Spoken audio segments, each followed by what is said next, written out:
What's up, DK Sim fam? Welcome in. Good to see you. This guy offering you the thumbs up, and I don't think he's just hitchhiking here on a sim. He's Christian DeAndrea. I'm Adam Kaufman, and this right here, welcome to Monday. We have got a full dream stream coming your way over the course of the next almost 12 hours. How are you, man?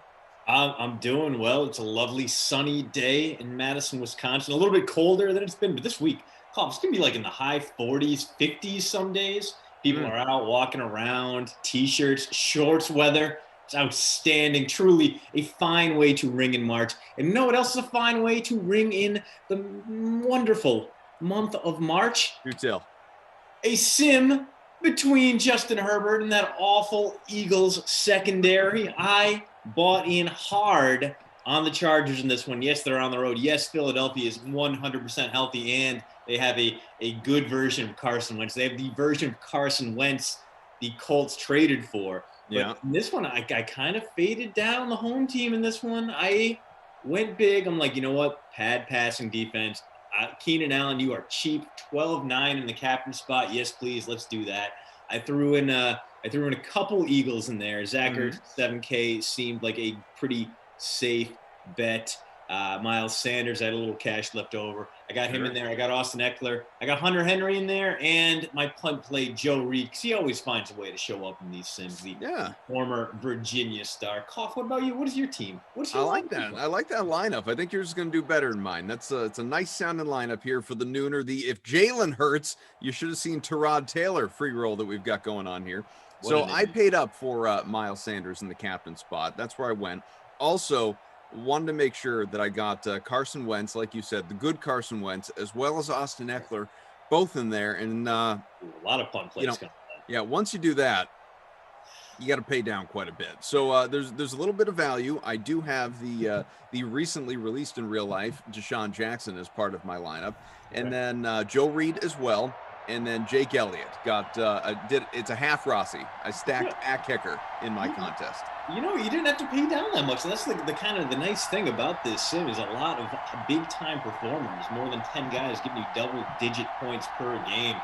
So it's going to be a real spread-out attack in this one. This feels like the kind of game where we could see something like 95 points, not even sniff the money, because there are just so many guys who can break free, a lot of fast guys, a lot of breakout players in this one. And for me, it's all going to come down to what Justin Herbert can do. He has had some great games here, but even in Simland, not quite on par with what he did in the real world. Only 17.3 points from him, and in his last two sims, he's been blowing up. 28, sim before that, 33. So he is definitely capable of going out there and turning this one into a shootout. That is exactly what I'm hoping we get. What better way to start off the Madden week than with something like a 41-34 boat race. Top ownership here in this one. Austin Eckler, this is in the larger free roll. About 72% owned. Miles Sanders, Carson Wentz, Zach Ertz, Justin Herbert, Keenan Allen, and Deshaun Jackson. Some of your top plays that we have here. And let us see. We will monitor our smaller free roll here in just a moment. We'll dive into the chat and all that good stuff coming up momentarily as we are about ready to kick off.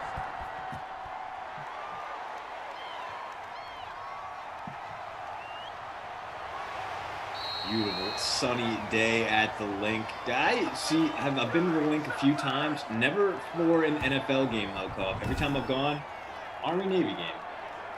That right? Yeah. In-laws are Naval Academy grads. Father-in-law is a former pilot. Mother-in-law, unfortunately, no longer with us, but was the first woman in Navy history to earn her wings.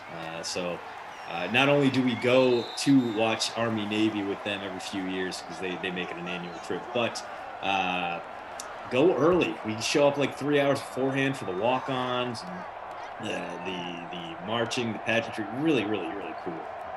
Absolutely beautiful to see out there, and 100% worth it. If you go down to Army Navy, and it moves all over. It's great in Philly, obviously. But you know what? Show up early. Make it worthwhile. Watch the formations. Watch the march on. Also, you get all the skits that, the go Navy, beat Army ads in between that are always worthwhile. Or let's be honest, 60% of them are worthwhile.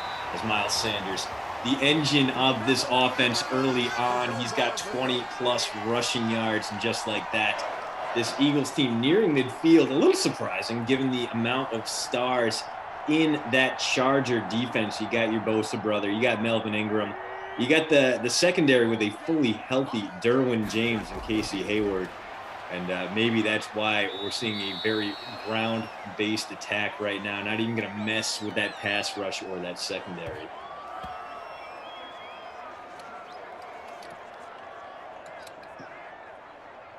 Buggy Boo listening to us on the radio over on Twitch. Fooligan saying he was at the link for a Steelers-Eagles fan. Too many Steelers fans there. Towels were lost. Yeah, that's a weird rivalry.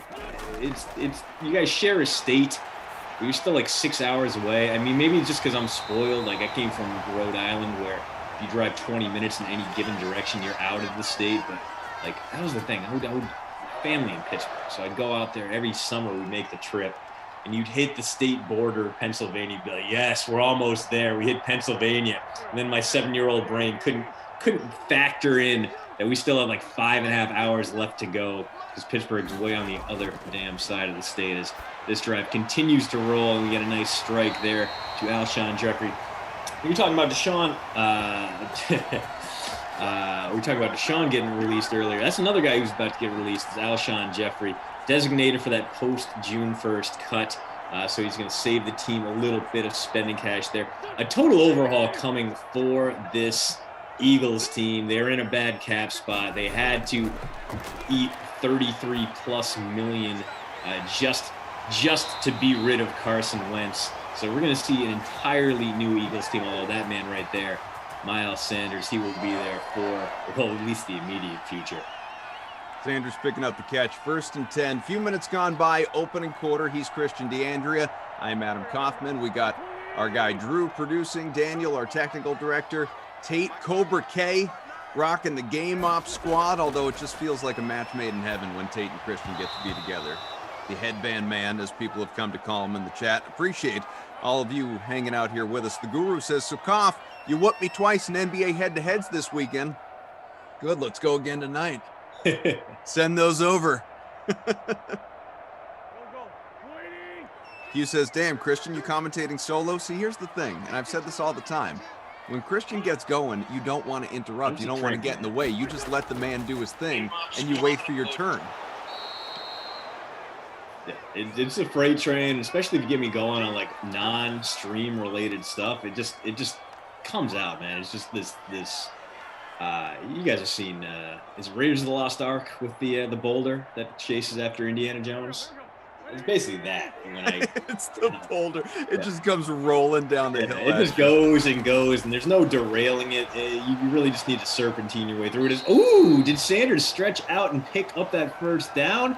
He did indeed. So a massive 3rd and 10 pickup as Sanders looked like he was going to get stopped short, muscles his way inside the 10.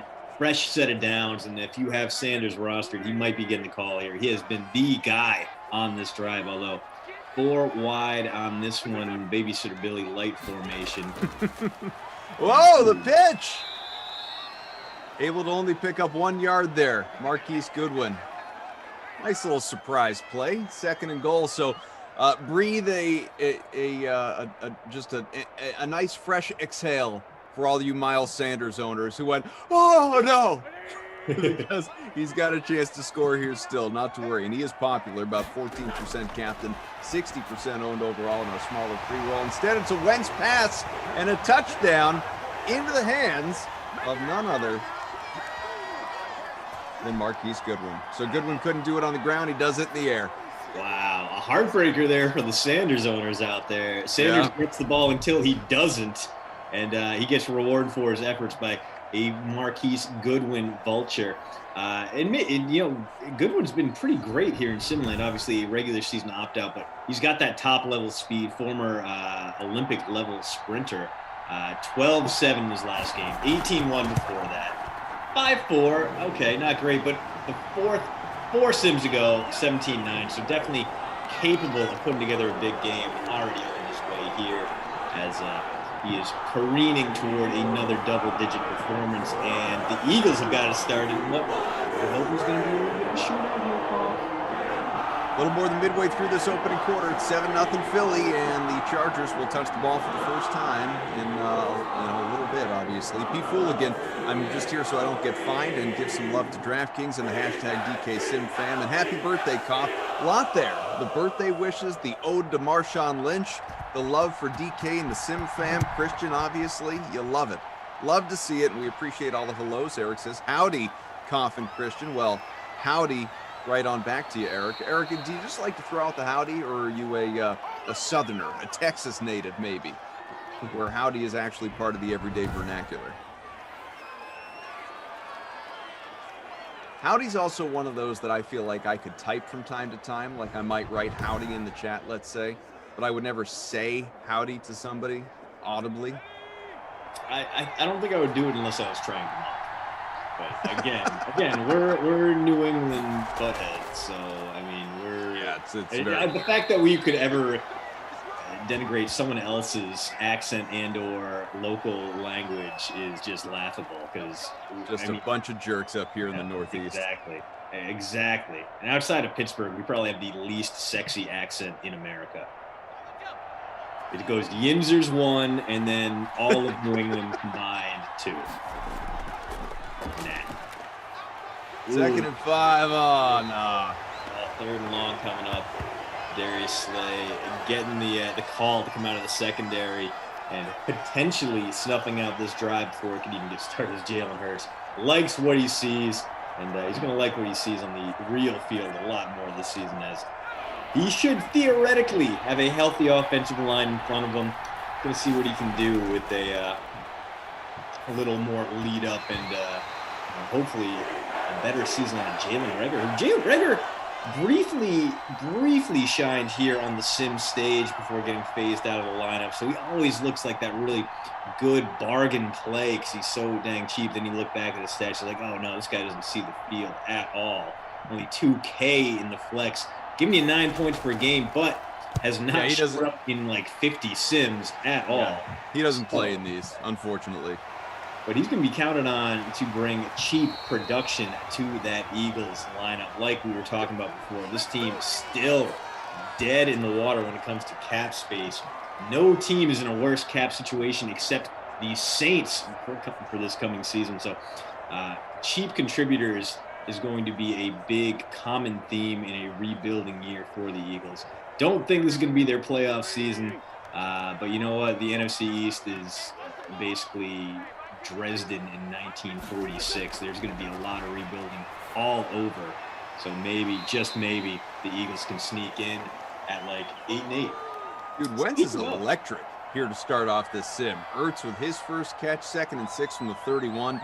You know, obviously very little doing so far in the, we're in the first quarter. Very little out of Justin Herbert. But Carson Wentz, you talked about it pregame. You know, we weren't even focused on this sim, just what he's done in Madden 21 in general. You know, hopefully the Colts get themselves this Carson Wentz. Well, hopefully the Colts get this very Carson Wentz, who is 7 out of 8 for 64 first quarter yards so far, late in the opening quarter, and of course the touchdown. It is quite a display.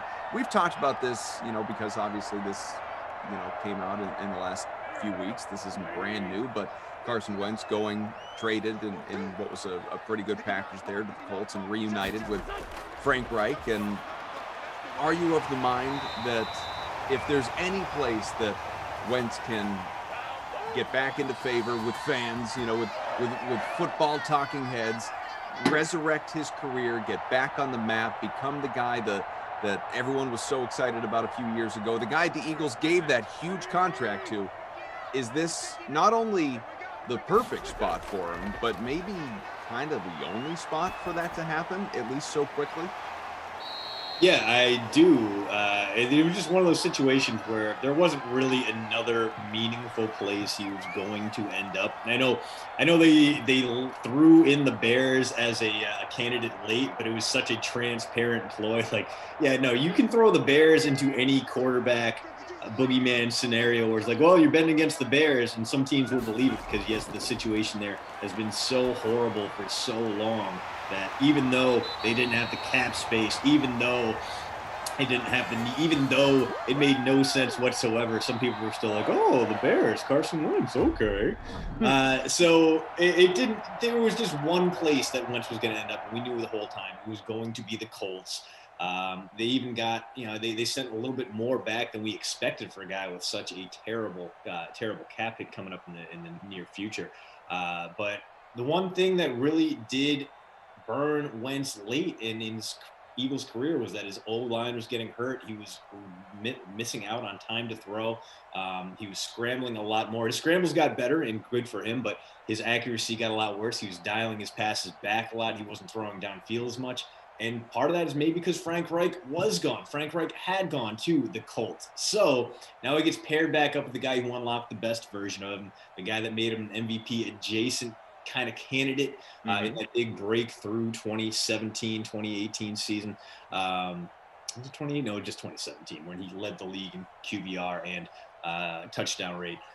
So he's got the guy who made him the guy, and he's got some good receivers. He's got a great young running back core. It's going to take a lot of pressure off his shoulders, just like it did for Phillip Rivers, and allowed Phillip Rivers to have a nice little comeback season last year. So, yeah, I think Wentz will be fine. I just don't think he'll be the guy we saw in 2017. I don't think he's going to be the MVP candidate kind of player the Colts really want him to be. And that's okay, because the Colts have that great defense. They have good blocking. They have a great run game. If they get a caretaker quarterback back there who's just better than Jacoby Brissett, they'll be a playoff team again, and possibly one that threatens in the postseason. And that would be great news for Carson Wentz, too. This is a guy, been in the league 5 years. He's thrown 4 playoff passes. He's got 1 playoff completion and went for 3 yards. Dude's got to rewrite his own history.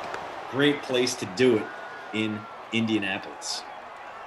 So Abby Rizzle here in the chat giving us each a little something. So Abby says, I know you can pull out Rounders DVD cough. Sure can. It's 1,000% behind me, and I'll do it if I have to. Abby also says, post-route info, pretty legit, by the way. Post-route.substack.com. Make sure you subscribe. Christian's newsletter. Absolutely. And that's the thing, Cough. We sent out our earliest post route ever, pretty much, as this drive continuing. Wentz still dealing. Deshaun Jackson gets his second big play of the game. So, like, for whatever reason, they normally go out around noon. Today, they went out earlier than usual, right around time that the Alex Smith news broke, which was a great coincidence, because my whole section in today's post route is about what the Washington football team needs to do next, how they're going to blow this. And the whole thing was like, listen, Alex Smith is going to want to come back. He wanted to come back in 2020, even though he felt like the team didn't want him.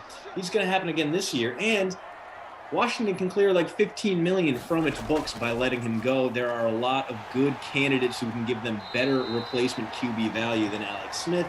And they might just need a caretaker quarterback to get them back to the playoffs in 2021. You can read all about that and all about 2021's horrible quarterback draft takes in today's post route. That's postroute.substack.com. And when I'm not going off on a rant about Carson Wentz, I'll be sure to get the billboard back up, so I know what you guys all love it as. Oh, is it? No. He rolled into the end zone. That should be a touchdown for Alshon Jeffrey. Noah Moon out there losing his mind, I'm sure. As swap top. Christian looked like a tennis player that still lived with his grandma. Pyro Eds, was that Christian Nadal? Tough but fair. When's your new billboard coming, by the way? When's the billboard special arriving? I haven't seen it yet. It's glorious. It's glossy. It's vinyl on cardstock. It's just the amount of care that went into this as Sanders gets the touchdown he was so rudely denied in the first quarter. Eagles now up 2 scores on the Chargers, who, they need to drop into gear here. Yeah, Drew says halftime for you, old news for the rest of us. I guess I haven't outworked with you in a little while. I haven't seen it. It came Thursday, I believe. So it was like, okay, it hasn't been that long for me, I guess. But yeah, I haven't been with you in a little bit here. I'm looking forward to seeing it.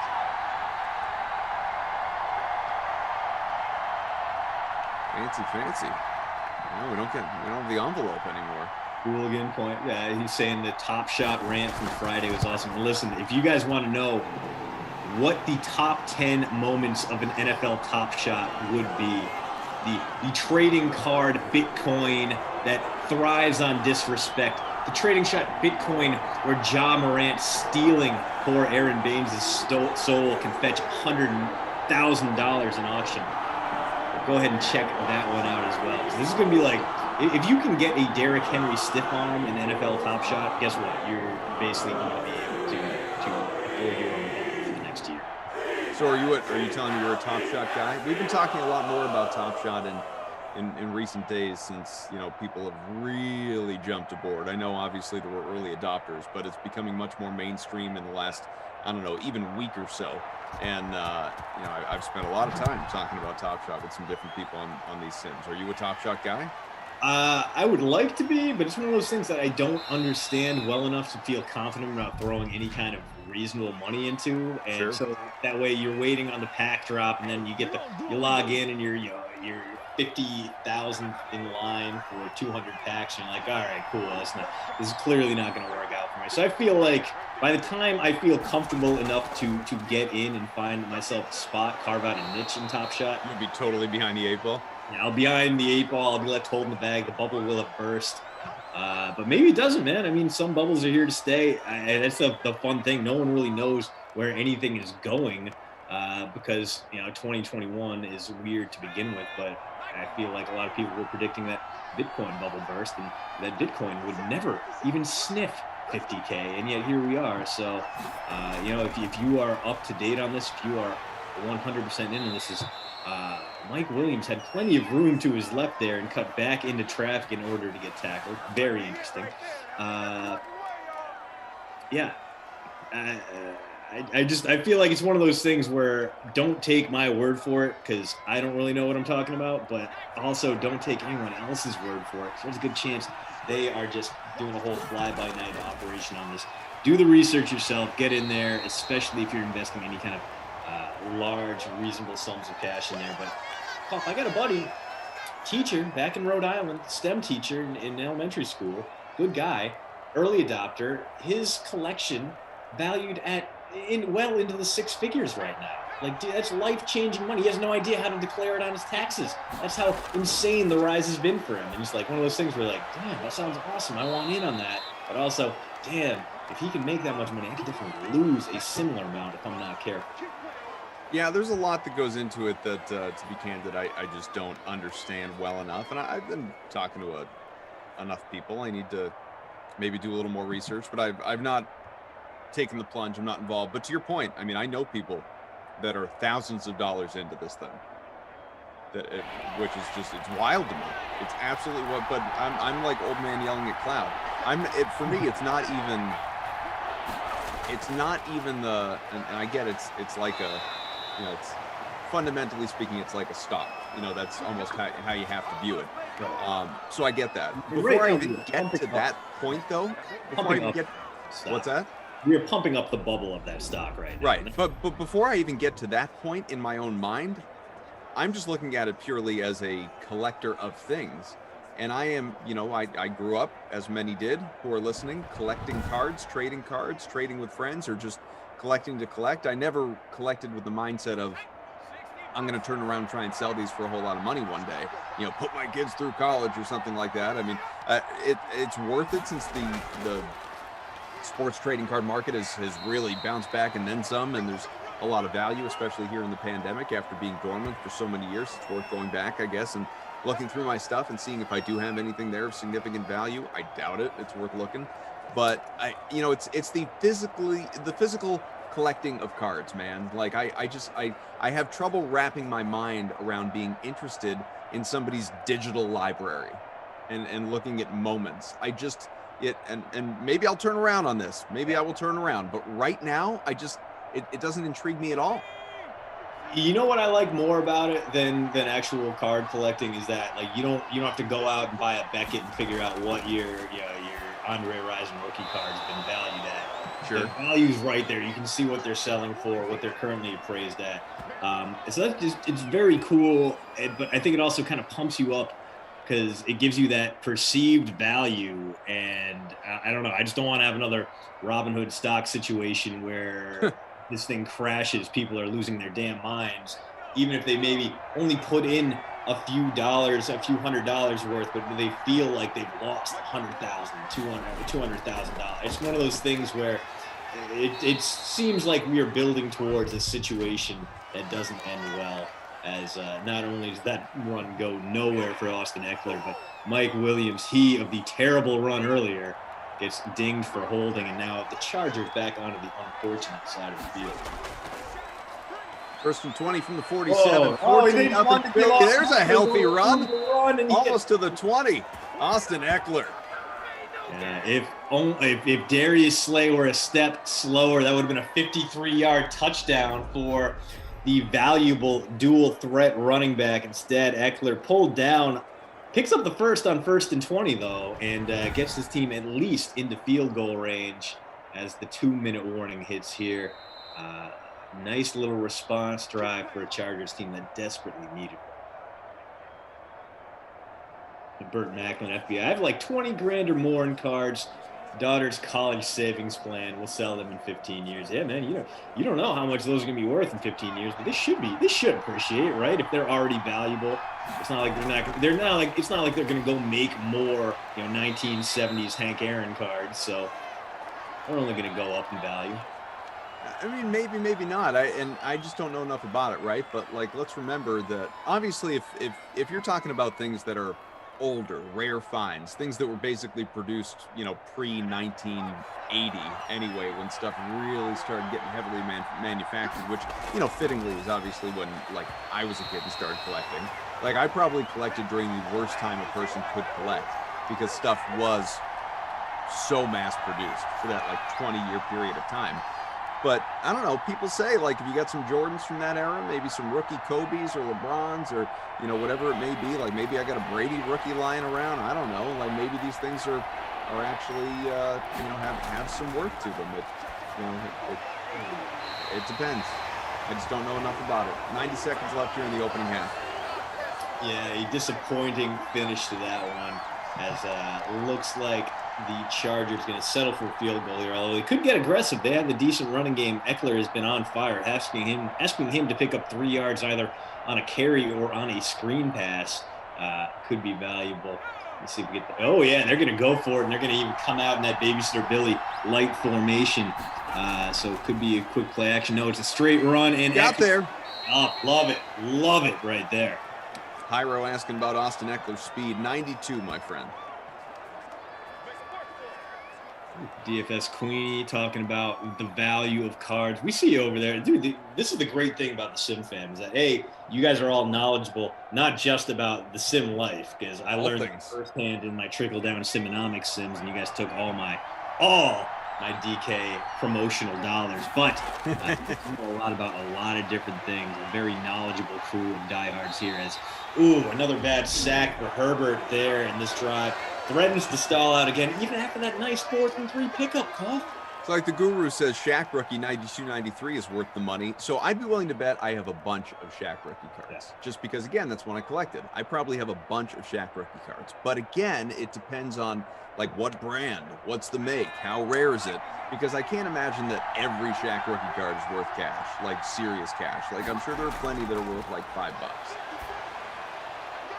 Quick little pass there to Austin Eckler, and gets himself out at the 26, pardon me. 3rd and 24, lost yards there. Eckler, 1 catch for 4 right now. Damon says a collector, in quotes, wants physical objects.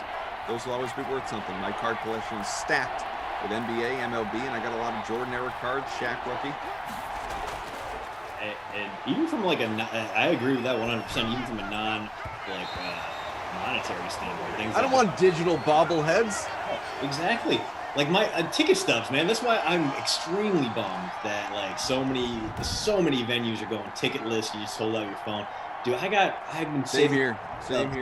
Kid, and I got one beautiful poster board downstairs, just like all the tickets from like 1996 to 2010. So there's a whole bunch of Badger tickets. There's a whole bunch of Pacers tickets, a whole bunch of Vandy tickets. And it tells a story, the 2010 Final Four tickets I got, they're up there. And just thinking, not being able to have that, not being able to show that up. Like every time I come down to the basement, I see that. It's like, oh yeah, that's right. I've had a really cool life. Like I've been to a lot of really cool I've had a cool life.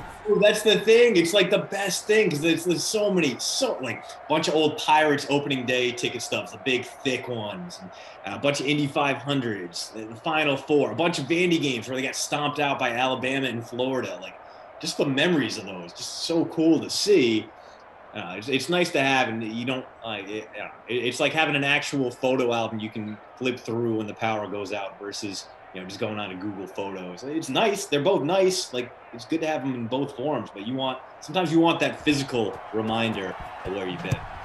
I'm with you, man. I have, and this won't surprise people, knowing that I've collected some things in my day, or just saved or hoarded or whatever. Like every sporting event, concert I've ever been to, at least going back to when I was, I don't know, 15 or so, let's say, of the mind to save things, I have all of those ticket stubs. Every press pass from games that I've covered, I have all of those just sitting in a bin. Will I ever look through them? Probably not, but it just makes me feel good to have them. But like I'm not printing out, let's print out this one sheet from this ticket I had scanned to get into this baseball game. Get the heck out of here. Like I don't need that. I want the stubs, man. I want the physical tickets. Yeah, dude, that's the thing. Like, if I do that, I'm going and buying like before the game. Like, Scalper's got like the one sheet stuff. Like, all right, fine, man. If you give me a good price, I'll still buy from you. But I will like try to get the physical tickets. And other than that, like, I'm walking out of the stadium afterwards. I'm just kind of scanning the ground, looking to see if anyone left a ticket stub behind. Like, I got a bunch of tickets on my wall that aren't where I sat. Sometimes it's way nicer too. But like it's all games I've been to. I gotta catalog these things. I got a bunch of tickets that need to go up on the wall too. Maybe that's gonna be, I don't know, the final part of spring cleaning here and reorganizing. Get all my stubs together, put them in a new poster board, put them in a new frame, get them up on the wall. Let people know that back in 2009 I was there for a meaningless Pacers Thunder game where Robert Smith broke free. Robert Swift broke free for like 13 and 10. Let the people know. Someone joked about digital signatures because obviously we were talking about moments and things like that, and it reminds me. Hyro says Koff's the oldest guy in his 30s that I know. Sometimes I do feel that way. Hyro, you're not wrong, but it reminds me. Like this is something we were talking about. Top Shot. Kenny, our guy Ducey, is starting to get into Top Shot. He's a little behind the curve. He's starting to get into it. We were talking about it. He was in the queue the other day trying to get a pack as we near the half. 14-3 game still, and Philly with the ball as well. Probably nothing interesting going to happen here before the break, but we'll see. We were getting into it, and he brought up something, and it wasn't. This was just him sort of, throwing stuff against the wall. It wasn't like he didn't have a hot take on this. He was just, theorizing. Kenny had a hot take. I know that, but on this he didn't have a hot take. He was just kind of theorizing the direction this could go. And to me, and I'm not even disagreeing with his premise. He might be dead on accurate. I'm just talking about it as an idea, regardless of where it came from. It was like the dumbest thing I'd ever heard in my entire life. Again, not a Kenny take. It was like, you could have said this, I would be describing it the exact same way. It was, he was talking about how, because we've seen NBA players really embrace Top Shot. You see them tweeting about it all the time. And like, Josh Hart, Terry Rozier, guys like that, obtaining, acquiring, maybe even buying their own Top Shot moments and then turning them around, selling them to other people.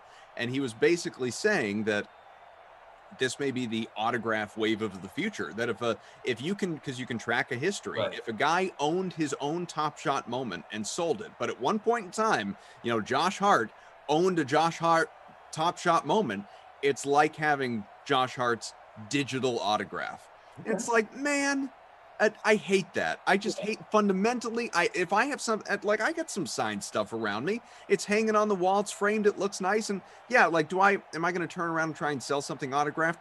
Probably not. I just have it for maybe nostalgia purposes. Maybe it's an autograph I got at a game, or maybe it's, a friend who happens to be an athlete or whatever it may be. Or maybe it's a favorite player and I bought it somewhere. I don't know. But like, I recognize that even, you know, like there are fabrications, even when you get the seal, the authentication certificate, maybe something is fudged, because look, I've seen that stuff happen, man. Like I've seen people sign other people's names. I've worked in team sports. It has happened. And you know, it's just reality. Like players, they're not trying to pull one over on anybody. They're like goofing around. Because like they're young guys in a locker room, like, hey, I'm going to sign your name, you sign mine. Like they just do that. They screw around. That does happen, you know. So even if you get these certificates of authentication, like it's possible that has happened. When you get something autographed, if you didn't see it signed firsthand, you want to put it up on your wall or something like that. You're doing it for that purpose, right? You're doing it for maybe the memory or the story to tell, or just to have it. The idea of a digital autograph, because like a guy owned something and now you have it, I can't wrap my head around that. It's so incredibly dumb. I mean, it's just not. Yeah,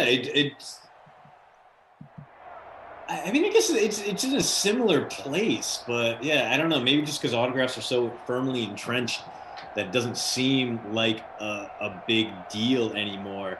Just it's not like you know that if you have someone's autograph, they physically possessed it. You know, they took the time to touch, to work with something that you now have. Whereas with the Top Shot, it just kind of sat in their account for a minute and then they sold it off, and there's right. no. And who knows if they even did it? Maybe their marketing guy did it, their agent did it, their brother did it. Like, who's to say they did it? There's a personal touch to an autograph, especially if you get one of the personalized autographs. You know, you aren't getting on eBay. That's not just, you know, James Posey put James Posey headband up there with JP on it. No, you're getting like, oh, to cough. Thanks for calling my game so nicely, Kevin Garnett, like something like that. You know, it's yeah. And maybe that does ruin the resale value, but there's that sentimental value that you're not going to get the same effect with in Top Shot when someone owns the same file or has access to the same generated clip. 93 BB Rack says, Koff doing the Michael Scott starting a sentence and not knowing what he's going to say. BB Rack, I got news for you. That's everything that comes out of my mouth. As in the meantime, we're burning down the halftime stats. Austin Eckler on pace for the bonus. Carson Wentz just barely on pace for the bonus. But if you're hoping for anything out of this passing offense, Keenan Allen's first reception right there. After 2 quarters, Koff, the Chargers had a net -2 passing yards thanks to all the horrible sacks taken. And yet somehow still kind of in this one is a 10-plus yard run for Eckler, probably coming back from a hold on Mike Williams again. It's going to be his second of the game. Yeah, Mike, what are you doing, buddy? Daniel, our guy, says, is getting tweeted at by someone like getting their digital autograph? You know what? Case in point. And incredibly stupid. Not you, but like the concept. So dumb. But yeah, I mean, it may as well be. I mean, it's the same thing that we're talking about. Abby says, Koff agreed, no pre-signed stuff. Who do we have here? Executive Session says, damn, I'm kind of jealous of Christian's hair. Why wouldn't you be? Absolutely. Great, Rodney says, Adam, what month is the new Madden 22 coming out? Generally comes out in August. So, Madden. Remember when they used to do the ads where it'd be like, oh, Madden Day, let's all take off work. Right. Yeah, so you got a little wait before that rolls around. Daniel says, is getting Venmo'd by someone like getting their autograph? I guess in a matter of speaking, it all falls under the same boat here. Mike McDonald here. I have the Bobby Orr goal poster signed by Orr. It says, to Steve, all the best, Bobby Orr. My name is Mike. But you have a story to tell.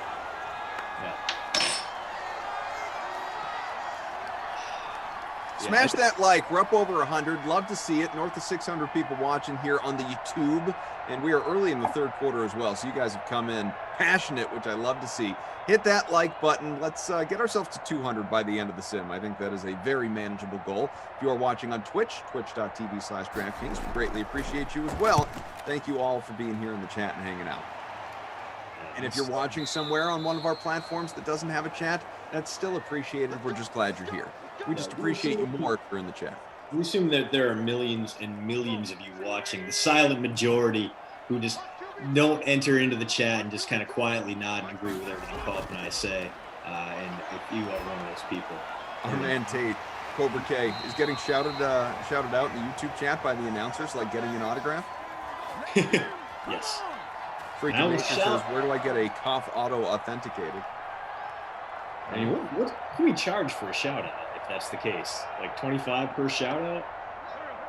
Seems fair. It says, can you imagine celebrities and athletes charging for DocuSign requests? I mean, it's pretty much, you know what? Like this is what it is. Like we're heading down the road of like Cameo, right? Cameo videos, which, you know, you pay a famous person or someone you perceive to be famous, anyone that can obviously charge you for their time and saying something personalized is, you know, I guess famous enough to be able to do it. So they're charging, you are paying for the opportunity for someone who you clearly do not know, more often than not, to say something, maybe even mentioning you by name, something specific. Maybe you pay however much money it is, and someone's talking trash against your, you know, fantasy football opponent going into the championship. It could be anything. I don't know. Like a friend of mine, as a joke, they bought a whole bunch of teachers. This was early in the pandemic when the teachers were going back to school. They bought a whole bunch of teachers a cameo from Bob Saget, and had them do like Bob Saget just gave them this long speech about the importance of teaching, but he had to do it like as this is Danny Tanner from Full House.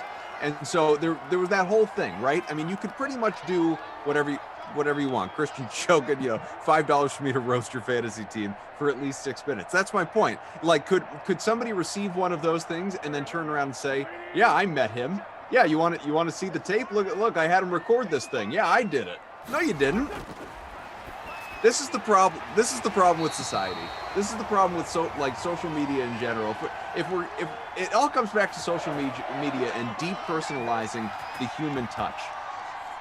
This right here, what we are doing, like I feel like I know Christian. I feel like I know Christian pretty damn well. We've literally never met in person. Not once. Not even one time. Maybe once the world returns to normal, I can get back to New England. But see, that's big time fumble there from the Eagles, and this could be. Can you? Hello. Is Wentz going to get the tackle here? No, Deshaun Jackson using that 90+ speed to get him from behind. But just like that, this game seems to have turned. Cough, that was a situation where the Eagles were fixing to make this an 18-point game. Instead, the drive stops dead in its tracks, and the Chargers will have a shot here. Cough, I want to plan out a New England trip, not only where we get to hang out, but also I feel like there needs to be some kind of Madden sim announcer decathlon. So love it. We need to expand on Emerson and Glash kicking 3 field goals between them over the course of 45 minutes, and really just show the world how limited we are as athletes, and really make everyone feel better about the fact that we are commentating and not actually. That's why I laugh from time to time when people suggest that we're the ones on the sticks for these games. I promise you guys, all of you, if you saw me try and play Madden, it is just ugly. It is embarrassing. Whooped by my 8-year-old, even my 6-year-old. They've had the game for like 2 months.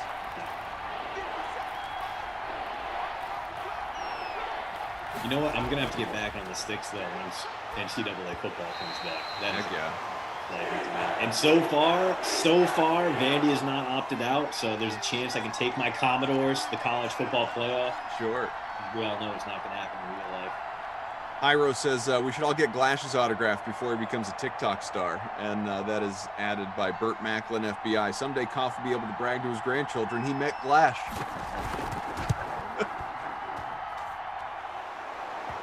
This is entirely my point. Field goal's good. 14-6. Eagles still in front. Get the ball back. Will Harps over on Twitch. I almost got run over by Emerson Fittipaldi in the garage area at Long Beach Grand Prix in the early 90s. You can't replace those moments. Thank you. Yes.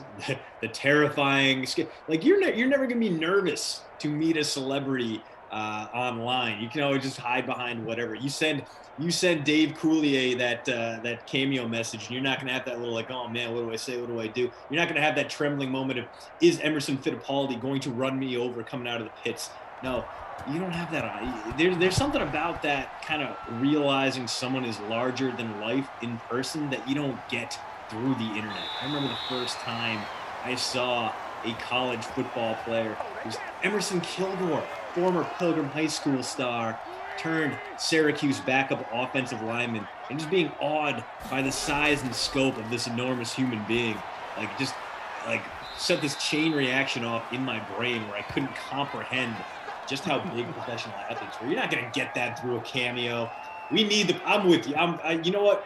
I'm getting more and more upset and more tuned into your argument here, Paul. Just not only because of you, because of the extremely good examples the Sim fam are throwing out there. Stephen Comerick, Carnegie Mellon does have a football team. In fact, Carnegie Mellon once one of the nation's top football teams way back in the 1920s, but they formerly play in the UAA, but since there were only 4 football sponsoring teams in the UAA, they're now part of the President's Athletic Conference. So we get to see games against teams like Hiram College and Washington and Jefferson. And the biggest football game on campus every year was whenever Central Catholic would have a football game on our turf and bring all their fans, because no one would show up for CMU athletics. 14-6, CDA, AK, Drew, Daniel, Tate, all hanging out here with you. Appreciate it. I really have just become full-on old man yelling at cloud. Andrew says, I have Walter Payton's autograph. It's a good one to have. Awesome. Drew says, Comps Madden gameplay is like Kirk Cousins' accuracy all the time. Probably true. Yeah, I'm trying to think this is mildly sports related. Golden Globes last night. Jodie Foster won a Golden Globe and thanked Aaron Rodgers in her speech. I did. Yeah, it was a throwback. Headline news callback. Madison.com. That was the most read article of the night.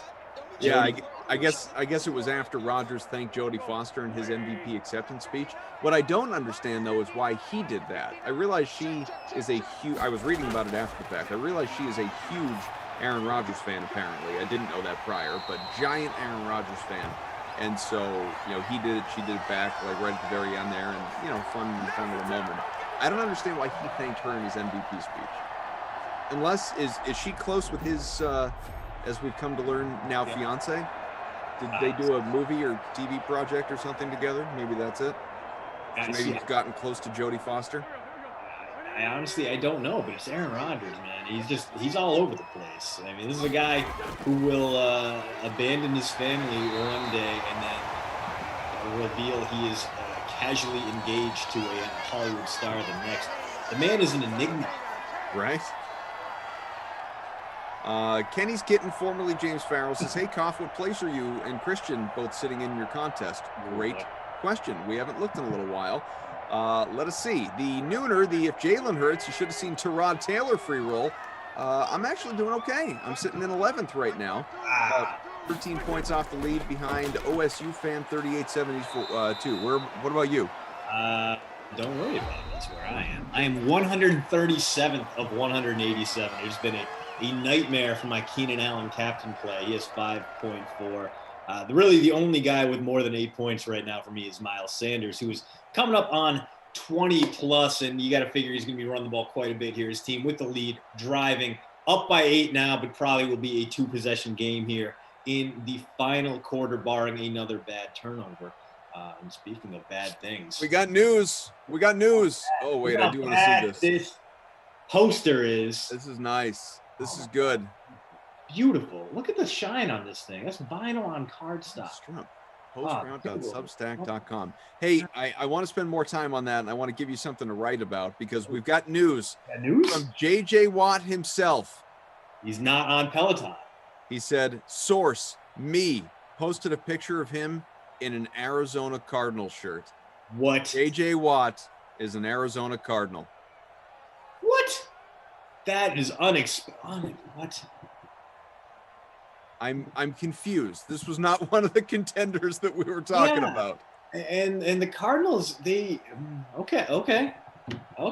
Maybe he just really likes Cliff Kingsbury. I mean, the Cardinals needed to figure out what they were going to do with Chandler Jones, and I guess they decided, we're going to make his life a little bit easier. Jones was kind of a cut candidate, but they need him back, and they had about $11 million in salary cap space to burn, so they can probably fit. Well, so to that point, sorry to cut you off. Apparently, well, Drew says he even allowed to sign right now. Technically, he's not. The start of the new league year is coming up, obviously, in a couple of weeks, at which point it'll be finalized. But certainly, he can announce where he's going, which clearly he is doing, going to the Arizona Cardinals. So I don't know how much credit we give DeAndre Hopkins here for getting this done, but Ian Rappaport, NFL Network, says 2-year deal. $31 million, $23 million guaranteed. Wow. I mean, I thought it was gonna be a $30+ million contract, but I assumed it was gonna be like 3 years. So good for him getting the bag again, and good for the Cardinals. They're getting a guy who can clearly still win them. So everyone's like, you know what, this guy's he's gonna go someplace cold. He's gonna go someplace salt of the earth. He's from Milwaukee, Wisconsin, so he's gonna go to the family. He's gonna be with Pitt. Yeah, exactly. Yeah, he's going to go someplace cold, someplace blue collar, someplace where he can fit in and win a championship. And instead, he goes to a team that didn't make the playoffs last year, although they were close, and a team that, very, very much the opposite of Green Bay. I mean, it's good news for the Cardinals, and this is kind of a big year for Cliff Kingsbury. The pressure is going to be on him now. If he doesn't take this team to the postseason, he is going to be on the hot seat, because after 2 years, yes, he has gotten some nice development out of Kyler Murray, but Murray really hasn't taken that next stop. In fact, over on the post route, I argued that the biggest step to unlocking the Cardinals' potential on offense was bringing in an impact tight end, a guy who can run after the catch. Now, instead, they go with a former tight end, a former MAC tight end, and former Central Michigan tight end in J.J. Watt. Of course, he's not going to be playing. He's going to be on the defensive line. He fits a need there. He fills a void. He's going to punch up that pass rush for sure. I need some time to process this news, because it's so out of left field, man.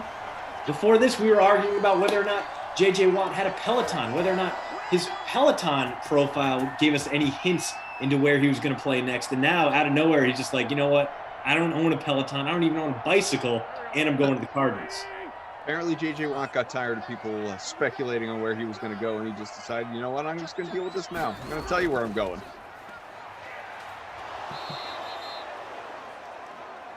That is very interesting. Very, very interesting. Well, we are obviously going to have to process this a little bit, but any questions you've got, thoughts, get them on out here in the YouTube chat, Twitch chat. Wow.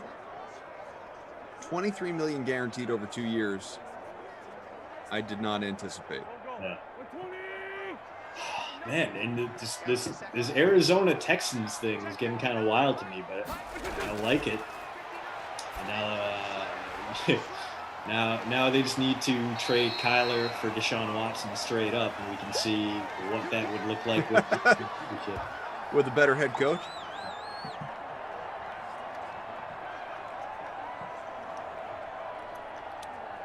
Well, 14-6, low-scoring affair here in the Nooner to start off this Dream Stream day. 6 Madden simulations, another handful coming your way after this one.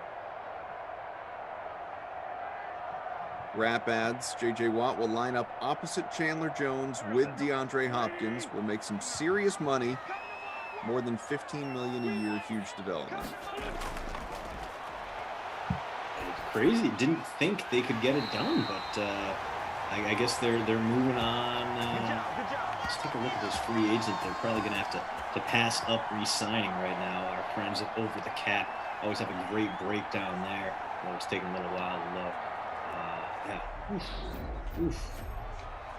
Yeah, I like it, but yeah, what's this going to mean for Patrick Peterson? I don't think they can afford to bring him back now.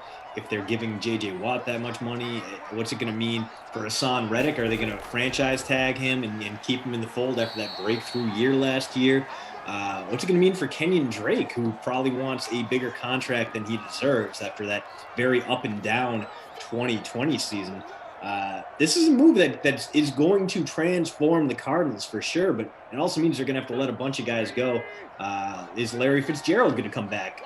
I can't imagine he would go anywhere else, and I can't imagine he would cut down his salary based on his diminished level of play and his desire to stay. He doesn't want to go anywhere else. He doesn't want to go anywhere else. Cardinal for life. Sure, he's looking at this move and saying, you know what? It's a great opportunity for me to chase another ring. Why not? I'll come back. Sign me up for 1 year, $2 million or whatever. He's basically on. You remember the old Tim Wakefield deal where he just had the annual contract where the money just stayed the same every year. Yeah, the eternal contract. He just had to re-up and he'd get $4 million. As bang bang, right. That's in. Ertz touchdown. Ertz, don't it? And that's going to pretty much do it for this game. As the Eagles about to make this a 15-point lead with under 5 minutes to play.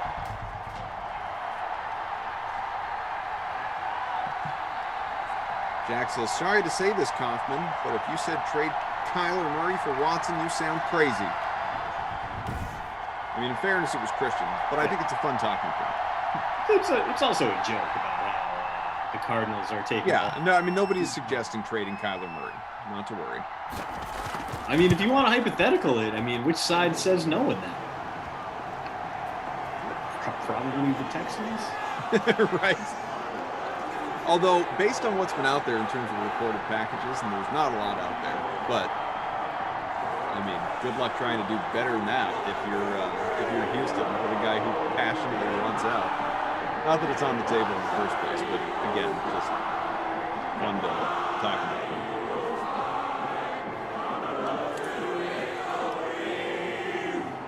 Someone, I think it's Bucky. Yeah, Bucky said that would be great for the Cards, but Watt very prone to injury, so is it really worth it? I mean, coming off a healthy season, and I mean, yeah. It's always going to be a risk, especially now that he's on the wrong side of 30, but played well last year. Also, this is a guy who, when he has gotten hurt, has had some tremendous, insane recoveries. He's got that, like, Adrian Peterson Wolverine-style ability to heal. I remember when he tore his pec but in the middle of the season for the Texans, but still came back for the playoffs. So, yeah, there's a chance he's going to miss a few games, but you take that risk if you're the Cardinals and you need the missing piece to push you over the line. As we get another Eckler catch there. Herbert up to 44 passing yards. He is trending very hard towards babysitter Billy honors in this one. 21-6 game, halfway through the fourth.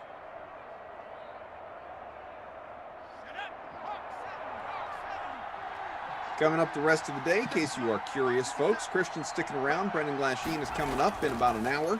It'll be the Raiders and Lions on the way for the Madden Matinee. And then the early bird special at 4 o'clock. Emerson Lancia, Jason Rossi. Washington at Tampa Bay. The Bucks, the Super Bowl champs in real life. Happy Hour Sim at 6. Ravens, Chiefs, Rossi and Kenny Ducey. I suspect that you will have a lot of J.J. Watt talk ahead of you today, as there should be. I'll be back with Tom Carroll, Tom Ace, Vikings and Jaguars, primetime at 8 Eastern, 7 hours from now. And Panthers, Rams, Flash will come back with Tom. That'll be at 10. Hunter Henry, the apple of my lineup, now up to 7.4 fantasy points, as my decision to stack up this Chargers passing offense has really not turned out the way I hoped. Just awful. We're getting some decent garbage time points here as the Chargers mount what is sure to be a futile comeback drive here. Down 15, not even in field goal range yet, but they are close. About 3 minutes left in this one, so still enough time to shift up the leaderboards. As a big strike there was that Mike Williams, no, maybe Joe Reed. We do have a Joe Reed sighting. Our shared punt play there, that is the second catch of the game for Reed. Puts him at about 3 yards. So about 5 points from the relatively inexpensive rookie out of UVA. And, man, good pick on the Chargers unis today. You don't get much better than their powder blues. 21-6, 17-yard line, 1st and 10. See if the Chargers can probably not win this thing, but at least impact some of your lineups out there.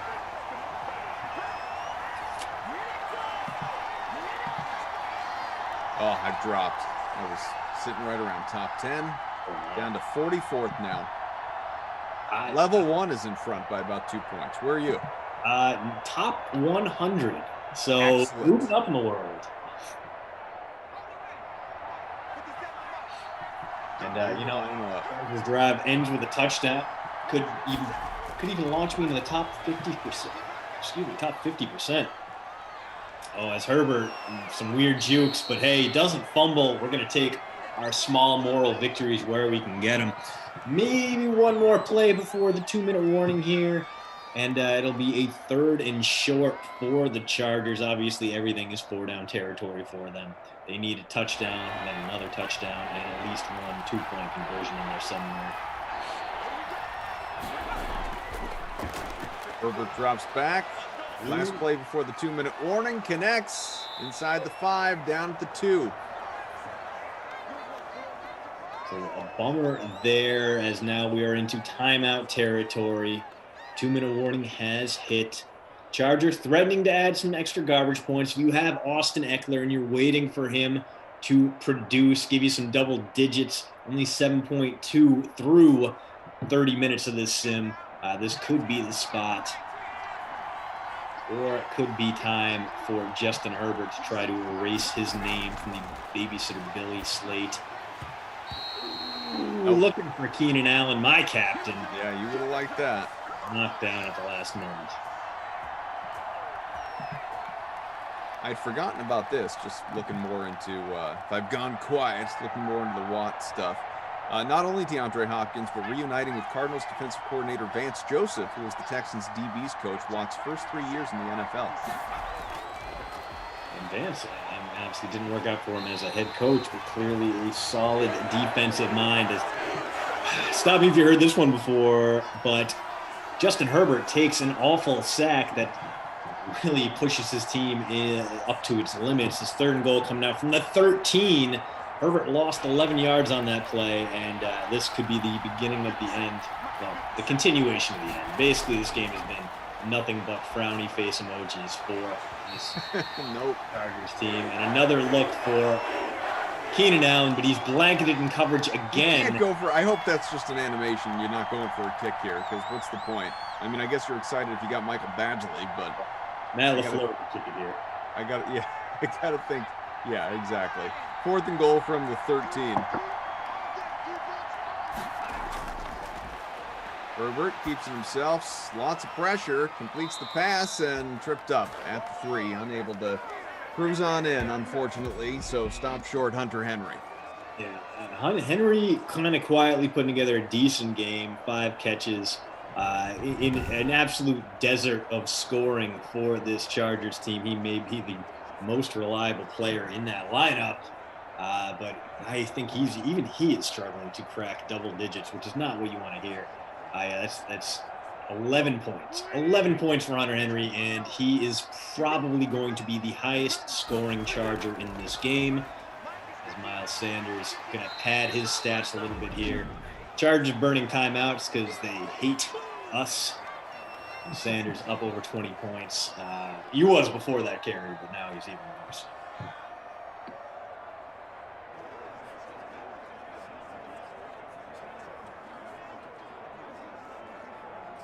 (21-6) game. Smash that like, almost at 150. Let's get there before the end of the sim. Winter Bowl. Kingsbury couldn't win with Patrick Mahomes.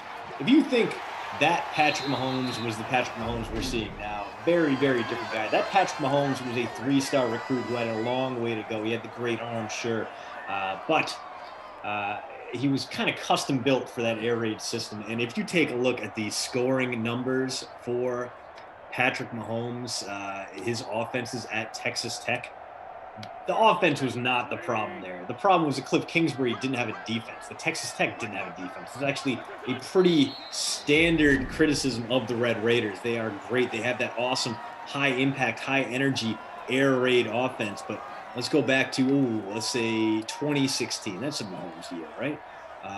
Yes, Mahomes that season threw 41 touchdown passes, threw for 5,000 yards in 12 games. His scoring offense averaged 43 points per game and allowed 43 points per game. They were 5th in scoring offense and dead last in scoring defense. The problem with Cliff Kingsbury's Red Raiders was the same problem every Texas Tech team has typically had. The defense can't keep up with the offense. So What's Cliff Kingsbury doing? What's his Cardinals team doing? They're beefing up that D. I like the decision. And listen, this is an NFL that has trended harder and harder towards those air raid style offenses. Why not get a guy who can get to the quarterback and stop them from stepping into those vertical routes that are taking over the league right now? I like the move for the Cardinals. I think this definitely enhances their postseason hopes, although it also means guys like Peterson and Reddick are almost certainly gone, given the big time cap hit J.J. Watt is going to almost certainly take up. Our final play of the game is a punt, fitting, because this whole game is a punt on competitive Madden Sim. So we go to the final. Eagles 21, Chargers 6. Pac-Man 28 pacing toward the win, barring stat adjustments. You were saying? I'm just saying, at least we got some breaking news to ease us through otherwise forgettable sim. J.J. Watt, how about it? Carson Wentz, Justin Herbert exchanging words quickly, among others. Good to see that. You like sportsmanship here in Madden. So projected winning lineup looks like this from PacFan. Again, if there are stat adjustments, that will, change things. As we all know, manual scoring, so it could happen. But Marquise Goodwin in the captain spot with about 20 points. Wentz, Sanders, Jackson, Ertz, and Henry, all in double figures. Miles Sanders looking like the top play just with regard to production. 22 points with rushing touchdown, only 35 in the air, 55 on the ground, 7 catches though. But we'll see. Numbers still trickling in here. We will review some of the numbers, the quarterbacks, the rushing and receiving as well, as Christian reminds you, with a much nicer billboard than he had before. No disrespect intended. Postroute.substack.com. Look at that. Oh, what? The upgrade here. Thank you again, Kilgores.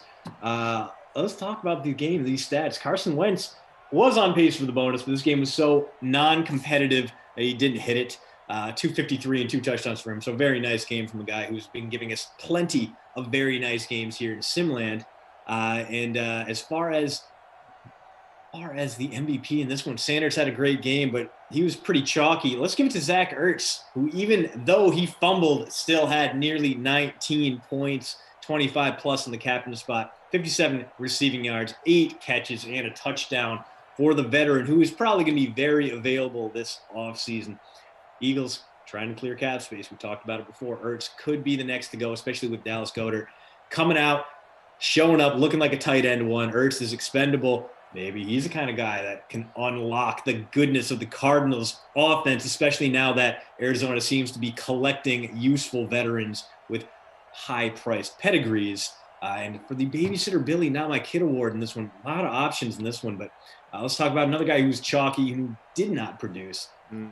As much as I want to give it to Keenan Allen or, let's say, Justin Herbert, Austin Eckler, only 7.2 points for a guy everyone thought was going to show up, especially against an underwhelming Eagles offense. Doc Eck, sorry, buddy, you are the Babysitter Billy, Not My Kid award winner in this one.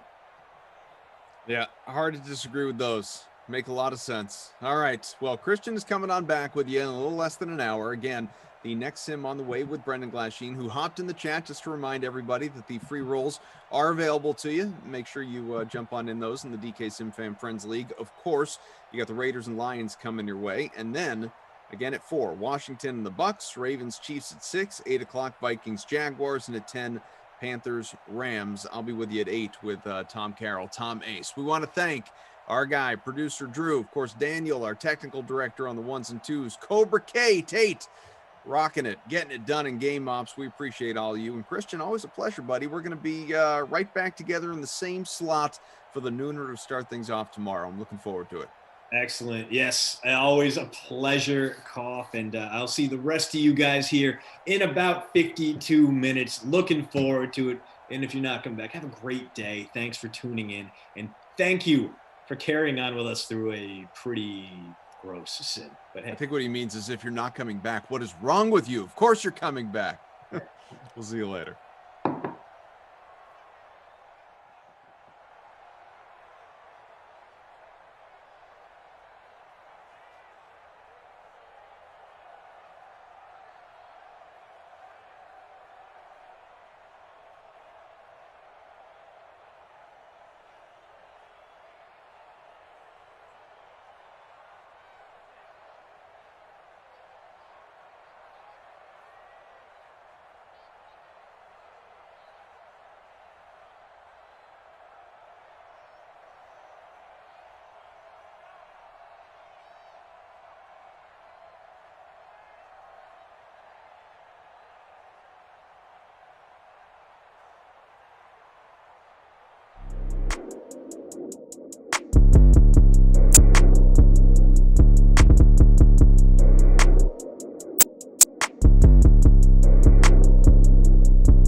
Big news out of the NFL as I am here with Christian DeAndrea. I'm Adam Kaufman. J.J. Watt, the longtime Houston Texan, is now an Arizona Cardinal. The Cards have come out and released it after Watt put a picture on his social media. They have agreed to terms, 2-year deal, big money, Christian.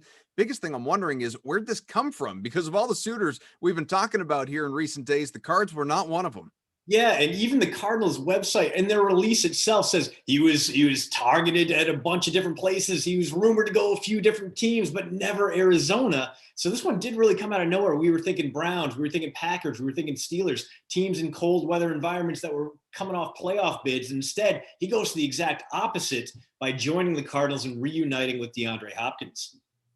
So does it put them over the hump? And Vance Joseph, one of the coaches there, another guy that he's reunited with from his Texans days as well. But a team that came so close in a very tough division to getting into the playoffs last year. You've got Hop, as you mentioned. Obviously, you got Kyler Murray. You got a young building team. You add that veteran presence, and in an area defensively where you needed some bodies, especially leadership like that. Does he get them into the postseason? I understand the logic behind this is a top 10 defense that they're bringing Watt in so they can make the leap, but it's a very, very pricey deal. 2 years, $31 million, $23 million guaranteed. And that means this is a team that didn't have a ton of cap space, only about $11 million. So tough decisions are coming about Hassan Reddick, about Patrick Peterson. Even on the offense with guys like Kenyon Drake, they're going to have to make some sacrifices in order to fit J.J. Watt in there. But at the same time, you like what they're doing there. Cliff Kingsbury's thing is that he's always been great at developing offenses, but his defenses have never been able to match that intensity, never been able to match that impact. Bringing a guy like Watt can get him there. He didn't have a great year from counting stats last year, but still made an impact on the field, especially for a diminished Texans team. And he played a full season. If they can get 16 games out of J.J. Watt, he could be the difference between sitting at 500 and being a contender. But also, this is J.J. Watt we're talking about. He does have that injury history. If he goes down early in the season, could be disastrous for Arizona in the shark tank of the NFC West. Who says there's an NFL offseason? The NFL is all season. Christian, thanks so much.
All right, hello.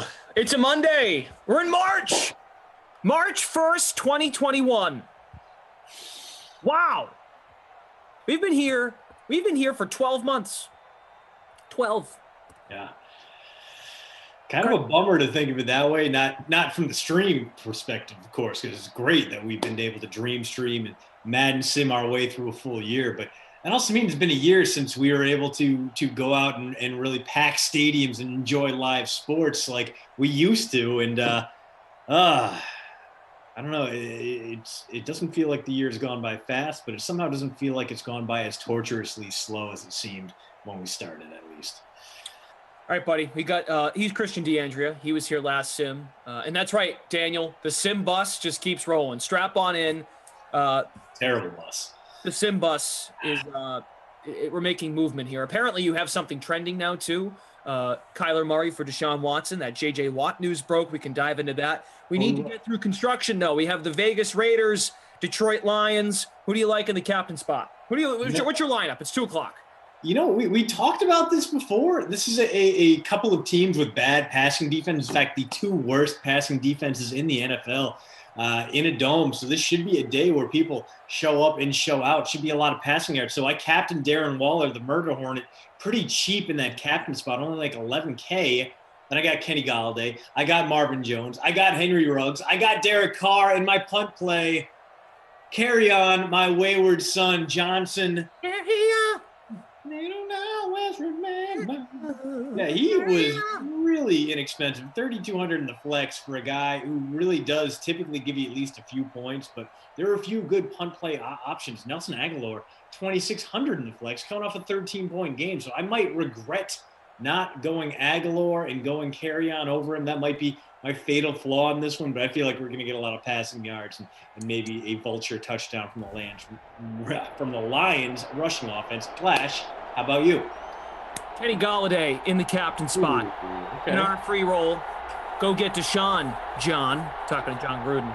That's the name of the free roll. Galladay captain.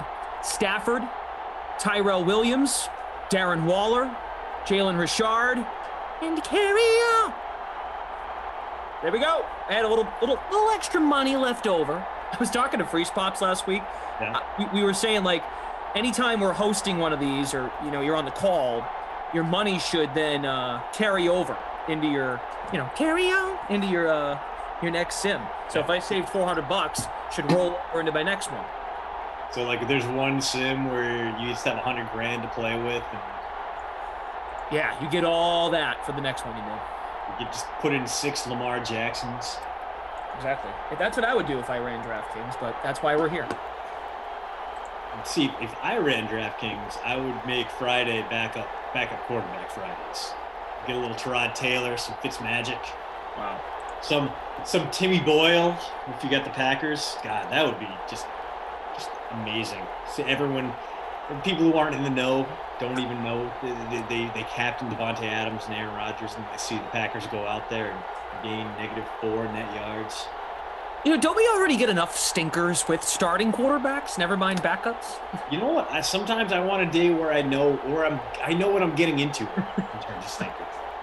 Like I don't want a day where I tune in and Matthew Stafford goes out and puts out 12 points in 3 quarters. No, I want a day where it's David Blau out there just brain farting his way. You stack up the defenses. You get a pitcher's duel, not because of great defenses, but because we programmed the worst quarterbacks Madden could give us. That's what I want. All right, guys, here we go. We've got the Raiders with the ball first at Virtual Ford Field. Glash and Christian. We got producer Drew, Daniel on the 1s and 2s. Tate updating scores. Josh Jacobs wants to run to start the sim. Wow. And 24 yards. 24 yards on that one. Jacobs, his price has been coming down, but it kind of makes sense when you look at what he costs or what he gives you. 7.8 per game. You can put him in the lineup for under 7K, but like you look at those numbers, the ceiling has been pretty low. In his last, about 15 sims, only 1 game with double-digit points, but on pace to do something nice here today after absolutely breaking free on the first play of the sim. All right, so Jacobs owners, shout out to you. Ashley Edwards in the chat says, yes. Carr fires Waller, first down between the hash to the Detroit 36. That's Christian's captain right there. Got it right there. See if we can't get some murder hornet points there. He has been, he's a guy who used to be a must roster kind of player, a huge big time performer, but lately been trending downwards. Yes, he had 20 plus in his last sim. Before that, failed to break double digits in the 3 that preceded it. It kind of hit or miss on Darren Waller. That makes him just such a nice candidate. Only 7,600 to throw him in the flex, and he can give you points above and beyond that cost. The tight end apprentice Darren Waller back to the ground. Jacobs up over 30 yards. Hit that like button on the way in. It's great to have you guys on the Dream Stream. Another week of Madden Sims. We got 4 more coming up after this one. Straight cash, Mike Bauer. Noah Moon is alive. I'm happy. Noah Moon made it to another day here on the Dream Stream. Choker, Lindenbaum, Steven Lebowitz, Legacy Lock, James Farrell, Justin Harden, El Paso #1. What's up, guys? How are you? This is Richard's time. Just shy of the first down marker. Big third down coming up here will be the difference between this drive rolling on towards the end zone and what would be probably a 44, maybe 43-yard attempt from Daniel Carlson. In a dome should be like an 80% chance of converting that one, although Carlson not as good in Simland as he was in real life. In real life, one of the NFL's better kickers last season. Very reliable. Looks like a big chunk of that special teams unit going forward. Jacobs picks up the first. So moot point there.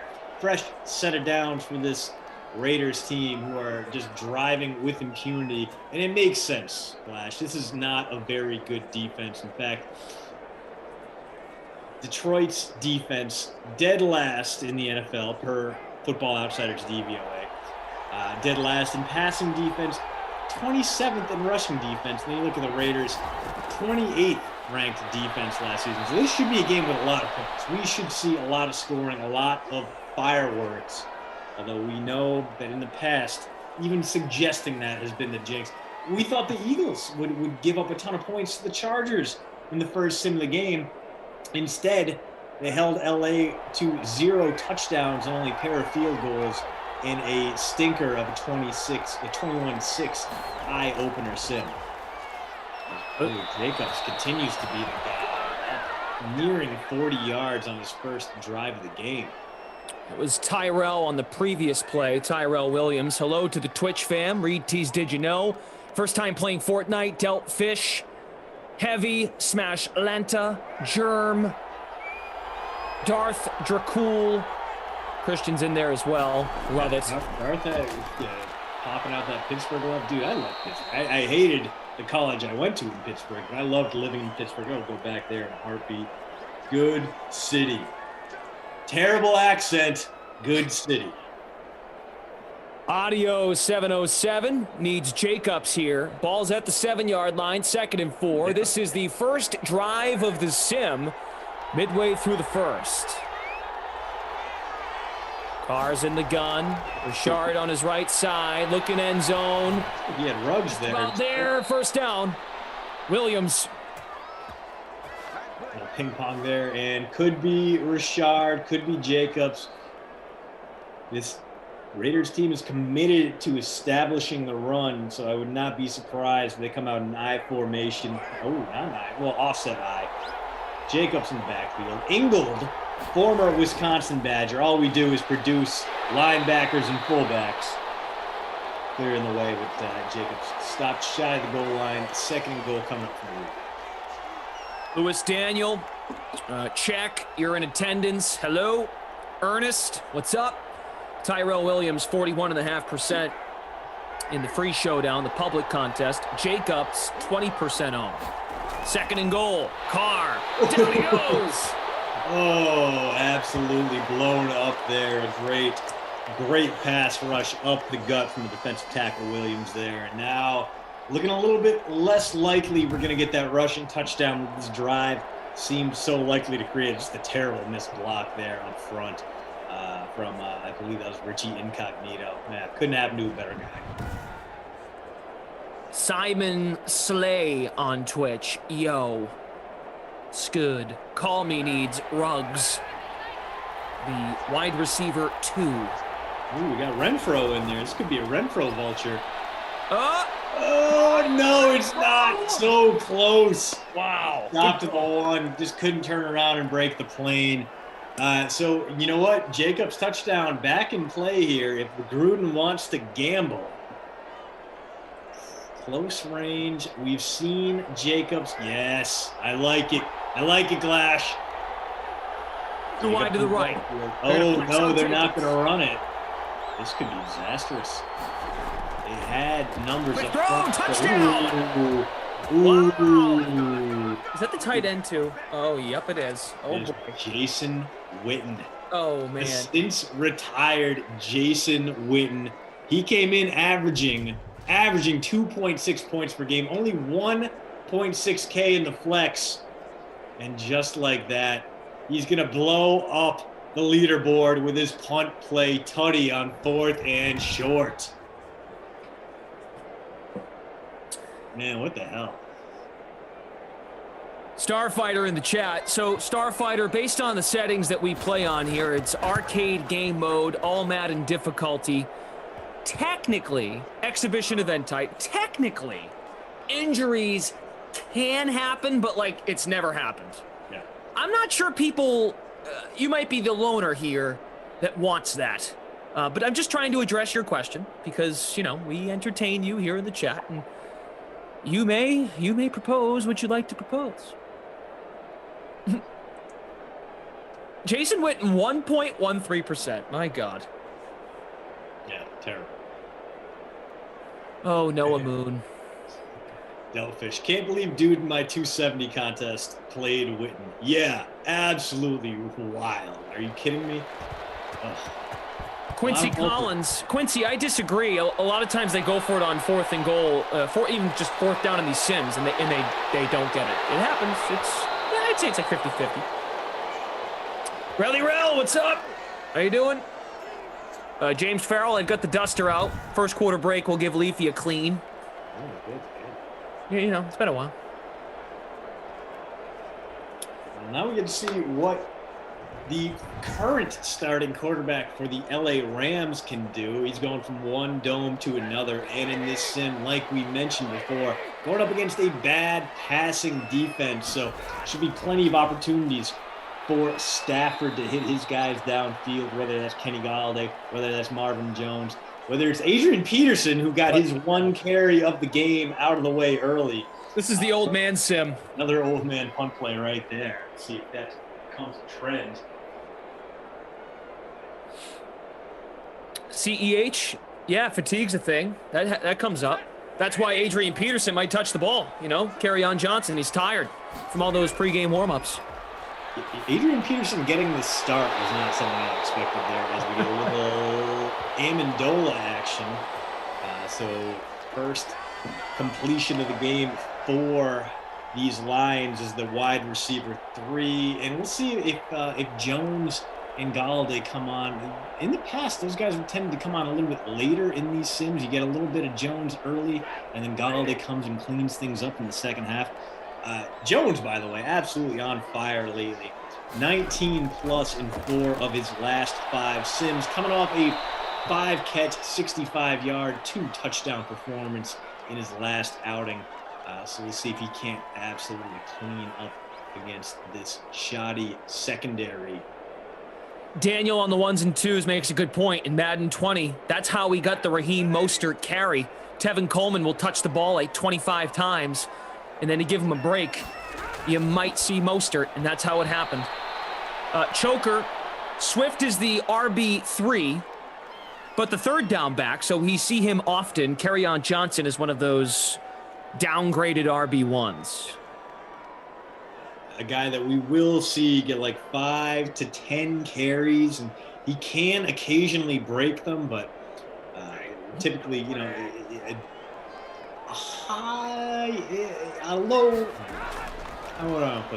a high floor punt player. When that, you know, you're going to get like 2 to 3 points. but he's probably not going to give it up. Smallhurst there, breaking through, getting the sack, setting up 4th and very long. So the first drive, these lines cannot match the intensity and success of the visiting Raiders, and that might be the last play of the first quarter here. We'll see if we get a punt off here in the final 15 seconds, or if the Lions decide, you know what, we'll take this one break. All right, got the duster out. So. And there is the break indeed.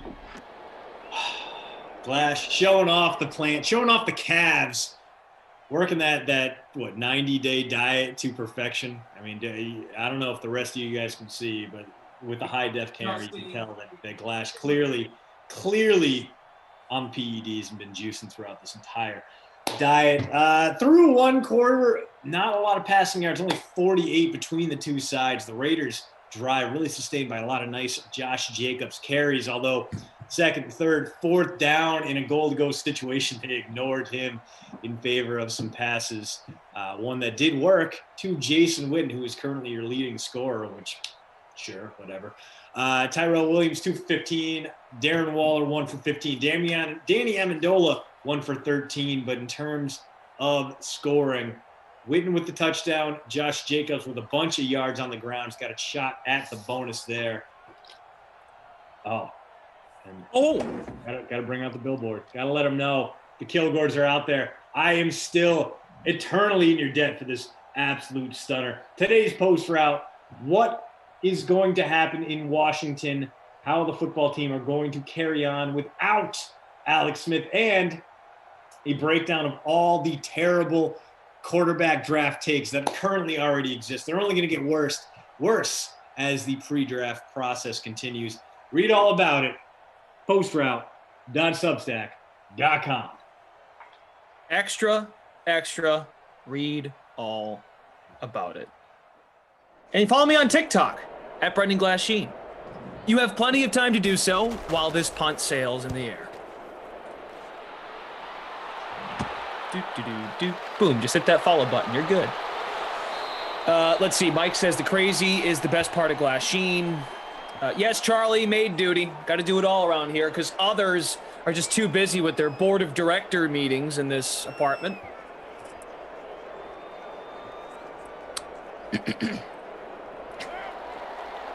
Nigel, it was a long time ago when your friendly neighborhood Brendan lost it. Come on, Derek. Oh, somehow deflected and then reeled in by the Raiders. A little bit of a high concentration on that one. Things just really not bouncing in the Lions' favor today. As only a gain of 2, but you do get the PPR point there. Couldn't tell who it was. Might have been Tyrell Williams. Might have been Ruggs. Either way, we check it here on the tube replay. My friend, it was Ruggs. Okay. And Jacobs up over 50 yards with that carry, I believe. Yeah, 50 on the nose. So, 3rd and inches coming up. This, Lions passing defense was what we were talking about in the pregame. But so far, the run defense has been an absolutely fatal flaw for them. They've pretty much given up the bulk of that opening scoring drive. 3rd and short coming here. Another, okay. So, we'll throw it on 3rd and short. So after this incompletion, we'll get back-to-back goals. First time playing Fortnite. Wants to hire me as a maid. Wearing an outfit. Must Buy says, I'm starting to believe your ears aren't actually that big. Maybe you just have a tiny head. No, I do. My head's not that big. Okay, here come the jokes. Like, is it? Physically, it's not that big. But I have pretty big ears. So, Gordon. Yes, Gordon. The Galloping Chicken, otherwise known as Jared Goff, is now in Detroit. I'm doing the sim at 10 tonight. We got Panthers and Rams. I'll be with Freeze Pops. So Jared Goff will, of course, no longer be with the Rams, and Stafford will be there. The title of the free roll, if you want to jump into this, I really believe John Gruden, outside of Belichick and Carroll, Gruden is much younger, of course, but Gruden has so much control over that organization, Christian, in Vegas. He's under contract the next 7 years. Why not go for it? Go get Deshaun Watson. Make a splash. Get your guy. Yeah, I mean, why not? They do have Charlie Casserly up there that basically is the limiter, like the governor on his high-speed engine. But what you really get out of John Gruden is, he wants to make a splash. He's in there for your day one draft pick, and then he hands over the reins, and he goes, you know what, take the guys who aren't going to be headliners. You take care of the rest, GM. You're Gruden. They're not going to fire you. They owe you $20 million per year through like 2027. Go big, man. You already know. The world knows that you don't really like Derek Carr. You don't really care about Derek Carr. You went out and signed Marcus Mariota to one of the richest backup quarterback contracts in league history because you don't trust Derek Carr. So, yeah, man, why not go for it? Why not throw it in there? But you know who I would like to see? And speaking of coach/GMs with a lot of team control, is that pass incomplete. So we're going to get 3 punts in a row here in this sim. Ooh. Ron Rivera has a lot of control with the Washington football team. They just went out and said, the story broke today that Alex Smith wants to come back and we don't want him here. Guess what? That saves about $15 million in cap space, which would look real good accommodating Deshaun Watson's contract. And listen, if you're a Washington football team, you built a great defense based on those first-round draft picks. It might hurt to give up all those young, talented players who can come in the future. But you've got a ready-made playoff caliber defense. You have some very nice pieces who would fit alongside a guy like Deshaun Watson in Scary Terry, in Logan Thomas, in Antonio Gibson, in J.D. McKissic, guys who can bring a lot of value in the passing game. Why not make that Godfather offer to Houston? Send them 3 first-round draft picks and see if you can't compete. Yes, that story probably ends with Deshaun Watson being irreparably broken because you can't have nice things with the Washington football team. But make that splash, go after him, see if you can't convince him to waive his no-trade clause and play for the football team in a very, very winnable NFC East. I like it. I mean, look, like when Brady chose Tampa, I was like, Tampa? Now, the personnel worked out, but now look at that division. I mean, with Breeze likely done, Matt Ryan could be on the move anytime soon. Maybe not this year, but next. And then Carolina. Now, if Carolina gets Watson, that becomes a tougher out, of course, but it's kind of setting up for Tampa, and they've got an easy schedule next year. Point being, if any great, solid quarterback goes to the NFC East, you got a chance here, and that's why there's pressure on Dallas to maybe keep Dak unless they could get Russell Wilson, because Dak might be the best thing you can get. He'd be the best guy you have in that division. If of course, Washington does not make a great upgrade and you can't get Russell Wilson in Dallas. I'm fascinated. I think there's going to, look at what happened today with J.J. Watt. No one saw the Cardinals. That wasn't on the list. What was your knee-jerk reaction to that? Wild. Absolutely wild. And the Cardinals, basically, they were bragging about it in their press release. Like, we came to terms in a move no one saw coming. And to be fair, they're right. I know guys like Jay Glazer and other insiders kind of scrambling oh, no. The Cardinals were in this all the time. They were always a player. Well, if they were always a player, we would have heard something about that. Right. If you guys knew something, you would have jumped on every opportunity to throw things out there. No, this was very much a surprise from all corners. And I get it. I like the idea behind the move. As a defense that finished in the top 10 of Football Outsiders' defensive DVOA rankings, they were 10th. So adding a guy like Watt does give them the chance to make that jump from good to great, and it really gives them a backboard to bounce all the wildness of Cliff Kingsbury's offense against. If you do have a failure, if that vertical passing game doesn't get started, maybe you can win a pitcher's duel with a guy like Watt in the lineup. That said, it's a lot of money for J.J. Watt, a guy who's on the wrong side of 30, a guy who's still effective, yes, but also has an injury history that makes you think, ooh, are we going to get this guy for 16 games again?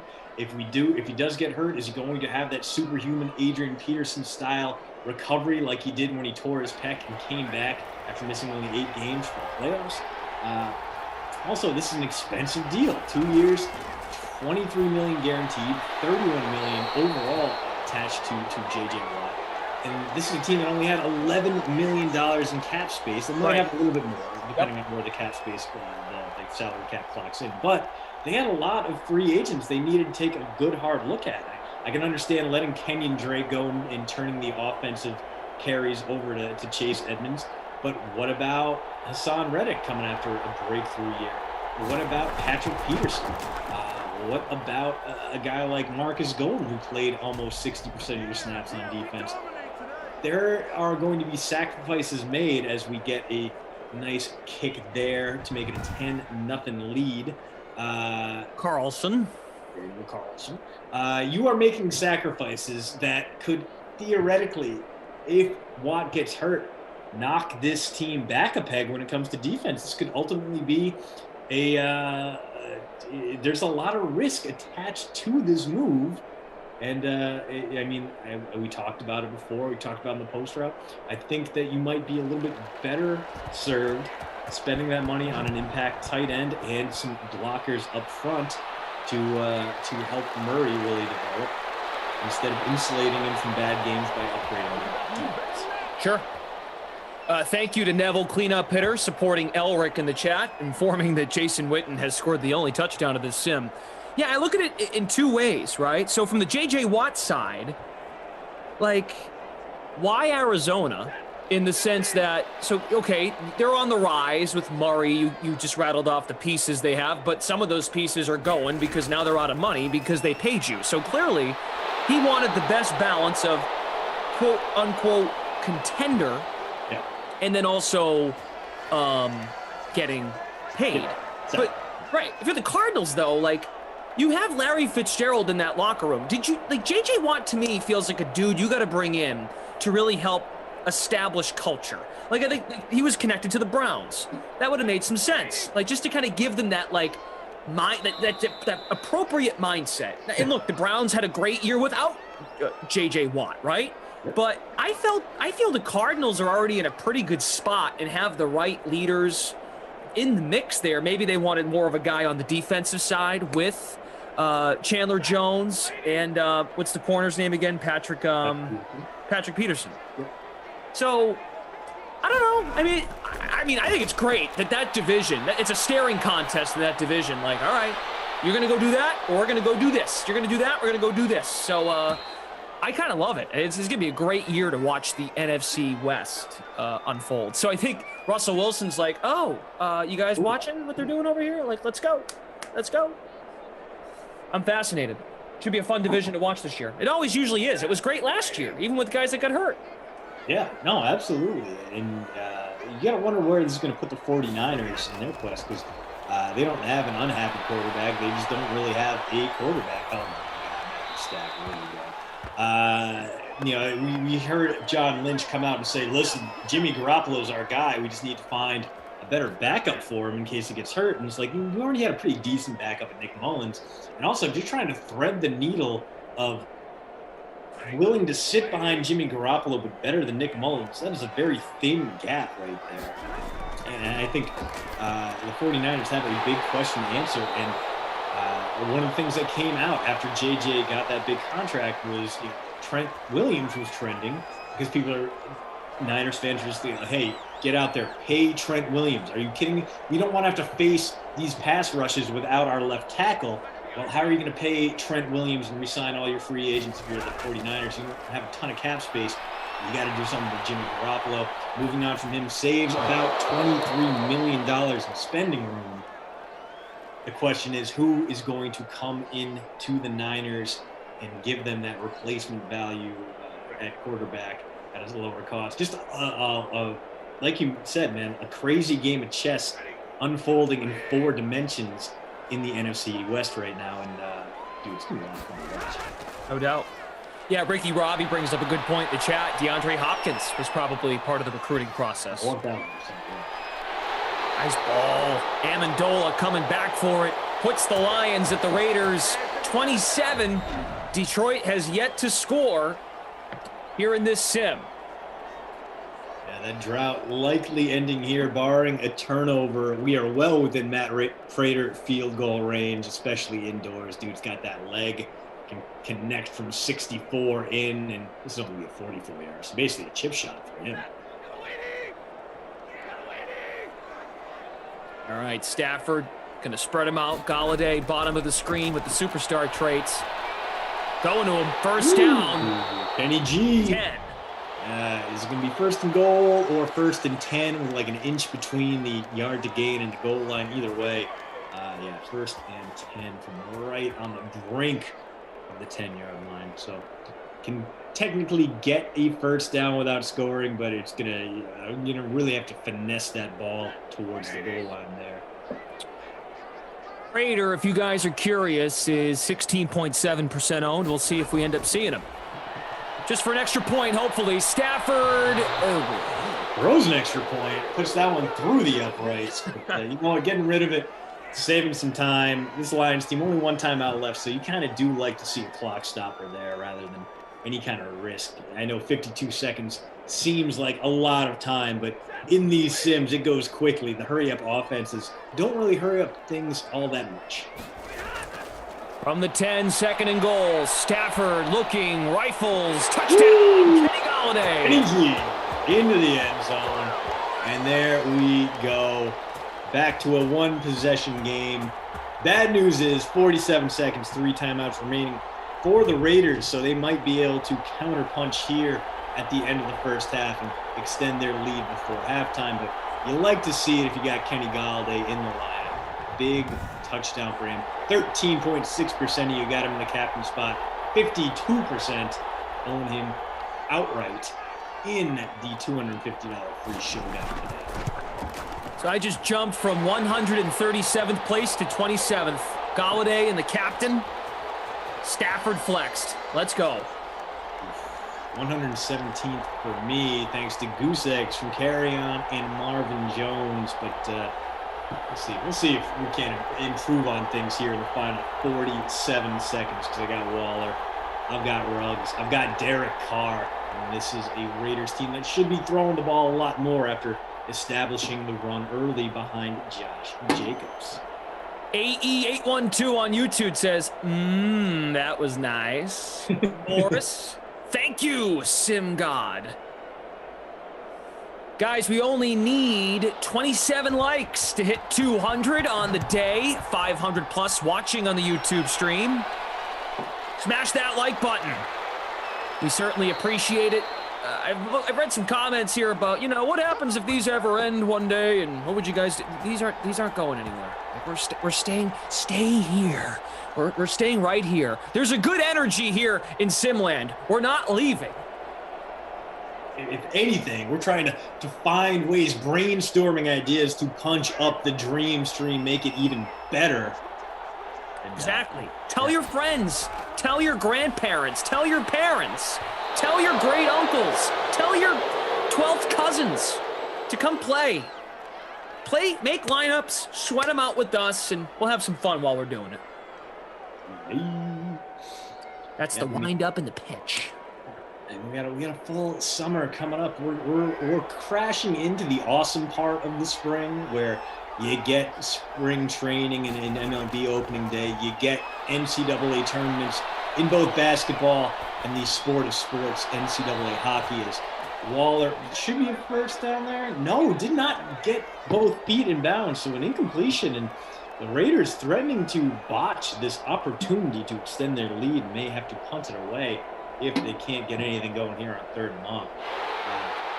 Okay, we're going to booth review. They call it down. They buzz down. We'll see if Waller did, in fact, toe tap his way down the sideline. But once we get into, like, April and May, like, we're going to need some things to capture our attention. That's where the Dream Stream is going to be ramping up the ideas. So hopefully you will be with us. You will join us, and hopefully we'll have some really cool new stuff for you guys. Fingers crossed. Todd May says, one of us, one of us, one of us. John Averill, appreciate you. Dawan, you seek. Nice. Thanks for hitting the like. Eero says, Koff is worried you will forget about him when you become a TikTok star.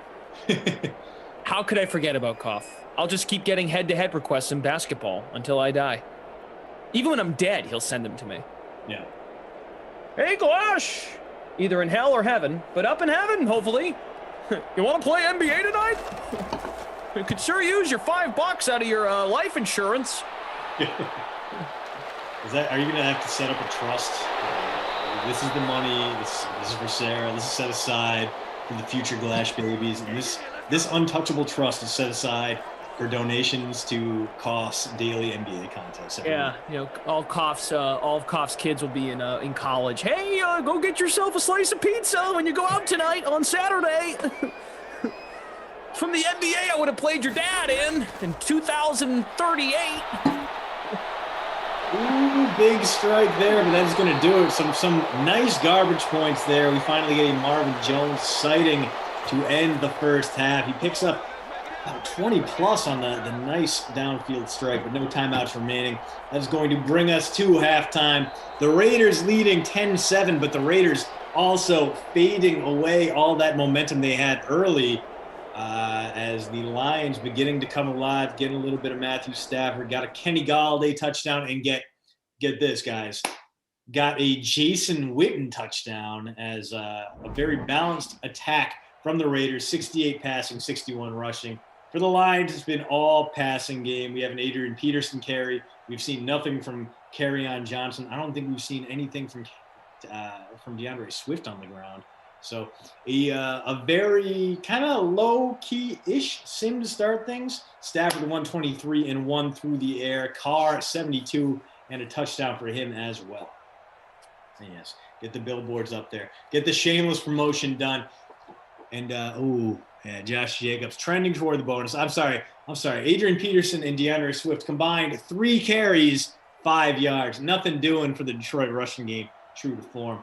And through the air, Darren Waller 4 for 23. Tyrell Williams 4 for 42. TJ Hawkinson 3 for 24. Kenny Galladay 2 for 27 and a touchdown. Danny Amendola 2 for 33. So no one trending toward the bonus besides Josh Jacobs. And hey, if you want more football knowledge, we drop it into your inboxes thrice weekly, Monday, Wednesday, Friday, all for free. It's not just me. It's also much better writers than I, Ryan Van Bibber, Sarah Hardy, the heart and soul of the former SB Nation NFL team before we all got laid off or left for greener pastures. So be sure to follow us, subscribe, like the post, leave your comments. We love you if you did. And we know a lot of you already are on the post route, and we are so grateful for you. Flash, what you got? TikTok. Hit it up. Having fun on the TikTok. I got to do a better job with the sign. I'm not really matching it well with the lighting. It's my fault. But yours is great. Rossi's fat cat says Glash needs a professional TikTok index card. Ooh, yeah. The envelope. I mean, if you ask the Kilgores nicely, maybe they'll shine up, man. You saw the post route demonstration. It's beautiful. Beautiful. Nice shot, 0-0, leading our free roll, 46.57 points. Galladay and the captain. Stafford, the Hawk. Swift, Jacobs, Carlson in the flex.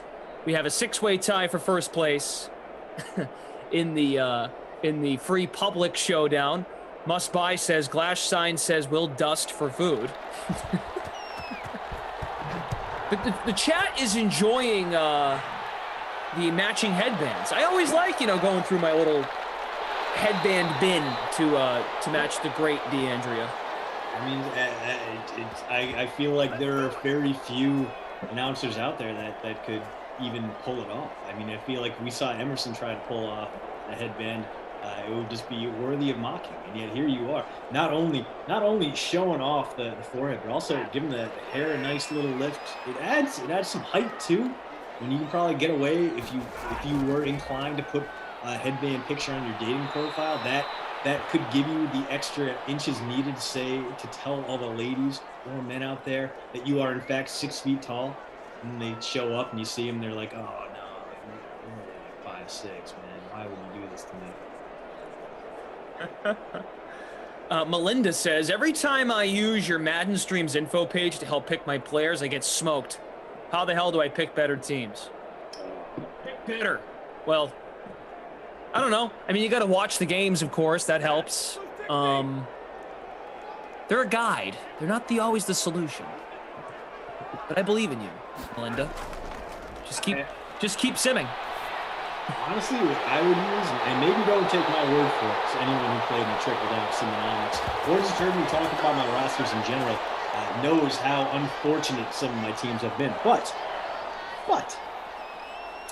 one of the ththings I really like going by is go down, click on guys' profiles, go through that game log, see where they've been producing, see if they've been hot or not, because those streaks tend to last, and sometimes you get guys who've been on real cold streaks, and you can get some value in rostering them. And Kerryon Johnson's first carry of the day goes for 0 yards, so his bagel continues.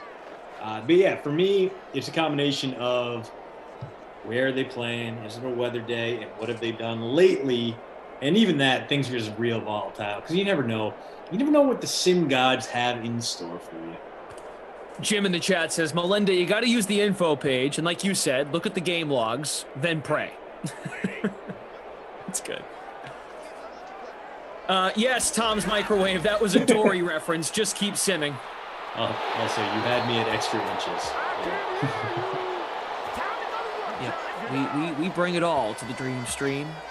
Just close your eyes and imagine and dream, and out comes the dream stream. There's Matt Patricia. Gonna miss him. He's now in New England. They're not gonna miss him. It's 10-7. Hey guys, 9 likes away. Just 9. If 10 of you could be so kind, just hit that like button. We're gonna hit 200 on the second sim of the day. Would love that. And they'll give him the first down, I think. Stafford to Marvin Jones. Marvin Jones, after being on the milk carton through the bulk of the first half, now trending towards double digits, 3 catches, 62 for him now, as he is getting more and more involved in this offense. Matthew Stafford starting to come alive, and they actually really need that, because as we've previously mentioned, this run game has had absolutely nothing going, although coming out in the I formation, fullback in the game. Are we going to get a carry here? No, play action. Intercepted! He had Marvin Jones wide open and instead threw it into triple coverage, and Trayvon Mullen with the relatively easy pick and trap. Look at that. Double coverage. Mullen just goes up and gets it. Looks like it was going to be Galladay, but it should have been Marvin Jones. And yeah, a bad look there for that Lions passing offense. But a big glow up for the Raiders DST.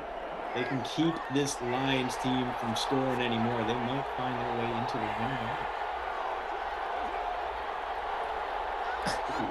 Darth Dracul. Kenyon Drake is going to end up with the Patriots. Man, I don't know. I feel like he is going to price his way out of that rotation. I feel like someone is still going to cough up like $8 million annually for him. And, I mean, let's face it, the Patriots, their running back platoon was still pretty solid last season.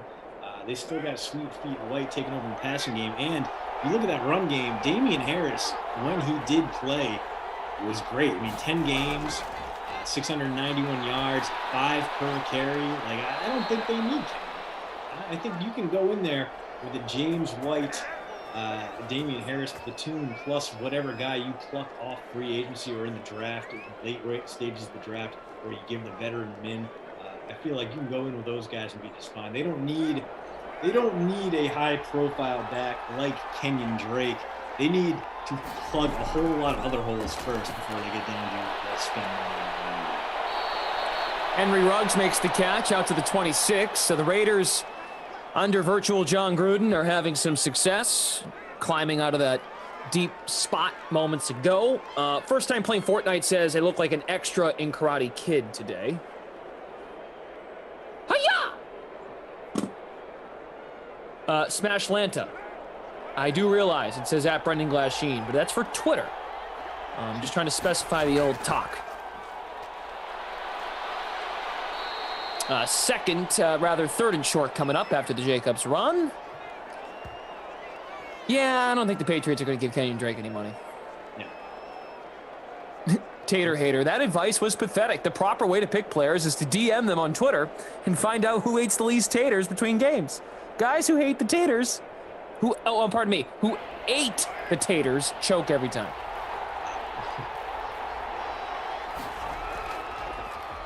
Jacobs!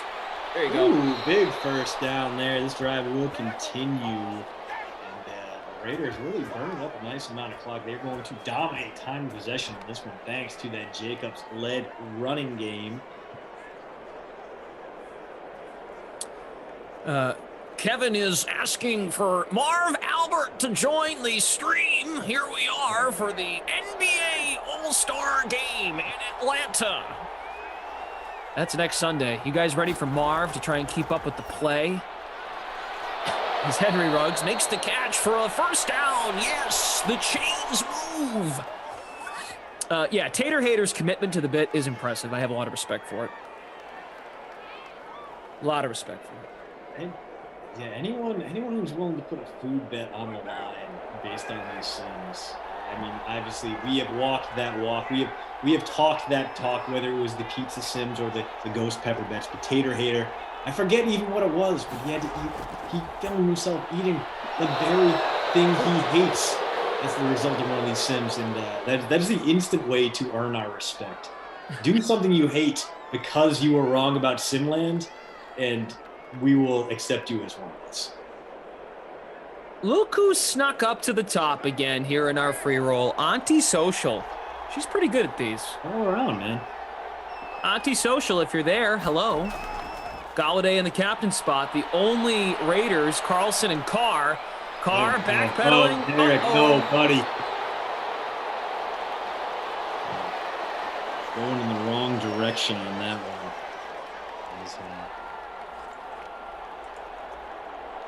Ooh. Darth Dracul thinks I have to get some Dickie V in my rotation to pay him homage. Dude, Dickie V being great at Twitter was not something I expected, but he is tremendous old man energy. Oh, is this free pass worked? Oh, Jalen Richard with 20 plus on 3rd and 12. I thought that was going to be a disaster, but the blockers getting out and sealing off that lane for Richard. And this day getting worse and worse for Matt Patricia and his terrible defenses. Oh man, you know what? If he could have threaded the needle, he would have had Derek Carr for about 20. But you know what? Hindsight, it worked out anyway. I don't even know why I'm complaining about this. Crazy baby! Oh, Waller, was he out of bounds? So Waller getting a lot of looks by the sideline that have gone for nothing. Very sad. Very sad.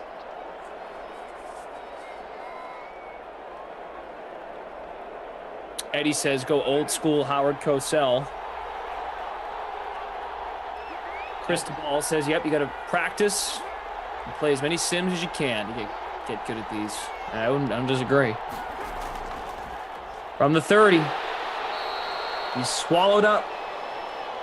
Kareem says Patricia needs a cigarette.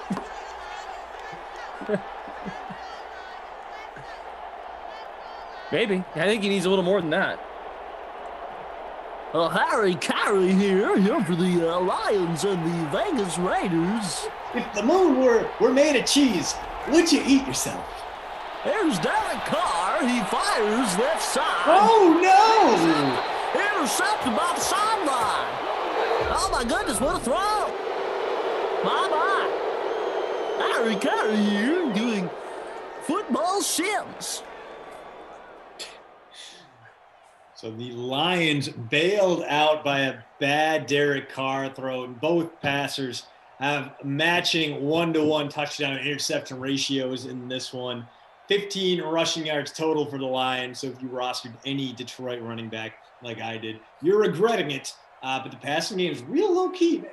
Flash, what the hell is going on? These are two terrible defenses. And yet through 3 quarters, 10-7. Neither quarterback trending toward the bonus. And Josh Jacobs has cooled off. We might have a bonus-free sim here. Although Jacobs, 12 for 72 on the ground. And if his Raiders are winning, you got to imagine he's going to get a bunch of carries. So maybe he will get there indeed.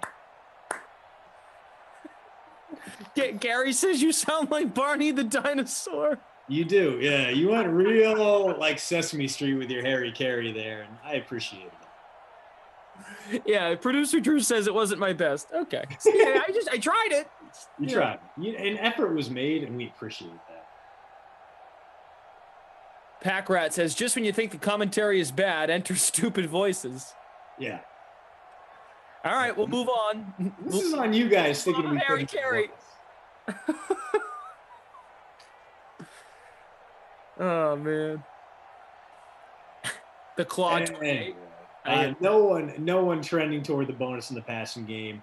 Josh Jacobs, the only guy with an outside shot at it. But Lions going to be throwing the ball. You can get a deep ball to Marvin Jones, to Kenny Galladay. That would put either one over the limit. In fact, Jones got 3 catches for 62 for him. Galladay 2 for 27 and a touchdown. So we stacked up those Lions wideouts. And I went back to the envelope for this one because I put the fine vinyl billboard too far away. But well, going into the fourth quarter here, the good news is we have a close game. The bad news is we have pretty much a boring game. Not a lot going on between these two teams.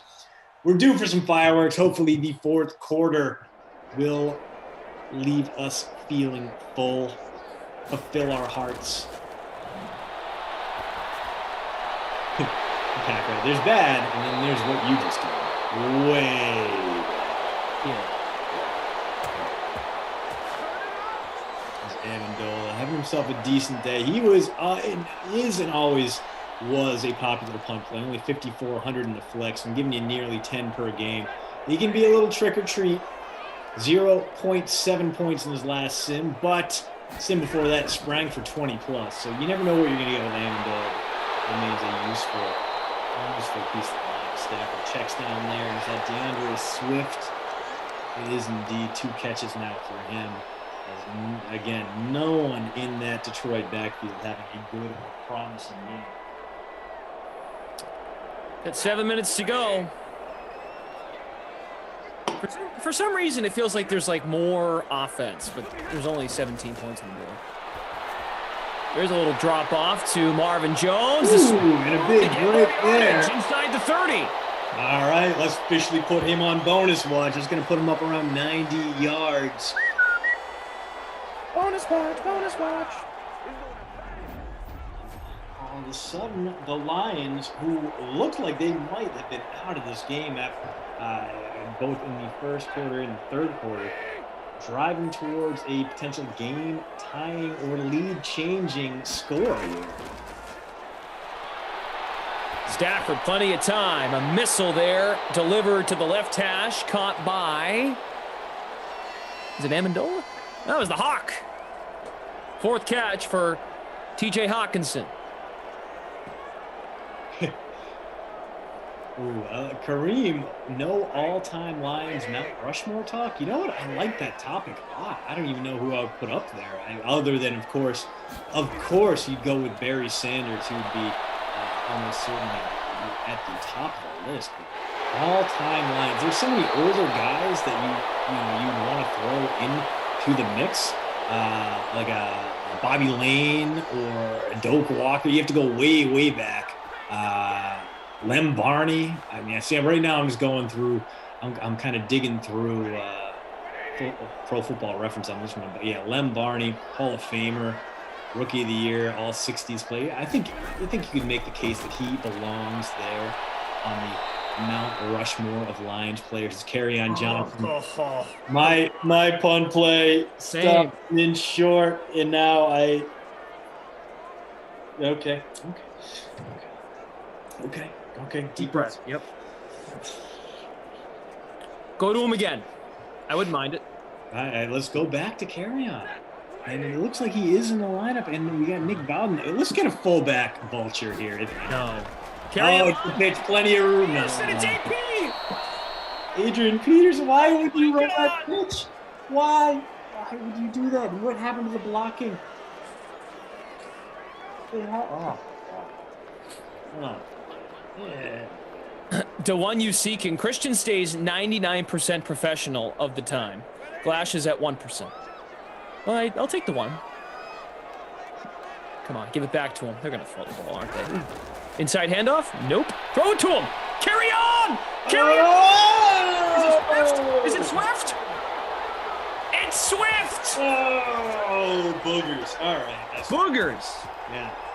You know what? Swift going to be the more chalky guy. A lot more you rooting for Swift than carry on. Swift, 7,200 in the flex, 26% owned, and 3.5% you got 10-plus points on that play because you got him in the captains. Of course it's Swift. Third down back. Here I was getting all excited with carry on. Carry on when it dropped it. What am I saying? What am I saying? Darth Dracul says, at least I have Stafford. Yo, it's Derek. Swift. Yes, sir. Over on Twitch. Nice. Barb says, stupid Swift. All right. All right. Lions take the lead. I forget who it was. Someone threw Alex Karras in there as an all-time Lions great. And yes, absolutely. Not only because he's a Hall of Famer, but also because he starred in Webster. And yeah, maybe you just can't work around that. You got to throw that in there whenever you're talking Ted Karras, a guy that we don't really appreciate for how good he was because he played before we even counted sacks or even counted tackles for him. And he also missed a full season in the peak of his career due to a gambling suspension, which for me makes him even more of a legend. He came back from that and was still like, you know what, I'm going to go out there and just wreck fools. I'm mad. I'm going to continue to be great. And then I'm going to adopt Emmanuel Lewis and see how that works out. Hugh Banks on YouTube chiming in as down goes Carr. Throw the damn ball to Galladay. I want to keep hitting first place. I got 2 first-place finishes in less than 12 hours. NBA fourth quarter, bet $50, then a tie with 10 here on a sim. Nice, dude. Good stuff. Yeah, love hearing the stories about when you guys finish in the money, how you get. Those are all awesome stories. So if you got a cool story about taking down a whole bunch of DK dollars or bringing in some cash, throw them in there, man. They're always cool to hear.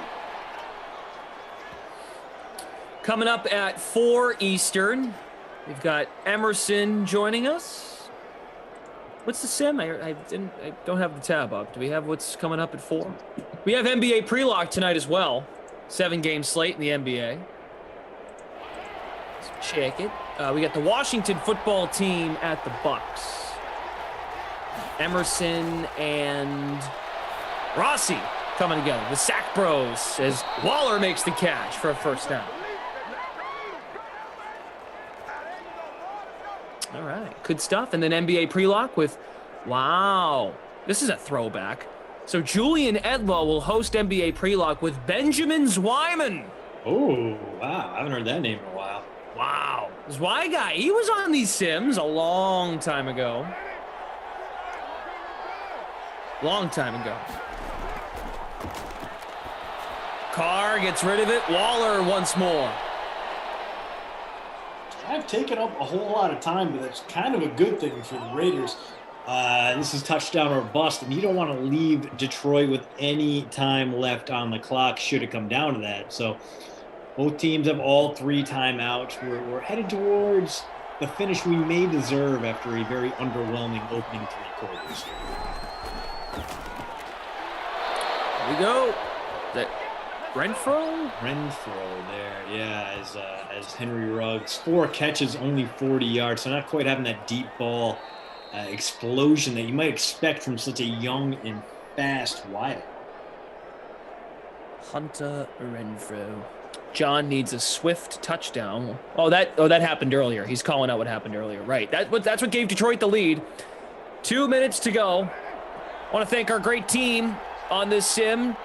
Tate on the ones and Tate updating scores. Daniel on the 1s and 2s. Producer Drew with us.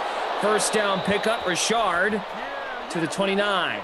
Yeah, kind of a wild route to run out of the backfield there, that crossing. You don't see that too often, but very successful. As Carr made an effort to get rid of that ball fast, which is great. You love to see it, especially given how poorly his pocket awareness has looked in this game.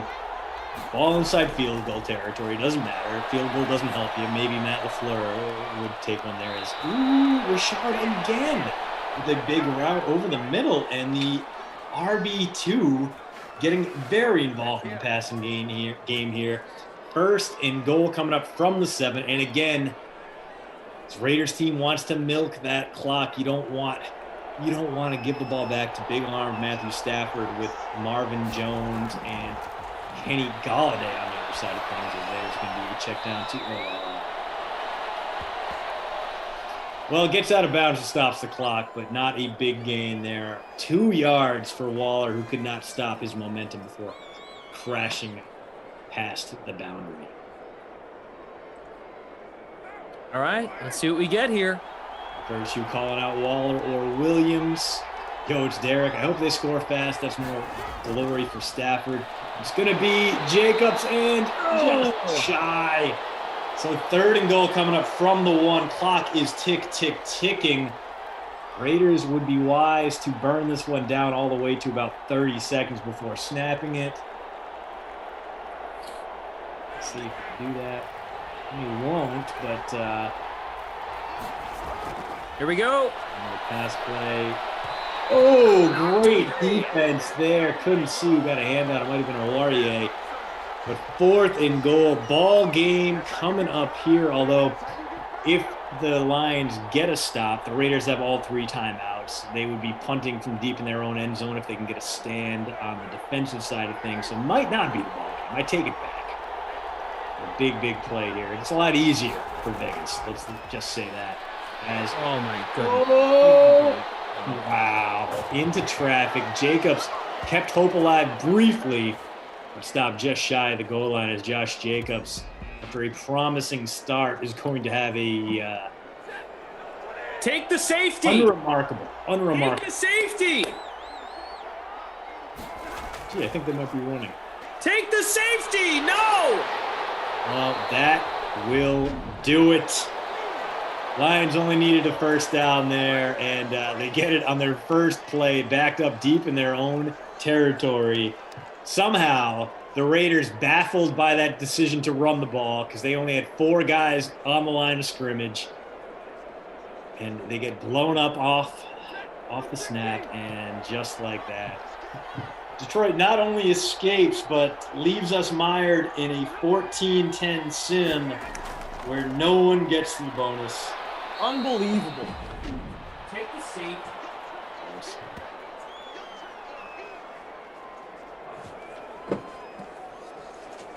All right. Well, guys, hit that like button if you are choosing to bow out. We hope you stick around. We've got another sim. We do 6 of these a day. Next sim is coming up at 4 Eastern Time. Emerson, Rossi, Washington football team, and the Tampa Bay Buccaneers. I'll be back tonight at 10 with Freeze Pops. We'll have Carolina and the LA Rams. Christian's day is done. True, but I'm back tomorrow at noon with Kickoff, and I'm back on Wednesday. I'm here every day for during the week, and I'm off on the weekend. Hopefully we'll have enough nice weather that I can go out and enjoy myself here in the lovely state of Wisconsin. I just want to smack some golf balls as soon as possible. Be nice. So we got a great year-round range. That's the thing right now is that you can't do it safely, but we have a great year-round range near us.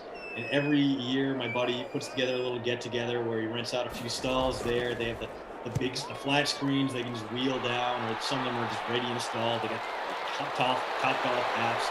So we'll watch a couple of NCAA tournament games, put out like a nice little buffet spread with some beverages, and we'll spend like 6 hours just smashing golf balls, watching college basketball, eating, drinking.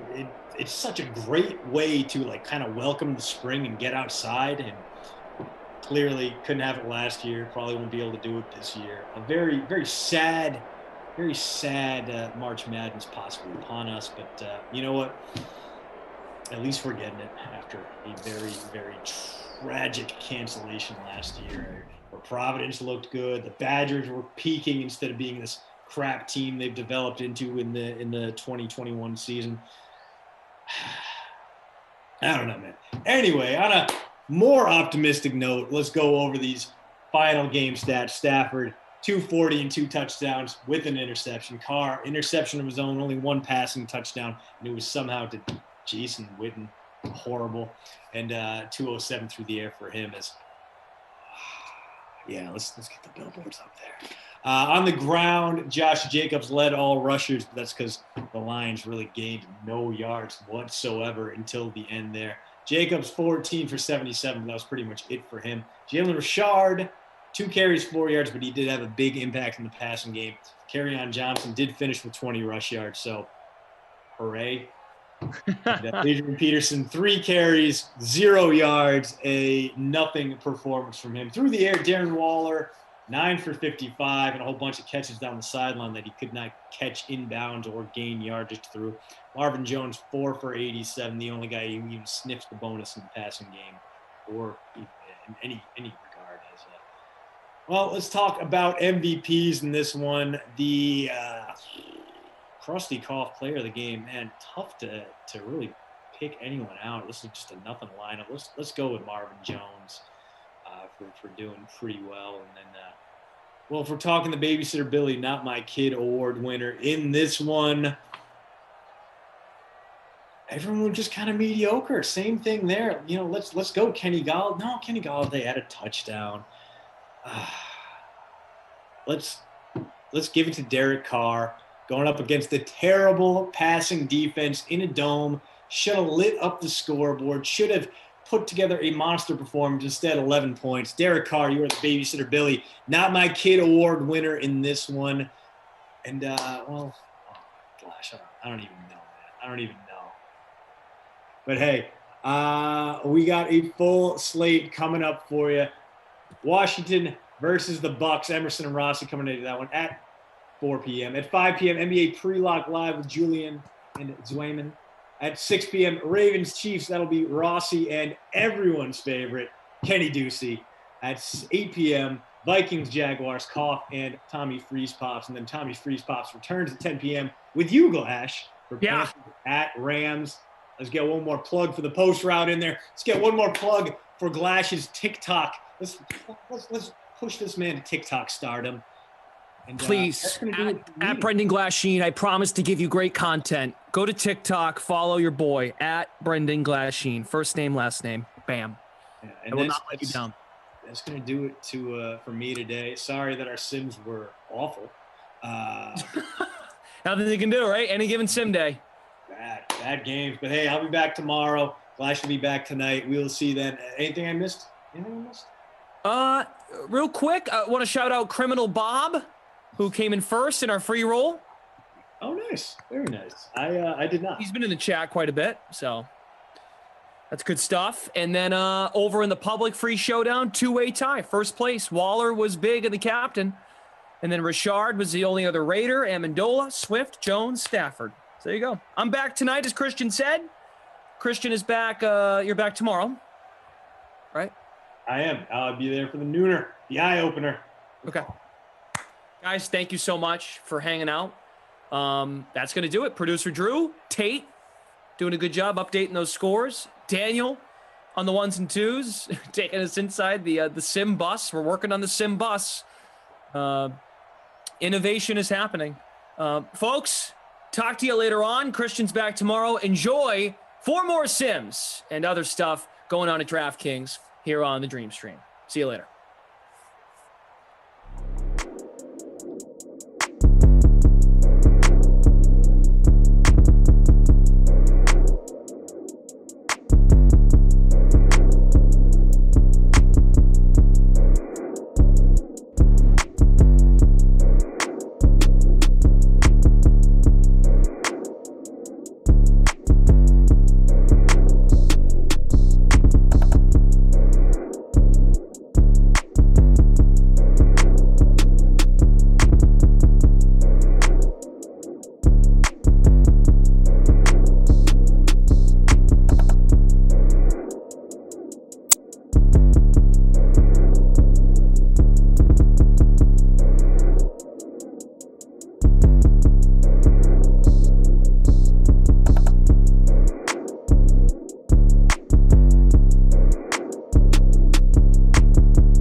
La da da dee dee da da da. La da da dee dee da da da.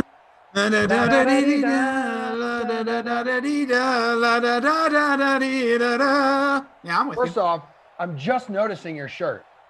Oh, Great yeah. Want to be my lover. Be a lover. Oh, yeah. Be my lover. Hey, You know what Club Madden at 4 o'clock in the afternoon, you know? It's Getting called, weird. we have a new name for that. We have a new name. What is it? It's like Club something else. I forget. We've retitled it though. I'll get you the info. I'll send you the press release. Thank you so much. That's mighty kind of you. Jason Rossi, everybody. Emerson Lotzi here with you. We got Daniel on the 1s and 2s. We got, what the hell is happening? What's popping up on my screen? Okay. We got producer Drew with us. Tate from the ops team chilling, probably be in the chat. Tate will probably finish, near the top of the free roll as well, because that's what Tate does. Just slays. So we got the Washington football team. We got the Bucks of Tampa Bay. Did you get a lineup filled out? I never miss a beat, dude. Never miss a beat. And we'll talk about Luigi later. But yes, I have a lineup. Lineups have secured. Excuse you. I put JD McKissick. I can't believe Emerson just burped. I got McKissick in the captain spot because I loaded up on Bucks. Outside of him, Brady, Evans, Godwin, OJ Howard, Dustin Hopkins is my kicker, because you can't go without a kicker unless you're foolish. Ooh, well, about that. Yeah, tell me about it. So we have 159 entries. Currently, I am tied for first place, but I got Scary Terry in the captain spot. Oddly enough, I'm tied for first. Wow, dude. Weird. It's a hell of a day for you. Screen grab this and put it on your Instagram story and let everyone know how good you are. So Scary Terry in the captain spot, Dwayne Haskins there, TB12, Mike Evans, Uncle Leo, little Lenny Fournette, and then Logan Thomas. Logan Thomas was my punt play, but not a super crazy punt play. I think the last time I was on one of these Washington football team games, which I'm always calling this team in Simland, dude. I don't get it. But he had like a touchdown last time. I think maybe against Denver or Carolina. He had a touchdown in both those games. Dude, does that mean you're looking to the sky and you believe here there's a vulture in the air with Logan Thomas? Could be. I'm looking. I'm trying to see. Yeah, I do see some. Yes. They're swirling. Dude, speaking of that, the sun just popped out, and whoops, his warm little face out of the clouds for the first time today. It's such a game changer. Yes, look behind you. Yeah, look at that son of a gun. Behind you. All day I've been, available for sunshine. No, get the picture back in there. All day I've been available for sunshine, and now that we're simming, look at that. Just took a little Sack Bro collaboration to bring a little light to the world. That's right, baby. Sack Bros, all up in you. Tom Brady, highest owned in the free showdown, dude. Not a shocker, 75%. JD McKissick, extra time in your ears. Chris Godwin, 58%, Evans 52%, and Gronk Daddy, the big man child, 44%, rounding out the top 5. It is a frightening picture of Flash that was just dropped into our Slack channel. Is that from the Teletubbies? Like the song? Oh, jeez. I remember this popping up on the Dream Stream like months ago on Twitter. It is. That's a Teletubbies thing. I don't remember. It was the Teletubbies were a little like after me, but I do know that reference. I think there was a baby's face in the middle of that sun, if I'm not mistaken. Just big old baby face.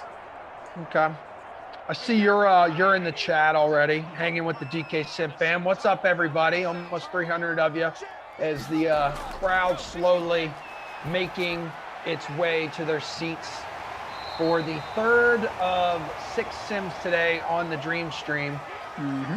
We have NBA Pre-Lock Live coming up after this.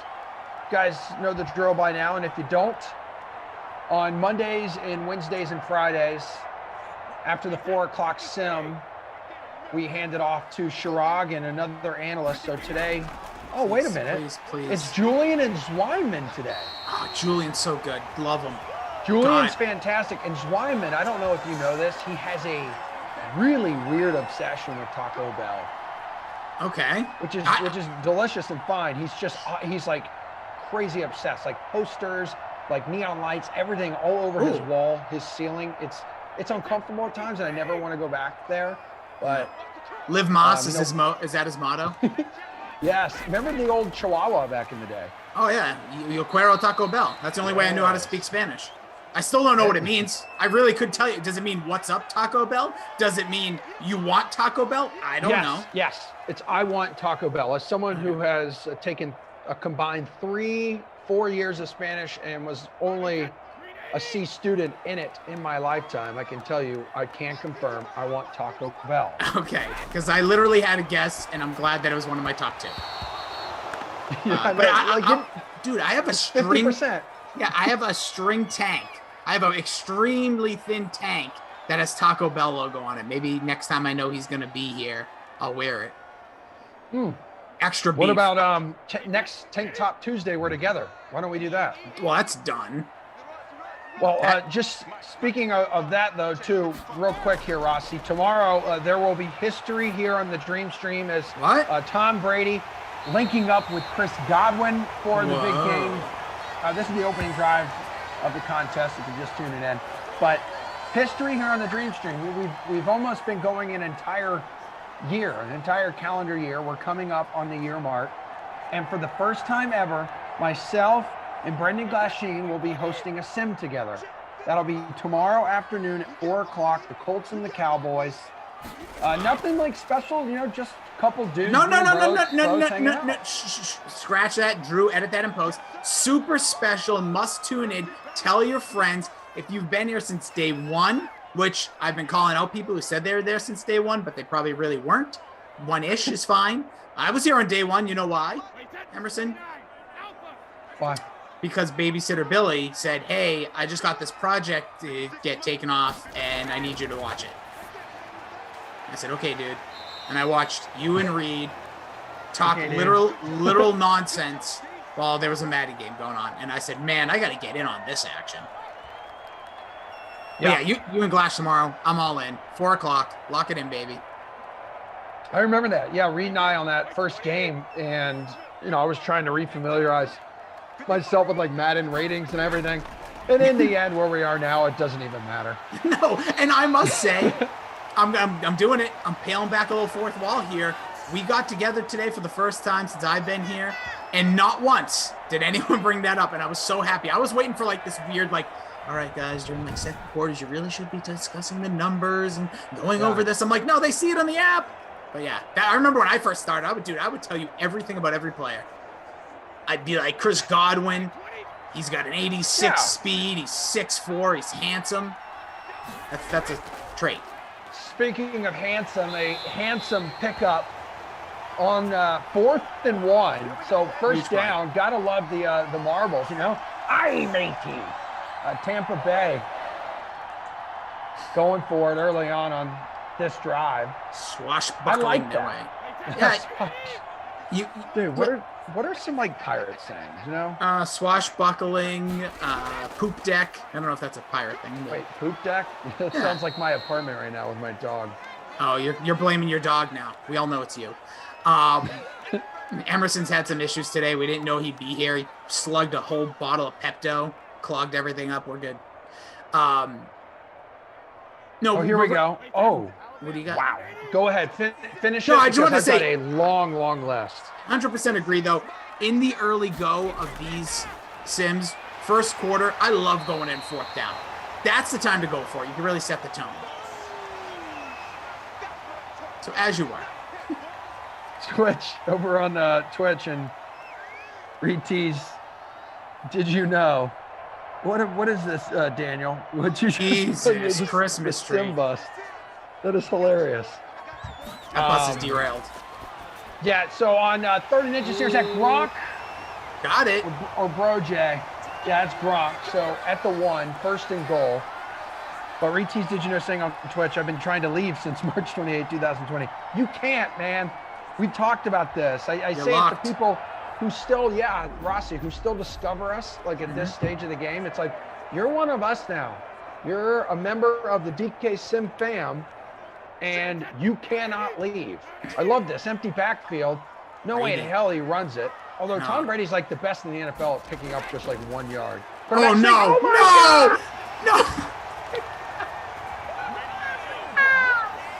You gotta be kidding me. Yeah, 1 yard is usually he like just puts the ball over. He just did a freaking quarterback sneak 5 yards out. Unreal. Tom Brady just not giving two craps. Who do you? You know, his mom said a few years ago, my son, and I love this woman. She's incredible, cancer survivor. Yeah, big props. My son is the fastest player in the NFL. And he's like, yep, moms know best. But it really is like one of his strengths. Usually he's under center, that quarterback sneak, like right at the goal line. No, he's so tall. Like 12 out of 10 times. He's so damn good at that. Yeah, the most iconic rushing touchdown for him, obviously it didn't turn into anything. He had it against the Baltimore Ravens. I want to say it was in the 12 title game where he literally dove up, puts the ball over, gets crushed, flips over. It's incredible. It was his worst playoff game too. But nonetheless, okay, so you have some pirate Buccaneer-esque phrasing? Okay, so yes, I do. And real quick, producer Drew, dropping the facts. Everyone's losing their collective minds right now. That was Brady's first rushing touchdown in Madden 2021. Wow. So look at this. You can get the two sack pros together, these two handsome individuals, and you stuff us inside the DK Sim fam on a sim that includes Washington and Tampa Bay. Good things happen. Tampa Bay, Tom Brady doing that thing we like, and 75% of you who rostered him in the free showdown. Unbelievable. What a play. Good to see everybody here, the usual suspects over on YouTube. Emerson's forehead. What's shaking, Bacon? TV Football 21. David G. Damon. Ashley. Oh, my God. Noah Moon. Peter Positive. What's cooking, dude? CEH. Eric Court. Congo. El Bongo. Choker. My fam. Oh, Tater Hater. In the house. Watch out. Might send you a video. Careful. Fine. Fire away. El Paso Bills fan. Jordan. Mike Bauer. I'm going to sit here and read names. You talk. I love it. Brian C. Okay. I'll talk about other stuff. Yeah, we have Dwayne Haskins doing Dwayne Haskins things. There aren't any completions. Although, remember the last edition before we switched over to 2021? In 2020, Dwayne Haskins was like a must roster in this game. Him and Mitch Trubisky were like, wow, they're in. Get them in there. Like, we need That's a good point on must roster players. Now, Dwayne, yikes. Yeah, let's look at some of his previous games. 6 points, under 4, 8. And you 12, rostered him. 7. And you Yeah, rostered him. I did, because like those games that he goes off, it's typically to Scary Terry, dude. I gotcha. Well, we'll see. I like my McKissick and Dustin Hopkins only. Like, remember when the sprinkler was fun? Remember that was the thing? You go. Are you talking about the actual dance move? Well, sure, because that was more fun today than rostering Jeremy Sprinkle, because he was a good time, and now he's just not really rosterable. This Washington offense is pretty rough. But maybe you'll find the diamond in the rough. Ooh, you sounded like Aladdin, the dude in Aladdin, the cave talking. Yeah, it wasn't a person. It's just like some weird lion. Like a rock. Yeah. Yeah, dude, is that like them trying to combine Lion King with Aladdin? I didn't even think about that. Like, is that supposed to be Mufasa? I think Lion King came out after. Don't quote me, but Well, could have maybe been it was a sneak precursor. Yeah, a little Easter egg.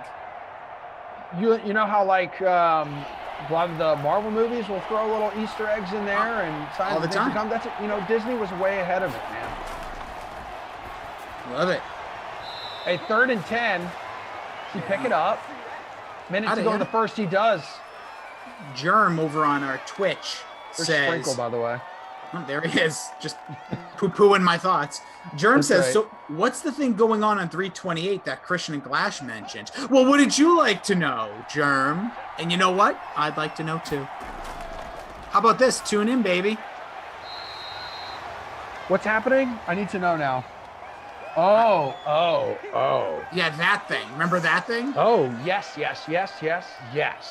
Now, producer Drew, did you get that? Are you working with who to get things squared away? You know what? I know it came up in our ginormous meeting this morning, one in which I led because I continue to be the highest paid employee at DraftKings. Terrible throw by Dwayne Haskins. Can I do another fourth wall peel back here? Please. I love, there was one point when like the meeting's happening and some of the people are talking absolute nonsense, most likely me, and you're like taking a call or something, because I did pins. I was going to screenshot, but I'm like, I don't know if I'll get in trouble. I wasn't going to post them. I was going to text you. Moose had a couple of golden ones. But you like at one point are just completely like talking to somebody else. It might have been Winnie. Winnie might have been just dropping hot liquid all over the living room floor. I was watching you. It's just like, people, this is a visual thing, sorry. But yeah, he was just mute, not even paying attention. Or maybe he was paying attention. That's the way he does it. I don't know. Well, I was. It was really tough because, first off, we hop on this meeting and our strong leader, Tom, like the first thing he says, he has like this Zoom window booked for, that's Sprinkle again. He has the Zoom window booked for like 40 minutes, right? And of course, the first thing he says is, all right, guys, well, I'm just going to get right to it. This will not take the entire 40 minutes. And I'm like, all right, this is awesome. I love that. I love that about you already, Tom. And then you know what happens? It goes like an hour and 10 minutes. Flying through. People start bringing up God knows what about Jigglypuff and Pokemon. I don't know what was going on in there, dude. Last 30 minutes to 40 minutes was like people talking in circles, like round and round. My wife's over here listening to it, and she's like, you guys could have ended this conversation like 20 minutes ago. I said, I know. And you know who it was? And the DK Sim fan will appreciate this. Kenny Ducey. Kenny Ducey brings up one little thing, but that one little thing he takes like 10 minutes to explain. Yeah. He does you know what? Christian is probably known for like the most talking. But Kenny's sneaky. Like if he's trying to make a point and he feels himself working his way out of a point, he'll just keep talking. Like, so you get lost. I love it. Yeah. He just was like, yeah. It's like I'm laughing. I laughed out loud and it just kept going on. There wasn't one point where I did this. I didn't know if anyone could see me in the Zoom. Oh, I did. I'm like, bro. I just started like bobbing my head. I texted a couple people joking. I was like, I want, like, some people weren't on camera, which by the way, Daniel, you're a victim. I wanted to say it, but I'm like, I'm not in with this crowd. I don't know Tom that well, but I wanted to be like, dude, you should demand everyone's camera on. I don't care if they're stark naked. Yeah. Oh my God. Billy. Yeah. Billy starts the meeting, right? My thing is this too, on a Zoom meeting, like if you're going to be active and talking and answering questions and throwing out ideas and recommendations, put your camera on. I want to see I want to see you guys see this. Howard. Yeah. I texted him that. And I said it out loud. So did I. You said it out loud and I said, you know what? You're right. So Rossi, I picked up the phone. I texted Billy. I said, you are a coward. Turn your camera on. Yeah. He turns it on like 10 seconds later. If you're in a Zoom meeting, camera's on. Our buddy producer Drew right now can't see him like John Cena, but guess what? He popped it on. Daniel, I don't know what you're hiding. Tate, Daniel. Don't know. I want them all the cameras on. There's a motion to do it. I feel uncomfortable by looking at names. Like DK Simfam, I want you. I wish I could see you. I wish this could be a two-way visual. Yeah. Me too. Imagine man. that. I want to see you. I want to hold you all, Daniel, with this freaking bus. That's true. You know what, people? We love you. We do. It is really nice to put faces too. But that's part of like one thing I love, how like I've kind of communicate with a lot of members of the DK Sim fam, like on Twitter and on Instagram, like outside of Sims. So like I am able to put like a face with a lot of the men and women of the DK Sim fam. And now it's like we're all family and we're gonna hang out and have a huge party when this pandemic is finally over. Oh, dude, I'm coming over. No shirt, tight mini shorts, and we're partying. That's it. Mike Bauer says, I'm ugly too. No, you're not, Mike. No, Mike, I'm going to say this. I've been very ranty. Mike, you are created just the way you are, and you're perfect. All right? There's no one else like you. Listen, do you think this is some sort of beauty pageant going on over here? Look at me. I don't care. This is who I am. This is what I am. All right? And that's the way it was intended, baby. Hey, I am whatever you say I am. Because if I wasn't, then why would I say I am? Cool beans, man. JD McKissick. Nope. At the 13, 2nd and 12 coming up. So Washington trying to answer back here. So was that like a really long opening drive for Tampa Bay, and then now like Washington's kind of doing its thing? Yeah. No, this is still their first drive of the game, I believe. Yeah, you have to remember it was, a 4th down connection. It was about a 6-minute drive there.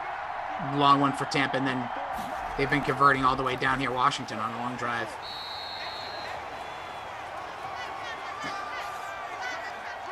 Yeah, can you believe that? My mom is texting me and my wife crazy things. My mom needs to take her happy pills today. It's 4:20, Mom. Get on it, please. 3rd and 12, 6 minutes to play here in the first half. Dwayne Haskins, who has looked terrible, and he backs me up on that.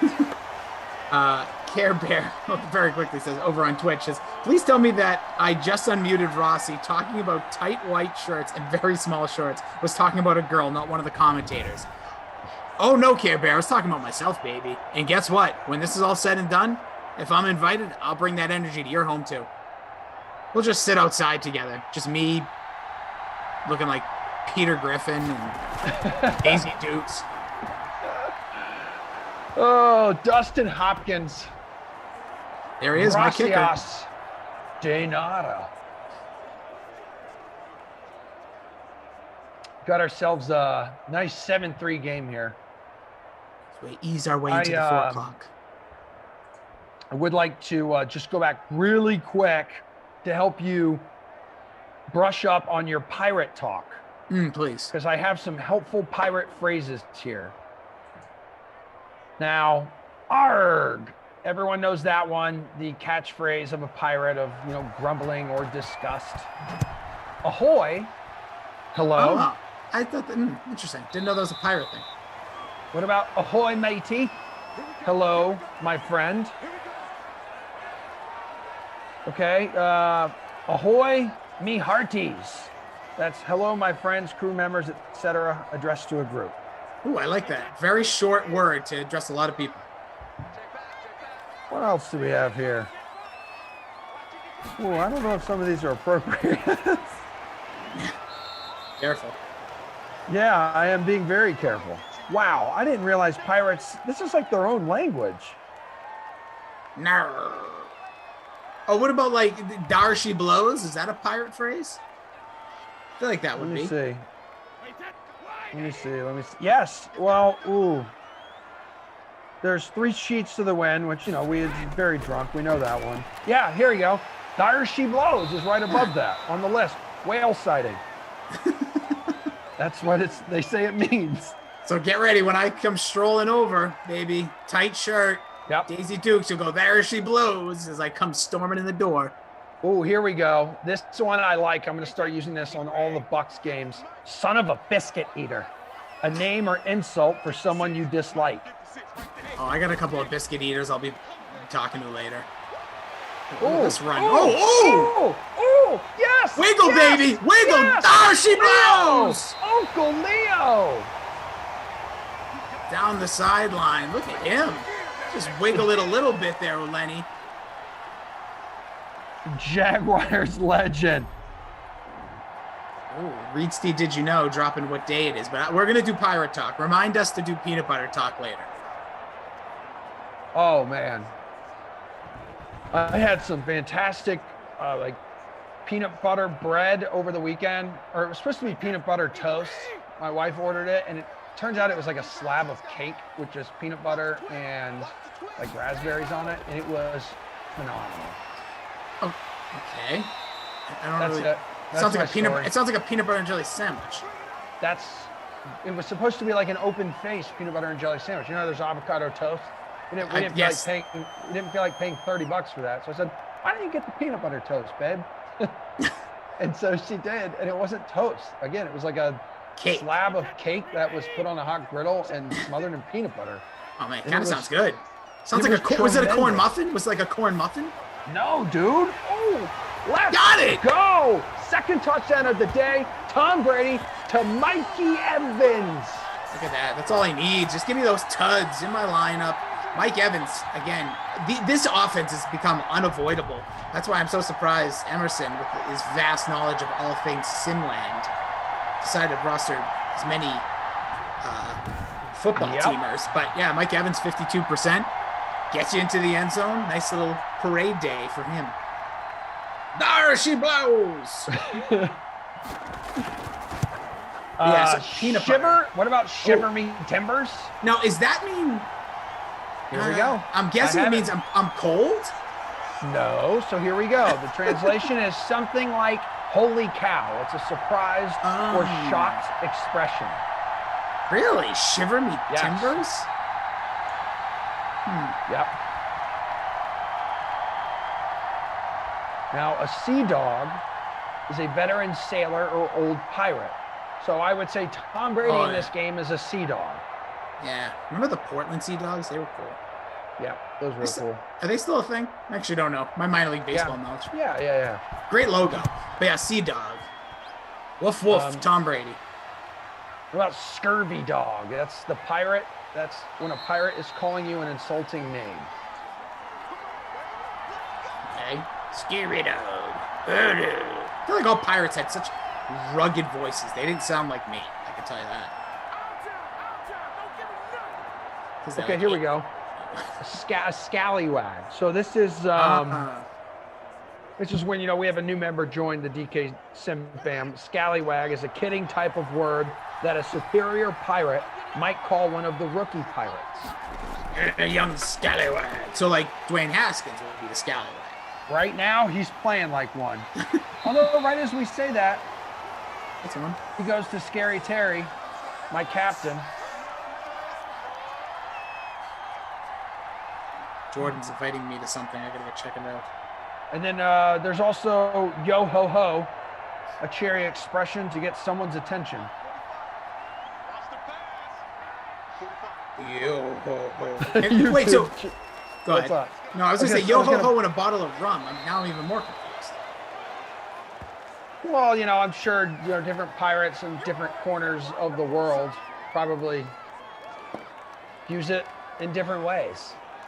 Dig it. But Jay Duncan says on YouTube, "Arg, Lenny's peg leg cost him the score." There is like a national Talk Like a Pirate Day. I don't believe it's that. I totally forgot how we ended up here, but that's the dream stream for you. It's a Scary Terry pulls in another one. First down. He's got 2 or 3 catches.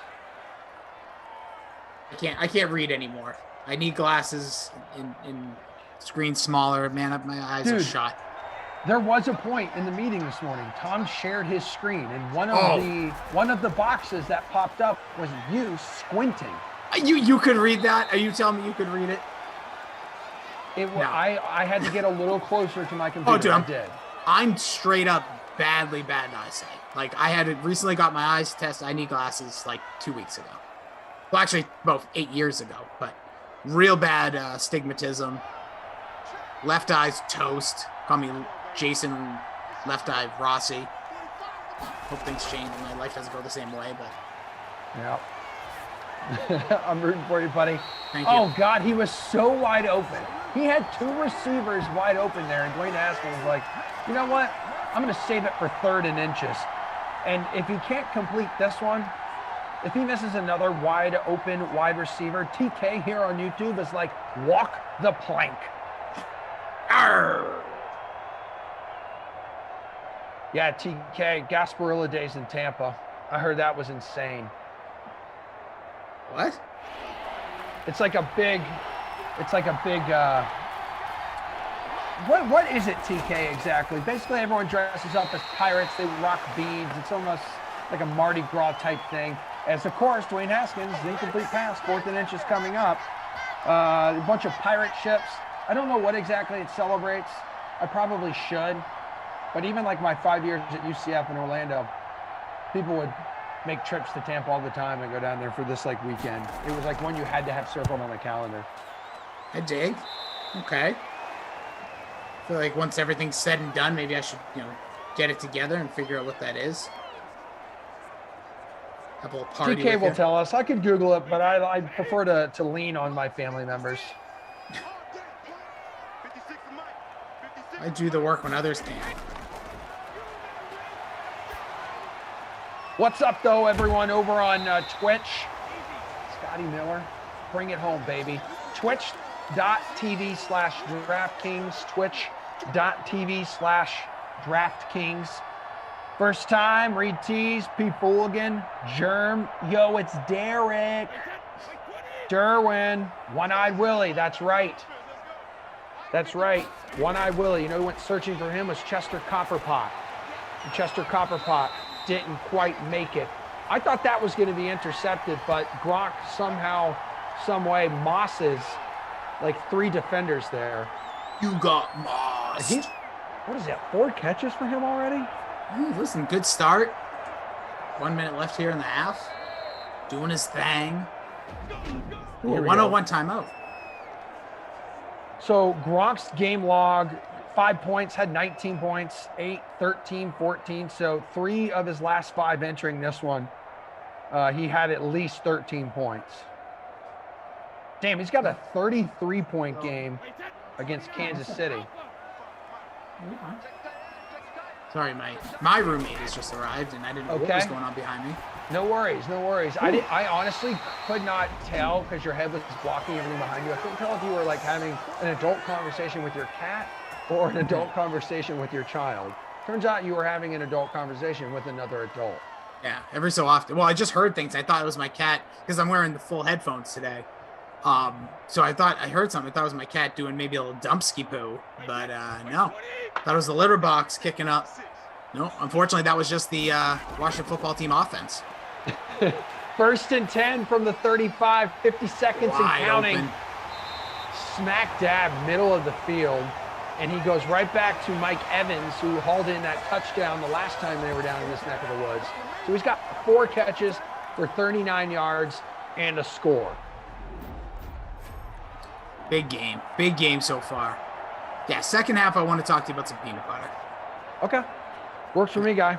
I got a lot of questions, and I don't know if Kenny will have as much fun with it, so I'm not gonna save it. Some things I like to save, but I have a feeling Kenny's gonna like lecture me out. Peanut butter's unhealthy or something, and I don't really. Yeah. TB12, the X Factor is lit, so you knew he was going to complete that one to Chris Godwin. Looks like they're going to mark him out at the 1. I thought that could have possibly crossed the goal line, but these officials know better than me, right? Yeah, nice catch, though. Ooh, yeah. Maybe that's not like possession. Are we going to get another Brady rush here? 1 yard line. That would be insane. So if you're just tuning in, the first touchdown of the day was a Tom Brady 1 yard run. And it was out of an empty shotgun set on the 1 yard line. And that is just go up the middle for crying out loud. Don't go outside. Leonard Fournette, dude, figure it out, man. Lenny. Ravens at the Chiefs, though, at 6. So yeah, you and Kenny on that. That's actually going to be fun. Yeah, should be. Should be a extravagant point bonanza. Cool, man. 3rd and 2 from the 3. They can still pick up a first down. 16 seconds to go. They have no timeouts. No timeouts. So end zone or bust. Back of the end zone. So easy. Tyler Johnson. We are is that a vulture? That's gonna be a vulture. Yes. I don't care. Where is this guy? Dude, what is it's going probably on? Gonna be his only catch of the game. Wide receiver 4 for crying out loud. I thought it was already crazy. We saw Scotty Miller like getting involved. Caw!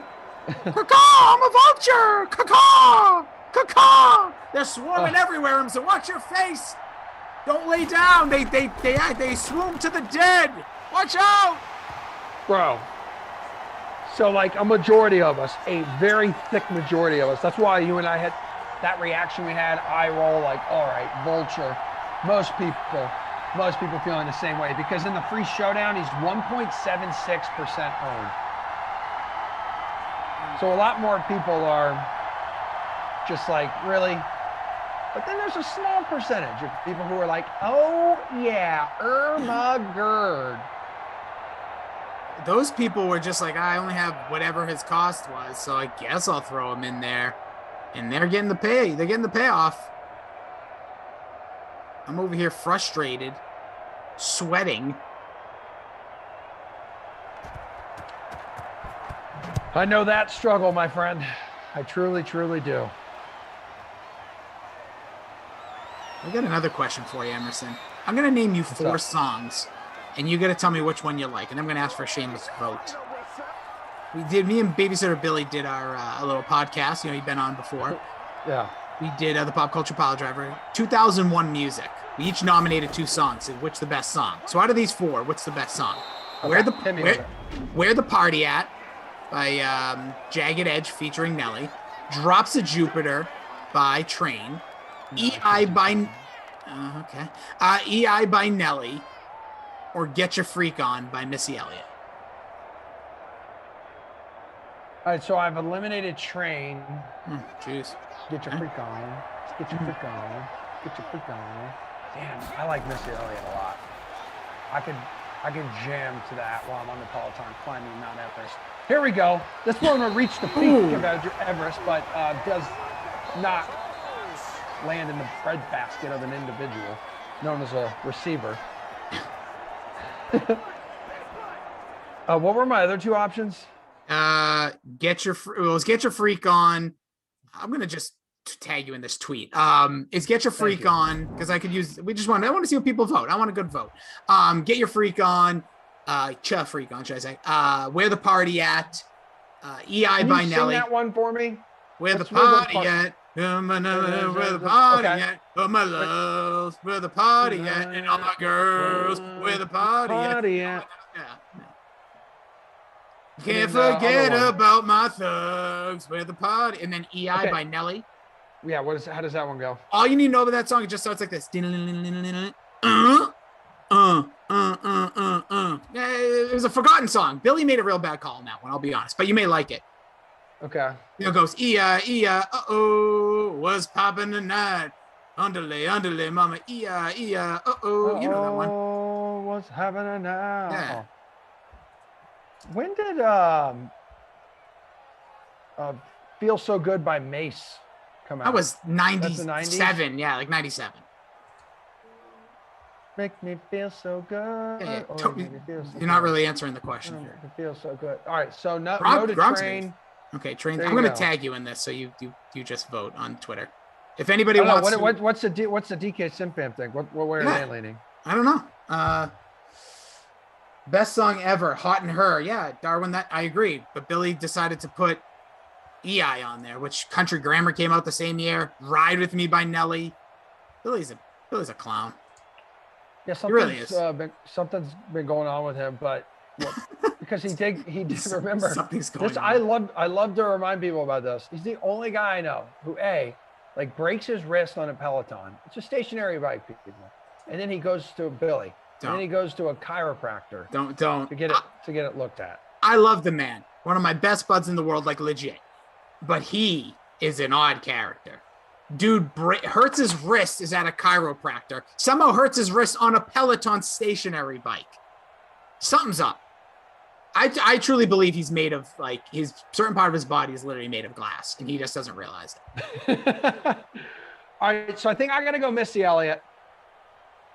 Put the official vote in there. It doesn't count. I know mine was Train Drops of Jupiter, because that song. Oh, I can't do Train Drops of Jupiter, because that's like, isn't that your dad's like favorite band? Train, yeah.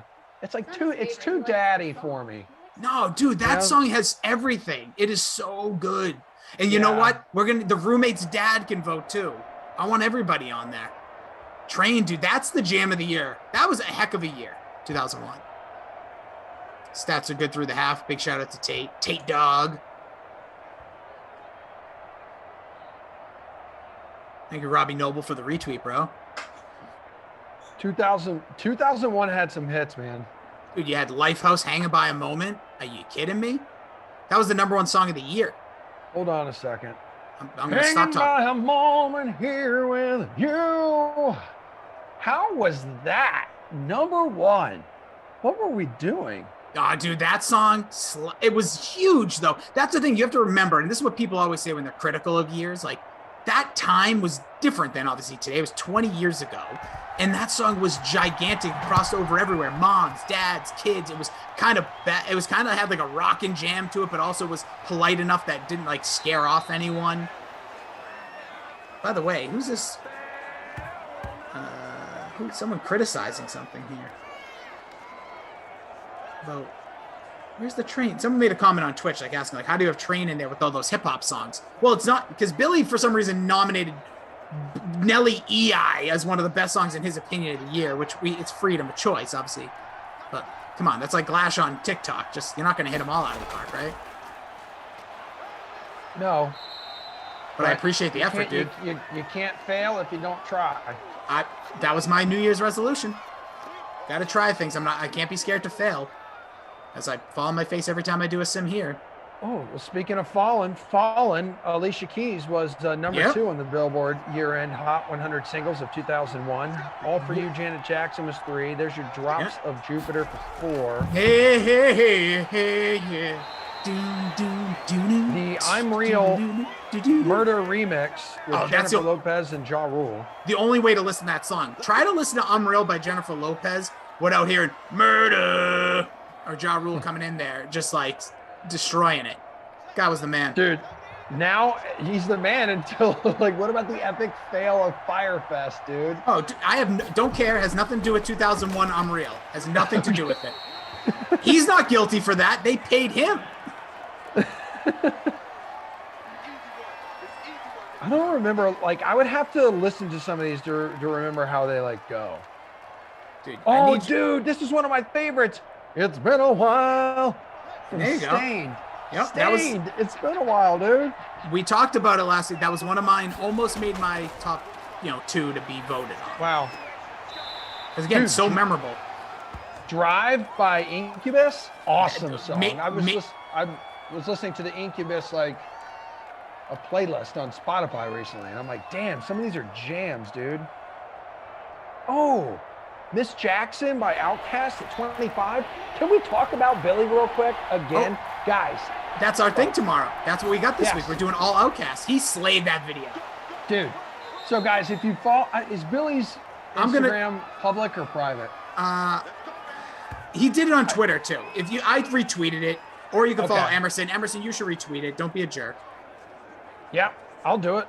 I'll do it right now. But Billy made this like video tease, guys, for y'all's show tomorrow, right? Yep. And you guys are talking about some of the best Outkast songs. Yeah, so we're going through their discography, and we're gonna just like pinpoint. We're just basically gonna like talk about each album in short form, say which song we like best out of it. Then at the end, do something similar here, make a poll. What's the best Outkast song? So like they have some bangers from back in the day that not even like the hits. Like I was listening to an album they had AT Aliens. I think that's how you say it, ATL Aliens or something like that. But man, it came out in '96. Just totally different type of album. I still think the best like hip hop duo group, whatever you want to call, of all time. Insanely talented.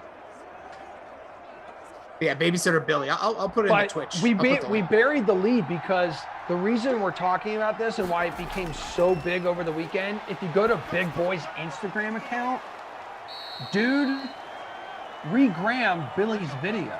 Yep. Like, he's got more than 1 million followers, and Billy, with how talented he is, Big Boy from Outkast, took Billy's video, put it on his account, tagged Billy and everything, and it's awesome.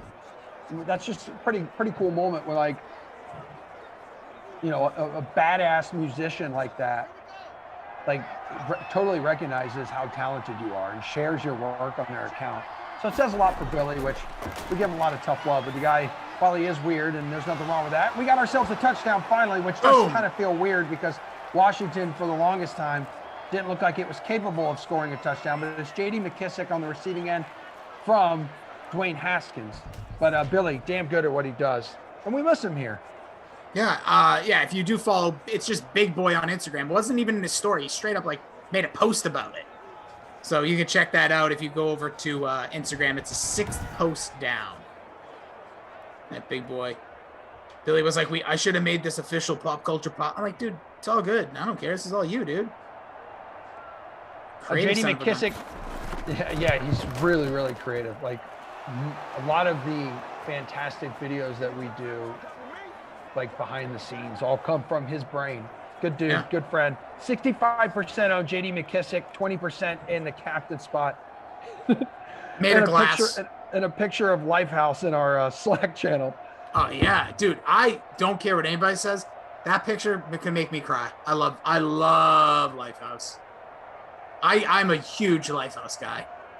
Don't care. Wear it with honor. I have no guilty pleasures because don't feel guilty for liking things. Sean Williams says Rossi can come to the cookout. Hell yeah, dude. Let's go, Sean. What can I do? Does it matter what I wear? Because once these walls are broken down and we're all eligible to get together again, woo! There ain't no body shame. I'm going to be like Lizzo out there. Just all curves, baby. And a couple of bumps. I'll drop you off and then, Oh, kind of hope that I get like an invite later. No, and you'll be like, hey, if you feel like, turning around and coming back, you can show up. And I just walk into the backyard like 2 minutes later. I'm like, oh my God, hey, I was just in the neighborhood still. There it is. You did it. This is all on you, Sean. Emerson's bitterness is coming out.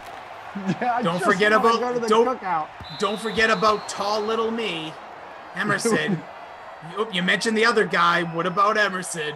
Emerson, guess what? If I'm invited, you're clearly invited. That was just Tom Brady's second incompletion of this game. Has been on absolute fire. Yeah, he made up for it with that rushing touchdown. Just laughing at all of us. A 2nd and 10 here. Brady's X Factor still complete and going to the other X Factor on the offense. That's Mike Evans. So the Buccaneers with a couple X Factors on offense. So it's TB12 to Evans. And in the December update, Levante David, middle linebacker, receiving an X Factor status of run stuffer. And then Chris Godwin's got a superstar trait. Shaq Barrett got a superstar trait. Leonard Fournette there, nowhere to go. 2nd and 10, under 4 minutes to play in the third quarter.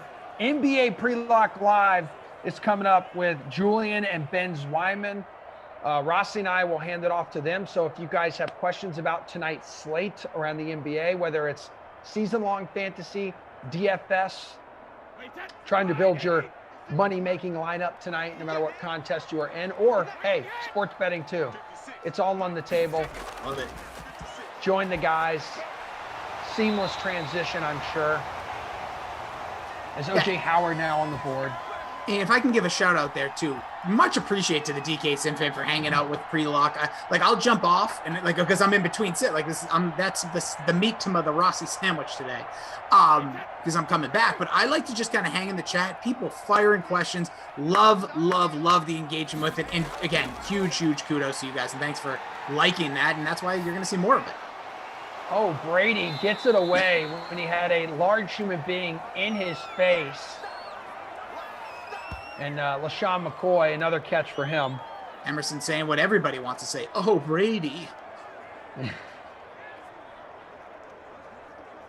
Yeah, big play here. So, this game's still, we've been kind of, poo-pooing, again, the Washington football team here. But if they can make a stop, it's still a 2-score game, 11 points. If they can get the Tampa Bay Bucks to actually pump the ball here, setting up with a 2nd and 12, they can be right back in business. Tom Brady, that X Factor is just not going anywhere.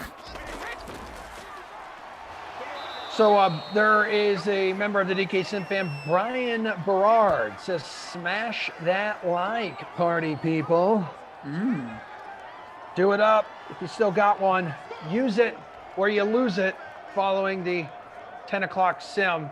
But after NBA Pre-Lock Live, my dudes and dudettes, it is you and Kenny, Ravens at the Chiefs, Vikings at the Jaguars, America's team, Kaufman and Tom, and then Glash and Tom will bring you guys home for Panthers at the Rams. I found an interesting stat today because there's been a lot of talk about Gardner Minshew and how the Patriots should try to swing some kind of trade to acquire him. Yeah, I saw what you wrote too. Which is what, buddy? No. Well, let's address the thing. I 100% agree. I was saying this. I thought Stafford and Minshew would be the two I'd bring in here to compete. Stafford said, "Yeah, I'll go to LA for $1 million first-round picks. We'll be talking to you." And Minshew, and I saw it right away. I went over to my guy Sportac, and I was like, "Let me see the numbers on this guy. Let's see how we're gonna get him." And then it's like, "Oh, he doesn't even make $1 million bucks. Yeah, he ain't going nowhere." It would make 0.0 sense for the Jacksonville America's team, the Jacksonville Jaguars. Thank you. Shad Khan, shout out, big fan of the broadcast, and so is his son Tony Khan, owner of AEW. Anyways, it would make no sense. It's like me giving it's like, I don't know. I don't even know how to really explain. There's nothing. It's just no sense. He's not going anywhere. Bring in a rookie. We saw how rookies played last year. None of them were playoff busters, so you might need them. None of them are Trevor Lawrence, though, pal. I 100% agree. But why would you get rid of something that's you're not going to get? What's the return? Like, oh, here's another pick. Like, yeah, we'll probably just draft another Gardner Minshew. So no, hang on to him now, and his other teams, like as we get into the season, and some teams are like, man, we're just like a mediocre to legendary quarterback away from becoming like a playoff team. They say, okay, we'll offer you something, quarter away, midway through the season. But Gardner Minshew, guys, I worked my ass off here. I went on Google for like 5 minutes, double checked some numbers. Yeah. Gardner Minshew has a higher career passer rating than Joe Montana. That is a fact, people. Minshew 93.1, Montana 92.3. So in conclusion, as you've seen on Twitter, I don't think it's an exaggeration to say Gardner Minshew is the best quarterback to ever play football. That is until we see Trevor Lawrence in a Jaguars uniform. You guys can talk about that tonight. Nope, I'm good. No, not doing it. I appreciate the effort and the research numbers, as you should have. All you should have said is numbers don't lie. One equals better than the other. But instead, you try to go with the whole, it's not out of the question to say that Gardner Minshew is better than Joe Montana because of a quarterback rating, which when Joe Montana was playing, quarterback rating was potentially a little bit different. But hey, I'm just saying, he's the makings of the next Joe Montana in Gardner Minshew. Could. Yeah, he's already there right now. If he stopped, Gardner Minshew could retire today and be a better quarterback than Joe Montana. Pop quiz, hot shot. Yeah. Oh yeah, we're gonna do TNT version. Pop quiz, hot shot. Do you know who Lloyd Pierce is? Yes. Who is it? Tell me. Go ahead. Confirm if I know it. The 15th president of the United States. No, he's the former Hawks coach. Just got fired. Atlanta Hawks. Dunzo. See you, dude. What? Yeah. Will that impact the Hawks lineups? Who knows? Pre-law coming up in probably 15 minutes. Tease, baby. Collins just go off. The pride of Cardinal Newman High School. John Collins. I don't know what you're talking about, but our guy Daniel says Hawks gonna hawk. Nothing has changed. Daniel is locked in on something here. What's going on here? He's incredible. That's all you need to know. He's locked in on. He says team gonna team and says nothing has changed, and we've noticed. He's pretty right. But I have a very important question here. Is that we're gonna get? Yes, I'd love to hear it here in a second after I get please address really well. Joe Montana, the best linebacker that ever played football. But hey, we can, before you get to it, let me cut you off one more time. You guys can, the dudes in Pre-Lock Live, NBA Pre-Lock Live coming up. We'll talk all about that. I can't wait. Maybe the impact that'll have on Trae Young and company. Mm-hmm. Maybe Rajon Rondo. Oh yeah, sure. Well, as long as he's playing a national televised game, he'll play. He'll play up to par. Could be traded. Just saying. Boston Joe says, Jason, Emerson says he cannot be beaten at rock, paper, scissors. Not taking the bait. It's not necessarily true. I'm just saying. Has everyone ever seen a cat get thrown to a rock? Oh, he's gonna bite me. He's gonna. Careful, dude.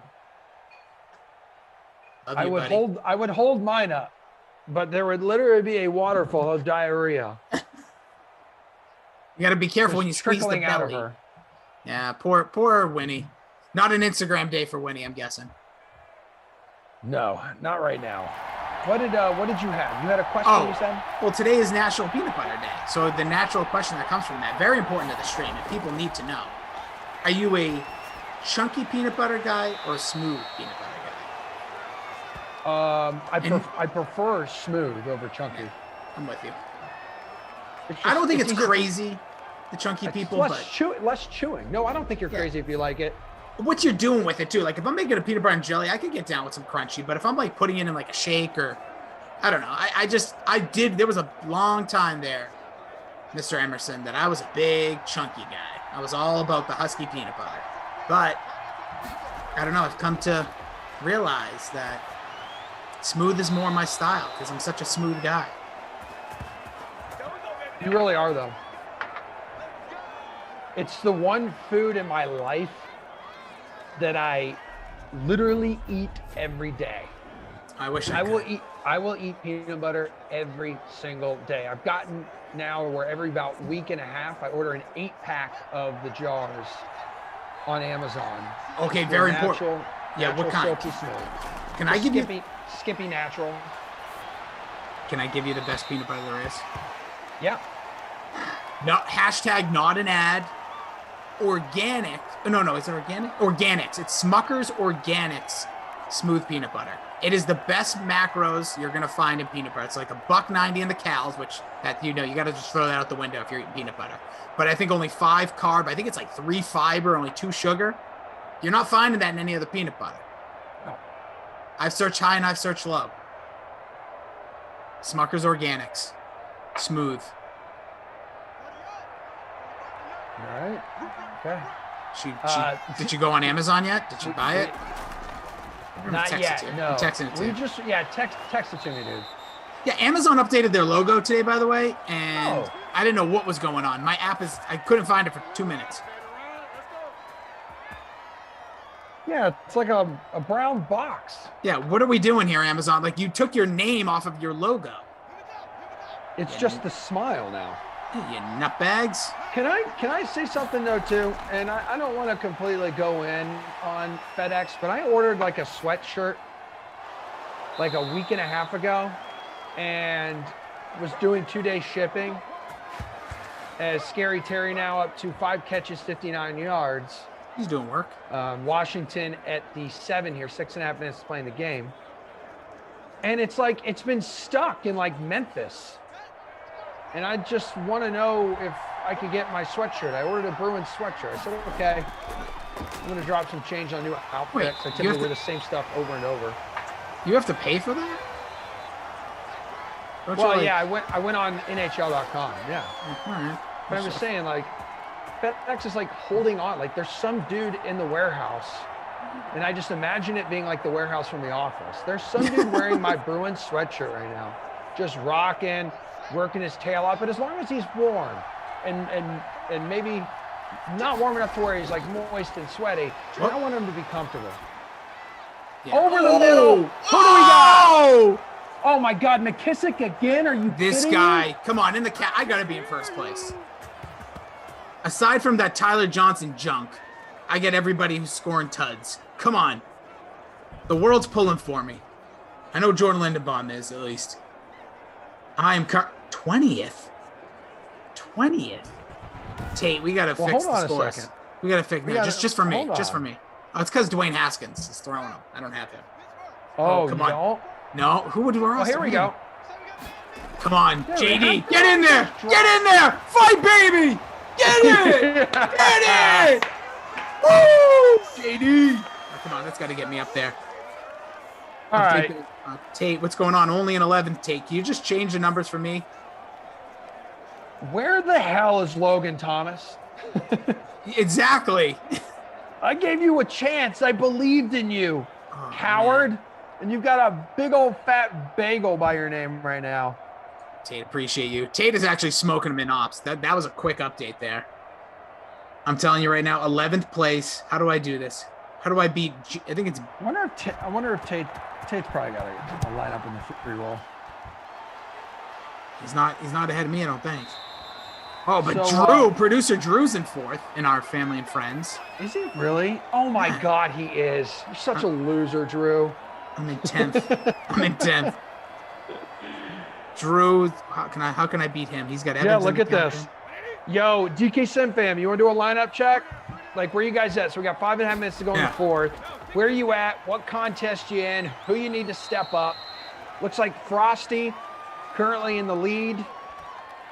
Oh, Bonzo, I see you there, dude. Yeah, just rocking it. Then there's producer Drew, Sammy Ho, Pug Dog, Bone Dog, Rob Noble, who's a dog. That was it, and she was done. A lot of dogs. Poopy dogs, new dogs, clean dogs, cat dogs. Oh, yep. Maybe I'll drop my cat off there. You guys babysit? I watch a cat. I had a cat in college. My What? my roommate had a cat, and her name was Sky, and she lived to be like 30. Don't. Hold on. What are we doing? Hey, bud, you gonna live till you're 30? Because that ain't gonna be in this house. I think he's looking outside because he wants to leave. I'd want to leave too if I sat there and heard like you calling Madden games all day. Please, that's what everybody wants. My wife was like, "What are you doing?" I said, I'm in a meeting. Stop bothering me. Don't tell anybody else where I am. But like your roommate knows it could be much worse, like, as mine knows, because she's sitting a foot away from me. Like we're working from home from the same table. Like thoughts and prayers to her every single day as McCoy takes reception and decides to get out of bounds. Like what kind of move was that? Coward. That was terrible. Coward. Obi-Wan shouting out he's in 11th. Here you go. Wait a minute. Rossi's Fat Cat. We have an account. Rossi's Fat What? Cat. Emerson is so vanilla ice minus the tats and roids. Oh. Dude, I have a tattoo. I was going to say, dude, I'm on roids. No. Oh, nice punt, though. And down at the 5. So that's the second straight punt He's fat. inside the 10 for the Bucks, pinning Washington back deep. Well, hey, Desmond, they're calling you fat, dude. Like, are you going to stand for that? Because I don't like that word. Dude, Bill Sloss, Emerson, nice brows. Thanks, man. You guys are just the mood boosting fam that I needed in my life right now. Are you one and done today? Yeah, I'm one and done today for sure. Yeah, baby.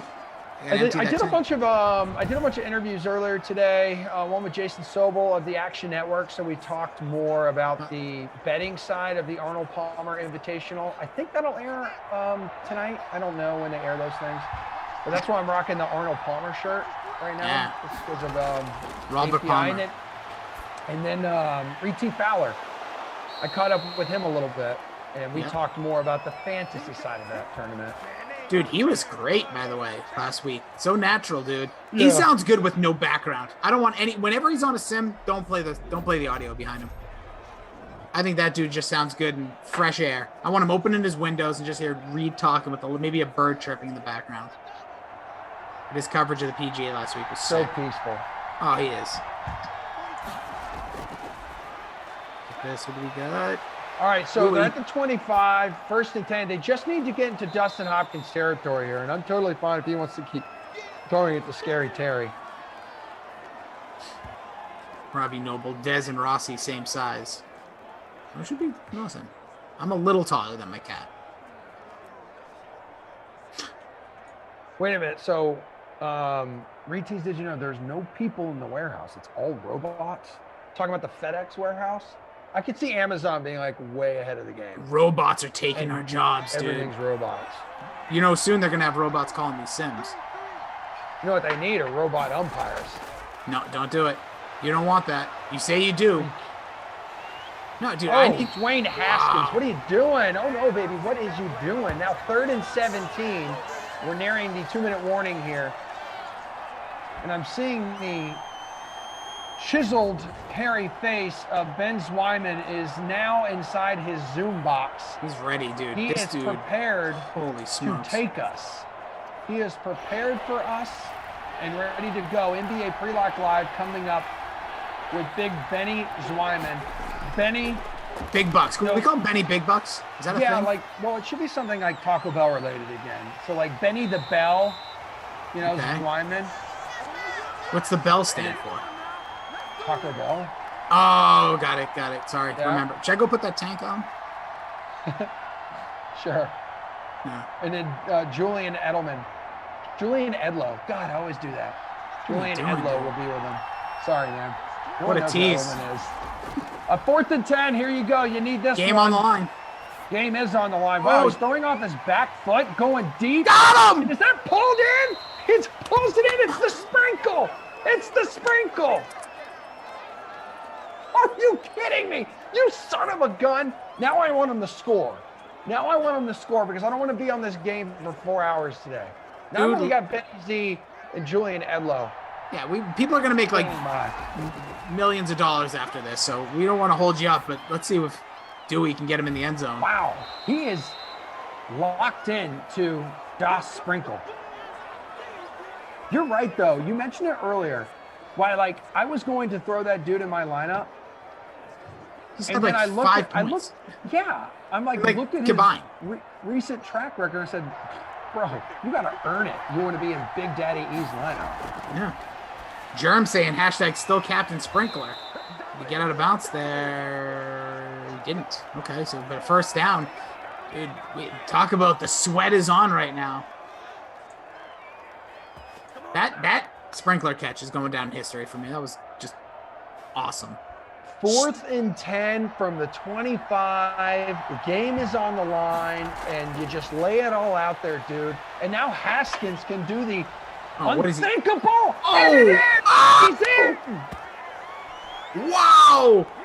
Steven Sims Jr., named after the Dream Stream, because what do we do here? We sim. But I'm telling you that, what a comeback. We said it earlier. A wise man said if they stopped the Buccaneers here, it was at the end of the third, they were down 11, they could come back and do it, and it has been just that. Just as you drew it up. The drama is real, baby. Steven Simland Jr. That with just the destroyed my mind. go-ahead touchdown reception. And the best part is, this baby is not going to overtime. Well, But Tampa Bay has 30 seconds. Tampa Bay has all 3 timeouts, and Tampa Bay has Tom Brady and Mike Evans and Chris Godwin and Rob Gronkowski. Tyler Johnson. Yeah, that's true. I forgot about the guy owned by under 2% of the people in the free showdown. Dude, Care Bear says, that's my captain, but WTF, I wanted overtime. Did you? Your captain just scored, bro. Got to think with that wallet. So currently right now, as Tate has had himself a busy second half here. Mark Adams, the leader in the free showdown, almost 11,500 entries. And also, you got to keep in mind, 4 o'clock with the wrapping up of this game will be the wrapping up of the early classic slate. CK Bronco 18. Brady's X Factor's lit up, so that'll help him out. We'll call a timeout here. 19 seconds to go. Yeah, don't really get that pass, but okay. Give him a couple yards. Maybe just get in the flow. Knows he.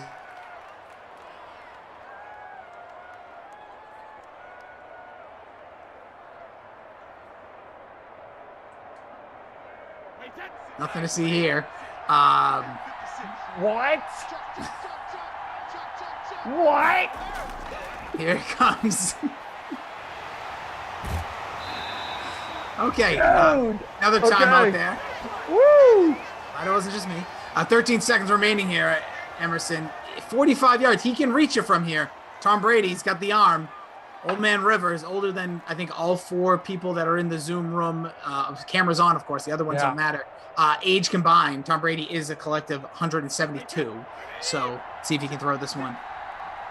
Yeah, so he's got 90 throwing power, and that deep throw accuracy is 91. Still got a timeout. Just get him close. There he goes. Oh, he's letting it all there out, goes. baby. Into the end zone. Does he pull it in? No, it's incomplete. Okay. They'll do it again. They'll do it live. And this will likely be the last play of the game. 2nd and 10 coming up. There we go. Let's see. So you got, obviously in play, you got to imagine Tyler Johnson's going to be on the field. 4 receiver set. I was looking there. It was Gronk, it was Evans, it was Godwin, and I saw Scotty Miller. I did not see Tyler Johnson there. We'll see how they come out here, what the set is. He's not out there. Nope. Why do they have a running back in this situation? What are they doing? Pass protection. Oh, no, he's going out. Look at him. Oh, no. Uh-oh. All right, so, no, and he's his. That's the way it ends. That's just the way it is. All right, we got some boys to get to. I'm just going to give you the awards. Don't even ask me. You ready for this? No. All right, hold on a second. 3, 2. All right, so we are here live on the Dream Stream. 25-21 is your final. There's nothing more realistic than Dwayne Haskins Jr. beating Tom Brady in this game. But I need you to tell me, you have a crusty Kaufman player of the game? It's J.D. McKissick. I know you could go all over the place with this one. I know people want to say Steven Sims. Maybe they want Haskins. But McKissick getting 40 points in the captain spot, get out of town. Dude was a beast. 2-point conversion, touchdowns galore. He's the guy. Give him the award. Send him a little mini. I wanted the sprinkler. No, it doesn't matter. We're moving on. There's more important sprinkler. There's more important things to get to than debating who the freaking crusty Kaufman player of the game is and why we name him after him anyways. He's gonna get. I'm gonna send J.D. McKissick a miniature statue of just Kaufman's stupid looking head. Do you have another award you'd like to ask me about? Yeah, the babysitter Billy, not my kid. I'm still single player of the game. It's tough. This one's a little bit harder, but owned in 40. I'm gonna go with Godwin. He was super high owned. He only got 10 points. I know that's people would be like, "Well, what did you expect?" He didn't score. Everybody else did great. Giving it to Chris Godwin. Well, you and me. That's how you do what we just did. Hell of a day. So coming up, NBA pre-lock live, right? So you're on the 6 with Kenny. Yep. Maybe you and the DK Sim fam can talk to him a little bit about not stretching Zoom meetings another 30 minutes. I'm going to go ahead and try to avoid that. All right. I'll just talk about bunk beds in his engagement, and that'll distract him for a while. Then he'll tell me why air fryers aren't healthy and go on some sort of tangent. We'll leave it there. More of that at 6. Yeah. New tonight. Okay, so NBA Pre-Lock Live now. You guys have, first off, shout out to producer Drew. Go. To Tate, to Daniel on the 1s and 2s.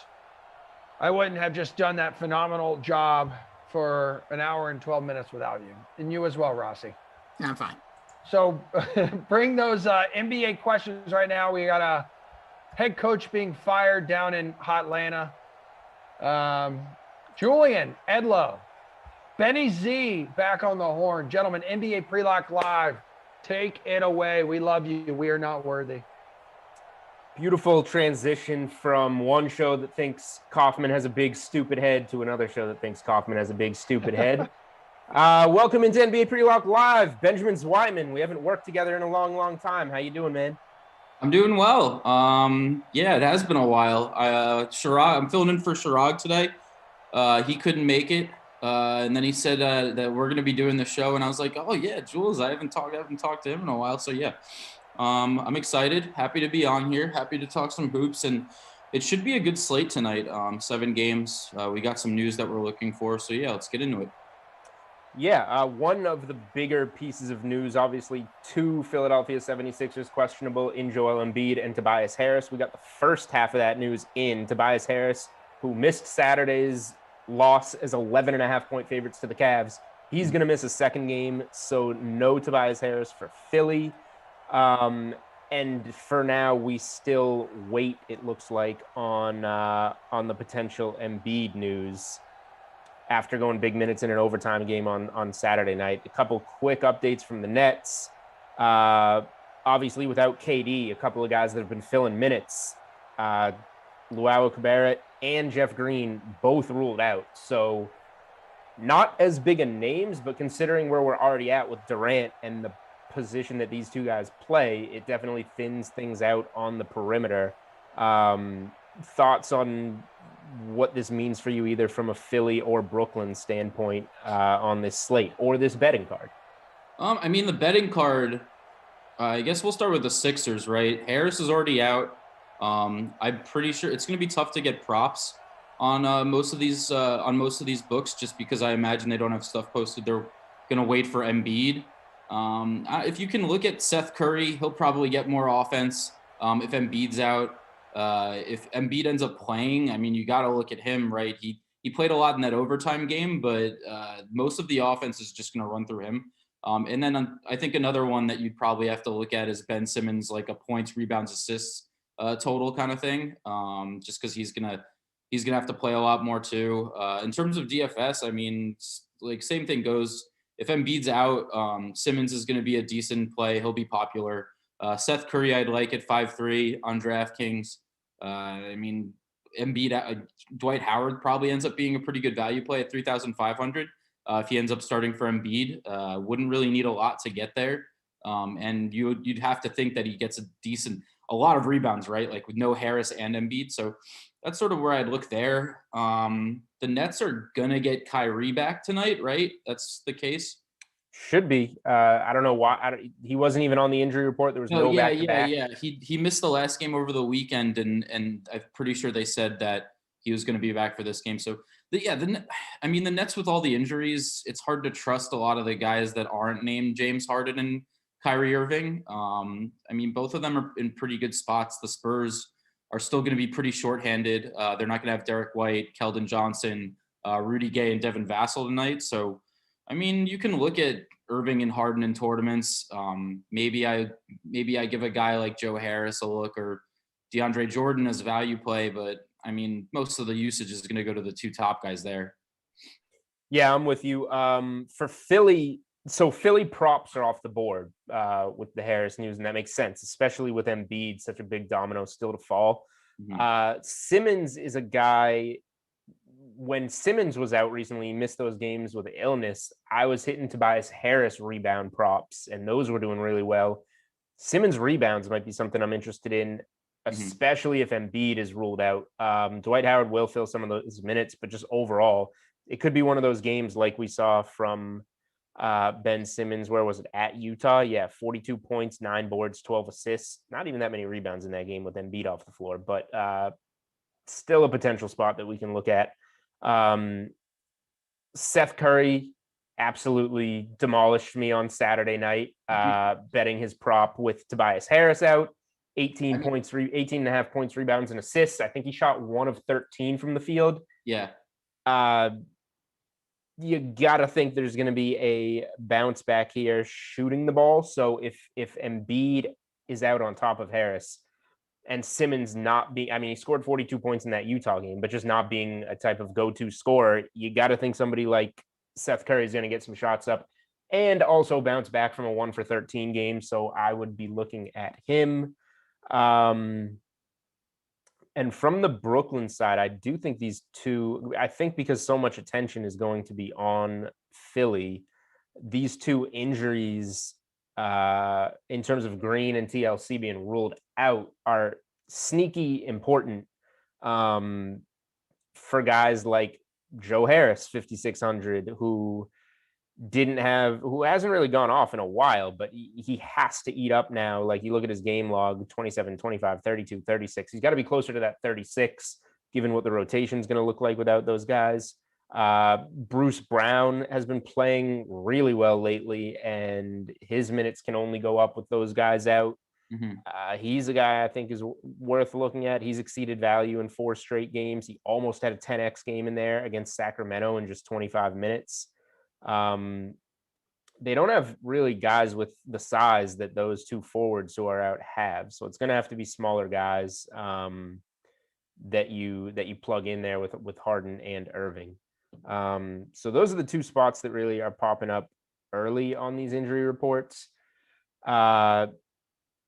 This isn't, well, I'll ask you this way. Where do you want to start? You want to start value or studs? Because I'd think it's a pretty tough value slate other than the news that we just covered. Yeah, I mean the stud. Yeah, I feel like studs are a little easier to go over, especially because we have so many high ceiling guys on this slate, right? Like, I mean, all the top guys are triple double guys basically, like James Harden, Jokic, Doncic, Vucevic, even. I mean, Sabonis. We didn't really touch on the Pacers. They're the other sort of spot, right, with Brogdon and Jeremy Lamb both questionable. Yep. I think if Brogdon's out again, I was actually looking at the Pacers on DKSB on the sports book, and you can still get some Sabonis props now. If Brogdon's gonna sit, I mean, Sabonis's points, rebounds, assist prop is at like 39.5. I know I'm off on a tangent here, but that's like a spot that I would look at. And even Sabonis on the classic slate, right? He's pretty priced down compared to a lot of the elite guys, and he's gonna if Brogdon's gonna be out, then you've got to think Sabonis. They run the offense through him a lot of the times. He'll have triple double upside. It's a pretty. I mean, for 7 games, it's pretty loaded, right? You have a ton of. You could potentially, especially if Embiid's out. That's the next one. Although I'm getting an alert now that Rivers is saying Embiid is very questionable. I don't. Does that mean doubtful? So here's the coach talk stuff. Here's what's happening. He's being asked a question, but he doesn't have an update. But I think he might have given something away in the sense of adding very before questionable. I think that puts him more towards doubtful. So now if let's say you're giving me minus 110 each side on Embiid playing, I'm going to bet the no. Mm-hmm. So keep that in mind. It doesn't do anything for us from a betting standpoint in the props. It does do something for you if you want to just go ahead and bet Pacers with the points or the money line. You can take it now under the assumption that he's more towards doubtful. And you can maybe start getting a head start on building lineups with Embiid maybe not being in there. Mm-hmm. We'll see what very questionable means, hopefully in the next 20, 25 minutes before we get out of here. But it sounds maybe like this one's going to go closer to tip. The good news is this is a 7 p.m. game. It is, we will know before lock if Embiid is in or out, unless something really unfortunate happens. No, yeah. I mean, I feel like over the last couple of seasons, the Sixers are the team, and Embiid specifically is where we've had issues with the injury being reported. But I don't know. I feel like you don't have Harris. I mean, you're coming off that overtime game. It's almost the All-Star break. So, I mean, what's the point in pushing someone like Joel Embiid, who has such a long history of injuries, when you're almost at the break and you can get him a couple more days of rest. Maybe he plays one more game this week, 2 more games this week, and, you know, get him some rest for the All-Star break, especially in a spot where you like you said, it's going to shift the lines a lot, like this injury news. I mean, you could anticipate Embiid being out and get the Pacers and take the points, which isn't a bad idea if Brogdon and Lamb ends up playing, because I feel like with just Simmons in there for the Sixers, it could be a close game. I'm a little worried about the Pacers haven't really been playing that great without Brogdon, so I'd maybe be a little worried. Or it's somewhere where we sort of see how the first quarter goes and get on some lines in game. That's probably how I'd approach it.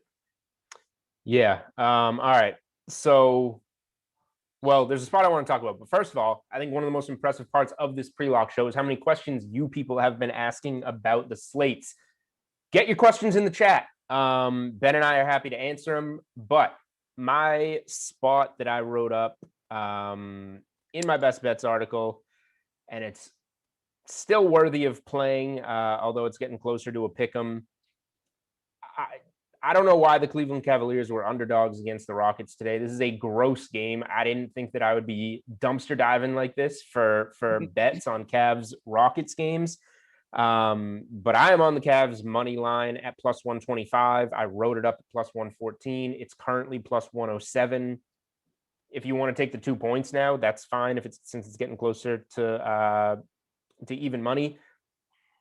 Let's just look on the surface. One of these teams has won their last 3 games, covered all 3 of them. They won all 3 as underdogs of a combined 24.5 points.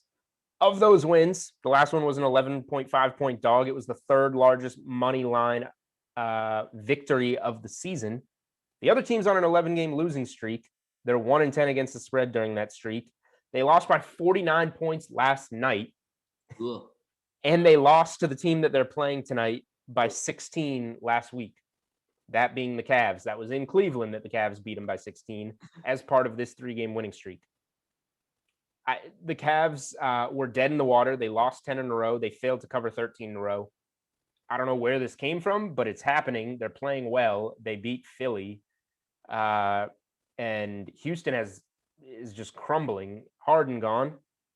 Cousins gone. Now Oladipo might be gone. Yeah. Now John Wall is one of these guys going to sit on the back-to-back. John Wall, I'm my favorite bet in the NBA somehow, some way is Cavs money line. Yeah, and honestly, like you talked about the Cavs losing streak. I mean, just look at the teams they lost to. It's brutal. Clippers, Bucks, Suns, Nuggets, Blazers, Clippers, Warriors. That was like a 8-game stretch. Mm-hmm. Most of those games were on the road. I'm not saying like the Cavaliers aren't a team where like they're gonna beat any of those teams really, right? So a lot of those losses aren't surprising, and then you see them get back to playing, the Hawks, the Rockets, and then they get the Sixers who were shorthanded and they win those games. So yeah, I'm with you on that. That was one of the games I looked at the lines and I was like, am I really like thinking about the Cavs money line right now? But it makes a lot of sense. And I would wait and see what we get at 5:30 if we do get more news on the Rockets. Because obviously if Depot's out and it's just John Wall and the rest of the people that are just inept on offense, then I'm with you with the Cavs stuff. That game's gross from like a DFS perspective too. It's kind of hard to figure out. It could be like a low scoring slog fest too. I don't know. It may be a spot where I'm fading, honestly. All right, we're gonna go hit some questions now from you guys in the chat. P. Hooligan likes the over on 33.5 points, rebounds, assists for John Wall. He doesn't like it. He loves it, rather. What do you think about that? It's not a bit. I mean, the Cavs aren't a very good team. I don't really think John Wall's a very good basketball player anymore. But I mean, if there's a team that he can score against, it's probably the Cavaliers. It's not a bad spot. But again, I worry that maybe the Cavaliers get up in this game because, like you said, the Cavs played the Rockets earlier in the season and won by 16 points. John Wall is a guy that's been resting a lot. He's been dealing with injuries. What was the line again? 33.5, right? Pretty low. I mean, he'd have to get the points though, and really like he had a good stretch where he was scoring a lot. But I feel like he's almost in a better spot when players are healthy, when he has a little bit more help, when the offense can get going. Because now, I mean, Eric Gordon's questionable too. I guess if Gordon sits, John Wall's gonna have to play like 35 minutes, and he's gonna have the ball in his hands the entire game. If Gordon's gonna play, I don't know. I'm not so crazy about that game overall. Yeah, so here's a couple of things. If Gordon doesn't play, rather, it makes it a stronger play on the over. The issue here is John Wall hasn't been playing back-to-backs. Now, maybe he will because he played only 27 minutes in an absolute whooping against Memphis last night. So maybe that's closer to an off day than not. He had 14 points, no rebounds, no assists. So if you're going to bounce back, this would be the time. But he went through a really good scoring streak, 3 straight of over 26, 5 of 6 games with at least 25 points. He just hasn't been scoring his last few games. He went over by the hook in one of them on the 33.5. He finished with 34 against Toronto, but he's gone under this in the other 3. So I don't know if this is a spot I necessarily want to touch it. And one of those was against Cleveland, a combined 24 in 31 minutes. So I don't think this is one that I would touch, to be honest. I'm not telling you to take the under either, but those are my thoughts there.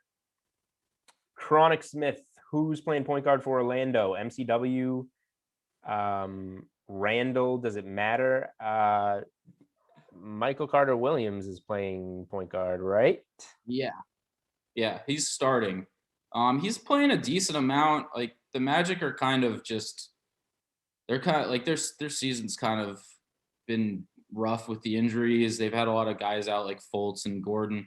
The last couple of games they've just been getting the last 2 games at least they've been getting blown out. So Carter Williams isn't really playing a lot. I mean his price is okay, 5,400. I could maybe see Orlando sticking in this game, but probably not just because Porzingis is supposed to play. So Dallas is going to have close to a full lineup in this game, and the Magic might not have James Ennis, which is like you'd think it's not a huge deal, but I mean that'll be Cole Anthony, Gordon, James Ennis could be out, Fultz, so just a lot of bodies out for them. I don't really see them being competitive, even at home against Dallas. I could see that line creeping up, and the over/under is really not that high.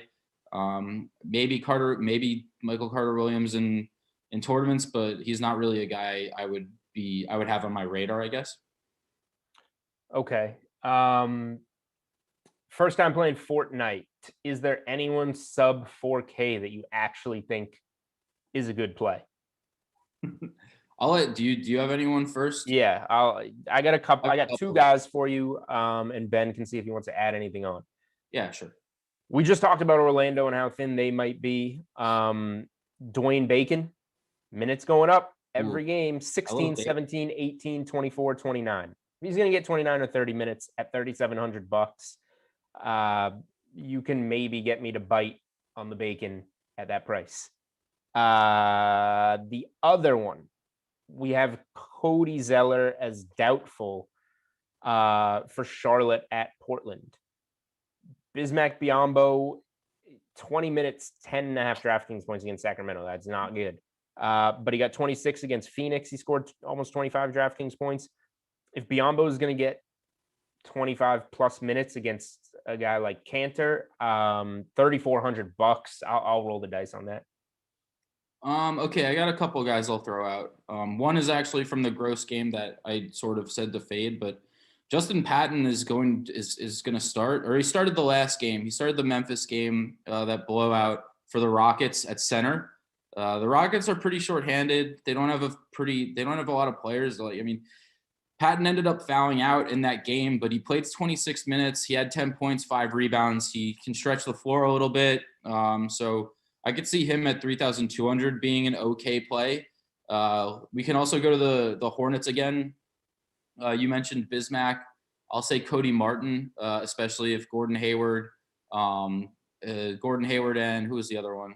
And Zeller. They're both doubtful, so they'll probably be out. And the Hornets already missing Devontae Graham, so that's three rotation players down. I think Cody Martin could starters. 3 starters. Even though I mean Melo replaces one of those starters, and it's technically he was a starter the last time he was playing. That's true. Okay. But yeah, I mean, Hornets are shorthanded. Blazers, it's a great game environment. That game, right? Hornets Blazers is probably the game I would look first if I'm considering any kinds of stacks. Just sort of like from a balance standpoint, like Jazz, Pelicans, and Nets, Spurs both have higher totals, I believe. But you're gonna get a lot of those games are gonna be a little top heavy, like we talked about with the Nets.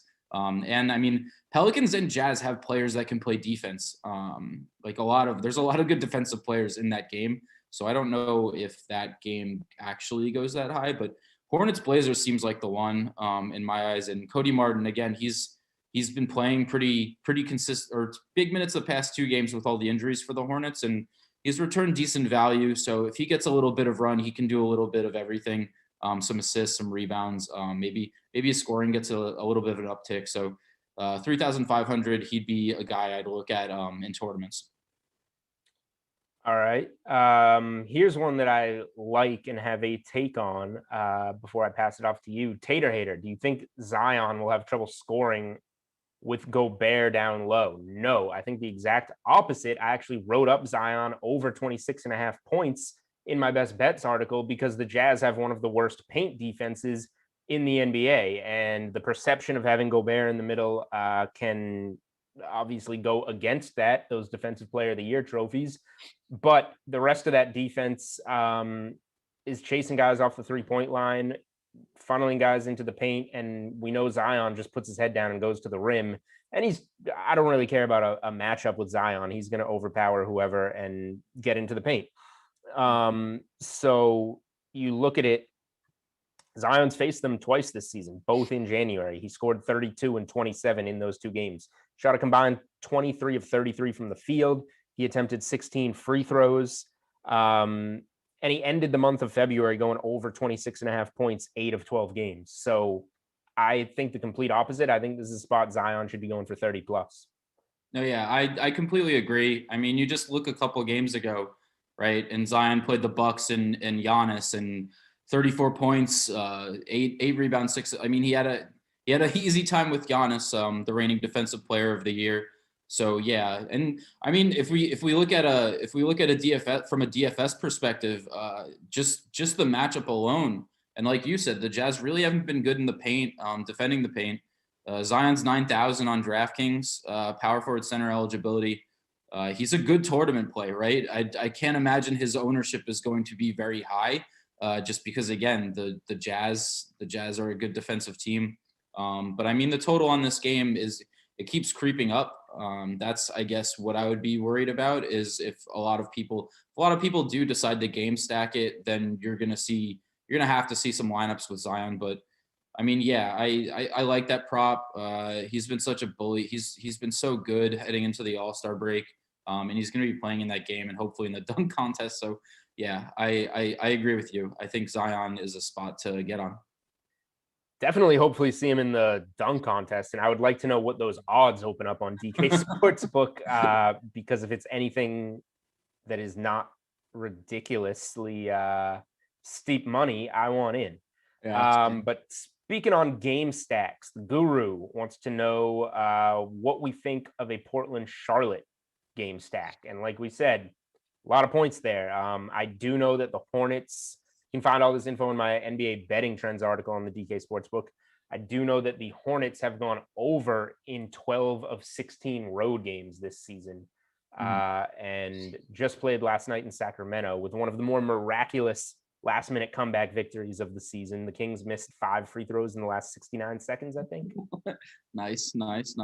But yeah, I mean, I mentioned the Hornets Blazers game before. I do think it's a good game stack, and it lines up really well from like a theory crafting standpoint, because I think you can very easily get Dame in there. He's probably where you would start the stack at 10,400.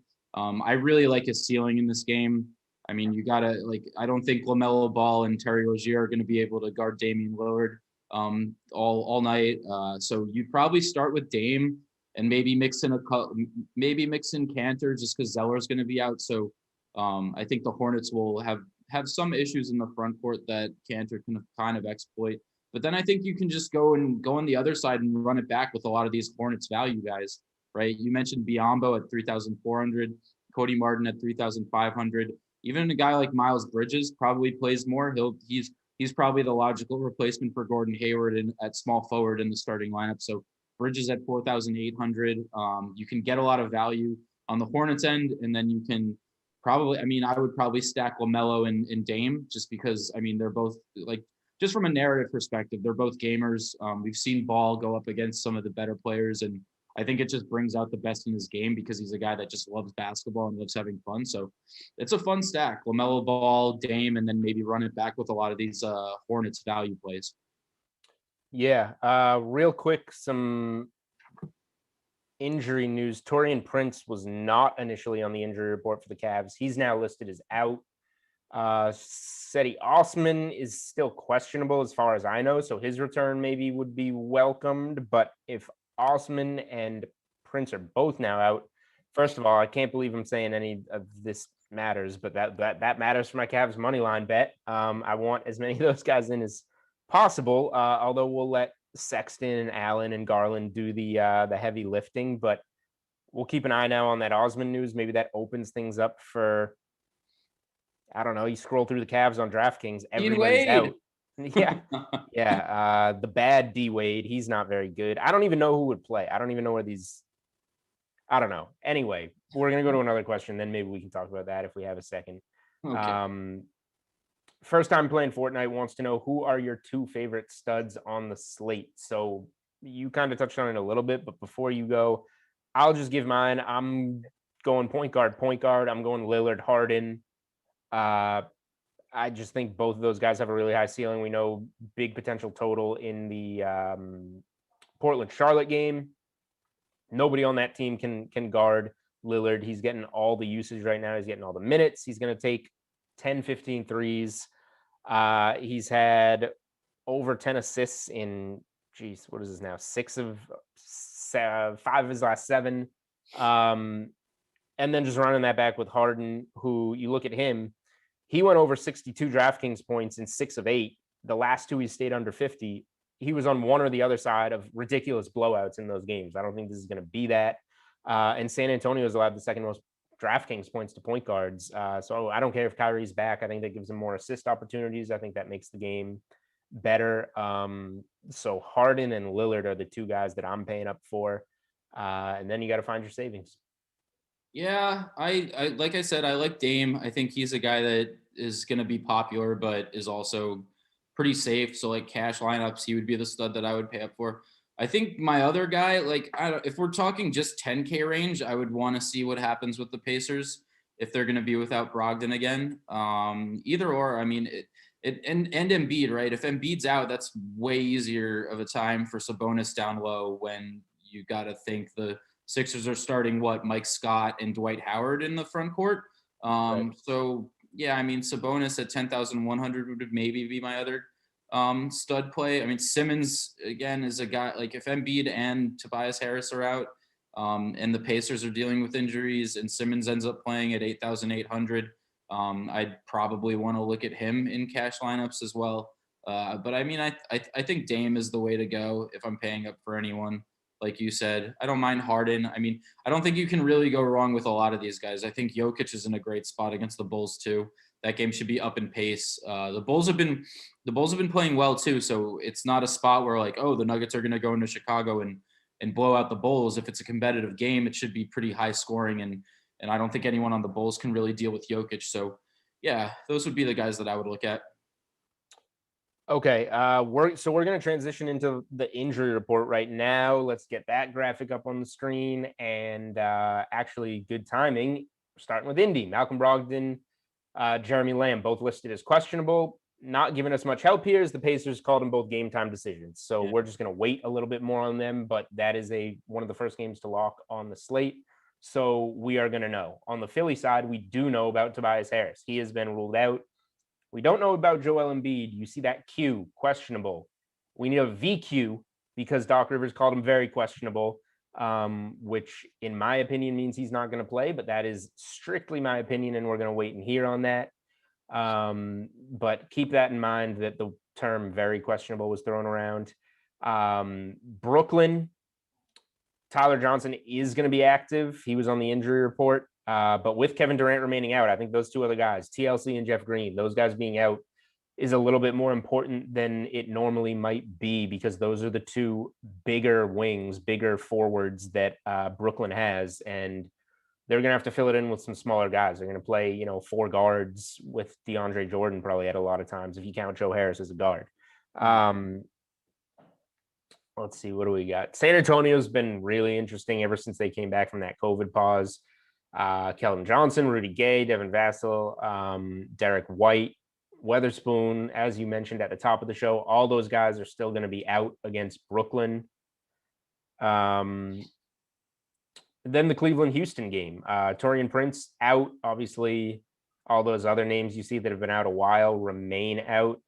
But given the Prince news kind of came out of nowhere, now that Osman questionable becomes more intriguing. If he plays, he gets a lot of those Taurean Prince minutes and maybe becomes a good play against Houston. If he sits, it's almost a similar situation to the Nets, where those are 2 of the bigger wings, power forwards, whatever you want to call them, that are out, and some smaller guys are just going to have to fill in more minutes there for Cleveland. Houston side, we got a couple guys who've been out for a while. Christian Wood obviously been out a while and remains there. Eric Gordon's questionable tag is interesting. Will he play or won't he? Victor Oladipo, John Wall. Is there any rest situation going on there on the back-to-backs? Like they've been flip-flopping around. So still more to pay attention to. But that's what we got for the time being on the injury report. Yeah, I mean, I think it's really just waiting for those big guys. I mean, I guess the Spurs Nets game is sort of getting interesting just looking at how the Spurs rotation is so short now.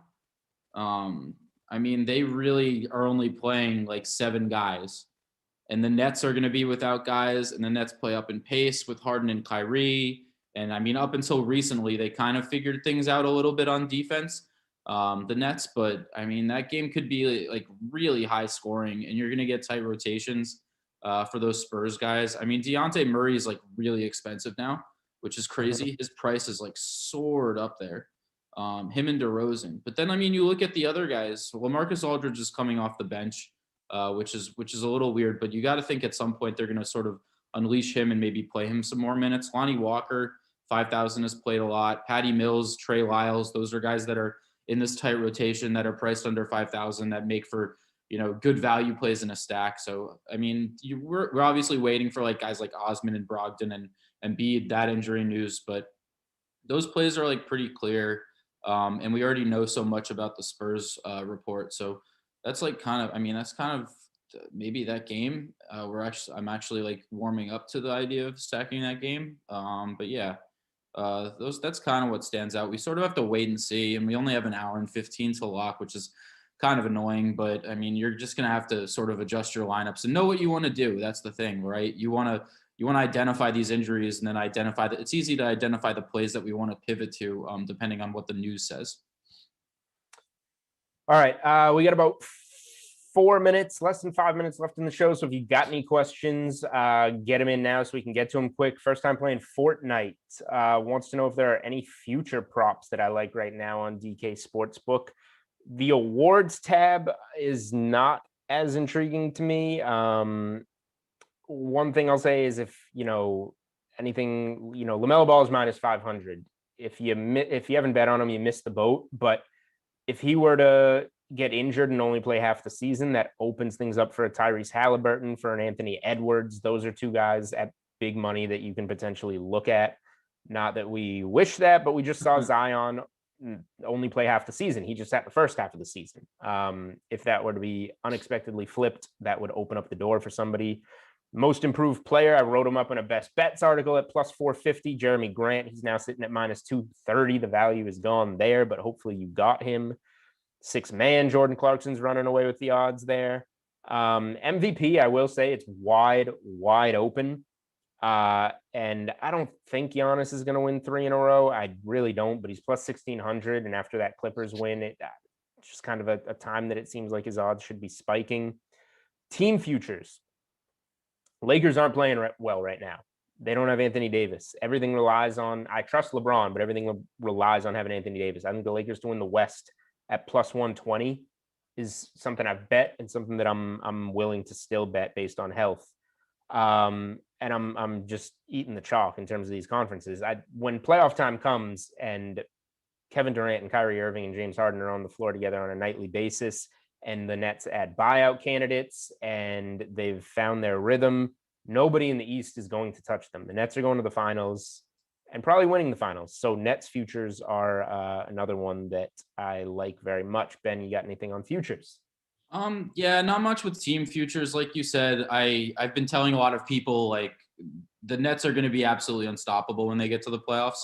When it's Durant, Harden, and Kyrie. I mean, you just look at how they're demolishing some teams with, only there have been games where they just have James Harden and basically a bunch of bench players and they get it done. Even before James Harden was added, they had Durant, and Durant was dragging that team to wins by himself when Kyrie was out for the health and safety protocol. So I agree with you there. I'm a little bit more wide open with some of these, like most improved player. I don't know if I've had this argument with some RotoWire guys, Nick Whalen. You guys are probably familiar with those guys. That Jeremy Grant, to me, kind of seems like he's getting a lot of hype because he's doing well on a bad team, right? And Christian Wood's been hurt. Julius Randle's odds have went up a lot. It used to be Jaylen Brown at a plus 800 on DK Sportsbook, and now Randle's at plus 700. So he's sort of a guy on the rise that's getting hype. He sort of fits the formula with a guy who's going from, a good starter to an all-star. I don't mind Randle there at all. If you're going to bet somebody for MIP right now. Yeah, he's a guy that if you want to get in on it now, I could see his odds sort of creeping up and jumping Christian Wood. Sixth man, not really anything there. Defensive Player of the Year, that's such a boring award that I won't even really get into it. All right, well, there you have it. We're waiting for really the big news is in that Pacers and 76ers game. So fortunately, we're going to get that news very soon. Let's see, who are we going to next? We have Jesse, the draft queen, Cofield coming up next. Rossi and Kenny, tennis talk from Kenny coming up on the call. Ravens Chiefs at 6. Benjamin Zwyman of DK Nation. Thank you very much for joining me on this lovely Monday, the 1st of March. Thank you for having me, guys. It's been fun, and good luck tonight.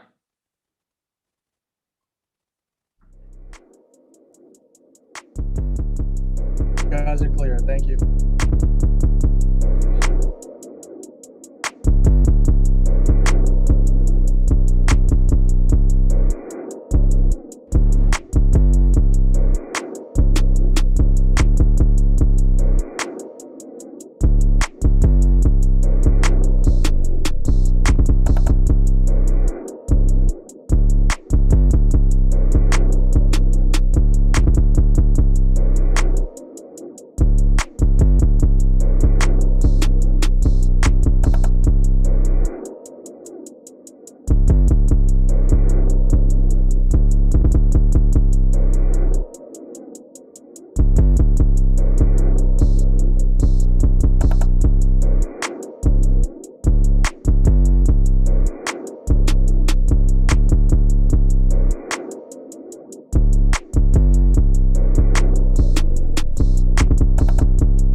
Welcome to the month of March, everybody. I almost combined them and called it Munch. As we kick off yet another DraftKings Dream Stream, I'm Jesse Cofield. We got a lot going on in our 3-game late slate. A lot of stuff happening.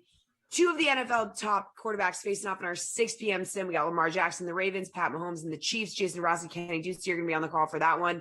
Then at 8, we're going to have Adam Kaufman, Tom Carroll. Then Madden After Dark, Tom going to stick around, join Brendan Glasheen. So that's all on the way. We got other stuff going on, NBA and NHL contests tonight in the DraftKings lobby. We have the NBA 500K finger roll contest. Over on the ice, we have the NHL 70K twine contest. We also have all that NASCAR, MMA, PGA contests available this week and action for those leagues, plus the upcoming basketball conference tournaments over on the DK Sportsbook. So make sure you go check all of that out. We're going to have lots of golf talk coming your way. Arnold Palmer Invitational teeing off later this week. But right now, we got to get to the football. Game 1 of our 3-game late Madden slate. Ravens, Chiefs, Jason Rossi, Kenny Ducey. Have a blast. Oh, we're gonna, Jesse. You have a blast too, whatever it is you're doing over there. Probably like feeding your dog and stuff and doing dog mom things. Kenny Ducey, what's up, dude?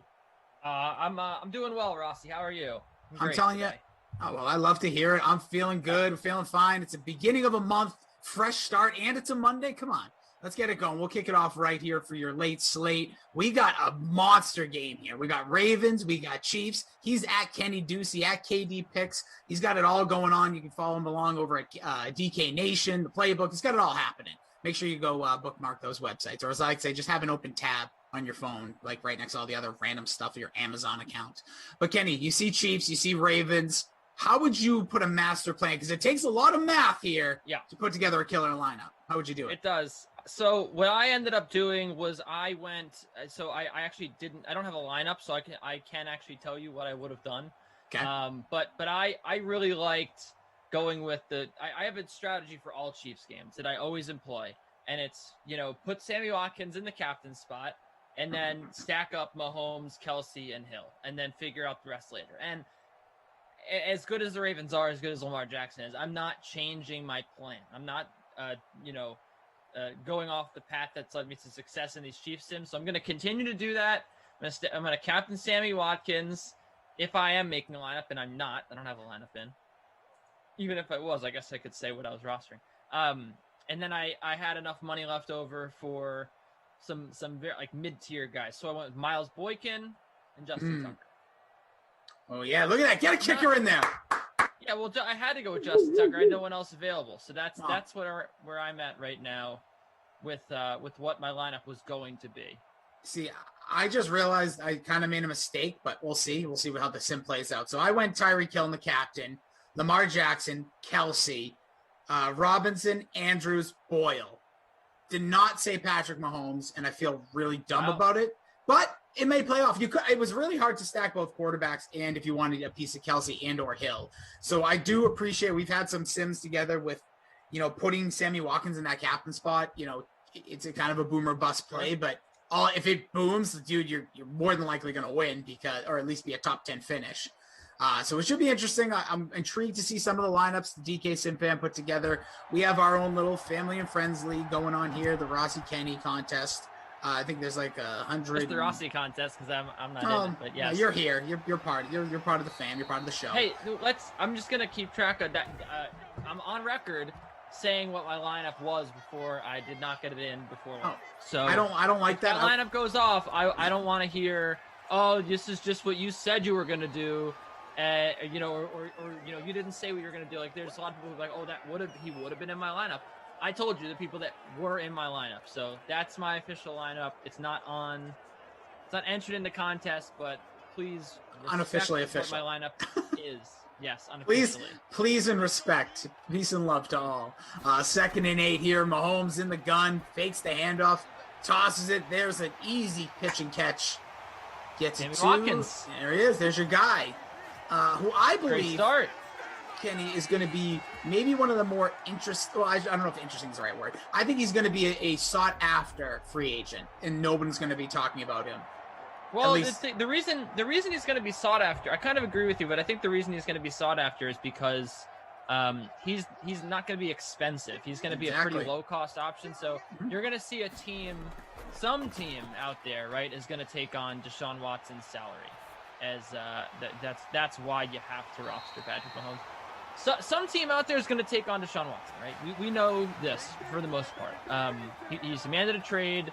So the team that takes on it's like the NBA. The team that takes on Deshaun Watson, they're going to be so handicapped salary-wise. So what are they going to do to build around Deshaun Watson? If it's the Bears, for example, let's say it was the Bears. Sure. Allen Robinson's gone. You're not going to be able to afford Allen Robinson. So what are you going to do? I think whatever team gets Deshaun Watson, I could see them just going in and grabbing, Sammy Watkins on like a $4 million deal. I think it would be a great value. It's a very, low risk, high reward type of signing. And I just ultimately feel like that's what we're going to see happen. He's going to go to a team that, commits a lot of salary else. I also like, you could see a team like the Saints who, didn't have a lot of great weapons last year, need someone opposite Michael Thomas. Mm-hmm. They're either going to have like an inexperienced quarterback, or they're going to bring someone in who costs money. They're going to need a guy they could pay $3 million to play wide receiver. But I just don't think he's going to command that much on the open market. Nice play here, getting to I agree, and I think especially the year we're getting in. I know the $5 million was added about a week ago. I don't think a guy like Sammy Watkins is going to benefit from that from a team. I think you're right. I think he's either probably going to manage to stay in Kansas City for the cheap money, which it depends on what the number. Some team will pay him probably a little bit more than we're saying, but it depends where he wants to go, what he wants to do. He's got a ring. He had one big contract in his career. The problem is the injury concerns, the level has dropped with him, and I think his last contract, he was getting paid for his potential still. You were still paying 100%. For this guy was a first round pick. He can traded up. The Bills right, did and now idiot Bills, and now you see him get a 1 year.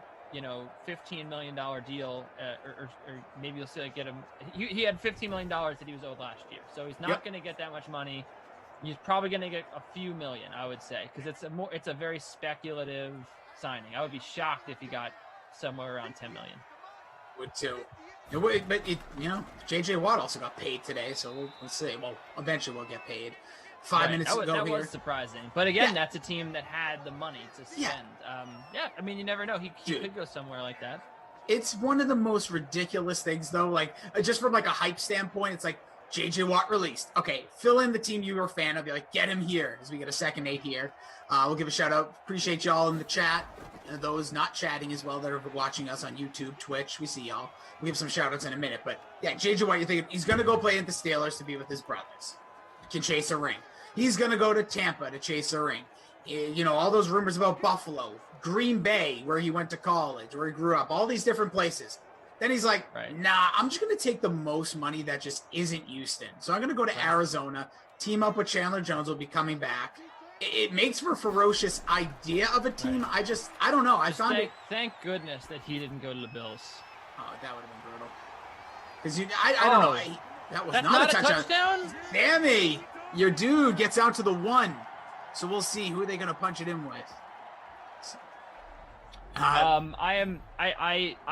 saw a tweet from a Bills reporter that was like, talk to someone on the Texans, J.J. Watt, all about his stats, not a good teammate.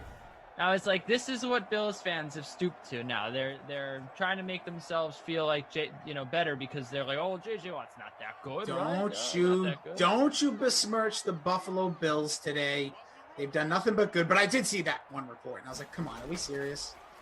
Why don't we ever see QB sneaks? Why don't we ever see a QB sneak in Madden? We saw it last game. Tom Brady scored his first rushing touchdown of Madden 21 in the shot. Look at that. Jackhammer, baby. CH. Ooh, get down, dude. Tom Brady, from the shotgun, ran it in. Literally took about 13 seconds, but he got in there. Wow. It was insane. So it does happen. That's surprising. Yeah. It was, and people were not happy. You can imagine. The chat exploded. But we speaking about the chat. Pebble Beach, CEH, Justin, Obi. We got Spenny. We're going to go with that. Jordan Lindenbaum, New York Goat. Thought that was Kenny. That's your burner account. Mike Bauer. We got Allie, Rossi's Fat Cat. He's in there. How dare you call my cat fat? I am McLovin. All y'all. We see who else is in there here. Allie, Bert, Appreciate everyone, Starfighter. Appreciate everybody hanging out with us. Kenny Ducey, Jason Rossi, producer Michael, Andrew on the 1s through 1 millions. And we got our man, that dude, Zach, on the on the Ups team, updating your scores. See our Twitch homies as well, Hooligan, First Time, Smash Lana. And we got some NBA people chatting about that. But just to go back to JJ Watt, when I saw Arizona, I don't know, what was your, for me, my jaw dropped. I was like, really? Arizona? Regardless of money, regardless of, I just don't see, how much, call me crazy, and you can, Kenny. Was that really that much of an upgrade? Over, are they really that much closer to Super Bowl than the Houston Texans? If things weren't, I understand what happened last year, and Deshaun Watson's burning it down. I think that is a team on the rise. I think that they've shown it for the last couple of years now that they are just starting to tap into their potential. Obviously you go somewhere with Kyler Murray, that's always you go somewhere with a top 10 quarterback, that's always a plus. And I know that the Texans had a top 10 quarterback last year and didn't do much. Yeah. The rest of that defense is pretty brutal. And, the Cardinals, they do have a good defense. They were better than the Texans were. I mean, that wasn't easy. That wasn't hard to do. It's not hard to have a better defense than the Texans, but they were better than the Texans. Yep. They have some good pieces there. We've talked about Chandler Jones teaming up with Watt. He doesn't have to get double teamed. That was obviously the big thing where, is he going to go to, maybe he would go to Pittsburgh, or maybe he would go to Green Bay or Buffalo, and he wouldn't have to get double teamed. You don't have to get double teamed here, Cleveland was the big one, right, with Miles Garrett. Well, he's not going to get double teamed. That was a hot button topic. Again, you mentioned the money. I mean, none of these teams, the Steelers have no cap space. The Saints have no cap space. None of these teams are going to be offering him anything close to what he's been making or what he deserves. He's still very good. I know he's only played 16 games twice in the last 5 years, but he's still a very good player. He's still one of the best pass rushers in football, and he's going to make a big impact for the Cardinals. I do really think that he is going to lift them. He's going to lift that defense. It's a good defense, and it is a JJ Watt away from potentially being great defense. Yeah. So I do think maybe they draft well this year, and they're a pretty formidable team, man. Yeah, I think also everyone remember when Stafford was traded, it was quickly make the Rams a Super Bowl contender, they're the favorite, but they are. No, I agree, but to combat that, if you're a Cardinals organization, and this is what the 49ers hoping to get back to with their defensive front, and Seattle, the defensive front's not their strong suit. We'll see if Carlos Dunlap can continue to play the way he did, but all these teams know, okay, that's the offense of the division. But the Cardinals, hey, don't forget about us over here. And now you're going to get Chandler Jones back. We don't know what that will look like. An aging but still good, as you mentioned, JJ Watt. That could slow down anybody. That's a fearsome duo right there. As you got a big run there. That Dobbins on the moves. Look at him getting down to the 24. Speaking of fearsome duos, Dobbins and Ingram in this game. Mm-hmm. Great fearsome duo in Madden. But yeah, I was shocked. And you mentioned Cleveland. I'm surprised. And I just imagine somewhere Aaron Rodgers is just rolling his eyes. Can I get anybody here? I am a stud, and nobody comes. Nobody comes to Green Bay. I can't even think of who's a marquee free agent. Well. Tell me. You say that, and recently it's been difficult. But think back to the past, the Jimmy Grahams of the world, Clay Matthews back when he was popping. I don't think that he was drafted by the. Clay Matthews Packers, was there. Yeah, he was. He's a original. I remember some names. I don't they never strike me. I know they got what's his name at the end, the defensive lineman. He wore 55 there. Well, Julius Peppers was Peppers. They did get Julius Peppers. Yes. That was a big one. Yeah. But overall, it's just crazy. I feel he's just in this position where it's how did not a Sammy Watkins, just using him as an example. I don't know if there's interest. They got Devin Funches of all guys. I don't know. Cedric Benson's a big one, but I mean, I agree with you that lately that's been Benson. the case. R.I.P. By the way. Right. No, I don't know. I think that I can remember when they were in their heyday, when they won the Super Bowl. It wasn't impossible for them to get guys. No, I'm trying to look for names here. I just feel like in the last which 5 year. years, they have not landed like Jeff Saturday was a big one. He was 37 when he went there. That's what I'm saying. That was a big signing for them. Remember they got Martellus Bennett. That helped their offense big time. Yeah, but looking for someone else here. yeah, you keep searching, man. It's tough. Like, and whatever. It's the NFL. It's Green Bay. Like, I don't think they're necessarily landmark, but like to have a guy who's, in the basically the back nine, but MVP caliber, you think like, okay, like if I'm JJ Watt, I see that and be like, okay, that team's right there. I'm on that team. We beat the Bucs last year. We go to that Super Bowl. Right. So I just, it is fascinating to me from multiple standpoints. Your guy, Sammy Watkins, leading the way. 2 catches, 41 yards. I told you guys. You know what? To your point, this is, you look at the Packers starters, and they're all drafted by the Packers. And that's a credit to their scouting, but it's also like, I don't think it's an indictment on them not being able to attract free agents. I just simply don't know if they need to add free agents at this point. Look at the continuity they've had on the line, on the defense, and really, like, I'm looking at the 2017 team even, and that entire starting unit was drafted by the Packers. Most of them, years before 2017. Yeah, but so they do a good every job internally.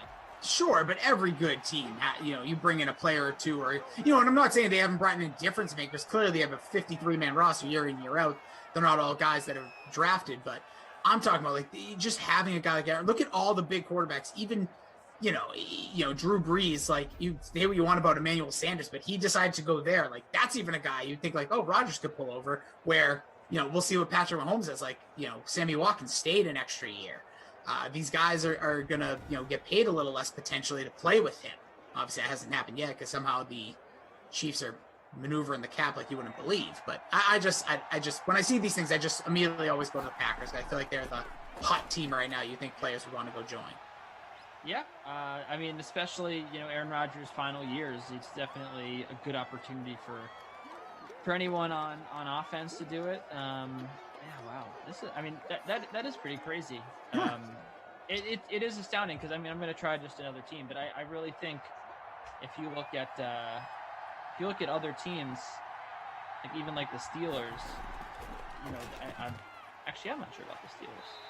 But they've had, again, that's I think my point, the other thing, like Devontae Adams has turned into a real star.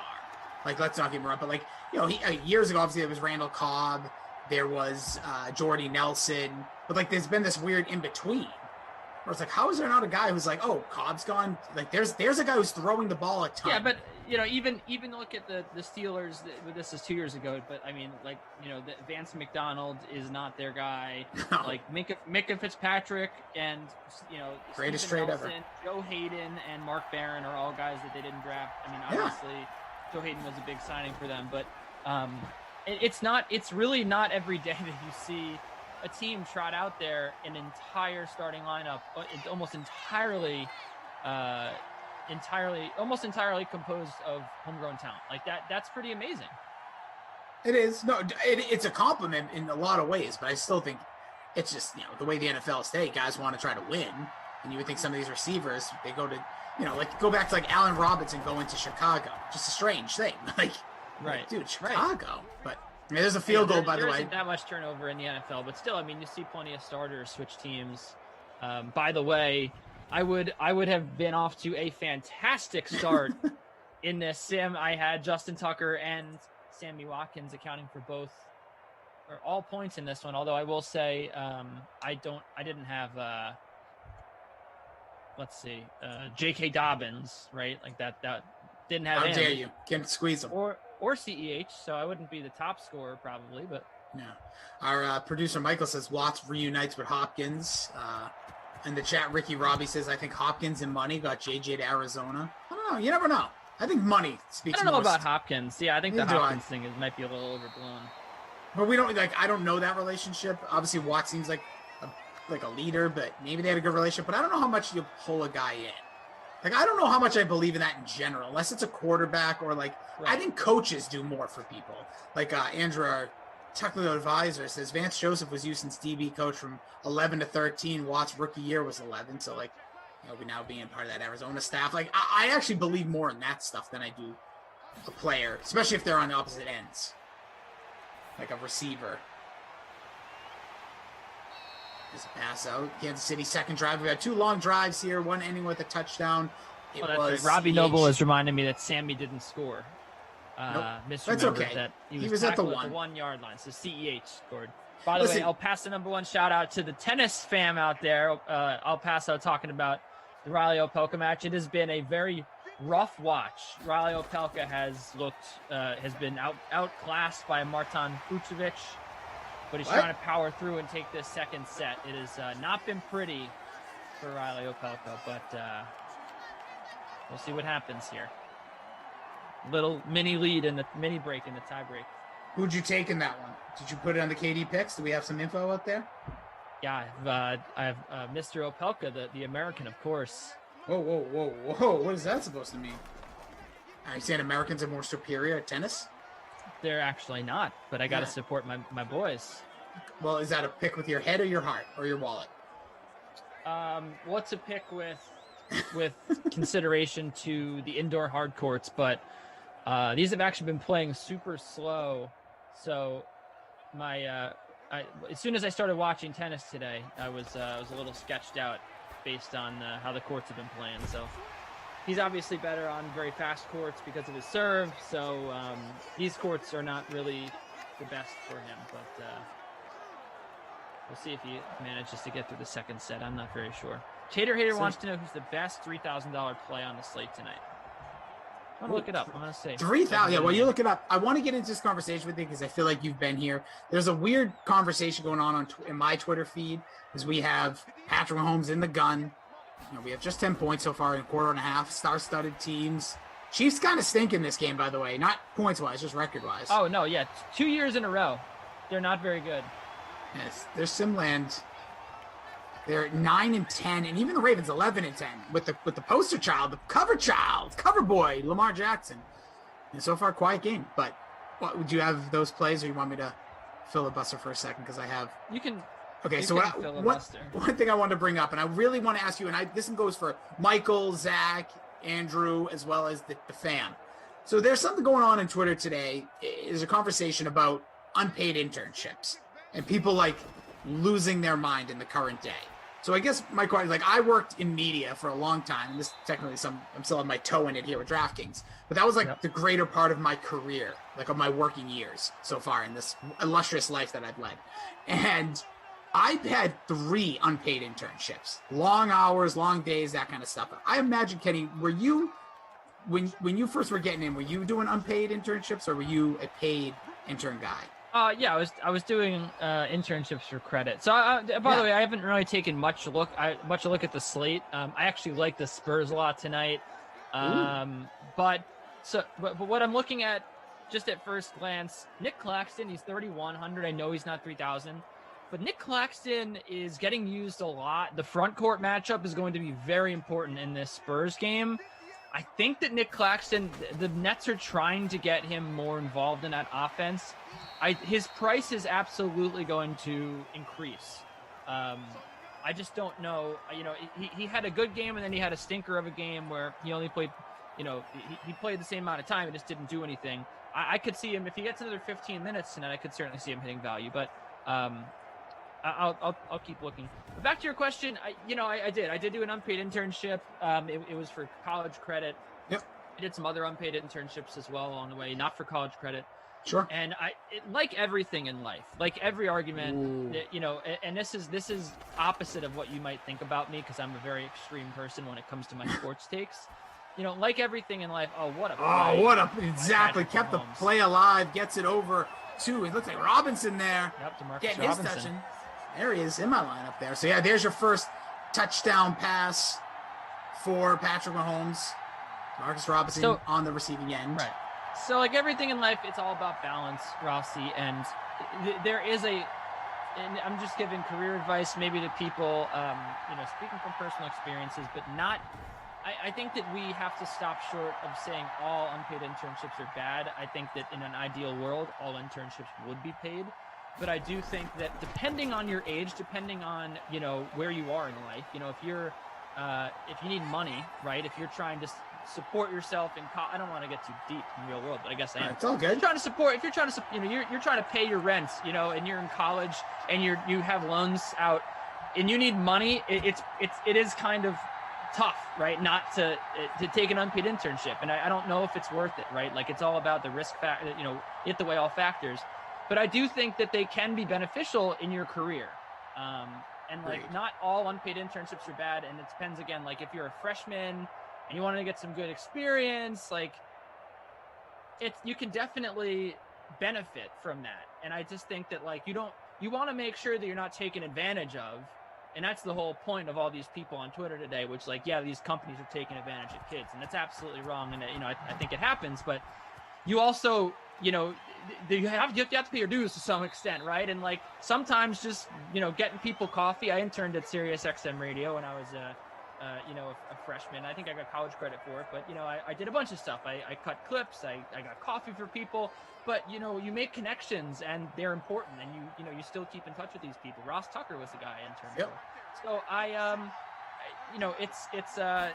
it's all about what you're going to get out of it. And if you're just going to intern somewhere and get treated like a worker and get no good experience and no good connections, then yeah, obviously, like, get paid or don't do it. But if you have an opportunity to work with someone who's going to help you years down the road, like, it can be worth it. So it's not like cut and dry. You know what I mean? It's not black and white, this issue. I think it's very, very gray.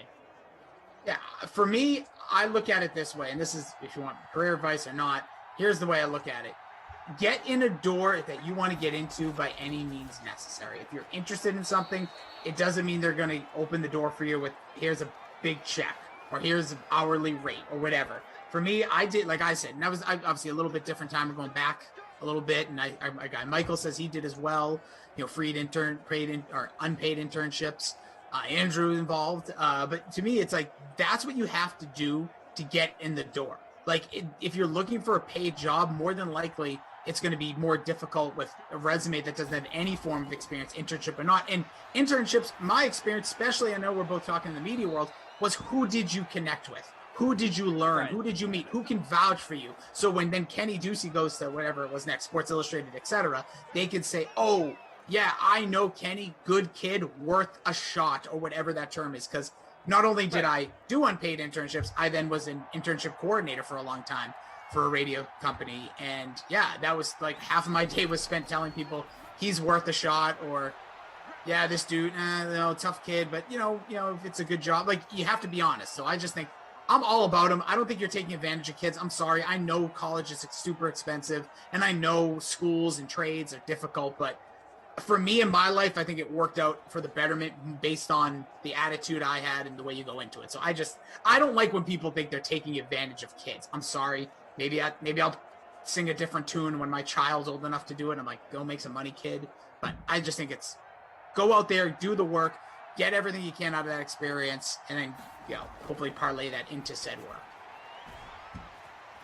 Yeah, I think that's pretty sound advice. Yeah. I don't know. I just didn't like how a lot of people, what you said, like, oh, you're not paying people, you're taking advantage of the kids. I'm like, come on, dude. Right.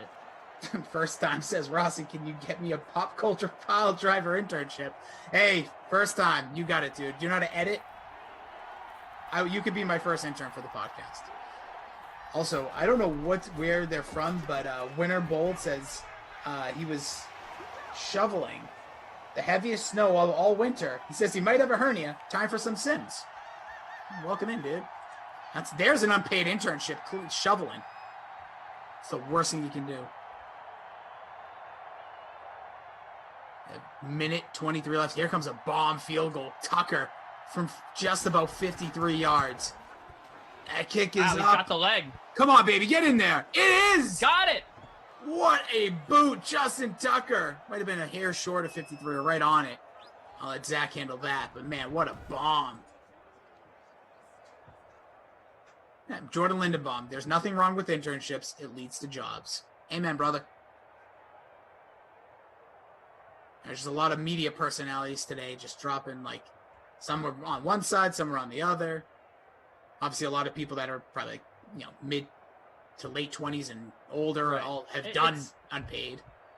Yeah, and again, I mean, just to bring it back to what we were saying, it's all about every situation is different, and it's not a cut and dry issue. It's not an issue I don't think that you should be taking an extreme on, because you definitely don't want to come out and say, hey, all unpaid internships are good and worth it, because that's just not true. And there's a lot of times where people are being exploited, right? And they're doing the work that a paid worker would do. First of all, it's illegal, but they're doing the work that a paid worker would do and not getting paid for it. And that is wrong. And you want to protect yourself.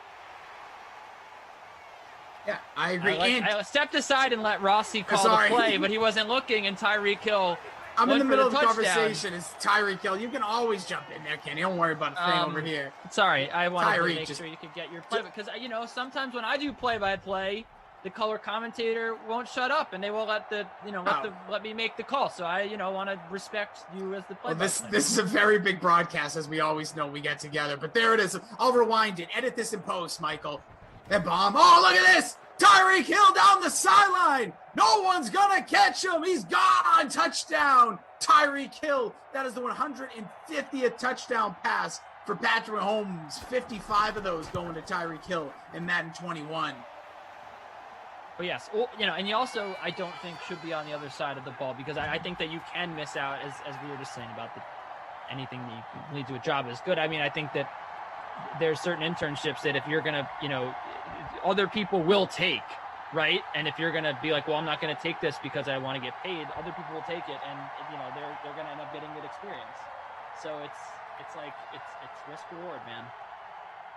I agree, and I also think you don't want to put the companies in a position where they just pay interns, because that's a whole nother ugly thing, which actually kind of happened at one point. But besides all that, wait, is this real truth? I'm just looking at Nick's. I'm gonna intern at a local PD. In exchange, they're gonna pay my college. Hey, I love that. Obviously, different situations for everybody. Tyreek Hill, 3 catches, 90 yards. Thank you, Michael Mahomes. Already at 240 here with a little over a minute to go in the first half. I'm taking screenshots of chats, missing plays. It's a wild day here in Simland.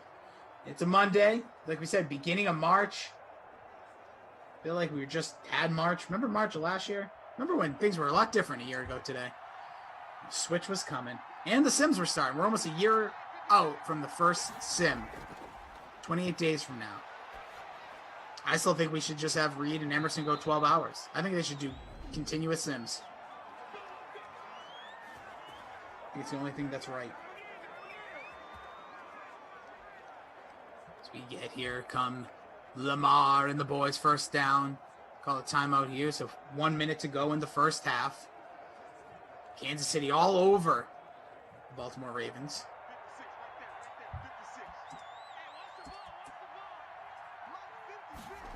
Comes the snap. Here's Lamar looking, searching, has a man wide open with space to go. No! He's going to break it. Will he get caught? No, into the end zone. Touchdown, Hollywood. What a response. The 2 fast receivers, back-to-back touchdowns.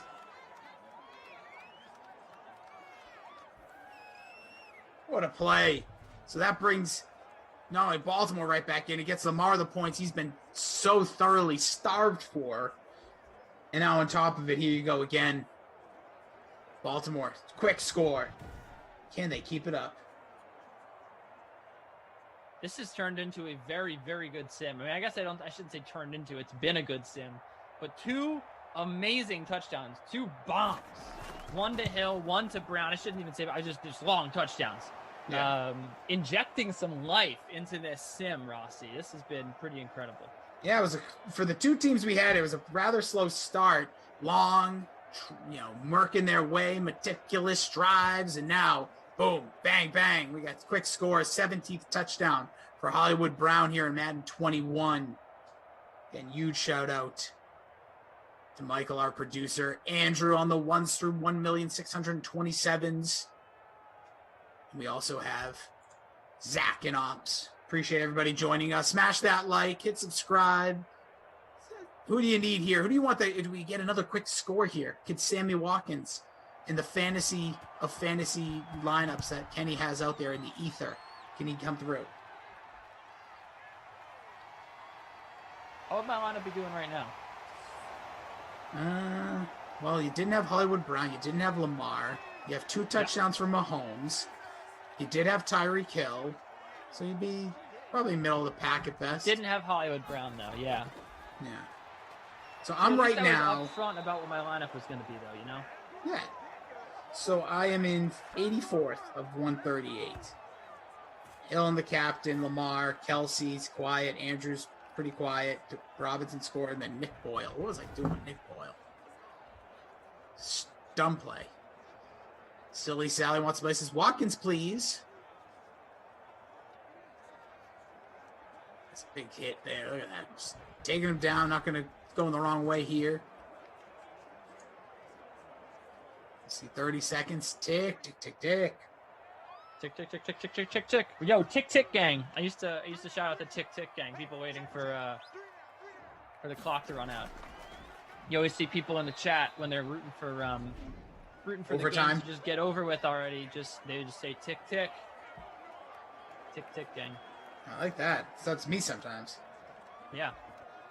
Let's go. We got 3 seconds until we're back with halftime. Yeah, let's see. What are they going to do? They're going to just try to unleash a bomb from the 21? Like, what's the play here?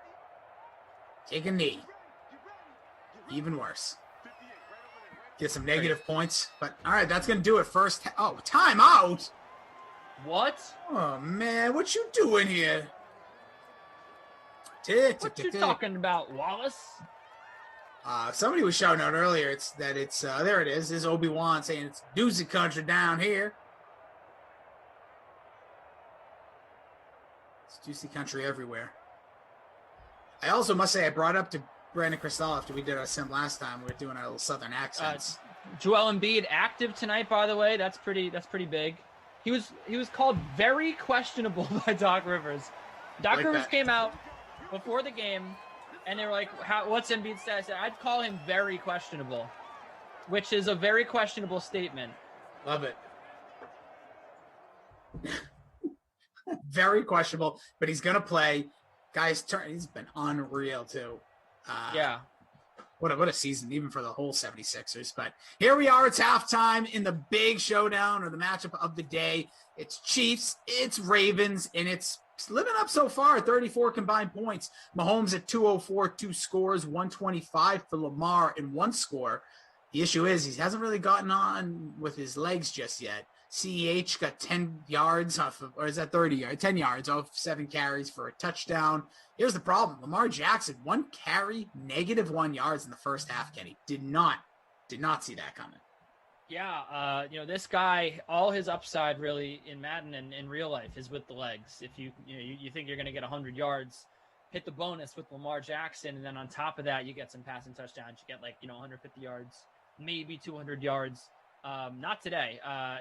He has done it all with his arm, which has been a little surprising. But yeah, I mean it's not looking too great for the people that rostered Lamar. I think a lot of people probably stacked up Lamar and Mahomes and just try to make the rest work. Not the way to go today. It hasn't been. Was, get Mahomes in there, but get Hill and CH and Hollywood Brown in there if you can. That's been it so far. So we'll get to the second half. Zach doing his thing. Appreciate it. Again, we have Kenny Ducey. Follow that KD Picks at Kenny Ducey. Following all the outlets over on DraftKings. I'm at Jason D. Rossi. When my little thing pops down here, a little pop culture pile driver. Last week we talked about 2001 music. This week we're talking about Outkast, their discography. If you're into that stuff, you can follow along wherever you get your podcasts. Shout out to Michael, our producer. Andrew, our astute man on the ones through God Trillion. It's a new number. And again, Zach got everything updated for you. So we'll see. You say God Trillion? God Trillion. Yeah, you haven't heard that number? It's a little past Google. No. Why couldn't we stop at trillion? Why did we have to say God Trillion? Or numbers never end. That's because numbers never end. Drew's saying that's my jersey number. It's a good jersey number. It's a lot of zeros. Here we go. We got just checking out our chat here. Mike Bauer says Tucker has 9 been kicking them parking lot. Seriously, yes. He had the 53-yarder. I don't know what this in relation to, but I just laugh when I see random comments. I see Mike Bauer also says Thai grilled cheese pizza. Don't even know what that means. Don't even know what we're talking about, but I love it. Tell me what the difference between grilled cheese and whatever pizza is. So right? my Like, guess, if you want my pizza absolute is guess, essentially grilled cheese, unless you're doing American cheese on a pizza, which is just like should be illegal. yeah, not American, but I would say my guess is that it's on bread. So it's like bread, sauce, cheese, instead of like some form of crust or dough. That's just a complete guess. Here's Lamar. Oh, wow. The Chiefs read the option. Just taking them out. But yeah, if you have any insight on that Thai grilled cheese pizza, Mike, please do. It sounds delicious. I love Thai seasoning or Thai food, and I love pizza, and I love grilled cheese. So how could I not love this? That's it. It has all the great food groups: cheese, bread, sauce, tomatoes, and you put whatever toppings you want. Oh, that's the other guy you were talking about, Boykin, as Jenny from the league says, Boykin is cheap but needs to do what he does. Hashtag get points. That was another one of you guys.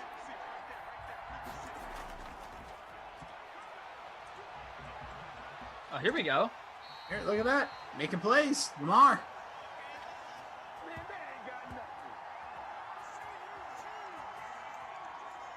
Frank White. Now people are just saying it. Pizza is baked, cheese not grilled. Okay, now we're just getting definitions. Grilled cheese with pizza sauce and Thai noodles. Okay.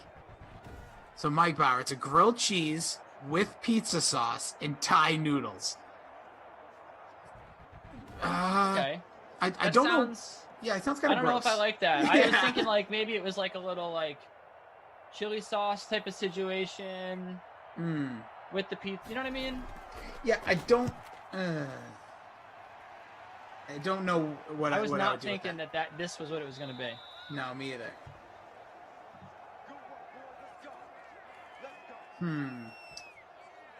All right, it's all good though. Okay. Jordan says, Right. I was debating whether to have pizza, make a grilled cheese, or order Thai. He said Thai grilled cheese pizza. Gonna have to skip them all. Skip this time though. It's listen, make your decisions. I just think that's a weird combo. Yeah. Sounds kind of gross. CH has toasted American cheese pizza on English muffin. Dude, well, yeah, that's fine, but I just still I like mozzarella if we're gonna do anything pizza wise. Nope, cough in there. Here he comes, dropping his contest. If you want to get in, hurry up. It goes quick.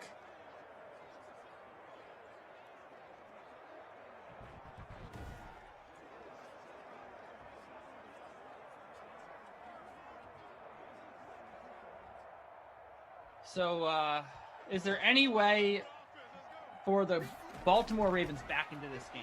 It's not looking good. Oh, there it is! Look at this! There they pick up the fumble! Get up! Get up, big fella! Oh, I thought he still had the ball they're to gonna calm go. down. That's stupid. Unreal. Yeah, look at that. As soon as you say it, Kenny's thinking, he's like, what can I say? What can we do? And there it is. That'll start How can it. the Ravens get back into this game? There it is. Huge play here. We'll see Lamar in the pistol to give. No, he fakes it. Stuffed again. They have had this play sniffed out all game long defensively. Ravens D just 7.8% owned in this contest. Probably not a popular play even in the late slate. Yeah. Virtual Greg Roman, what are you doing, man? What are these calls? Virtual Greg Roman has to be better. Let's see again in the pistol. They just reverse the formation. Now on his left-hand side. This time he does hand it off. Going nowhere is Ingram. So they're stopped again at the 6. Need a touchdown here.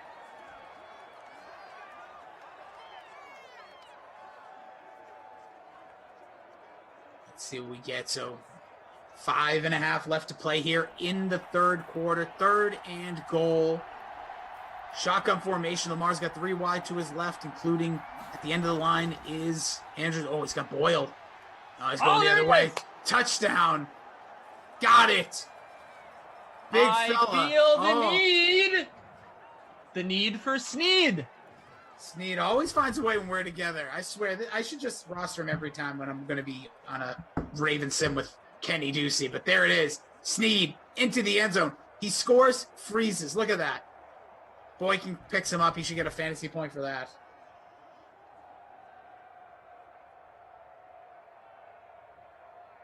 So there we go. Back in the game. They're going to go for 2 to tie this game. 21-19. In the pistol formation. Got stopped twice in this drive. This time, Lamar, good for 2. Got it. So we are all tied up here in the third quarter. We'll see how Kansas City responds after the fumble by Patrick Mahomes. So now all of a sudden, look at where we are. Look at us. Look at where we are. Look at how far we came. This was a game the Chiefs were looking like they were going to take a stranglehold on it, and now the Baltimore Ravens have tied it up. Sure have. Snead, 23%, oh, well, 24%, 13th touchdown here. Ravens D set them up. Here comes the Chiefs. Nice return there, but there is a flag on the play. But that was probably coming back, holding on the Chiefs. So they're going to be backed up a bit. You know, the whole point, if you're going to return the ball, you got to get past the 25-yard line. They accomplish it there, but do get the 15-yard penalty coming back, or yard mark penalty. Come back to the 14. Here comes Mahomes. Fumbled last time. Looking, searching. CEH coming out the backfield. He goes out of bounds. Not a catch. Incomplete.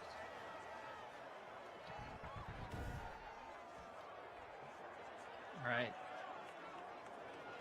Let's get who hasn't been involved yet?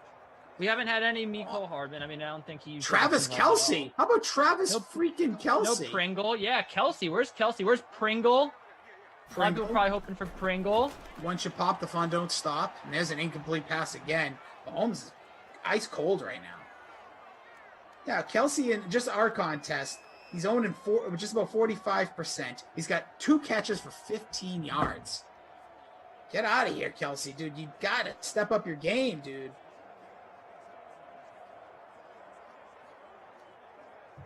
We'll see. Here comes, we have 4:47 left in the third. Here comes Mahomes, just dragging us down here, cuddling up, nervous. 21 all. Kenny Juicy, Jason Rossi, here's the snap. Holmes scrambles to his left, comes back to his right, throws the ball into, I don't know where that was going, a coach maybe? John Harbaugh? So that's a 3-and-out, all incomplete passes, halting just the great pace of the night. Must know I'm trying to get to the store. This thing's probably going to go to triple overtime, too. Stores close at 8 Eastern. The real drama is in. 5 p.m. Pacific, though. Yeah, and Michael, I so wish I lived anywhere but the East Coast sometimes, just for time. Even though it's all relative, because I just wish it was 3 hours earlier all the time. Like, wouldn't it be great right now if it was 3:49?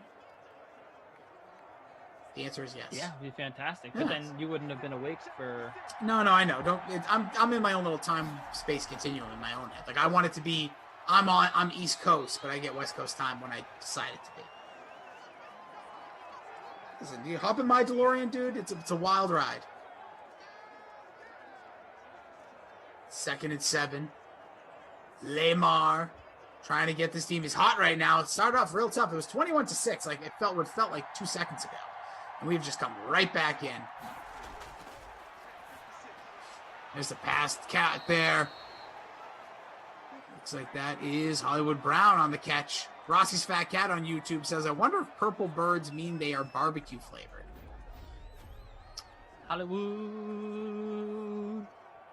Hollywood swinging.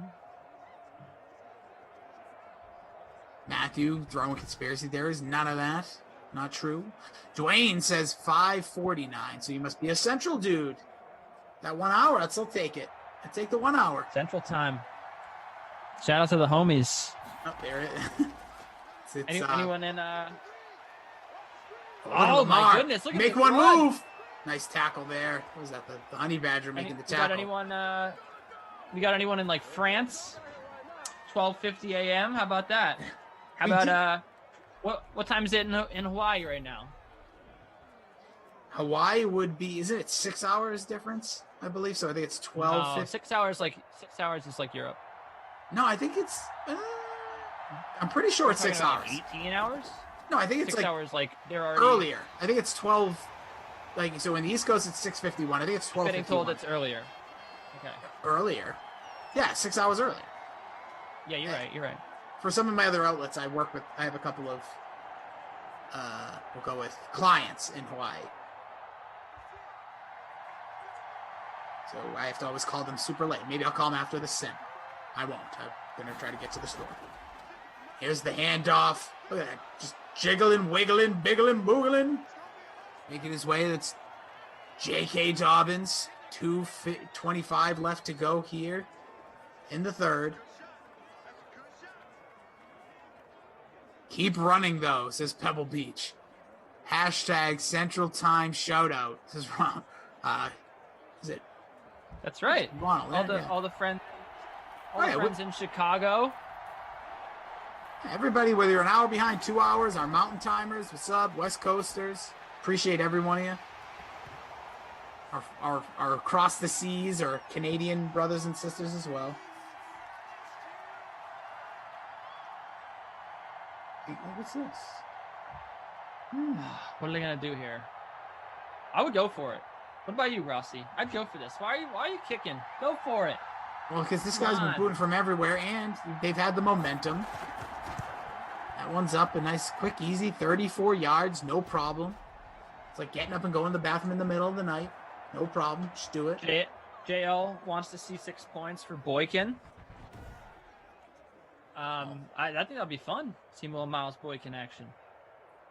Yeah, Mike, for me. Here's what I don't like. Okay, Mike Bauer says more Tucker. You've already gotten so much Tucker. You can't be greedy. You can't be out here saying more.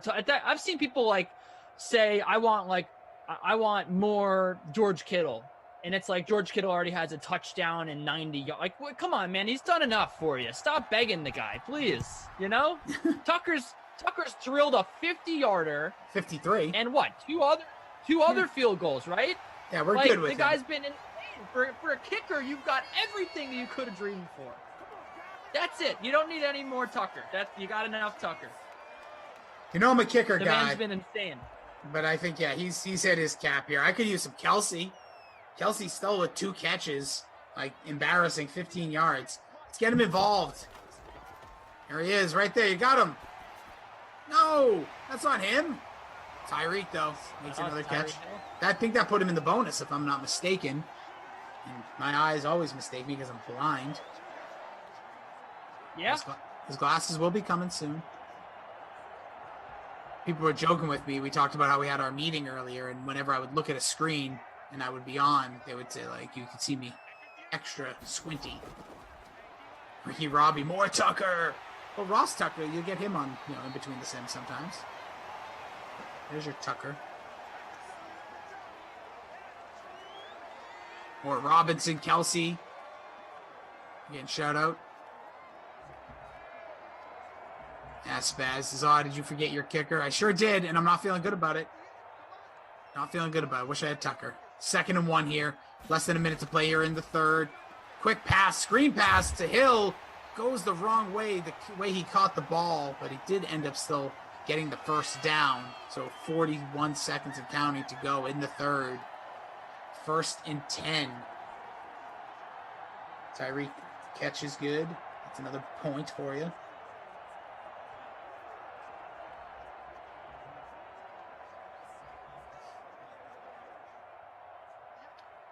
So let's see here.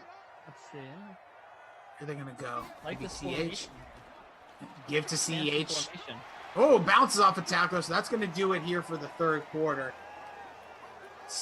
24-21, all Baltimore in the third quarter. Again, it was 21-6. 18 unanswered from the Baltimore Ravens. And quote the Raven, here comes the fourth. It's a new comment they said. Wait till you read that Edgar Allan Poe. Whew, what a twist. All right. He's Kenny Ducey. We're here with you. Michael, Andrew, Zach, and Ops, Jason Rossi with you guys. Appreciate you hanging with us. 226. He had 204 at the half, 25 yards passing for Patrick Mahomes and a fumble in the third quarter. He still got 2 touchdowns. Lamar's trying to catch him. He's got 146 and 2 touchdowns himself through the air. On the ground, it has still been, still kind of relatively quiet. Lamar's starting to get it going, but he's still only at 34 yards. CH got the touchdown. Ingram 17, Dobbins 37, Mahomes Zippo on the ground, but not really. Maybe he'll get you 10 yards. Not really known for the legs here, Madden. A lot more scrambling to keep plays alive, like we saw on the Robinson touchdown earlier. Through the air, Bonus City, Tyreek Hill, Malcolm Brown, a.k.a. that dude, Hollywood. Only From 6 Hollywood, yards. Florida, make the distinction, not Hollywood, California. So he's like Dolph Ziggler. He's also Hollywood. Yes. He's not actually from there. He's from Ohio. I forgot that they said that he was from Hollywood, Florida. That's pretty funny. I interviewed him and I asked why. And he said, because everyone, when you hear Hollywood, you think of he said, I look like someone that looks like they're from Hollywood, but I wanted to be from Hollywood, Florida. Love that. Good on you, dude. There's a handoff. Shy of a first down to CEH. Yeah, for all those, we know sometimes me and Kenny get on a big wrestling night tonight, Monday Night Raw, WWE title on the line. Bobby Lashley going after The Miz. Will it be the night that Bobby Lashley crowned? I think so. I feel like we maybe some shenanigans. Shenanigans get us to the pay-per-view. We'll see. Get Miz to WrestleMania, man, with the belt on. Just like that stuff ain't gonna happen. Not a first down. I don't think Miz. Come on, man. Come on. I wouldn't be against WrestleMania. it. They have to really notch up the hatred towards him, which is pretty high right now. So just, listen, that's how you do it. You just keep saying. Keep him going. Have him sneak his way to victories like they did 10 years ago. Could happen. Doubt it. But then you have a nice quick match at WrestleMania. You have him get his butt kicked. People would pay to see it. I just remember the whole, his whole thing with Cena when they did the program, and he was like, I'm still waiting for my WrestleMania moment. You got yours. I've never had mine. Why don't they play that up? Why don't they finally, after 14 years, give this guy his WrestleMania match that he's deserved for so long? No, we're just gonna, grab the belt off him and, just make it a whole joke, and he's not big enough to hold the belt. All these stupid things that they say, he needs to have the physique of a wrestler. Yeah. Look at Kaufman dropping some knowledge. This is wrestling. Kauf, we're talking wrestling now. He says the Miz was on an episode of Psych, Rossi. You know what? I did know that because USA told me about it a million times when that episode was going to air. Part of Universal or the Peacock Network. Yeah, we'll see. I wouldn't be against it necessarily. It just have to be great. Jordan Lindenbaum says, Kaufman, you've been replaced by Rossi. And by the way, Kauf, that is a compliment to you, definitely not to me.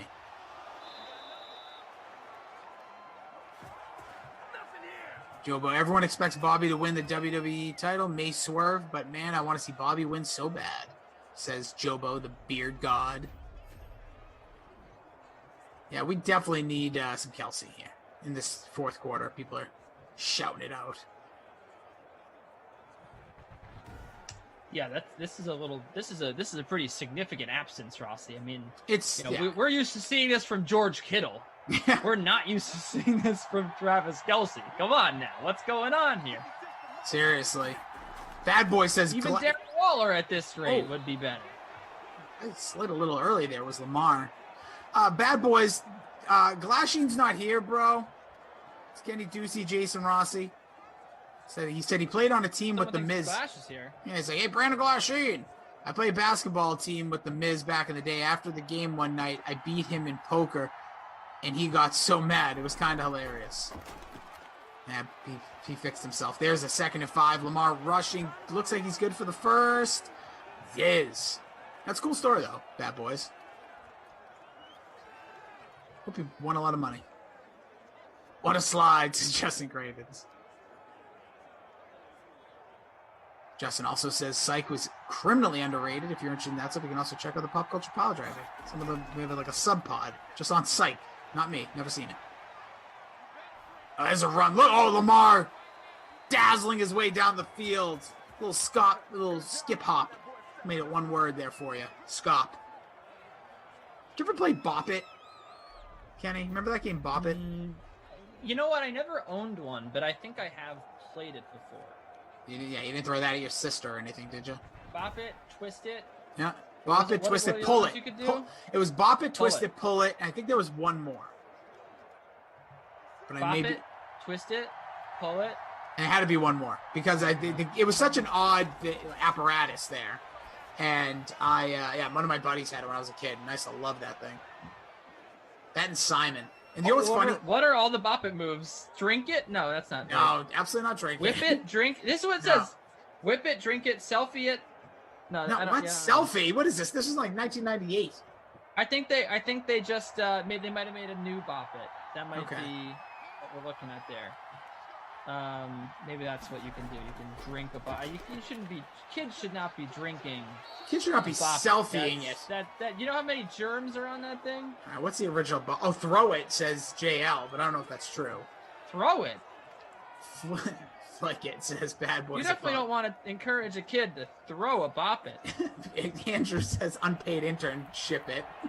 Let's go. Let me go ahead and watch this commercial. Yeah, you do that. We got Lamar in the pistol. Right. Up by 3. I'm gonna try to listen. Rock. Spin it. Spin it? How did you spin it? Flick it. Oh, what's flick it? Spin it, flick it, pull it, twist it, bop it. That was it. Wow, flick it. Oh, there was like a. Now it's starting to get there. Brian Anderson. I'm watching a guy. Demonstrate it. How to use a bop it. Shake it says on one man YouTube arm. page. It has 412,000 views. Apparently, there's a huge audience for bop it content.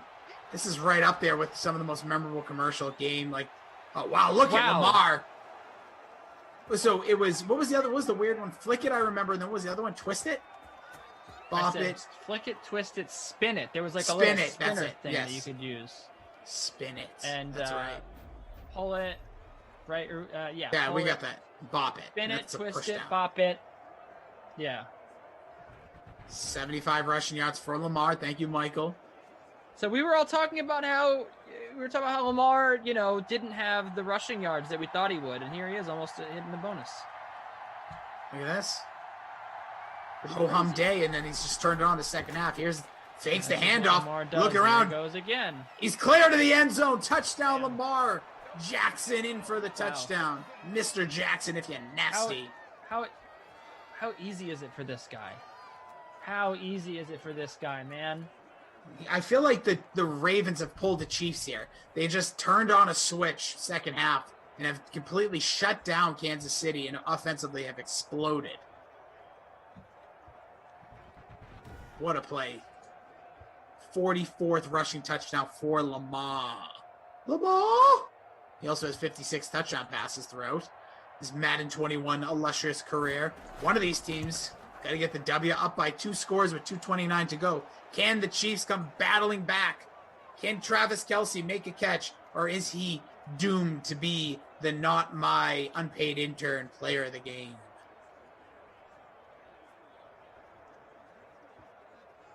Lisa Robinson, of course we know who he is. Why are you yelling at me in all caps? Why are you putting so many question marks? Why do people question things? And there's more question marks make it more of a question? You could. It makes it a little questionier. Questionier. Like it. You know what I have a big problem with?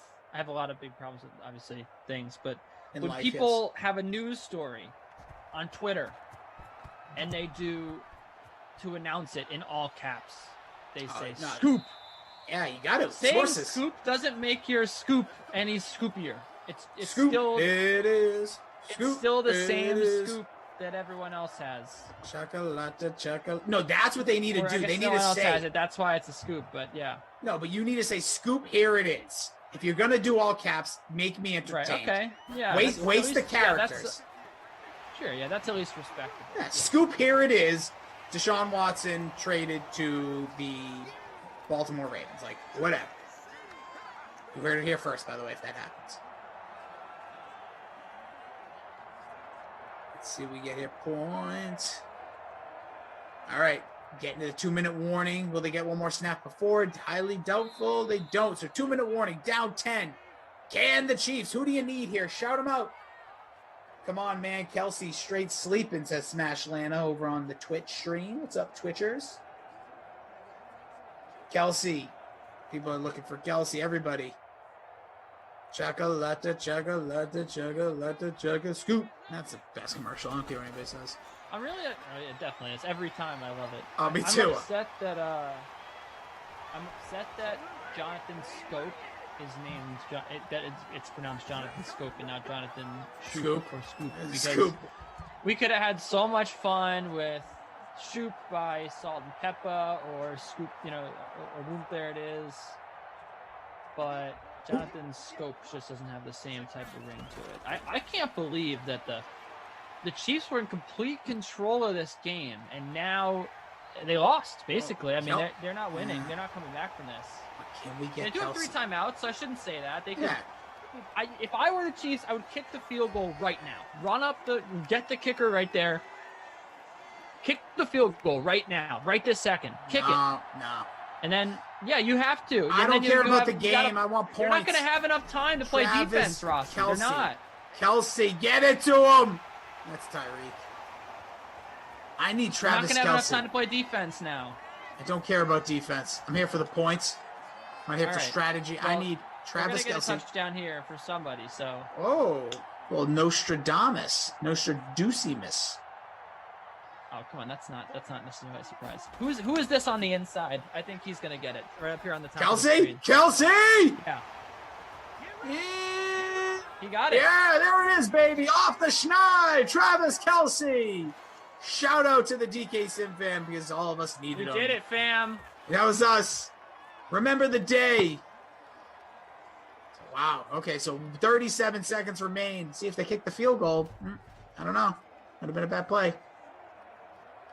I mean, it wouldn't have been good for us in Simland. I think that would have helped them win the game, but it would not have been fun. It would not have been the preferred thing to see for our Sims, for our lineups rather. Rossi's Fat Cat says, but nobody wants field goals. Remember, Deucey, you trashed Tucker earlier. I don't think that's specifically what he meant. Kelsey, finally, says Mike Bauer. And Jordan, I didn't mush.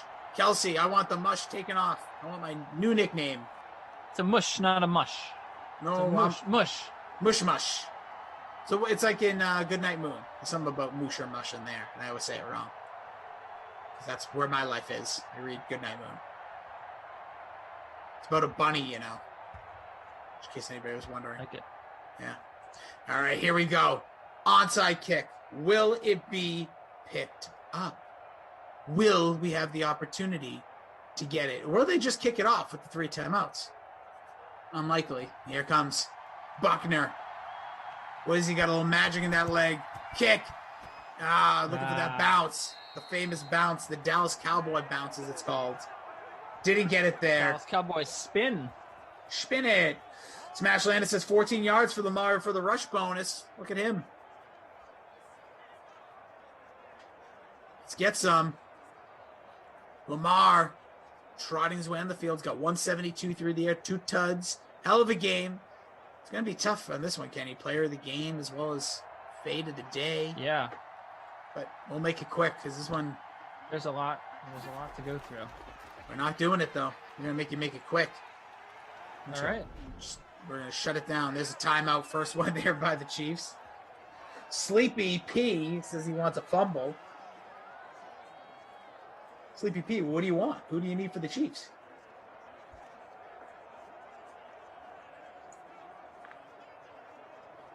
All right, let's see here. So second and 3. First down, clinches it. 32 seconds remain. Chiefs, not enough defenders on the line for this play. But, nice tackle there. Bounces off of one, stop him short. So here's the third and basically game on the line here. 3rd and 2. It is from the 34. Well, the game is squarely in the Ravens' pockets, but they could put it away right here. Maybe You never Lamar know. scampers. Okay, here's a good defensive front for this. Bring the safeties in the box, though. Here's the handoff. Clear. More to go. Ball game. The timeout. We're going to get a knee. We're not going to get that bonus from Lamar, unfortunately. So I want to get started because I'm so excited about it. Yes, please. I want you to. But I don't know how many times this has happened since Michael would have a good idea, but I don't think that he would have the exact number. I don't know how many times someone has won a free showdown with a kicker in their captain spot. A Madden free showdown, not like a regular free showdown. I want to kiss this Justin person. Tucker is in the captain spot of the leading lineup. There's a two-way tie for first. Paul DH 618. I'm in love and with this. C Money. Yes. Justin Tucker is your player of the game. He Yes. had a field goal from outside 50 yards. Woo! He had 2 extra points, 2 field goals. And here's the thing. He didn't have the best performance out of anybody, right? We know this. But you needed to get Patrick Mahomes and Lamar Jackson and Tyreek Hill in your lineup to have a chance. You had to get all 3 of those guys. You had 2 quarterbacks and Tyreek Hill, because Tyreek Hill had almost 30 points. Yep. The only way to do this, one of the only ways, the only successful way to do this, was to have Justin Tucker in your captain's spot. At the very least, you had to save money there. Some people went with Tyreek Hill in the captain's spot. Yeah. This might be controversial because Tyreek Hill had 30 points and he was 1% on, but Justin Tucker was the absolute key. You didn't have Justin Tucker in your lineup tonight, you couldn't place well. So I think Justin Tucker is my player of the game. That's awesome. I love it. I'm always down for a little kicker, getting some love. Who's going to be your Not My Kid award? It's got to be Travis Kelce, right? It has to be. Don't have the numbers in front of me on what exactly he did. Here numbers we go. are 3 catches, 20 yards. He did have the touchdown. It's difficult to say that he was a bust. 11 points though on such a high scoring slate. I mean, you had 59 points combined for Kelce just to get the 11 points.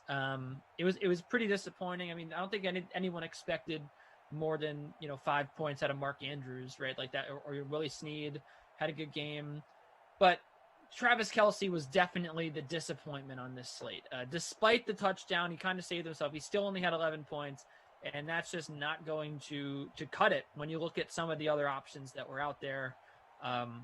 If you had Travis Kelce, you did not place. You did not win any tournaments, any GPPs. So LVP for me. There it is. He's Kenny Ducey. Go follow him at Kenny Ducey. Kenny, it was an absolute pleasure, dude. You back tomorrow? Rocking it on the Dream Stream? I am not sure. I'll have to suspended. check. He's been suspended. Had a great time working with you as always. Yeah, that's right. Oh, yeah. Suspended because I didn't we were talking about internships. No, I am back tomorrow at 6:00 with Moose, and then I have a Wednesday noon sim with Christian. So that's how my week is. That is how my week is looking right now, and then we'll figure out the weekend when the weekend comes. But that's I have some Friday stuff. But cool. You're gonna see me once tomorrow at 6, and then once on Wednesday at noon. Bookmark it, baby. Enjoy the bricks. He's at Kenny Ducey over on Twitter. I'm at Jason D. Rossi. Appreciate y'all. We have Vikings Jags up next. Koff and Tom C. But here is the #1 unpaid intern of the land. It is Jesse Cofield. I can confirm I'm a full-time employee of DraftKings and not a paid intern, or an unpaid intern, thankfully. But I did have a couple of those.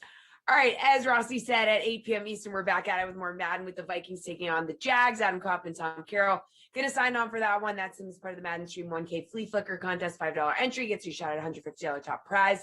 The free contest for that showdown has a $250 prize pool with $25 going to first. We're going to get to that simulated football in just a bit, but why don't we turn it over to our friend Ross Tucker to talk some real football. The NFL offseason machine continues to roll on. So check out this clip from the latest episode of the Ross Tucker Football Podcast. 17 years as a head team doctor, orthopedic surgeon for the LA Chargers.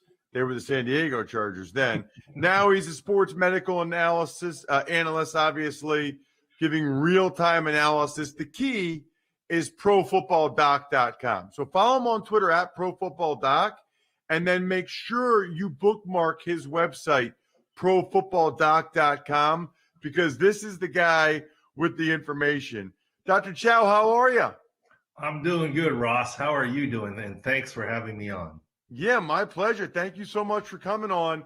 I just felt like with the franchise tag stuff going on right now, and then certainly with J.J. Watt being out there, and even the Trevor Lawrence thing, and there's just some things going on that have left me scratching my head a little bit, feeling like I need some Dr. Chow time. I need to sit on the couch and talk to Dr. Chow, find out what's going on. The first one, and I feel like nationally, they haven't talked that much about this, but Dak had a second surgery in December. And maybe you'll tell me, Dr. Chow, it's no big deal, but my spidey sense as a former player tells me that's not good. Like, I don't care what anybody says other than you. My instincts tell me if a guy has a second surgery from after the first one with a bad injury like that, kind of raises my antenna a little bit. What's going on there?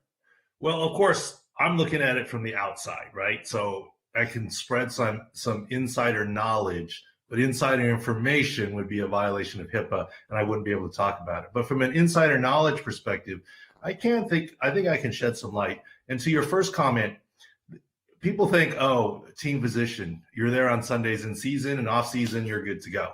No, this is busy time of year. Normally, everyone would be at the combines right now or coming back from the combines and with a lot of data to analyze. This year, it's a different type of combine and what's going to happen. But as far as Dak Prescott is concerned, the only surgery that's minor surgery is surgery that happens to someone else or to someone else's team. That's first off. Secondly, like saying when a surgery is done that it was successful, that's like the minute you're done with the draft that we were successful, right? You only judge it over time in terms of true success. With that being said, you never want to see a second surgery. What has my spidey senses up a little bit about Dak Prescott is they've made a point of saying it's unrelated to the initial ankle injury. With an ankle fracture dislocation, it's not uncommon to put in screws or hardware and take them out a couple months later. But they're saying it's unrelated to the original injury and it was some other minor old thing. That doesn't fully make sense to me. I will say that from his injury itself, he's going to miss the entire offseason program. He should be on track to play for the start of the season, and it shouldn't be a contractual issue for the Cowboys. But until we know what that second surgery was, there is some question mark. Still hopeful that he will make it. It would make more sense to me if you said it was a minor issue that was related to the initial injury. They made a point of saying it's unrelated, so we don't really know what it is exactly. So I see why you're concerned, but in the end, I think he's still going to make it. You know, Dr. Chow, it's so funny you say that. That sounds worse to me. Like when they say it's unrelated to the first one, that sounds worse. Like that sounds like he's got something chronic or he's got multiple issues there. Like I think they wanted to calm people down from, oh man, his major injury that he had. But that just sounds worse to me, that he had to have a second surgery on the same ankle that's unrelated. I agree. That's why if they would have said, you know, it's taking hardware out, it's the second phase of a surgery that he had, I wouldn't have worried as much about it. Because they say it's unrelated, that makes me wonder what it is. But, you know, look, Dak is a mobile quarterback, okay? But he's not a cornerback.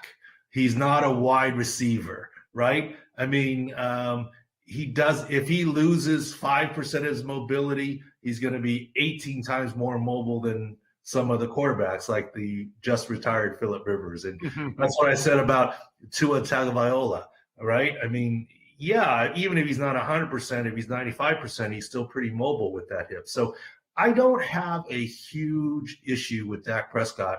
But yeah, I have my antennas up looking at what's happening there until we know the whole story before I'm completely confident. I got to be honest with you too, Dr. Chow.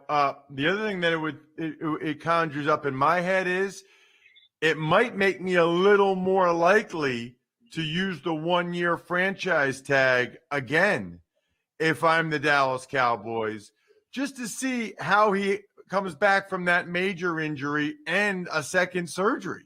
I might tag him again. I hear you there, but that's clearly above my pay grade in terms of percentage of the cap. Where's the cap going to be? And, long term, how much you need to pay Dak. I advised a lot on the health of athletes, on whether you can sign him to a long-term contract, but I was never involved in the dollar signs with it. So that would be above my pay grade. But I see your point. So I got another one that doesn't make sense, Dr. Chow, and that is Trevor Lawrence. Okay.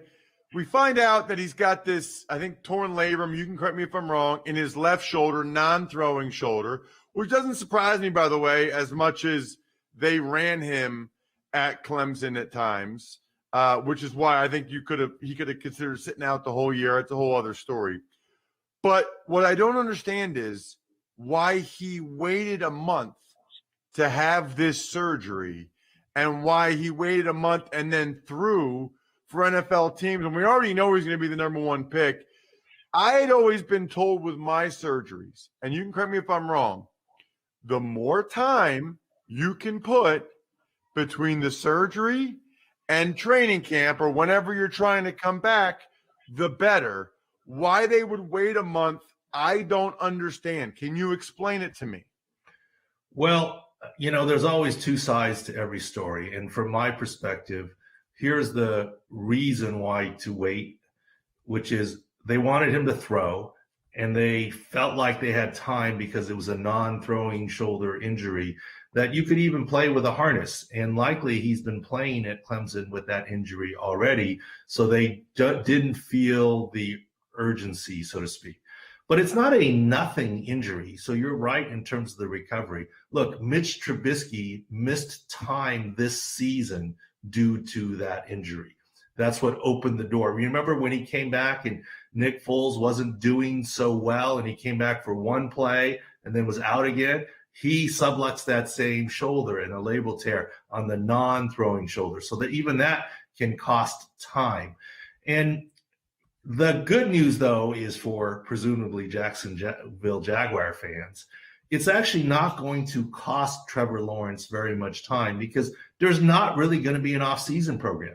He's going to not be in the facility learning because of the pandemic.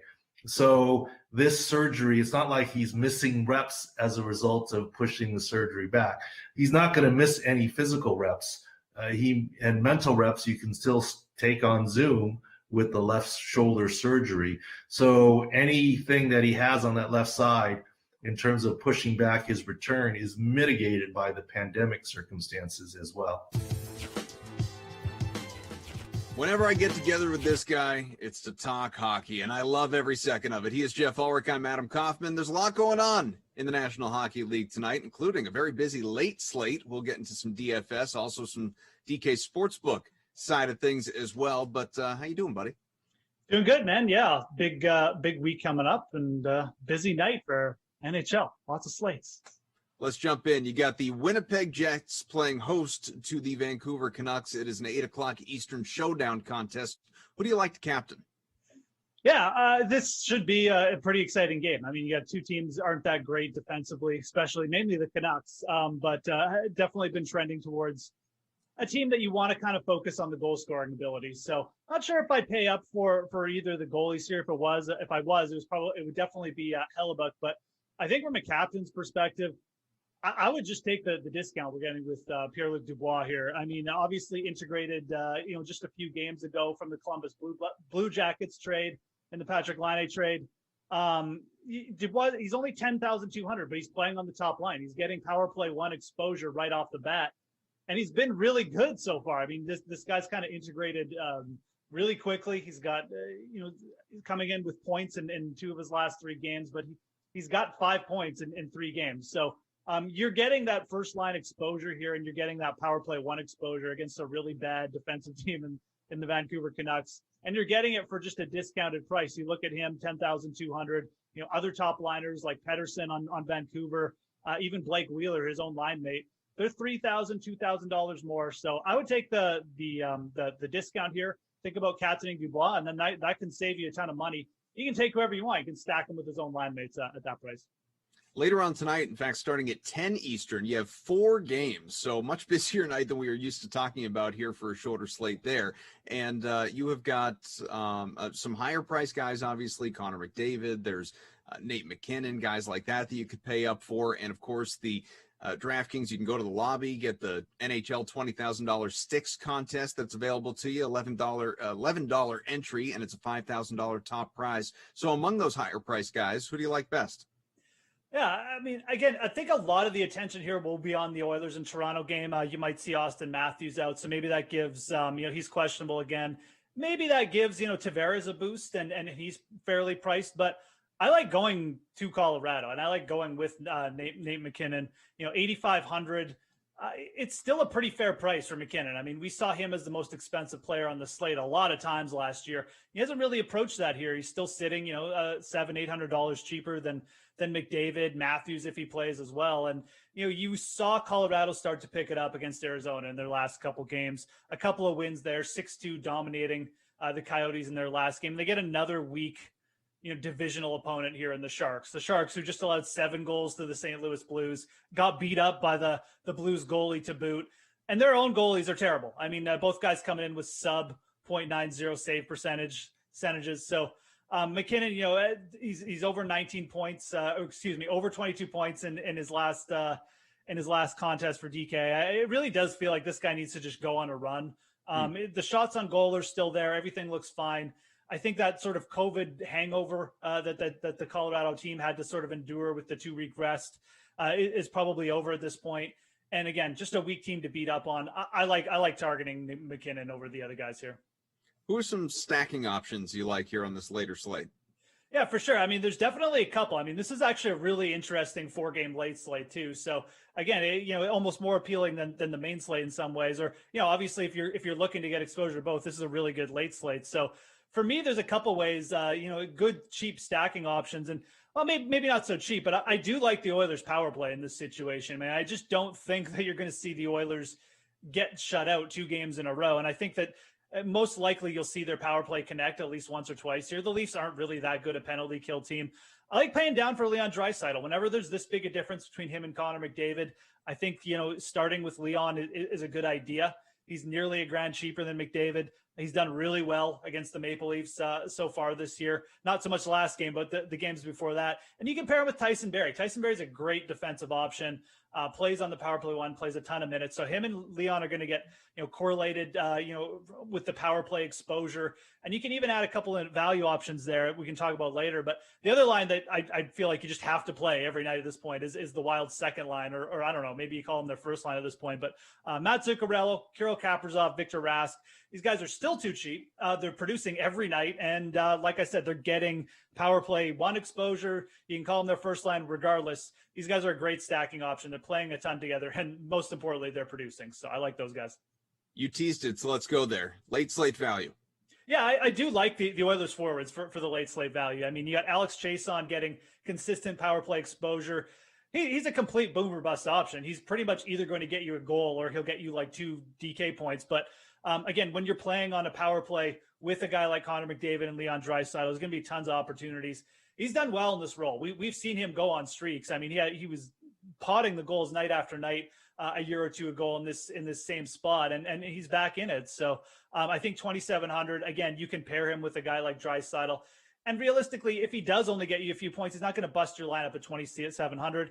Or the other way you can go is Kailer Yamamoto. His price is all the way down to 3,600. This was a guy who was on pace for a point per game at earlier in the season over his career. And he slowed down a little bit, maybe not getting quite the power play time he was before, but 3,600 pairing him with Draisaitl, it's the same idea. They skate together at regular strength.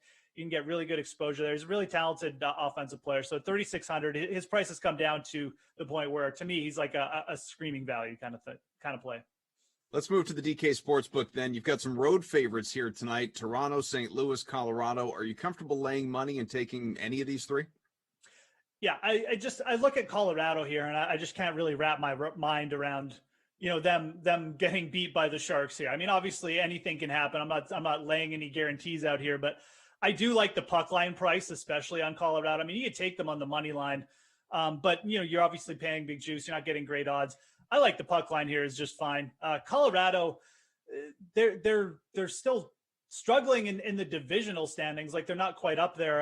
They're obviously behind Vegas, but this is a team that's first in expected goal rate. I mean, this is a team that's creating a ton of scoring chances every night, and they're going against perhaps the weakest goalie duo in the league. It doesn't even matter who starts, Jones or Dubnyk. So I think the fact that you're getting plus money on the puck line here at plus 118 on the DraftKings sportsbook right now, it still makes it a very attractive bet for me. They got to cover that minus 1.5, obviously, on the puck line, but I think that's the way I would go tonight. Colorado playing better. Like I said, they're over that COVID hangover. That's where I would go. Toronto's a little bit interesting, but again, I'm not sure if they could do it 2 nights in a row with no Matthews. Oilers maybe cooling off a bit, but I like Colorado there, especially on the puck line. So Colorado, San Jose, Toronto, Edmonton. These 2 games actually have over-unders at 6.5. Normally we're talking the sort of NHL standard 5.5. 6.5, the over-under for these 2. Do you like the over for either game? Yeah, I think I kind of trend towards the over in both games, but I just don't know if I trust San Jose's offense enough in that Colorado game. Colorado's really good at limiting scoring chances, and San Jose just doesn't create many quality scoring chances. So it's a big deal. It's probably might be, you might see like a 5-1 game or something like that, or a 4-1 game, depending on Colorado's offense. So I think I would rather trend towards the over in the Toronto Edmonton game series. That's definitely one where you're getting 2 teams that do create a ton of scoring chances. Their goaltending can be a little bit hit or miss. Edmonton's goalies have been hot lately. They did play in a lower scoring game their first time out, obviously, but I think the trend between these 2 teams, long term, you're going to see, 7 goals, 8 goals more times than not between these 2 teams. 2 really good power plays as well. So give me the over in Toronto, Edmonton. I definitely lean towards the over in that game. And like I said, not as confident in the Colorado San Jose game. It just might be a bridge too far. You might not get enough support from the San Jose offense. Do you have a favorite bet as far as tonight's 4-game late slate? Yeah, I'm just going to, stop fighting the trend here, or just stop fighting the Minnesota Wild, so to speak, altogether. And just, I think you just keep betting them on the money line here. They are going up against a tough team in Vegas. The division lead is kind of on the slate tonight here, or on the line tonight between these 2 teams. But, the Wild are coming in. They've won 6 games in a row here now. They've got that secondary scoring. They're getting really solid goaltending from their rookie and from Cam Talbot. And the Golden Knights have been solid. I mean, they're, like I said, they're a really solid team. They're one of my favorites for to possibly come and make a run for the Stanley Cup this year. But they haven't looked as good as the Wild, just from a scoring perspective as well. They've been riding hot goaltending. I think the Wild could definitely come in here and pull off the upset. And regardless of what happens, I do think you're getting the better value here at plus 123. Wild, like I said, they've gotten Zuccarello back. Their goaltending has stepped up. They've got a really solid defensive core too here. So I think they're being a little bit undervalued here in the betting market. And give me the Wild here plus 123. I think that's a good bet for tonight. Moose, pleasure, pal. All right.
it's time to tell you about the DraftKings Dream Stream play of the day. The PGA Tour schedule continues this week in Florida with the Arnold Palmer Invitational. You can join in on the fun with the PGA Tour 800K Flop Shot Contest. Now, this classic contest pays out $200,000 to the winner with prizes of at least $1,000 for the top 25 spots. That would be a nice way to start off the month of March. Now, all you have to do is head to the DK lobby, submit your entry fee of $15, enter your lineup of 6 golfers, and give yourself a shot at the share of the $800,000 prize pool. And if you don't think you know enough about the Arnold Palmer Invitational, here's Pat Mayo with a preview of the course and the field for this week's tournament. Let's jump into the field for the Arnold Palmer Invitational. Not really a supersized sort of field in terms of talent. It has the unfortunate circumstance of now falling in between this WGC and the Players, where everyone's going to be. So everyone besides Tiger and Casey were at the WGC, and now everyone besides Tiger Woods, obviously, is going to be at the Players' Championship. So some are taking a pass on this week. So it's more of a European stars field rather than an American PGA Tour stars field, only because we've seen a lot of the European players come over to play in this WGC or even in Puerto Rico this weekend, and they just want to get some reps in on Florida courses. So you're going to see a high contingent of European Tour players over here at Bay Hill this time around, and that kind of makes sense as international players have won this event each of the past 5 years. Last year, each of the top 3 international players. The year before that, each of the top 5 international players. Not a hot spot for Americans, apparently. Europeans tend to play pretty well in Florida, as it's the place where a lot of them own their American homes, and they're just very familiar with the types of winds that can pop up, as they're just more used to it from playing over in Britain or playing over in Europe time after time after time. So just pay attention to that going forward. But it's a pretty good field, mind you. It's not like it's, a bunch of scrubs showing up for Arnold's tournament. So leading the field, Tyrrell Hatton, the highest ranked player in the field, the defending champion. He's back to defend, and he's got Rory, Bryson, Reed, Sungjae, Matthew Fitzpatrick, Harris English, Tommy Fleetwood, Victor Hovland, Hideki Matsuyama, Paul Casey, and Kevin Na, all top 25 players in the world. Now, obviously, I am recording this before the conclusion of WGC Workday Championships. The leaders haven't even teed off yet as I am putting this. So fingers crossed for Morikawa or Webb or Patrick Reed. Let's go, guys. Just don't fall to Hovland, Horschel, Brooks, or Rory. That would be nice. That would be very nice. I could use a winner here in Florida. Keep the Florida momentum going. And I know a lot of you out there have, Reed and Morikawa as well at some deeper odds. So let's do this. Let's do this. Come on now. Get it going, guys. It'd be nice. So the second tier of players, also pretty good. You have Spieth, Rose, Day, Leishman, Zalatoris, Woo! Kim. He might get another Woo partner as Dylan. Is it Dylan Woo or Brandon Woo? Now I can't remember. One of them's leading Puerto Rico before I checked in, so they'll get a special double. Woo! Woo! If he can win in Puerto Rico, and Si Woo can get, we'll probably see if Si Woo for the players. We'll see, just another Pete Dye track for him. Connors, Cam Davis, Max Homa, Sebastian Munoz, Sam Burns, Louis Oosthuizen, Kokrak, Griffin Lucas, Ricky Fowler, and Cameron Tringali, all from the PGA Tour American type side, just regulars on the PGA Tour.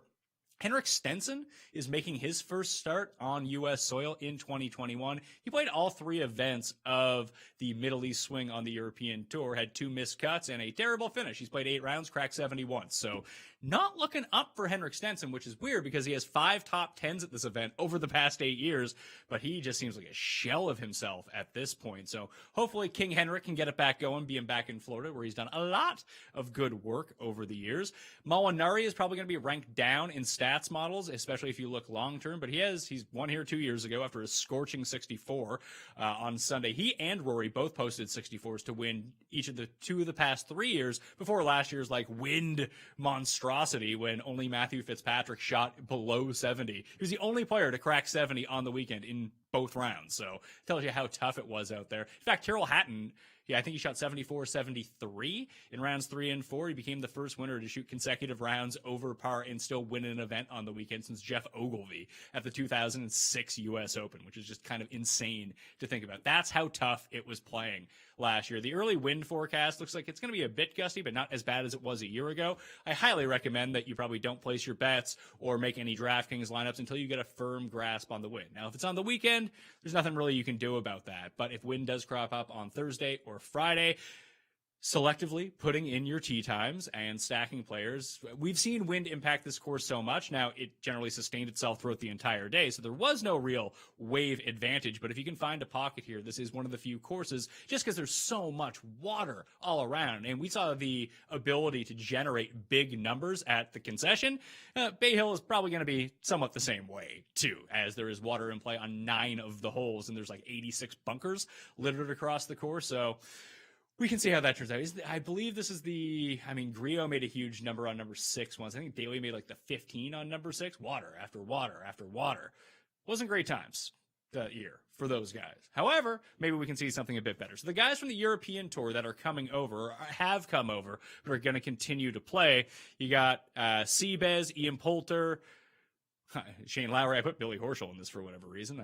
Obviously, he should be in the paragraph above. Matt Wallace, Bobby Mack, Bern Wiesberger, and Victor Perez are all top-end European players that will be playing in the Arnold Palmer Invitational. Matthias Schmidt, the German amateur, is playing in this event. He hasn't played a pro event since 2019. He played 3 of them that year, missed the cut in all of them, so I wouldn't worry too much about him. Stricker and Harrington and Kamaru Johnson are all in on sponsors exemptions. Then you got like Gamas, Goidos, and Tim Herron is like the old guy winner exception. The field itself is 123 players, but if Gamez, Goidos, or Herron withdraw, they will not be replaced in the field because they're under the former winner exemption.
sim is next, but here's what else is happening on DraftKings right now. So while the main NBA slate has started, there is a 3-game turbo slate that locks at 8 p.m. Eastern time.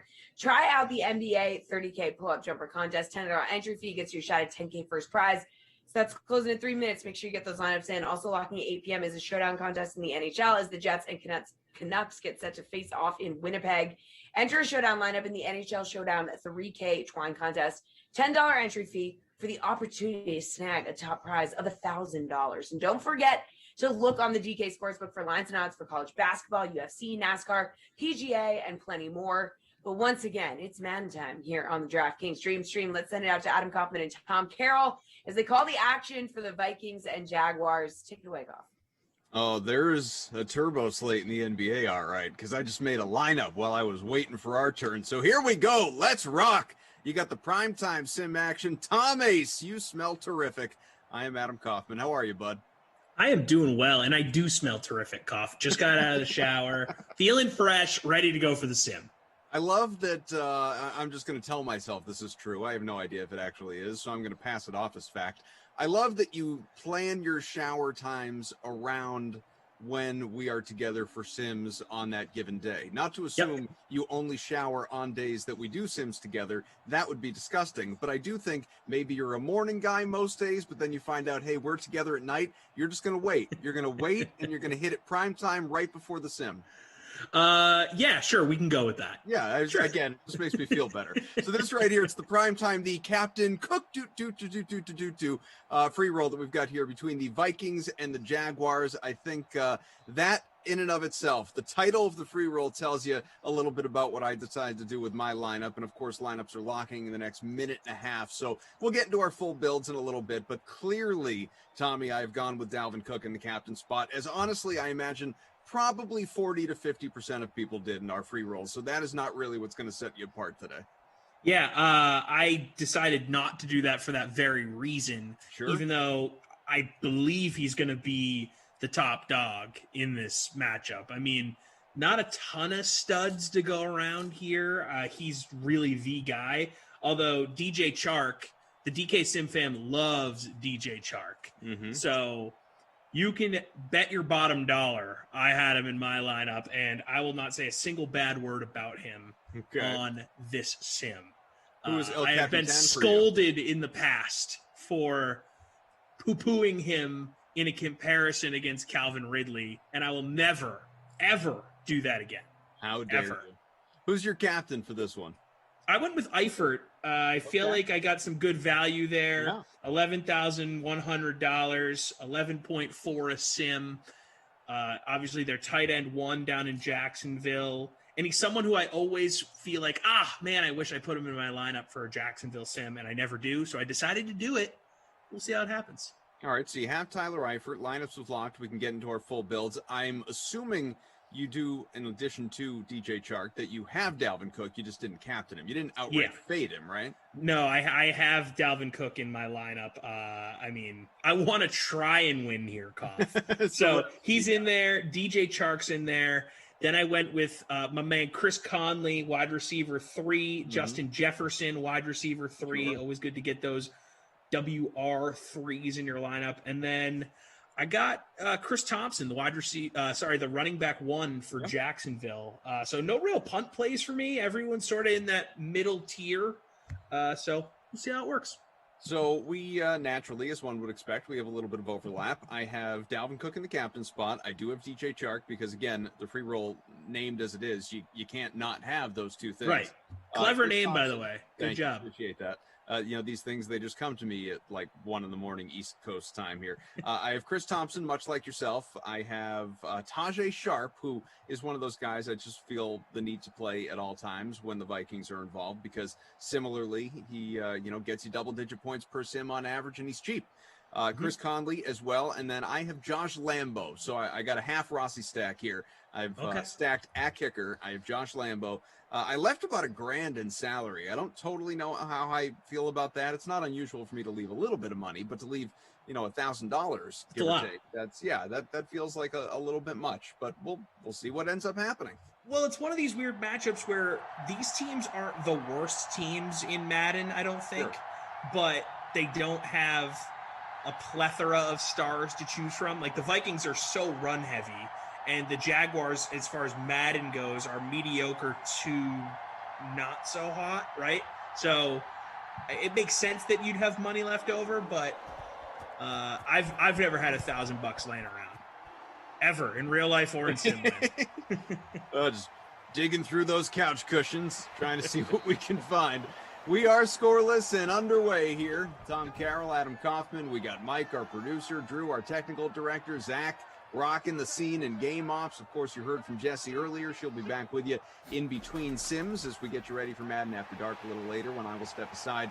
And Glash will return, and he will be with Freeze Pops and inevitably bring a disco ball or some sort of funky lights or something later on. Justin says, Koff, as I've already told Freeze Pops here, it's fun to get to see you guys through a lens of your personalities outside of having to be 100% professional. Rock on, dudes. And Justin, I appreciate that for sure. I would, I wonder to what percentage I am professional doing these hits, actually. It's certainly not 100%. As you noted, Justin, it's not even close. What do I ask our crew? I think it's 50-50 for me. But when you work in the space of I don't even know what we call this, the Madden sim space. Like no one wants Bob Costas calling a game here. Yeah, we're in Simland. That's where we are. Although if we got Bob Costas on here, it'd be kind of cool. But you know what I mean. But it would be cool, ironically. You know what I mean? Right. Man, how much fun would it be to have Bob Costas, Ian Eagle, Joe Buck, any of those guys here calling a Madden sim, but not taking it too seriously. Again, right. I think it'd be they're incredible. great. Obviously, you'd love to have them, but you wouldn't want to have them here taking it 100% serious, giving it that 100% professionalism, unless they were doing it very tongue in cheek. No, because then they'd stay talking about the sim. Oh, here we go. Early fumble. People want us to talk about the sim, Koff. They would talk about the sim. Got to talk about the sim. Talk about that sim. Got to talk about the sim. Well, we're talking about it right here with the turnover. Drew says, on a scale, and I assume this applies to both of us, on a scale of Bill Walton to Al Michaels, you're at about a Jeff Van Gundy. And you know what? That's not a bad place to be. I'm into that. That's a great place to live. I like that a lot. He's semi-polarizing. I enjoy him. I think him and Breen, and even I'm not a huge Mark Jackson fan, but I like having him in the mix with those. Yeah, he's three. Part of that crew. He's yeah, part of the crew. It works. It works when the three of them are together. When Breen and Mark are by themselves, not as much. Need some Van Gundy in there. We are scoreless. 2 minutes gone here, opening quarter. Virtual Jacksonville, of course, the future Jacksonville Trevor Lawrences. Jared says, does anybody want professional simulated football commentary? Probably not. No. Mike says, there should be a version where you try to get the lowest score from the minimum salary, because I could rock that game. I love that. Koff, I got a question for you. It's Jacksonville related. Please. Okay. So, Shad Khan. Yep. Gardner Minshew. Who has a better mustache? I gotta go Shad Khan, man. That thing, when he breaks out the wax on the ends, amazing. I'm gonna pull up Khan's picture just to, I can picture him, in my head a little bit, but I feel like if we're really studying someone's mustache, then I need to get more instant gratification here. So let's see. Shad Khan, Jaguar. Oh yeah, he's got the little spike up at the end. Yeah, you can't. That's one of those things. You got to have a certain gift to be able to even grow a stat. I know it's so much swag. It's product and whatever that allows you to do the little curl up, the little flip on the ends. But still, you got to have the ability to even grow that in the first place. And maybe Minshew could pull that off. We've just never seen it. I'll tell you, I could spend a long time growing a mustache, and I still would not be able to do that. You had a very thick mustache, though, before you took everything down there. What was the 24 hours or so where you were rocking a thick stash? It didn't look bad. It was a few fun days. It's weird. That's the second time today that has come up, and they weren't both on the Dream Stream either. the other, that would make sense. That would people didn't mind the stash. And my wife was not a fan of the stash. Yeah, that's the most important thing. Well, but yeah, she definitely didn't love it. Robbie says, "Adam, show your picture." All right, yeah, I will. You know what? When we get to the quarter break, I'll flash the stash photo. I can do that. Okay, I'll do it. Mike says, "Safety dance." Give people what they want. Unfortunately not. Unfortunately not. I'm gonna put a poll out here on Twitter. Oh boy. Between Shad Khan and Gardner Minshew. Which Jaguar has the better stash? Yeah. My stash, I mentioned this when I was talking about it earlier today elsewhere, that it was more of the, like, it was less, Burt Reynolds, Tom Selleck, more, Super Troopers, Tacoma FD casting call sort of stash. Like I look like I was here to save a cat from a tree. You know what I mean? I love it. I love the description there. Like there was thought put into that. Well, I think you just need to know your place. You need to. Jordan said, Lindenbaum, that stash was what nightmares are made of. Jason says, "What's up, everyone? Adam, can you shout out Matt? He's playing his first sim." Matt, what's up, man? Great to have you with us here. Listen, we say this all the time. You may be late to the party as we are approaching 1 year of doing simulated football commentary, but I promise you the bandwagon never fills up. So thank you for being with us. Stick around. Many, many, many more of these to come. Jenny from the league, I'm winning your last-minute NBA so far there, Koff. Good, keep it up. Keep it up. Rooting for you. I mean, not like fully, but to the degree that you perform well and still ultimately lose to me, I'm rooting for you. But I hope ultimately you do have fun and you partake again. We rocked out the so we have a punt away from deep in the Jags territory. Vikings to get the ball back here. We did two last-minute NBA contests today, and I just want to thank all of you who participated for doing as I asked, because you never know. It's out of your hands at a certain point. You did as I asked, which is nobody doubled up. Nobody hopped in both contests. Wow. wanted to give 20 people independently an opportunity to jump in, and you guys did just that. Those of you who were in the first one, I don't know, maybe you missed it, or maybe you were just respectful. Either way, I thank you. You steered clear of the second one. You let new people jump in, and that was great to see. Very cool. People actually listening to, instructions like that on the internet, that's rare. Right? Isn't that something? Like typically that would be something if you asked people to do, they would do the exact opposite as a way to troll you, which I can also respect in another sense. Yeah, it's a different kind of respect. Second and 4 from the 40, 2 minutes left here, opening quarter, still no score. Alana says, came into the sim at Burt Reynolds, Tom Selleck, and I don't know what you're talking about, but I'm in.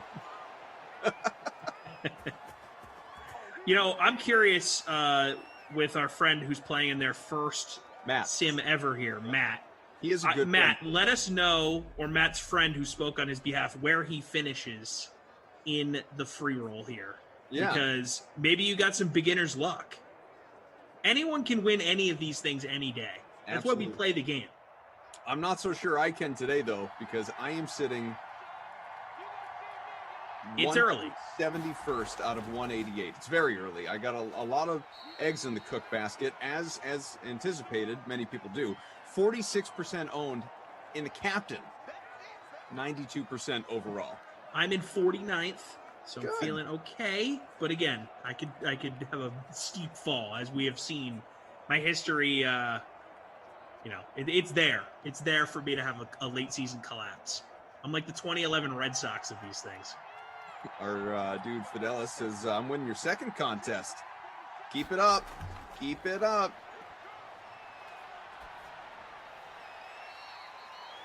Jordan says, even if they didn't listen, the odds of getting into both the cost contests on time isn't great. Even still, I'm going to take it. Rossi's Fat Cat, that's a new one for me anyway, says, buy stream trash, Super Troopers, Tombstone, Anchorman, best mustache movies. Okay, so you're not ranking the movies, you're ranking the mustaches within the movies. Okay? Super Troopers, Tombstone, Anchorman. And boy, that's tough. Dalvin gets inside the 20. If you're So thinking you're on just your, ranking the mustaches. So does that mean I can? Am I taking into account that I have to like hang out with these mustaches, like the personalities of the dudes, or I'm just going? I'm just looking at facial hair alone. Yeah, you are just ranking the mustaches in the films. I'm going to go Super Troopers as my buy. Not because, and I apologize, Rossi's Fat Cat, if I'm not giving proper respect to the process here, but I'm doing that simply because the mustaches were not only wonderful, actually some of them are very piss poor, but they were such a focal point of the movie. Like, they were a plot point within the movie. They weren't just, background noise like they were in Tombstone. So I'm still going to go. Dude, I'm looking at the Tombstone stashes now. I don't know if we can call this background noise. Those things are strong. No, but I mean, like, they were there for a purpose, but they were there because, like, No, I understand what you mean. They were a part of the plot in Super they weren't Troopers. like, they like, one of the guys wasn't getting hazed the whole movie for his inability to grow a mustache. You know what I mean? Like, totally different. So I'm going to go right in the order that you presented, Rossi's Fat Cat, as we get to the end of one. I'm going to go Super Troopers, Tombstone, Anchorman. Okay.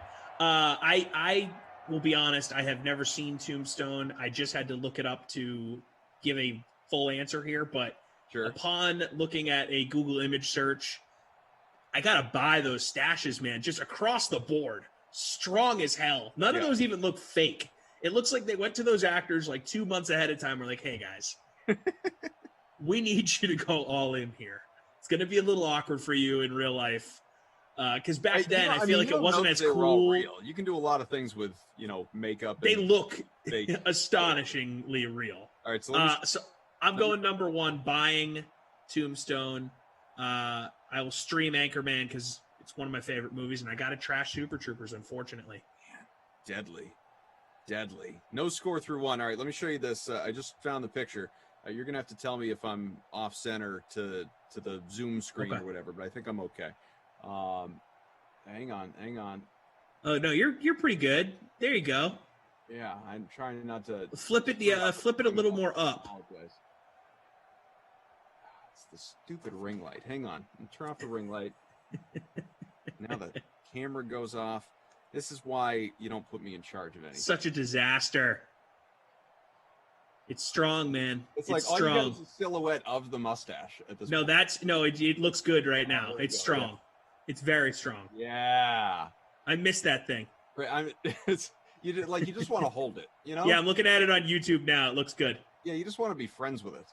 Yeah, that's very good stuff, dude. Yeah, let's freshen that up a second. There we go. Oh yeah, it's coming at you. Yeah, you need to grow that thing out and get a comb for that thing. Oh, it's coming. Slowly comb that thing into place all day. Sean says he looks like he could make pizza. You do. You look like you're related to Mario and Luigi there. Oh, Executive Session says, stop doing this stream, Tom, and go watch Tombstone. I know. I honestly feel like I should just put it on in the background instead of this college basketball game I don't even care about. I just watch it muted to see those stashes. Jordan says for a second, all you could see was the stash. Yeah, it really brings you to life for a second. Just a damn cough man says, trash Super Troopers, you're dead to me, Freeze Pops. I'm sorry, it was put in a very tough spot. Remember, he's not trashing the movie per se, he's trashing the mustaches within the movie. There is but is that the same thing though? Like they're so synonymous. J Barb's calling out the duster. It really was. I mean, quite a caterpillar, as David notes. Sean says, cool stash, bro. All right, the poll is officially live here. On Twitter, better Jaguars mustache, Shad Khan or Gardner Minshew? Go check it out at your boy TC Fresh. Your boy. BOI TC Fresh. Oh, that's a great screenshot. Oh, great screen. With the name. That's amazing. The Chiron underneath. Unbelievable. I might need to just tweet that out. That's unbelievable. You know what the best part is too? It's believe you would just think it's real, but with terrible lighting. Yes. Like the size is about right. That's incredible. Yeah, like it seems like that could actually be happening right now. In fact, I look in the Zoom window and I see what I actually look like now, and I'm just disappointed. It could be so much stronger, you know? Yeah. Wow. That's good stuff. Oh, wait. A lot of good stuff happening here on the Dream Stream tonight. You never know what you're going to get in prime time or any other time of the day on the Dream Stream for that matter. First and goal from the 4. Dalvin, the pitch, but no. Lost yards. What kind of day is this for Dalvin Cook? My goodness. Not a great one yet. Jordan Still says enough time. Kurt Russell and Val Kilmer with legit bad arses in Tombstone. It's true. Kurt Russell just rocks in literally everything he does. Yeah, he's a dude that just seems like an awesome guy to hang out with. Doesn't right? he, though? Right like there. He's like you. the coolest dude. One of the cooler dudes out there. I'm right there with you.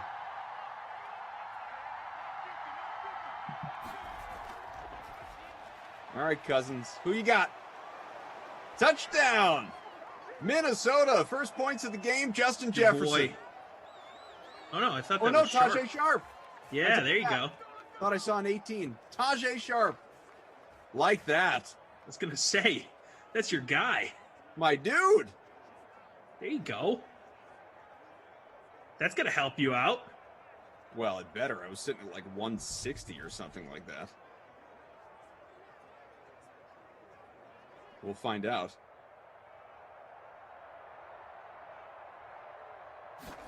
Jason says today's the day Brady scored a rush touchdown. Anything is possible. I missed a Brady rushing score?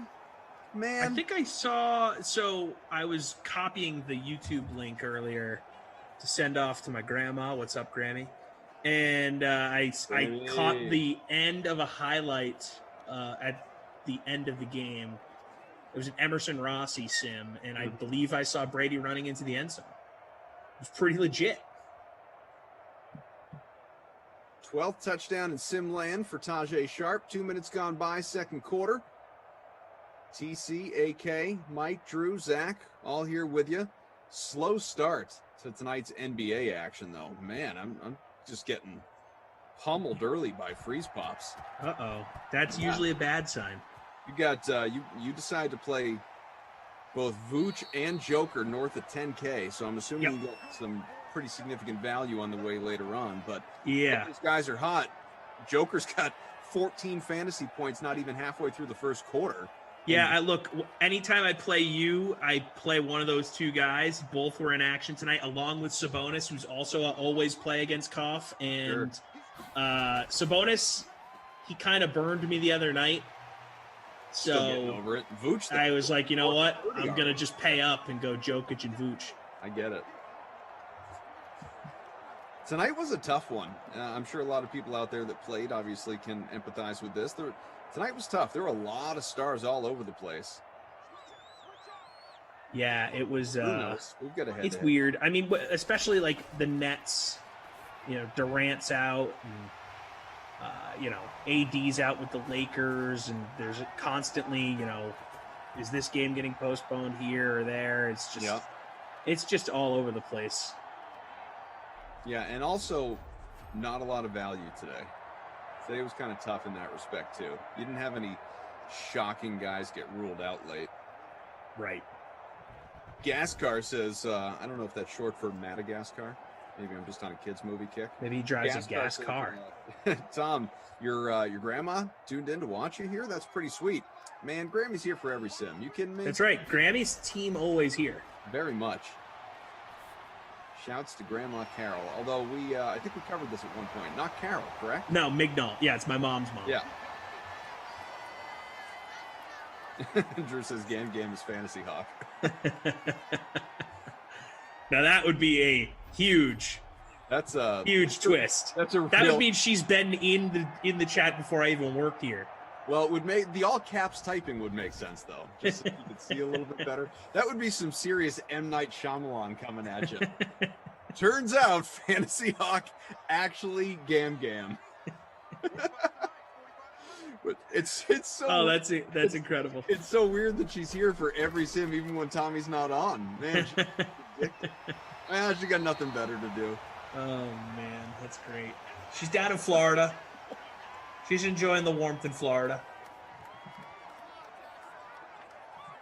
She actually lives about an hour and a half from Jacksonville, so maybe a little further than that. But that's her local airport. So she's got the Jags on her TV on Sundays every now and then. Sure. Checks in on the Jags. Why not, right? Get excited. Trevor Lawrence on the way. So what do you think, just to, bring it back to these teams that are involved in this sim for a moment? Yeah. There's been a lot of chatter, and I don't know if it's real chatter so much as just media speculation or speculation amongst people like us, but the idea of Kirk Cousins and all that guaranteed money being sent out of Minnesota, only, of course, going to San Francisco and reuniting with Kyle Shanahan, in which case, obviously, there's that domino effect. Jimmy Garoppolo lands somewhere else, but that's, part of a whole other thing. Do you think Kirk Cousins winds up being a Niner, or is this all just something we're talking about to fill time? I think it's the latter, because I don't think the Niners are going to give up on Jimmy G for Kirk Cousins.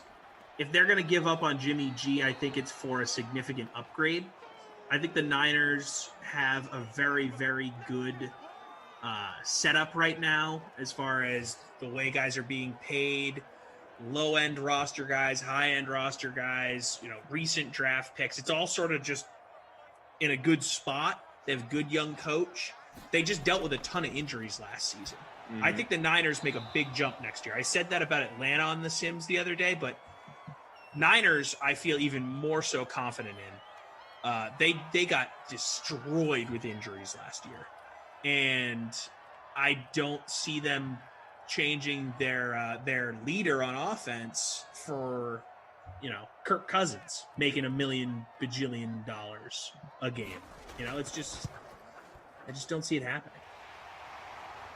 Field goal's good. First points on the Jags side. It is 7-3. So congrats to those like me who decided to fire up the Lambo pregame. There you go. Running. You know what I'm saying, though, Koff? Like, why would they bring in Kirk Cousins, who's just inconsistent as hell? The only reason I have for you is because it seems like Kyle Shanahan has just a real love for Kirk Cousins. Mm-hmm. Yeah, I know that they have history, and they were together in Washington, and I understand all that, and that's one of the main reasons for these rumors. So right, and totally, I totally get it. I just don't. I don't know, man. If he was good, then it's a very different story. But he's very average to bad. So generally speaking, I agree with that. I'm not sitting here saying, Pro Bowler, all, NFL, all pro, future Hall of Famer, Kirk Cousins, any of that stuff, clearly. But I think we are dismissing or overlooking what was a very good year for him last year. A very good year. Especially much improved season, yes. So, whether that was an aberration or whether it's something to build upon, clearly, it's chicken or egg, right? You can credit him for having a better year. You could look at Justin Jefferson adding an elite young wideout like that and saying, you have a guy like that, you're going to get better. Well, part of that is obviously Cousins putting Jefferson in a position to succeed. So, those things go hand in hand. So I'm not going to say all credit goes to one side versus I agree with you on that. But naturally, Cousins is going to be better, you would think, with a guy like Jefferson coming in. And you already have a Thielen, and you got Cook catching all those balls. Like, they had some weapons last year. So if let's just say, because I think we both agree it's the more likely situation, he winds up staying in Minnesota, I think he's probably going to have a good year again next year. I think right. At least statistically. That doesn't mean he's guiding the Vikings to the playoffs or something like that. But as far as his 16-game sample, I think he'll probably be pretty good. Yeah, I think Minnesota's in a spot where, they kind of made their bed here. And I don't think that they are all that upset with the Kirk Cousins situation after, year 2 now in Minnesota. After year 1, it was definitely okay, buyer's remorse here, not good. But, getting Steph Diggs out of that locker room, which seemingly was an issue, seemed to normalize things for that team, even though they missed the playoffs after making it the year before.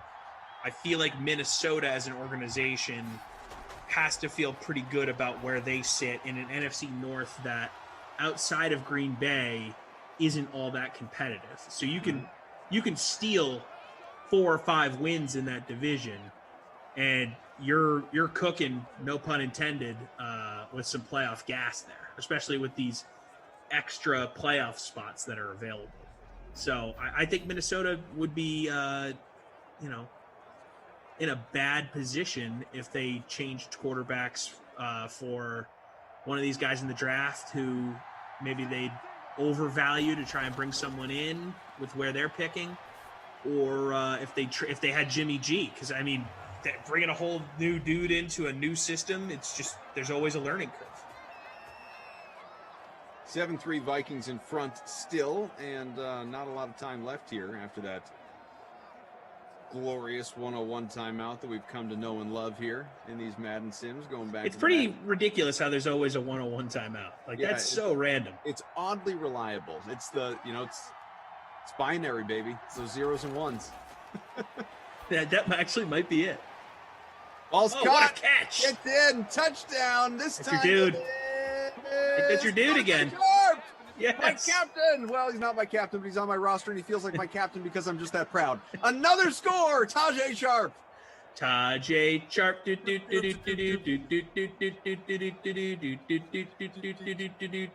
Sharp. Who's better, Tajay Sharp or DJ Chark? Just kidding. Just kidding, guys. Wow, big half. Sharp, in truth, is owned by more than 50% of people in our smaller free roll, but only captain at about 10%. So good on those of you who decide to make that move. Pretty, just to me, he is a fairly obvious play at $6,200 in the flex and getting about 11 points per sim. And today, not disappointing. He's already getting close to 20 fantasy points. That'll have me early clubhouse leader for the Krusty Koff winner. Oh, absolutely. There's nobody even close right now.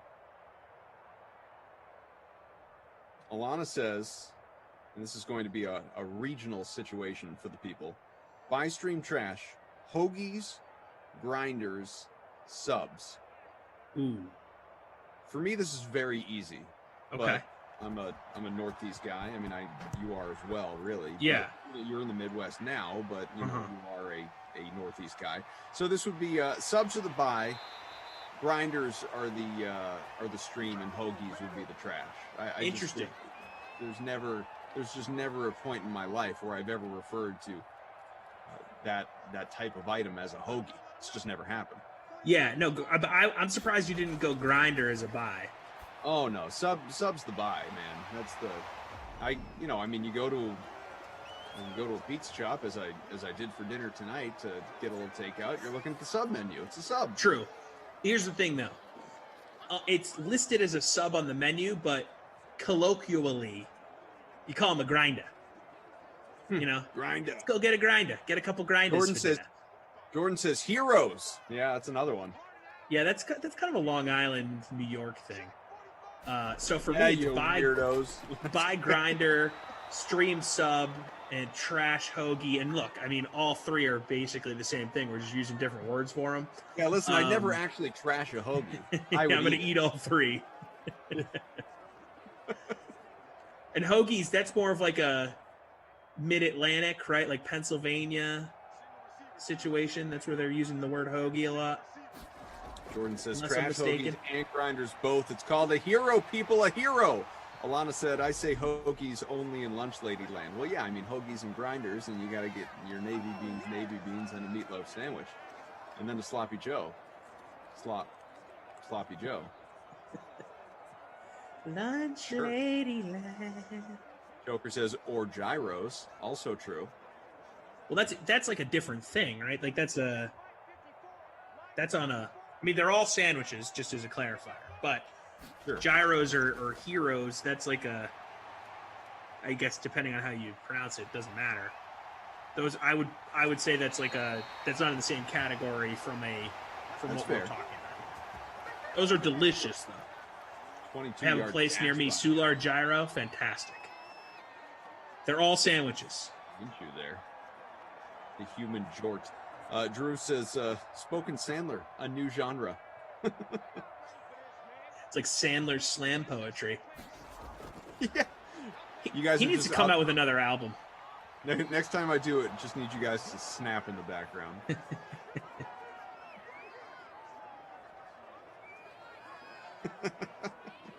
Manwich, Obi-Wan. Yes, love Manwich.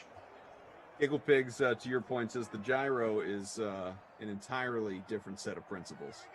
Yeah, exactly.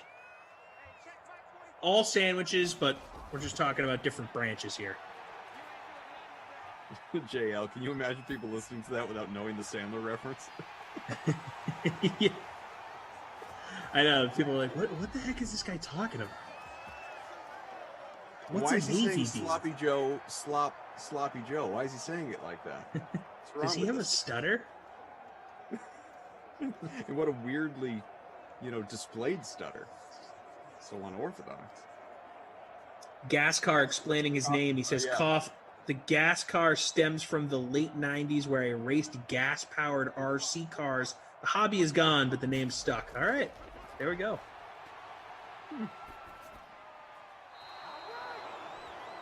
Incomplete. Caught outside the field premises, if you will. 2nd and goal from the 8. 12 seconds left in what has been a painstakingly long last couple minutes of the opening half. Yeah, what the heck's going on? Jags are trying to punch it in. What the heck, Drew? Minshew, no! Trouble! Passes right side, completed again. Actually, they're going to give him that completion, but he lost a yard. 3rd and goal at the 9. The clock stops, though. They get another end zone shot here. PPR for Thompson. Good for you getting that point, even if you did lose a percentage of it. Someone asking if a hot dog is a sub-hero or grinder. I will abstain from the conversation. I refuse to have a take on this topic. Touchdown, Jaguars! Yes, sir. D.D. Westbrook. No, here's the thing, Cuff. I don't refuse. I am adamant about it, and I don't want this to turn into the theme of the sim. Well, people are trying to get me to take the bait here, and I won't do it. I know my faults, and I'm not going to go down that path. It's reasonable. 17th touchdown for Westbrook, by the way. And yet, I feel like I need to know where you stand. Okay, I'll quickly tell you. A hot dog is a sandwich, and that's it. That's all I got to say. Yes. Okay. Well, like you said, we'll save this debate for another time. I think last week, I lose track of time. It just happened where in between sims, someone had sent me an Instagram of Taco Bell saying that they were going to release a new chicken sandwich. And it was sort of like a taco that had a chicken sandwich patty in it. And they were like, is it a taco? Is it a sandwich? And it really irked me in between sims. So then I brought it to air, how I was irked. And it turned into a whole sim. I ended up having to give it an apology at the end for getting too impassioned. It took it too far. And I just don't want to do that to the good people of the Sim Fam again, at least for a few months. Until a real topic comes up, like in the news about it, doesn't need to be rehashed. Here's all I know with certainty, without debate. Actually, wait, unrelated. I want to try something, and then I will share what I was going to say. Hang on one sec. All right. Drew, tell me if this works. All right, we're on camera. All right. Yes, right, do the whole halftime like that. As I'm talking, we'll just look. It's amazing. This guy is such a ventriloquist. Look at this. He's not even moving his mouth, and he's going over all this stuff. This guy's amazing. Wait, it's gonna. There we go. He's not even changing his expression. This is unbelievable. He's so why so serious. 14-10, Minnesota over Jacksonville, in Jacksonville right now as we reach the half. All I was going to say is Cousins at 129, couple touchdowns, Minshew at 71 to score. One thing that is certain without any debate is that, here we go, boom, coming on back at you, is that I am very hungry right now. All this talk of food over the last quarter here has left me really wanting something to eat. Yeah. This sim could, if this guy with the stash, if this sim could avoid overtime so that I can eat something, that would be just great. This mustached man is looking to get some snack food stuck in those mustache hairs. Just a damn cough man says, did Chris Hansen show up at your door when you had that cough? Jesus. Yeah, it's deep. It's a deep cut. Rossi's Fat Cat, you seen WandaVision yet, Cough? I'm not, and I respectfully ask that, that you don't spoil anything. I'm not saying you would. I'm just asking that you don't. I'm waiting until it's done, and then I'm gonna go binge the whole thing. So I feel like this thing's been going on for a few weeks here. When's it gonna be done? It only has 1 or 2 left, I think.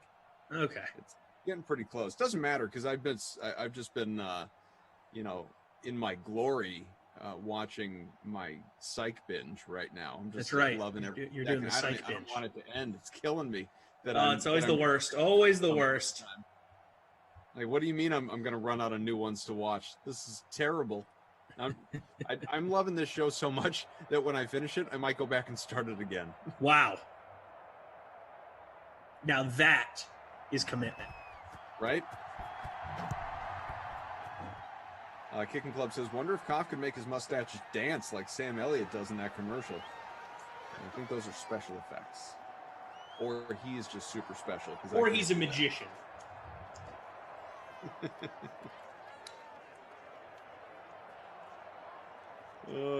Hey, hit that like, guys.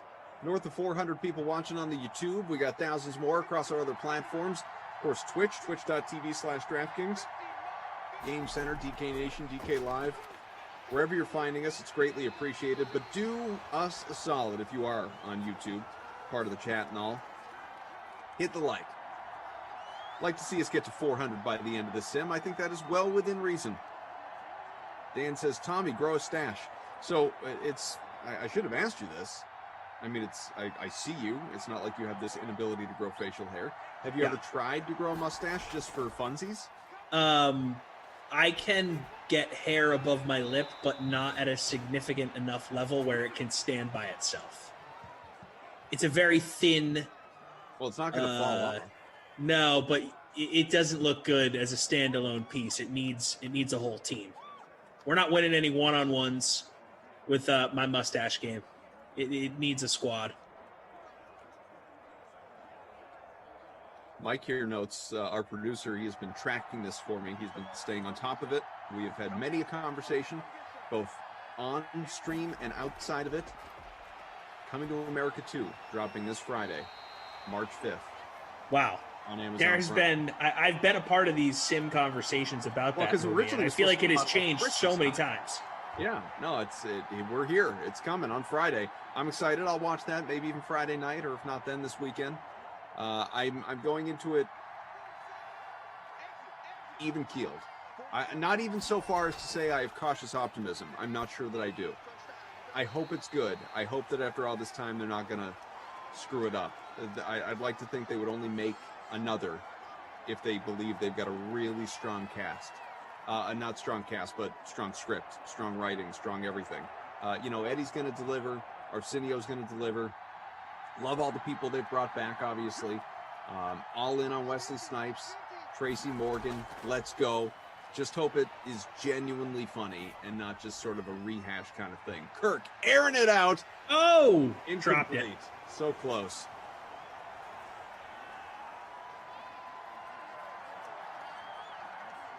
John Horn is imploring us all to get outdoors. Stop being obsessed with Hollywood.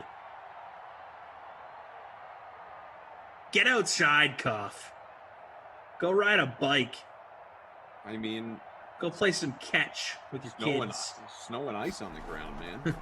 I mean, when we get to the spring and summer, I'll be outside quite a bit. But right now, this is kind of indoor. This is TV time. Nice punt. Oh yeah, at the one. That's right. Celebrate that punt. You kidding me?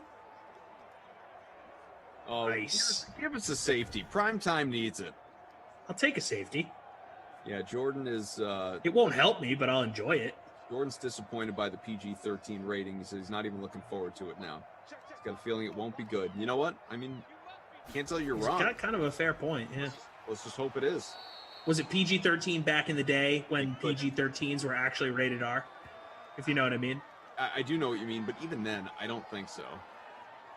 I definitely know what you mean too, because I've been watching some like 20, 30-year-old sports movies with the kids that are rated. Like, whoa!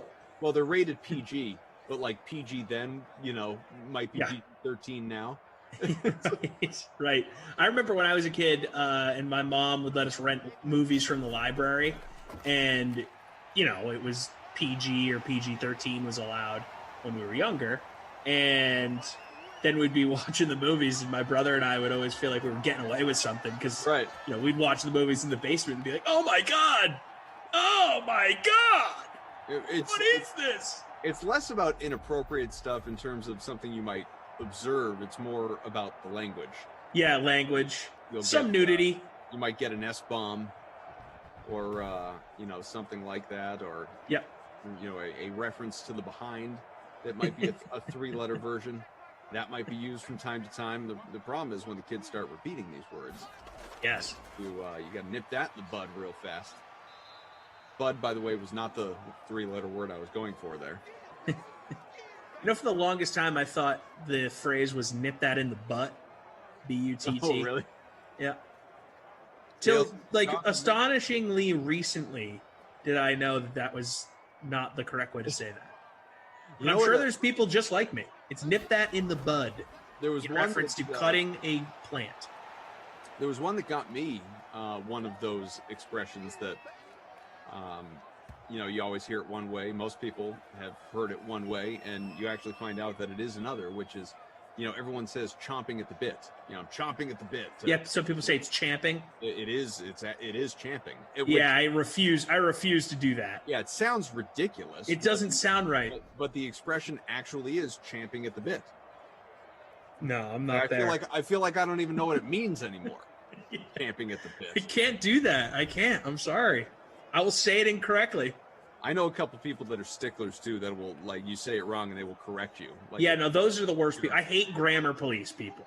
Like if you're in a group chat, I don't mind it if it's just something that really doesn't make sense. Like what's a good example? Like if you were to say, if you use an expression that doesn't make sense, like if you said to me, if I said man, you are getting whooped tonight in the sim, and you're like, I could care less. Well, no, you couldn't care less. Yeah. That one, because if you say I could care less, that's just wrong. But champing at the bit versus chomping in the bit, get out of here. What are you doing?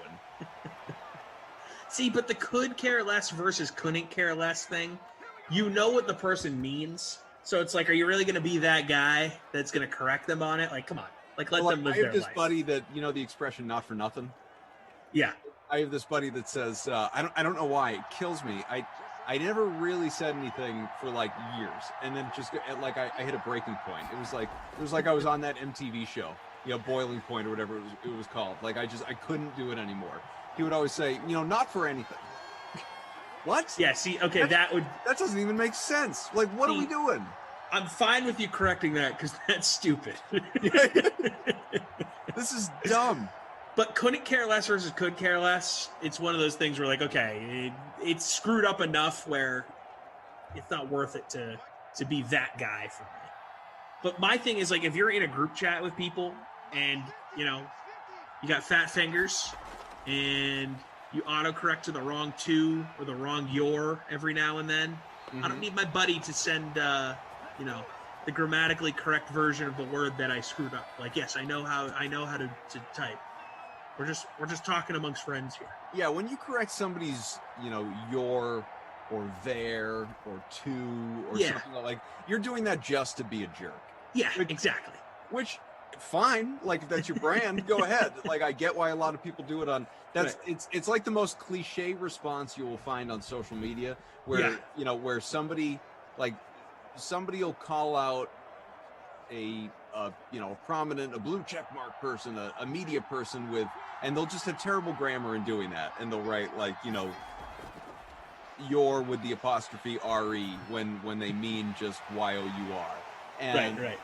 And then that person, like clockwork, that person will always quote tweet the response and just write "your," like the correct one. Yeah. And it's like, get out of here. It makes them look worse, 100%. Yep. I always feel the same way, Koff. When I see a blue check mark call out a responder with grammatical fixes, I'm like, come on, guys. Like that becomes you looking for attention. Yes, exactly. And I'm not going to say I've never done it. I probably have. But The trolls win at that nevertheless. point. Yeah, I mean, look, you can you don't have to be perfect as a person to know when you're doing things right or wrong. You know? That's true. Do as I say, not as I do. Take, for example, criminals. 14-10, Minnesota in front here in Jacksonville, halfway through the third. Again, Tom, Koff, Mike, Drew, Zach, all here with you. What we got? Yeah, like Kareem. Make a long story short always seems to be just as long as the actual story. I'm guilty of that one. Because look, you guys know at this point in time, you've heard me enough. I am a rambler. I will give you long, winding, ranging stories. And then almost as a treat at the end, I'll say, anyway, to make a long story short. Like, no, that was still a long story, bro. It's like, wait, you gave the long story already. Yeah. But you can imagine how long it was if I didn't wrap it up right here. The worst is when you're in the middle of that long story and you're like, oh man, I've been talking for so long. Like, perfect example of this.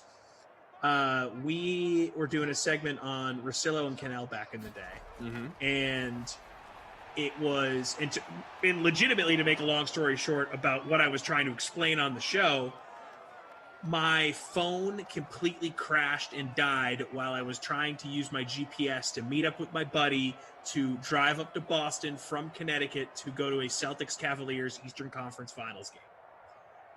So the next day on the show, Russillo wanted me to tell this story because I went through all these hoops and ladders to get in touch with my buddy after my phone died while I was driving to his place using the GPS.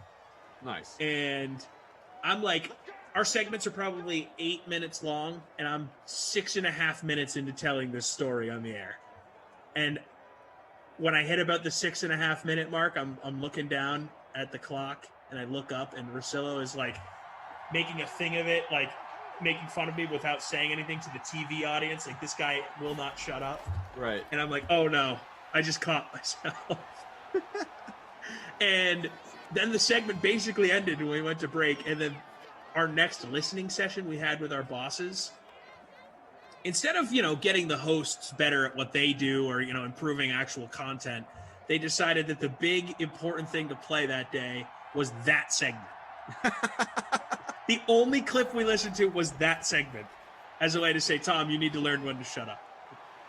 I said, okay, message received. Already knew that, but thanks. That's just mean.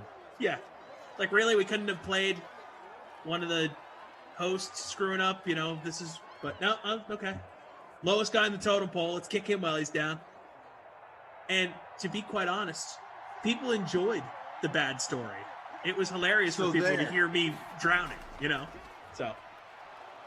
Third and inch has got it. I've been there, Vikings in possession.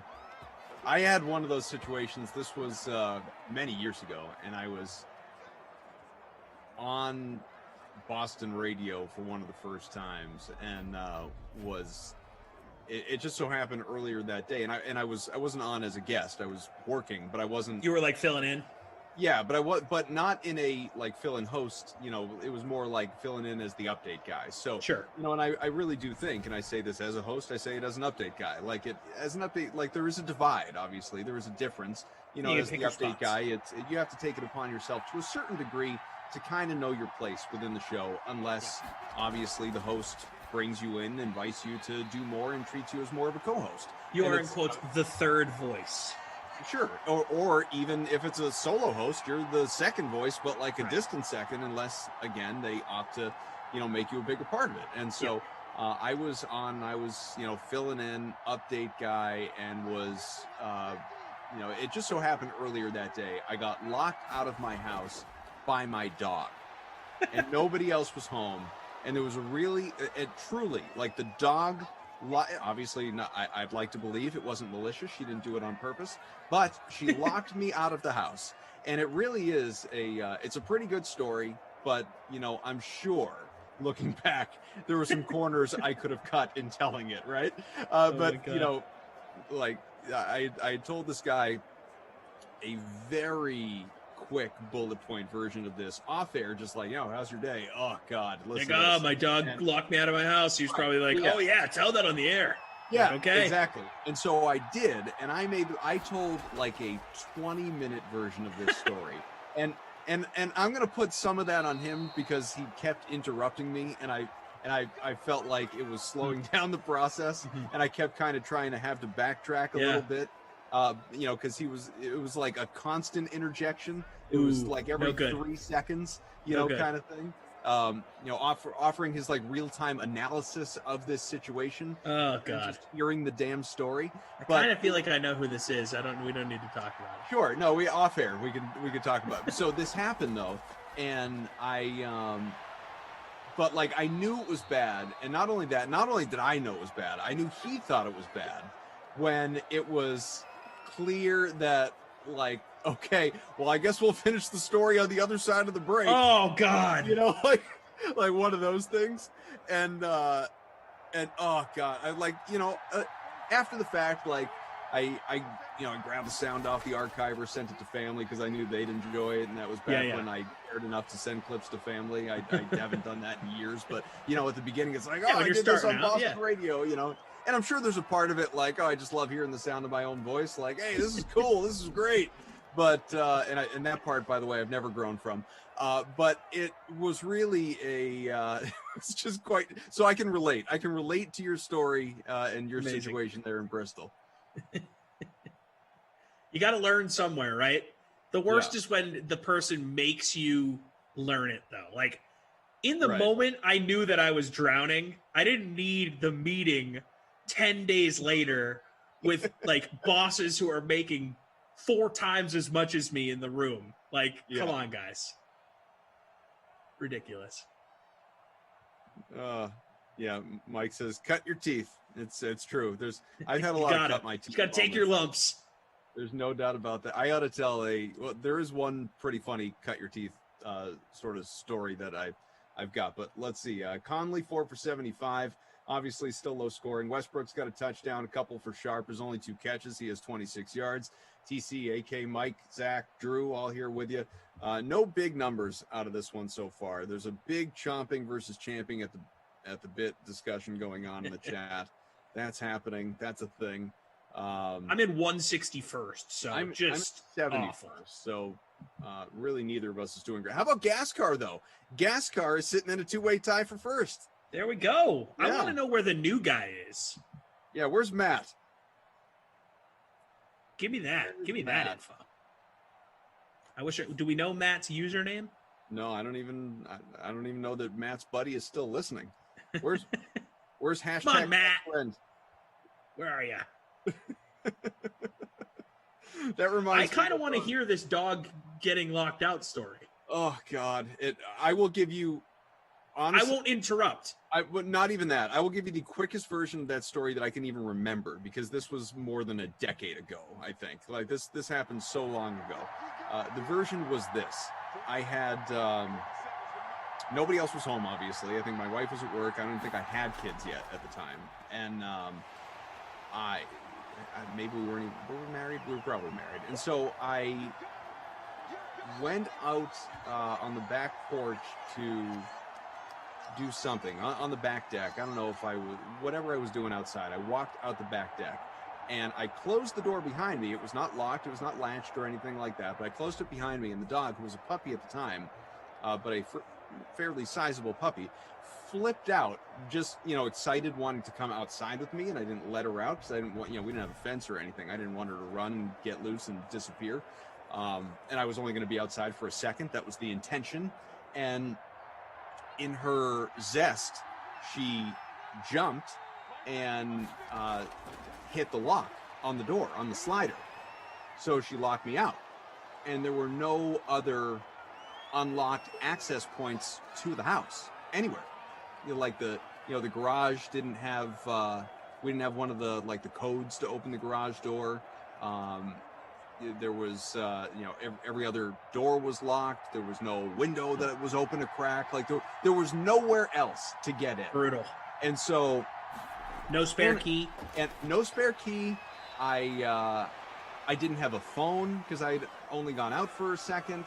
I didn't have socks on even. Like, I'm just walking around barefoot trying to figure out what the hell. Like, what am I supposed to do here? And so I, again, the genuinely long story short, I walked to the neighbor's house, and we had only moved in not that long ago. I didn't even know these people.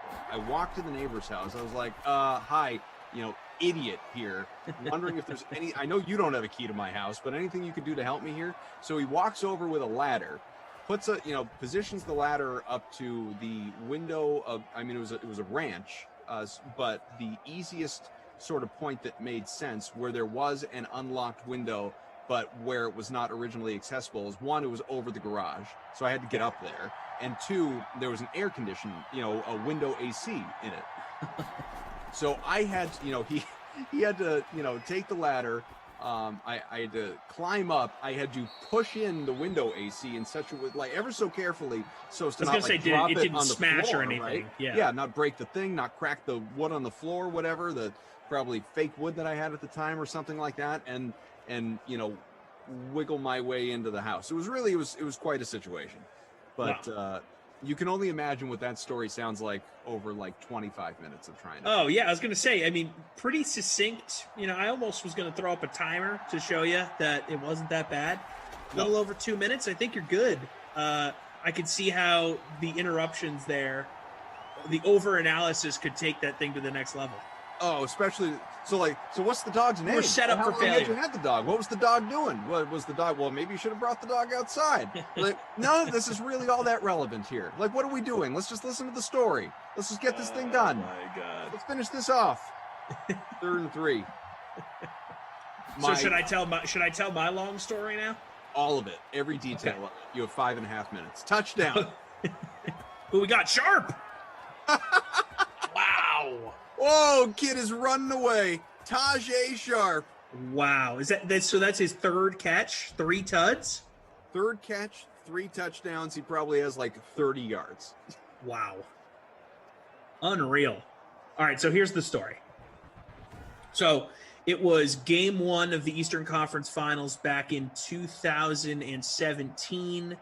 Celtics, clearly we're going to lose to the LeBron-led Cavs, but, game 1 being played in Boston, or maybe it was game 3, regardless, wanted to see them. Oh, no, it doesn't matter what game it was. So I was working on the show with my buddy. He had never seen LeBron play live. He's like, yeah, let's go. We end up getting tickets, pretty cheap somehow. We're driving up to Boston after the show. He's like, hey, I'm going to go home. You pick me up at my place because his place was on the way. And then we'll go up, blah, blah, blah. So I have his address in my phone, in my GPS. And while I'm on the highway towards his place, my phone, it wasn't like it died, it crashed.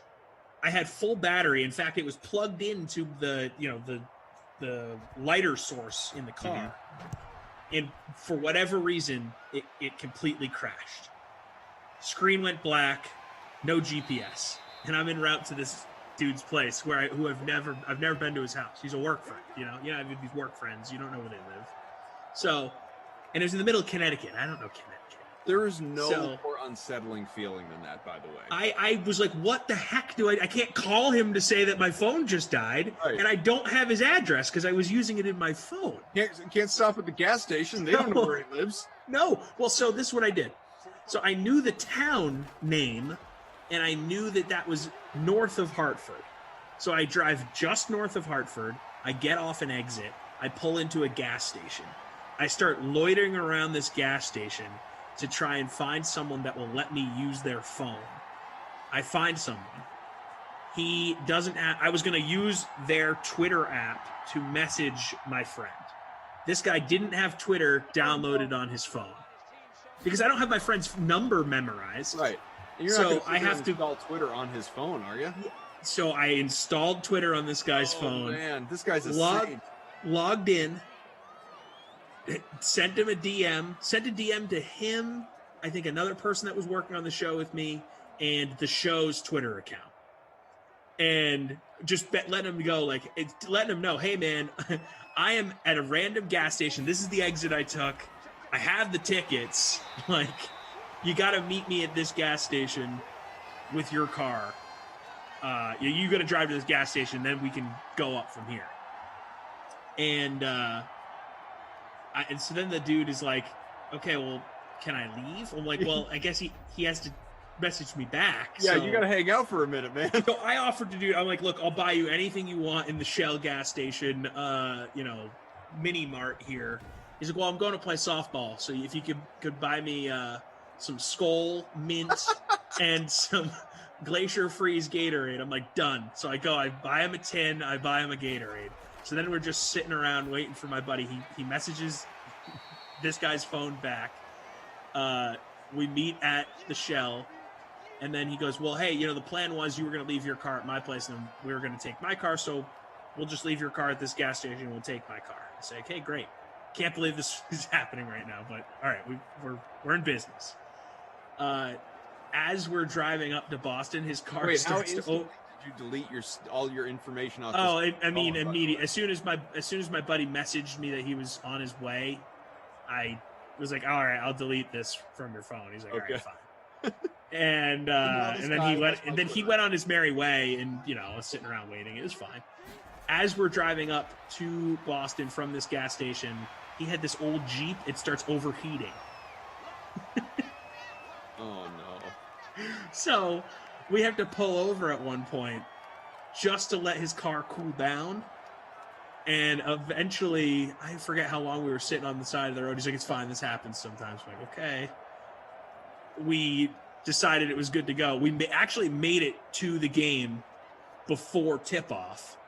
But for whatever reason, as we were coming into the Garden, and they've redone it, but at the time there was these escalators up.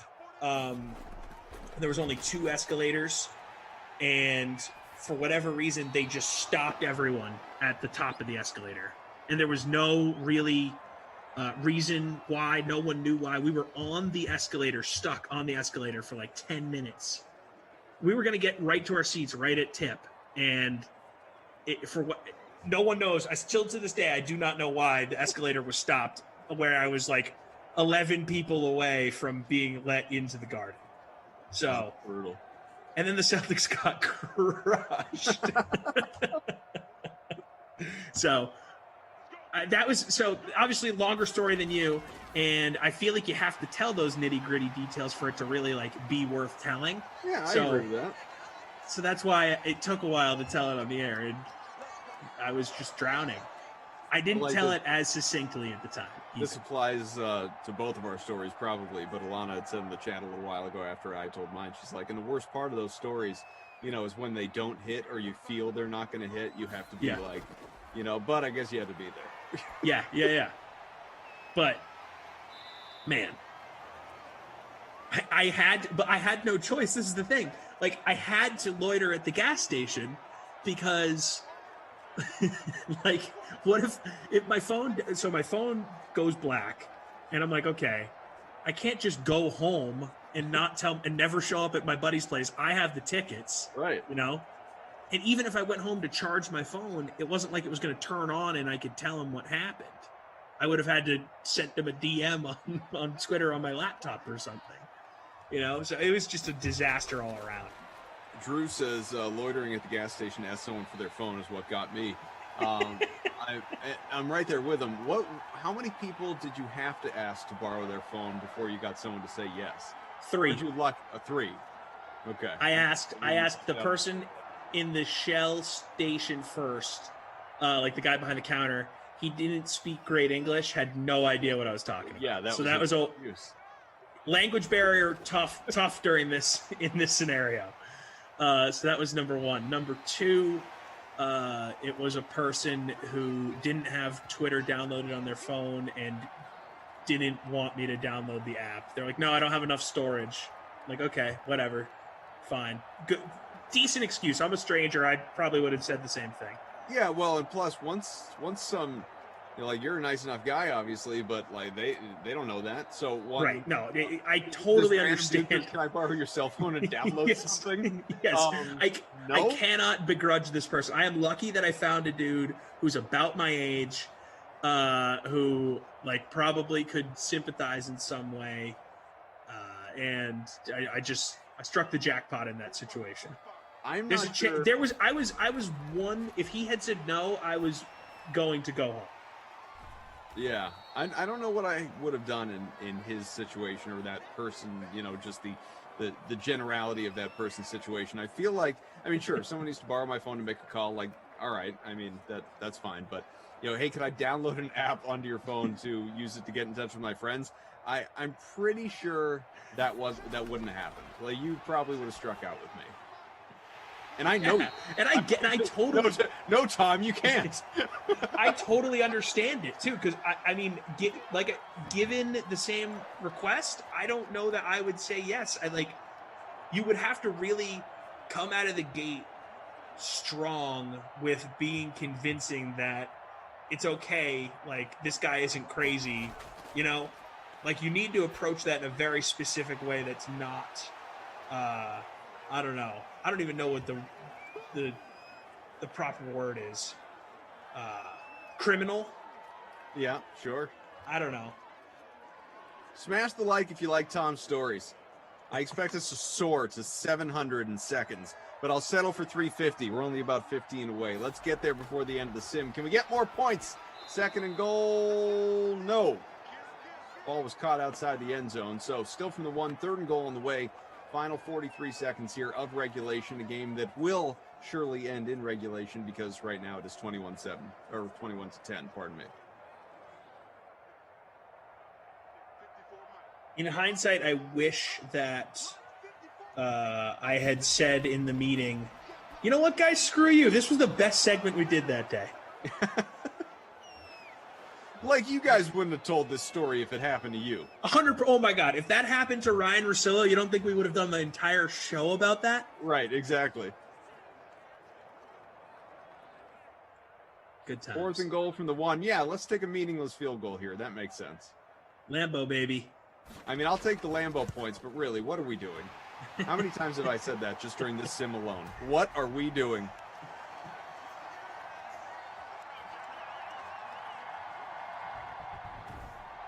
Let's see where I am here. Mike says makes it a 1-score game.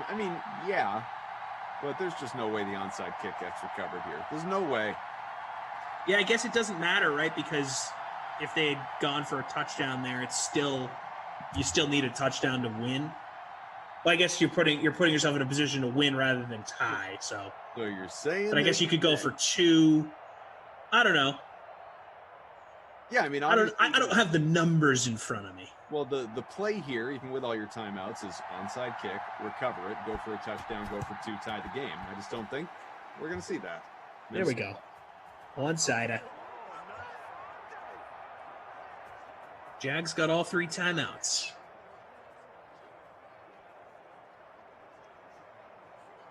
Coming up, you got Madden After Dark in a little less than an hour. TC here, Freeze Pops, Tom Ace. He'll be back with you. Brendan Glasheen will return. Panthers and Rams on the way here on this first day of March.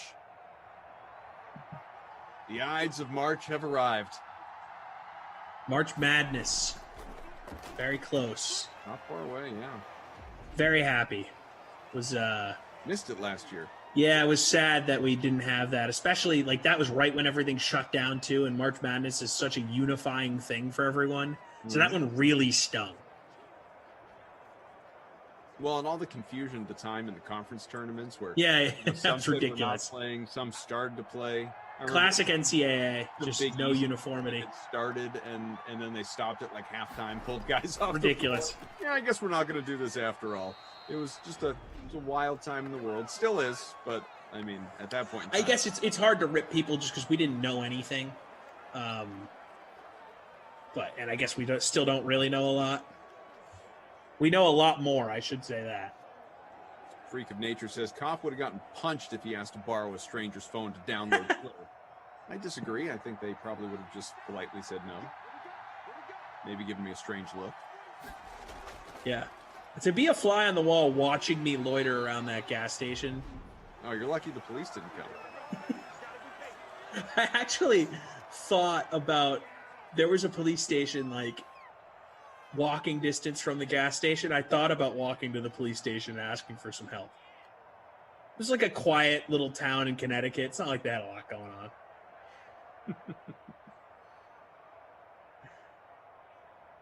Alana says, wait, I thought the Ides of March was March 15th. Alana, how dare you? Oh, fake punt! Was that a Wow. bug on the screen? What just happened there? What the heck? Gotta watch that on YouTube.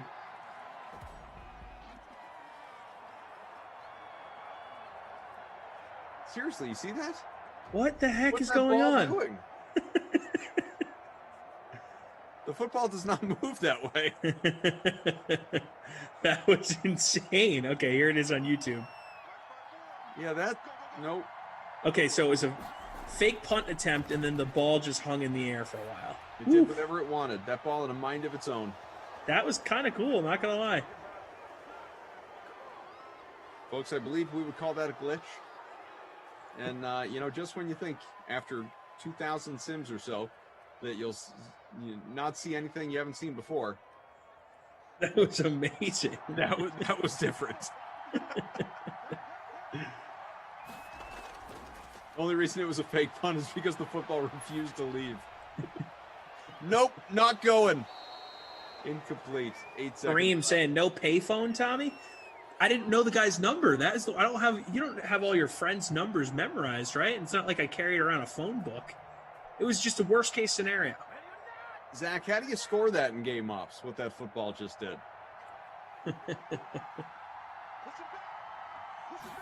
21-13, final seconds here. Go, come on, Jacksonville. You got plenty of time. Let's go. Oh, short gain. No timeouts. Nope. Odd strategy. But, hey, gets him to 200-plus yards, so there is that. Okay. Ugh. Jonathan says those were the ghosts that Sam Darnold was seeing.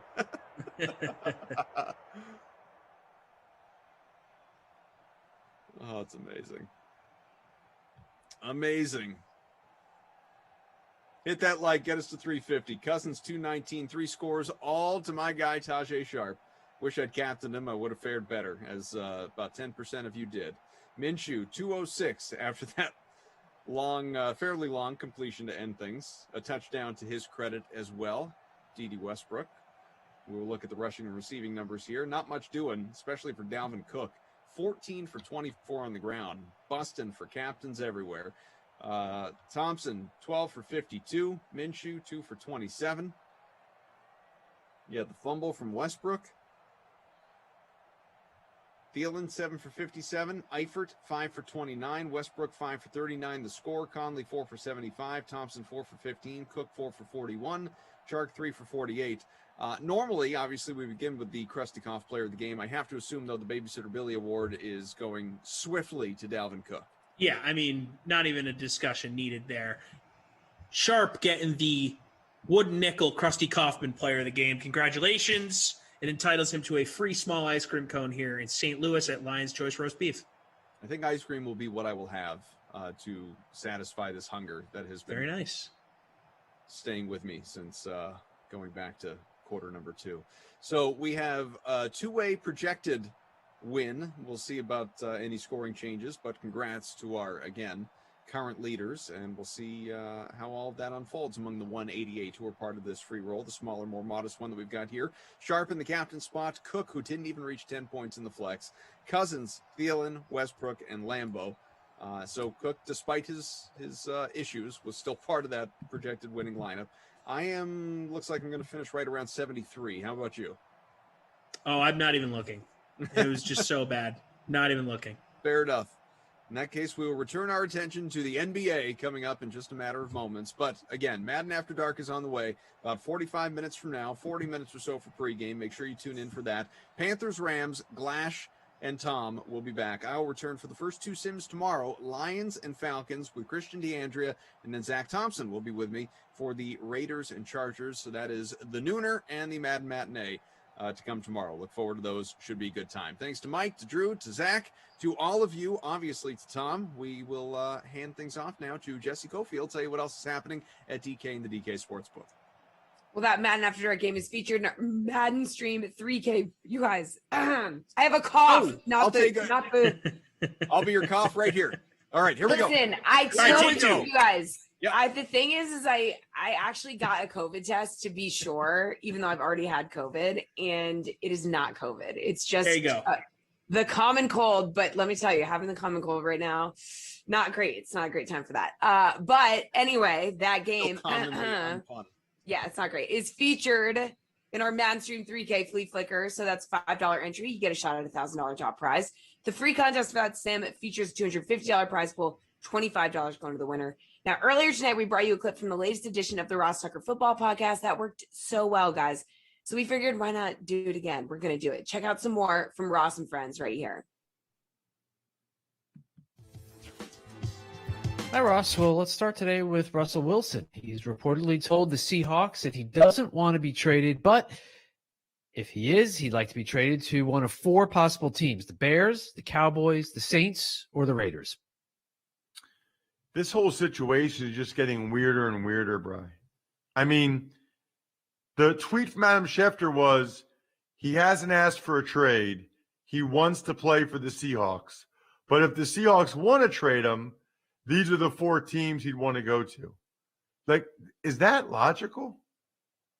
Why would someone tell Adam Schefter that? He doesn't want to be traded, but if he does, it's these 4 teams. And by the way, the Bears? That's an interesting one that he would want to be traded to.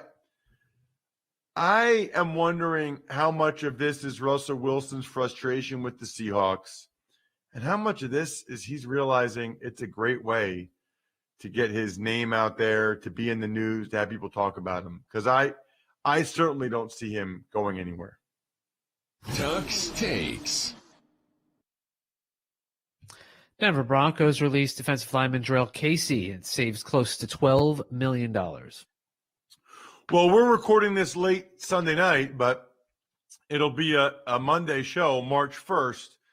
March 1st, man, March equals cap casualty time. We're about 2 weeks away from people being able to negotiate. Some of these teams are waiting to see just what the salary cap really is, but you're going to see a lot more of these. The Broncos have gotten ahead of it. We'll get to the Texans. They're getting ahead of it. A lot of other teams usually wait till the last second just in case something happens. They got somebody else gets injured or something, and they go, oh, no, we don't want to cut him now. We need that guy. Tuck's Takes. Deshaun Watson met with Texans head coach David Culley, but he said he's still not going to play for the team. Yeah, I think Dan Graziano had that report. He said it was Friday, so that's actually a week ago Friday. So, yeah, I mean, at this point, it's been like 10 days since he told him that. I'm not surprised. People in Houston are finally calling for them to trade him. I think they're going to see what they can do over the next 2 weeks. They've gone out of their way to tell Ian Rappaport that they'll take this thing a long way and maybe never trade him. That's the same as saying they're going to trade him and that they'll trade him by the draft, in my mind. I've gotten so good over the years at reading between the lines. They say, oh, we're going to wait a long time. That just means we're trying to keep our leverage, but we'll probably trade him by the draft. Tuck's Takes. Staying in Houston, the Texans released both lineman Nick Martin and running back Duke Johnson. I'm a little surprised by the Nick Martin one. I mean, he's been Deshaun Watson's center for 4 years. He's a good player. He started a lot of games. I can't say I quite understand that one. They obviously feel like they need to save money, and they don't think he's that great. They think they can get better. Interesting. I mean, look, that's another thing that probably won't make Deshaun Watson happy. Quarterbacks are particular about their centers. Now you're going to get rid of his center? I mean, they're going out of their way to do things that I don't think he likes. Tuck's Takes. Linebacker, Donta Hightower. Safety, Patrick Chung. Lineman Marcus Cannon, all returning to the Patriots from their opt-outs. Supposedly all 8 guys that opted out will be back. Here's the thing, though. Like, these guys are all in their 30s. I don't know. And they're all making a bunch of money. I don't know how eager the Patriots will be to bring them all back, to pay them all that money. You know, those guys did what they felt like was right, and I have no problem with that at all. But they also allowed other people to kind of take their jobs and show that, like Onwenu, the right tackle for the Patriots, did a good job. Do they really need Marcus Cannon back? Some of these guys are going to end up getting cut, and their decision cost them millions of dollars. Now, look, they did it for health reasons or whatever reasons they had. And again, I support that. But it's going to be unfortunate, I think, for a bunch of them. Fortunately, we're going to have another football feedback, our YouTube-only show soon. Probably can take about 2 more entries. So subscribe to the YouTube page, youtube.com/Ross Tucker NFL, and go ahead and hit me up with a comment, and you got a great chance to be part of football feedback.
I'm Pat Mayo with the quick DraftKings preview for the 2021 Arnold Palmer Invitational. We've seen the players hit Florida once, but that was all the top players. The field this week at Bay Hill isn't quite what we saw last week at the WGC or what we're going to be seeing next week at the Players Championship.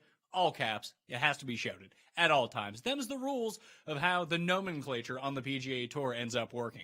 But this week for the field at the Arnold Palmer Invitational, being an invitational, it's a smaller field than we're used to seeing. Now, we saw an invitational 2 weeks ago at the Genesis, so it might be somewhat familiar in the back of your minds, but 123 players, that's far fewer than your regular tour event. That means 53% of the field, at least, is going to end up playing the weekend. So it means you could lean a bit more stars and scrubs, take a few more chances because those bottom end players do have a higher percentage theoretical chance of actually making it through the cut, especially when you look at the very bottom end of this field and you have 3 past former champions who haven't made a cut on the PGA Tour in like 25 years. They're not going to make the cut. There's a bunch of bottom rung players that you can just kind of cross off the list right away, thus shrinking the field even more. So 6 of 6 percentages, unless one of the big popular names ends up missing, is going to be much higher than you would see in a normal week. Probably not as high as it was at the Puerto Rico Open. We were dealing with like 35% of the field, 6 of 6, but somewhere between like 10 and 20% should be what you're aiming for this week for 6 of 6s. Hopefully you're aiming for much higher than that, but the overall field, that's where it should end up coming down. Some big names as well, and you have to remember that internationals have won this event each of the past 5 years. And before that, it was Matt Every, and just the weirdest outlier of all time.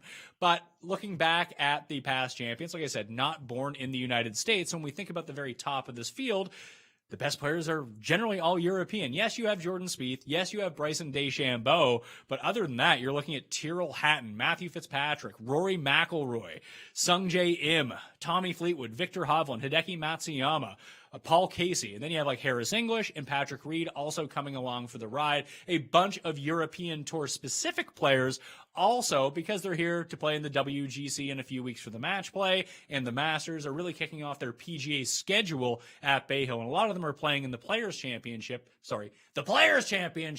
as well. So they want to get those reps in Florida. Also, there is somewhat correlation between European players and Florida courses, mainly because most of the European players who do have homes or residencies in the United States have them in Florida, especially the Orlando area, because there's a very quick flight because of Disney from Orlando over to Heathrow. Very few places elsewhere in the southern part of the United States actually have that outside of Atlanta. So when we're thinking about Florida specific, Orlando is going to be a spot where you have a lot of those guys. So Molinari and Stenson, they're both playing. Poulter, Lowry, Matt Wallace, Robert McIntyre, Bernd Wiesberger, Victor Perez, all playing in the field this week. So they're the ones making up that middle tier, along with like Jason Day and Justin Rose. Billy Horschel is playing. Who else do we have? Corey Connors, Will Zalatoris, Mark Leishman, Max Homa. It's a pretty decent field, just not as stacked as we're used to seeing.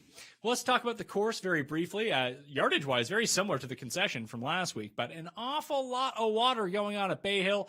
We know it from seeing it almost every single year. It's going to be tough to parse through the stats from a year ago because the wind got way up. Matthew Fitzpatrick presented the only round under 70. One guy shot under 70 in both weekend rounds last year. That's how devastating it won. Tyrrell Hatton shot 74-73 and became the first player to shoot consecutive rounds over par on a weekend to win a tournament since Jeff Ogilvy at the 2006 U.S. Open, which you may remember is when Phil put it in the dumpster on the 72nd hole and lost the U.S. Open to that Jeff Ogilvy. So I wouldn't expect it to play as extreme, but you do want to check in on the weather before doing anything in case a wave stack presents itself. But overall, Bay Hill is a par 72, 7,419 yards, Bermuda grass greens. Hatton, Molinari, McIlroy, Leishman, and Jason Day, your past 5 winners. Now, normally it's like minus 12, minus 18. That was Rory. In really good conditions, minus 11, minus 17. So somewhere in the double digits. Hatton won last year at minus 4. So I wouldn't expect to see a repeat of that. Not to say that Hatton can't repeat, but minus 4 being the winning score,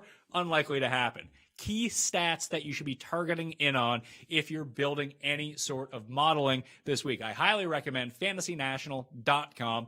fantasynational.com/Mayo gets you a discount, and you'll have all of the stats and all of the tools, including a custom model, which you can program in yourself to spit you out some results of who is performing well in this field and pick any date range you want to go look at. But strokes gained approach going to be the most important, as will proximity from beyond 200 yards, coupled with that par 3s from 200 to 225 yards. There are 4 of those this week. All the par 3s, incredibly difficult at Bay Hill. And then opportunities gained, the Fantasy National proprietary stat, which tracks greens in and under regulation from 20 feet and in. General birdie opportunity. So you ride a hot putter plus opportunities game, and boom, you got yourself a winner. That will do it for me. You can find my article up on DKNation.com on Monday, cheat sheet for DraftKings Tuesday evening. And always remember to go over to Mayo Media Network's YouTube page to check out the Pat Mayo Experience. We'll be breaking down the betting side, the DraftKings side, and my live chat every single Wednesday at noon Eastern time.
to help set up our topic for the DraftKings Dream Stream play of the day. The PGA Tour schedule continues this week in Florida with the Arnold Palmer Invitational, and you can join in the fun on the PGA Tour 800K Flop Shot Contest. Now, this classic contest pays out $200,000 to the winner with prizes of at least $1,000 for the top 25 spots. That would be a nice way to start off the month of March, as we are in March again. All you have to do is head to the DK lobby, submit your entry fee of $15, enter your lineup of 6 golfers, and give yourself a shot at a share of $800,000 in the prize pool. So you just heard Mayo go over everything you need to know about the Arnold Palmer Invitational. Now, to help you put that info to good use, here's Emerson Lazio with Reed Fowler. Toodaloo to the WGC Workday Championship. Hello, Arnold Palmer Invitational. Joining me now to take an early look at the top DFS plays for this tournament is DraftKings contributor Reed T. Fowler. Hello, how are you? Great, Emerson. I am great. You and I are both wearing our Augusta green. I think you both know where our heads are at. That's in a little bit, right? We're kind of there. But first, we got to go to the API, baby. Hey, how was your experience with the PGA Tour live crew last week? It was great. It was something that I've always wanted to do. It was a lot of fun. It was nerve-wracking, but at the same time, I think it's a first step for, all of us, right, in this industry to get more recognition in terms of the broadcast. And I think this is where the industry is going, right? I wasn't able to talk any DFS or sports betting or golf betting, obviously, but at the same time, I think there's definitely a need for that. There's definitely a space for that. And it was just so much fun. I mean, commentating. We do the hosting for the Madden streams, but this is completely different. These are actual people. They're not just simulated people. What you're telling me is you didn't dive into would you rather questions and ranking your top 5 cereals. Right. No, did you know, Emerson? No food facts, no animal facts that dogs sniff danger out of their right nostril. No, it was strictly golf. And look, Tony Finau was in one of the featured groups. I had to restrain myself and keep professional to not just keep talking about Tony Finau. But yeah, they cut away. They could see them cutting away to you, and you're just sweating, cool yourself off. Cheering.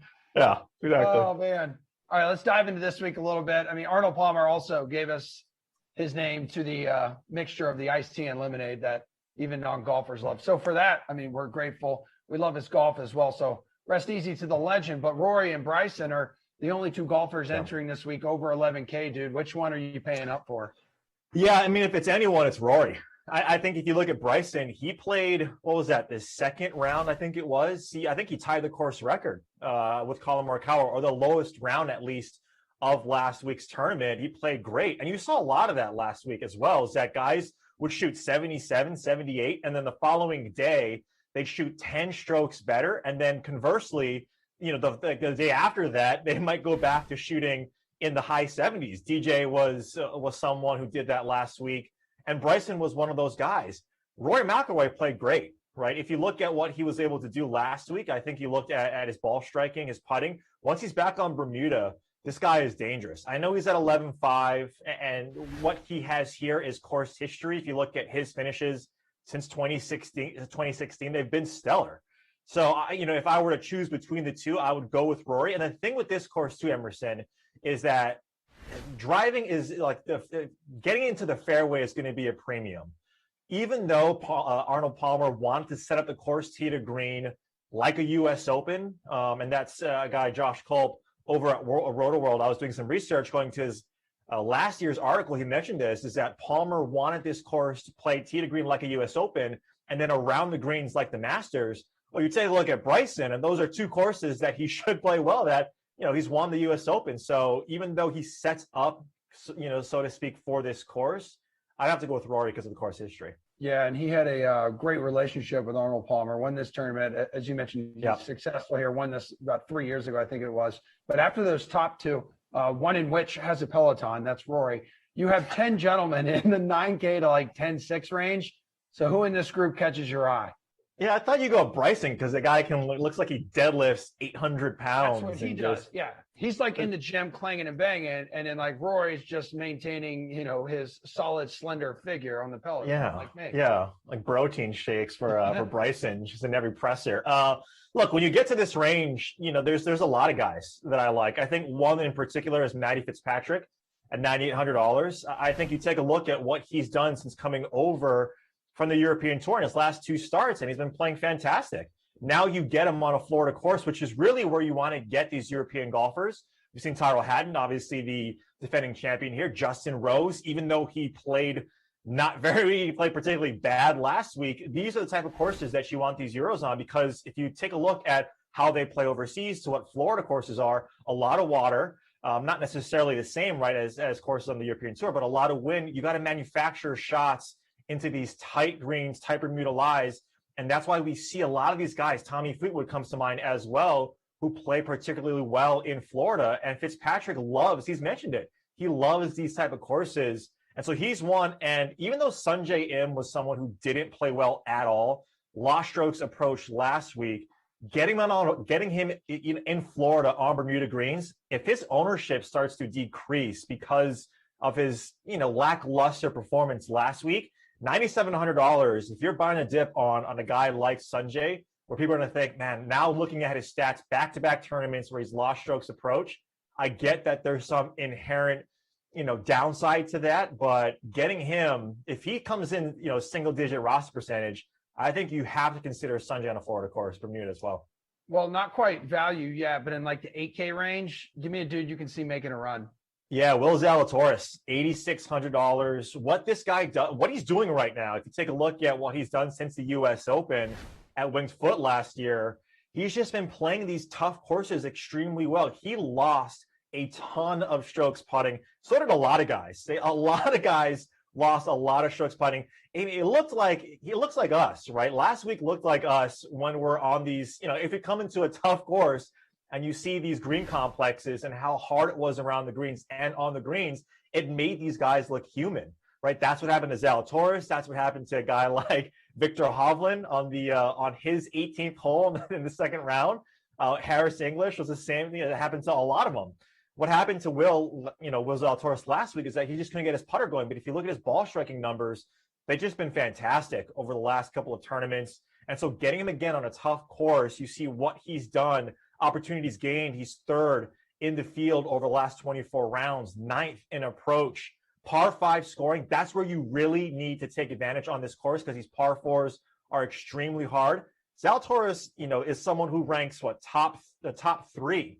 In par 5 scoring. And excuse me, the stats I was reading, that was one guy below him in Max Homa. Will Zalatoris, his approach is 5th. So, and his ops game, not as good as Max Homa. But if you take a look at what he's done so far, Will Zalatoris, not just like stats aside and how he's finished, it's been fantastic. Yeah, and I'm looking at his player card here on DraftKings, like T22 or better in 4 of his last 5 tournaments. So I think you're absolutely spot on here. Yeah. Which guy in the field are you going to outright fade? Yeah, when you take a look at this, I think Jordan Spieth at $9,300. He was a late add to the tournament. Bryson as well was a late commit to this tournament. Jordan Spieth, he's been playing well, right? Jordan has been playing extremely well of late, and I think now, right, he wants to test out the car, right? He's been playing great golf over the last few weeks, and a guy who doesn't necessarily play Florida that well, he wants to test his game out. And Augusta's coming up in April, like we mentioned at the top of this segment, and we know Jordan plays extremely well at Augusta. I'm not saying there's a comp here, for like apples to apples. I do think that there are some similarities to leaderboards that we see at Augusta as well as Arnold Palmer, just because there are some difficult courses.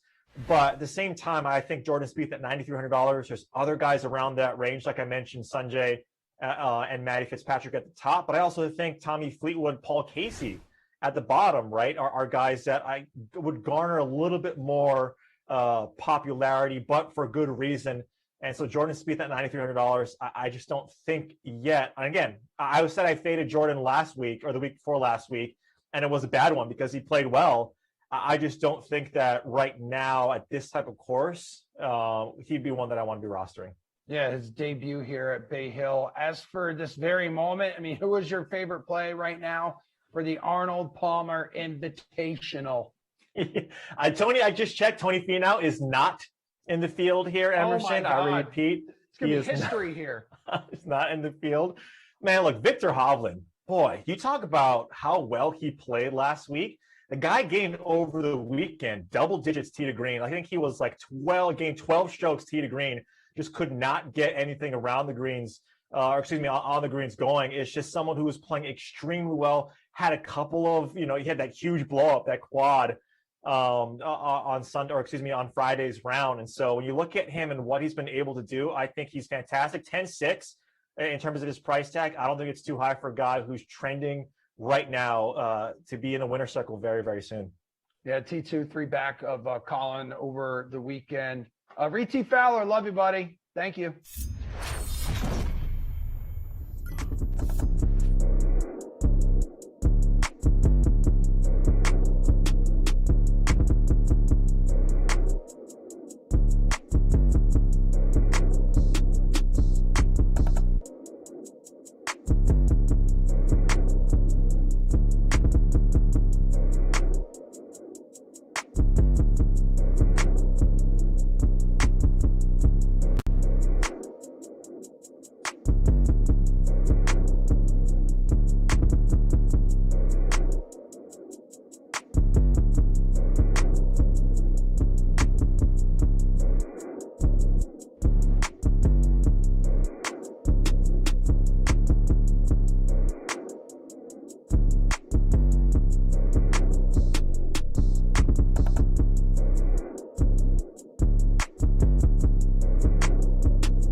Dark is next, but first, here's what else is happening on DraftKings right now. Now, it's not too late to get in on some DFS hoops action, as there's one more showdown contest coming up at 10:30, as the Hornets and Trailblazers will be tipping off in Portland shortly. That can for the NBA Showdown 200K fadeaway contest. That's a $50K top prize for just a $15 entry. So go check that out in the DK lobby right now. And we have a relatively big slate in the NHL with 4 games facing off at 10 p.m. Eastern time. So for just an $11 entry, you can take part in the NHL 20K Sticks contest and take your shot at a top prize of 5,000 smackers. As always, don't forget to look on the DK Sportsbook for lines and odds for college basketball, UFC, NASCAR, PGA, and lots more. All right, that's going to do it for me. Don't go anywhere because we still have Madden After Dark on the way. Panthers, Rams on deck to wrap up our 3-game late Madden slate. And for the call, Brendan Glashy and Tom Carroll. See you guys tomorrow night. You two, though, have fun. Thank you, Jesse. All right. Got the galloping chicken himself, Jared Goff. Not going to miss him in L.A. I thought you were calling me the galloping chicken for a second. No. Glash, where is the disco light? What's going on? I mean, do you really want it? I mean, I've come to expect it. What happened? I mean, it's here. I just, Look, if there's reasoning behind not having it, I'll allow it. But if it was just a goof up by you to forget it, then I'm gonna have to have you go and turn that on at some point. All right. By the first quarter break, we'll have it up. All right. Wow, peer pressure is a real thing. Look, I think the people, have come to expect a few things here at Madden After Dark. You've set a precedent. They want buzzwords.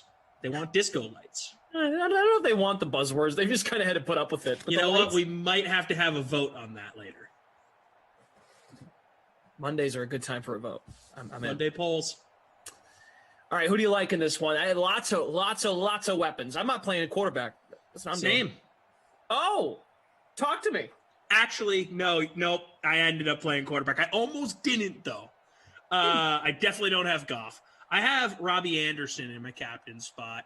I know McCaffrey's going to be in there for a lot of people, but I wanted to have flexibility to get a lot of these nice weapons in my lineup. So Robbie Anderson, I think he provides good value in that captain spot. $9,600 in the captain spot, 8.9 a sim.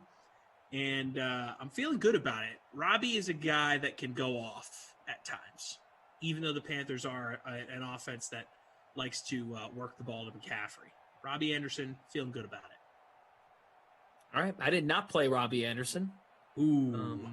Lineups, I think, have locked. What did I do? They did just lock. So why don't I just give you the full thing here? Go for it, buddy.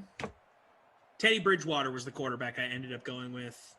Kind of spoiled that when I said I didn't have Goff in there and that I did have a quarterback. But Bridgewater, 17.5 a sim, $10,200. Christian McCaffrey, you got to have him if you're doing the Panthers. 19.9. That number's a little lower than I would have expected. $9,400. RB1 for the Panthers. Curtis Samuel, 13.8 a sim. And then I had 2 Rams in my lineup. Robert Woods for $8,400. And my punt play, Rams DST. I know, kind of contradictory with all the Panthers I have in my lineup, but with the amount of cash I had left, it made the most sense. You played the Panthers D? Rams D. Rams D. Okay, pardon me. I thought I heard that. So I played the Panthers D because that's what happened to me in terms of the leftover cash. I didn't have enough money for Panthers D. So I put Robert Woods in the captain spot. Got McCaffrey, Samuel, Cooper Kupp, Darrell Henderson Jr., and the Panthers defense. Spent every dime. Same. Wait, did I? See, I changed my lineup at the last second. Yeah, I spent every dime. Yep. We both zeroed out, baby. We're all in. We're pushing it all in on Madden After Dark. Let's go. Yep. Let's go. Here we are. Here we go. Kyle, good luck, buddy. Study up for the psych. If you want to learn about psychology, I don't know if we can help you because there might be a psychological problem with yours truly here. Madden After Dark, things can get out of whack. Did you take psych in high school or college or anything like that? Yeah, I did. I took AP psychology in high school. I did too, and I did terrible on the exam. I mailed that class in hard, just barely got a C. I was in senioritis mode big time, and for whatever reason decided to do the AP course and just skated by. I got like a 72 probably on the year and got a straight up 1 on the AP test. Brutal showing by me senior year of high school.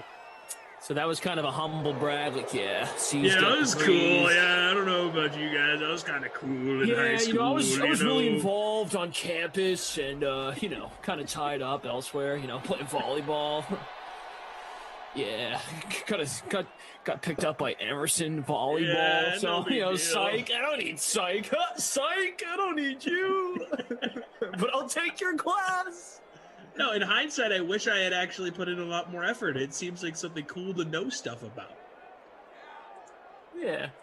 The only thing I learned was Freudian slip. And Pavlov's Law.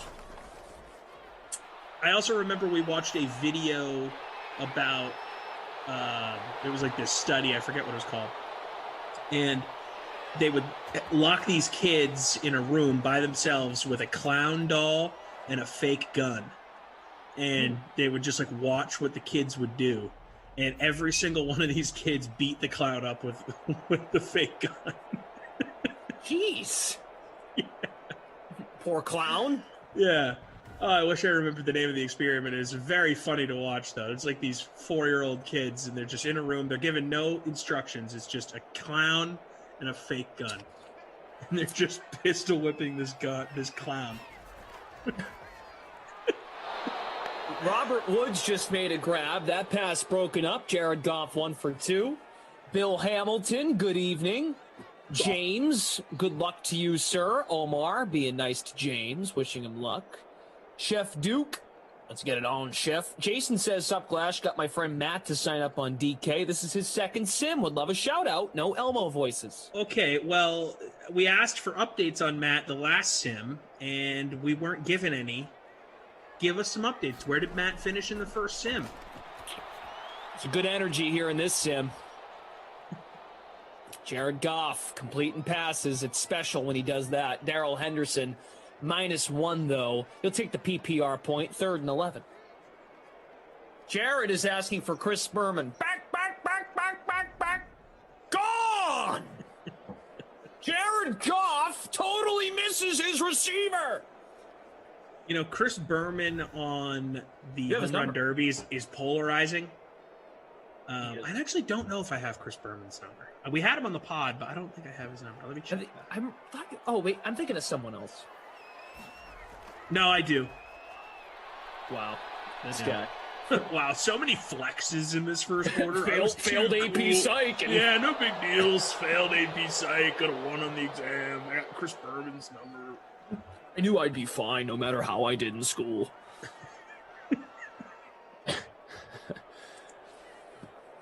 Sick.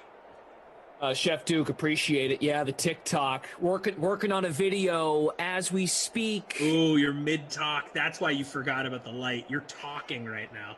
Yeah. Yeah, you're deep into the talk game. I admit it. There's a punt. I liked that one you did the other day, where those girls laughed at you for saying that you went chalk on your college basketball picks.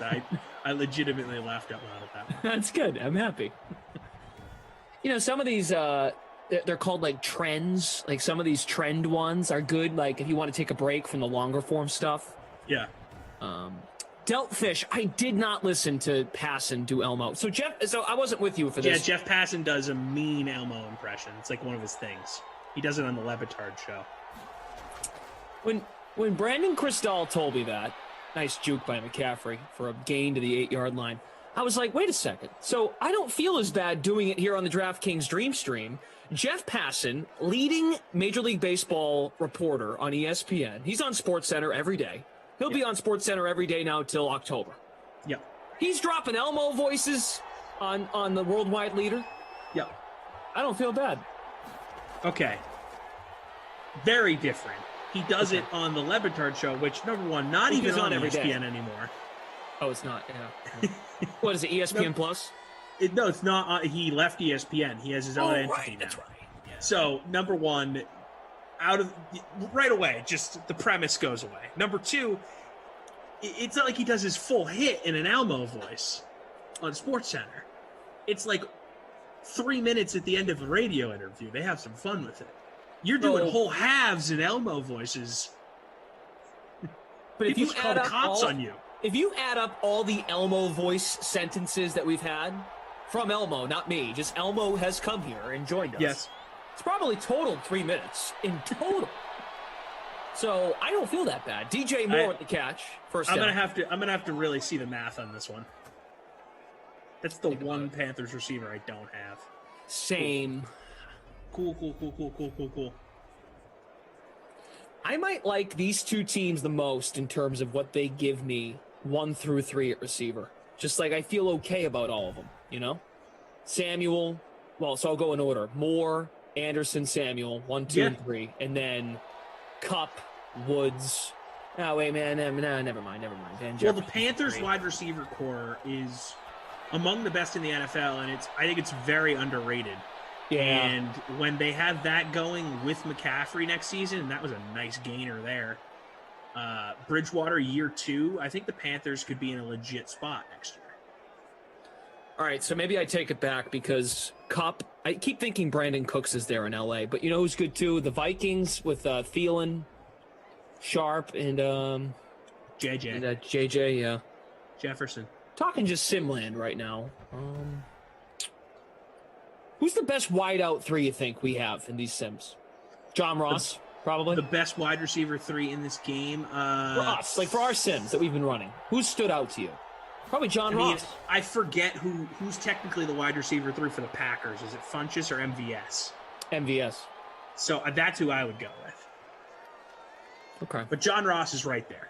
Curtis Samuel is probably right there too. The Packers, their wide receivers in this game, it's like all 4 of them have an impact. Like you could put Lazard in your lineup for a Packers sim and he'll make noise. Yeah. 2nd and 5 from McCaffrey. He's looking good here on the first offensive drive for Carolina. Up to the 32 of LA. Sean Preston has a question. Sean, you know you can just fire away with the question. Fire it off. Were you that kid in middle school? Excuse me, I have a question. Well, ask the question. You wasted our time. What else would you be raising your hand for? I have a question. You forgot to assign us homework for the evening. Oh, it's like you just like hearing the sound of your own voice. And that was the worst person. Did I ever do that? No, I didn't do that. Someone else did. You forgot to assign us homework. Oh, wasn't that the worst? The worst is when... And then the worst is when the teacher then says, oh, right, here it is. Yes. The cool teacher says, the fact you just did that, you're getting it and everyone else doesn't. Yeah, that's the cool guy as the teacher. Hey, he probably failed AP Psych just like me. No, the worst is when it's the next day and it's towards the end of the class and you didn't do the homework the night before, but there's a smart kid that did, and there's like 3 minutes left. They're like, you didn't collect the homework from last night. You're like, oh, I forgot to do that. Why don't we all hand that in right now? And you're like, really, dude? Like, I thought I was going to get away with this one. Like, the next day homework guy is almost worse than the guy that says you forgot to assign it. The worst. Absolutely. Either way, it's the same guy. Here's a guy that doesn't understand tendencies, Al. With that said, I always got my homework done. I'm not going to sit here and say I was too cool for homework. The reason why I probably got into all the colleges I did was because of my homework record. Ooh, we go again. Homework is the hallmark of your grade. Hey, I want to shout out Nick Thomas from the chat. He's in here. He sent me a screenshot. He finished 44th out of 11,000 people in the free roll for Minnesota, Jacksonville, your sim. He won 60 cents for coming in 44th place. Wow, good for him. Yeah, I mean, hey, it's better than losing 60 cents, huh? Amen, brother. First and goal from the 8. Teddy. Not even close. Ooh, he had him. Yeah, he did. He sure did. Buggy. DK Sim Fam. CJ71. Smash Lenta. I have to be very careful how I say Smash Lanta's name because you never know when he might clip it up and tweet at us. Yeah, Smash Lanta. Love those clips. 2nd and goal. Bridgewater roaming to his right. Still roaming. Fires. Thomas. Oh, come on. Stopped. All right, give us some McCaffrey here. Hey. Kareem asks, you ever get thrown in the locker, Glash? No. What makes you think so? Sean Preston says, look up, Glash. Okay. I just see my ceiling. Timothy Sims. That's what Here we go, McCaffrey. Come on, give it to him. Oh, Donald said no, thank you. Sit down. Go for it. They're not gonna. I hope so. They should go for it. They're not gonna, though. I think they Matt will. Rule. Do it. Let's see if he has the cojones. The cojones to go for 4th down. Come on.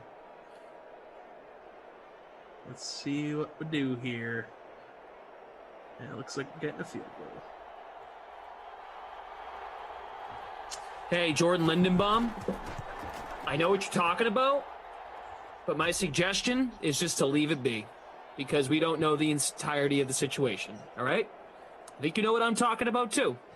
So let's just let it go, okay? Thank you.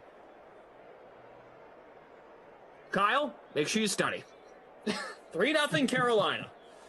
And the first quarter is winding down. How many entries did we get in the free roll? We ended up with 192. Wow. Good number. Good job. I threw a little reminder in right before both of these sims with how many spots were left. That definitely helped on this one. I'm in 6th place. Let's go. Well, I played a defense. God. You played a defense, too. So.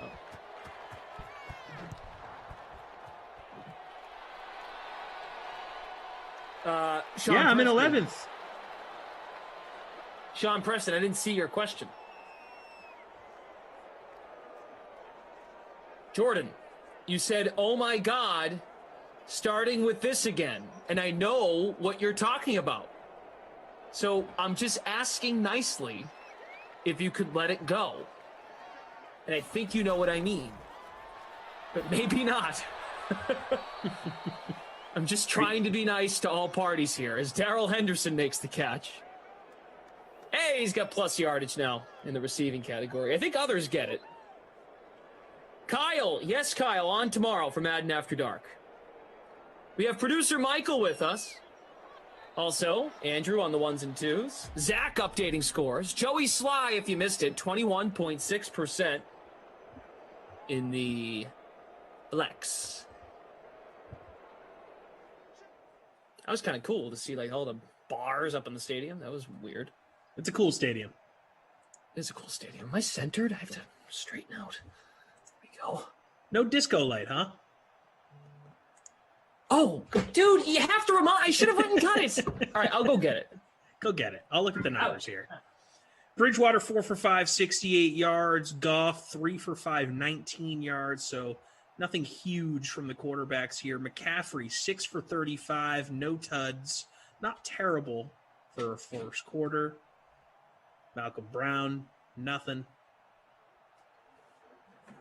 Things I do. Receiving. Things I do. Darrell Henderson. Place on a Monday. 2 catches, -1. Yikes.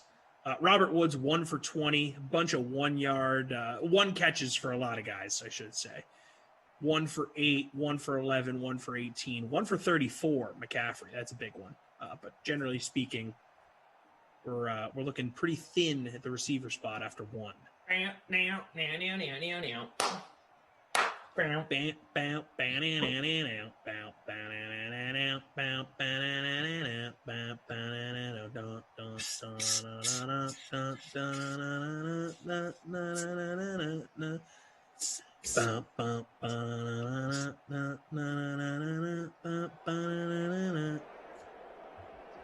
right, we're off camera.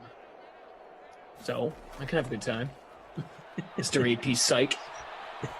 2nd and 10. Man, I'm too cool for AP Psych, bruh. Ashley Edwards, I would captain Dame. Because I played Dame. Hopefully Koff's not listening. Oh, it's after 10. He can't even change his lineup. How is your lineup looking? Oh, I'm glad you asked. I am doing swell. I'm crushing, not gonna lie. But Koff has a lot of player minutes remaining. Oh, wait a second. No, lineup's lock at 10:30. Hopefully he wasn't listening. Jared Goff, way to give it all your oomph in that throw. Actually not doing as well now that I'm taking another look here. Yeah. Take another look at it, buddy. Well, I had Jokic, who put up 77 tonight. And I had Vooch, who put up 62. So, feeling good about that. But my value play is not really coming through for me in a big way. But I paid up. Hoping LaMelo Ball has a big game. Chef Duke, it is an awesome stadium. Cooper, fill his cup. Another first down to the 39 of Carolina. Let's see, JMCF, 1, 2, 3, 4. In first place by 5 points. Rostering both defenses. In the free public showdown, Flores, 0053 in first. Cups in motion, jet sweep, feed the hot hand. And he's stuffed. But a gain of 5. Jason says, my wife's a doctor working at the hospital overnight. You guys keep me thoroughly entertained. Well, thank you to your wife for all she's doing. And thank you for choosing us, Jason, for keeping you company. Hey-o. Emerson's Baby Gap shirt says, where's Woods, damn it? See you guys in the chat about this satellite stuff. We'll get into that later this week, but I'm glad you guys are starting to find it. That's good stuff. Got a 3-0 sim here, second quarter. Luke Murphy, appreciate you. Luke Murphy, who told us all he was leaving. That's his legacy. Oh, I'm going to retire. Got to go. Now he's back. Here we go. We got a flag. Malcolm Brown. You doing some tweaking there to your lineup? Taking a look here. If I could just tell I've got the same face when I'm looking at mine too. I'm just going to stand pat. It's too hard to figure out on the fly here. There's just not enough to choose from at this stage. Yeah, you know? it's weak. I don't have enough money. Just got to ride with LaMelo. Yeah, man. I mean, they've had some injuries. They're leaning on him, and he is a beast. I mean, he's looked great this season, so, you got to stay confident. And if Koff puts him in his lineup, then it's a wash anyways, and I already have a big lead, so I guess that's not a big deal either. All right, where's the ball? 39-yard line still. Come on, Jared Goff. Don't let us down. He's looking, fires, caught. Nice catch. Robert Woods.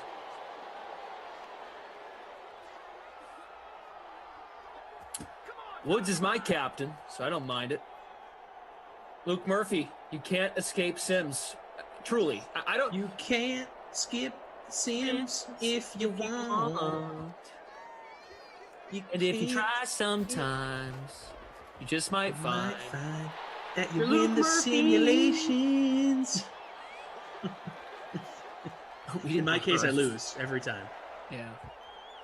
I'm at a point now mentally, as we are in March. We're coming up on the anniversary. I don't know if this can ever end. I really don't think it's changed my life. Yeah. Like how I get up every day and operate.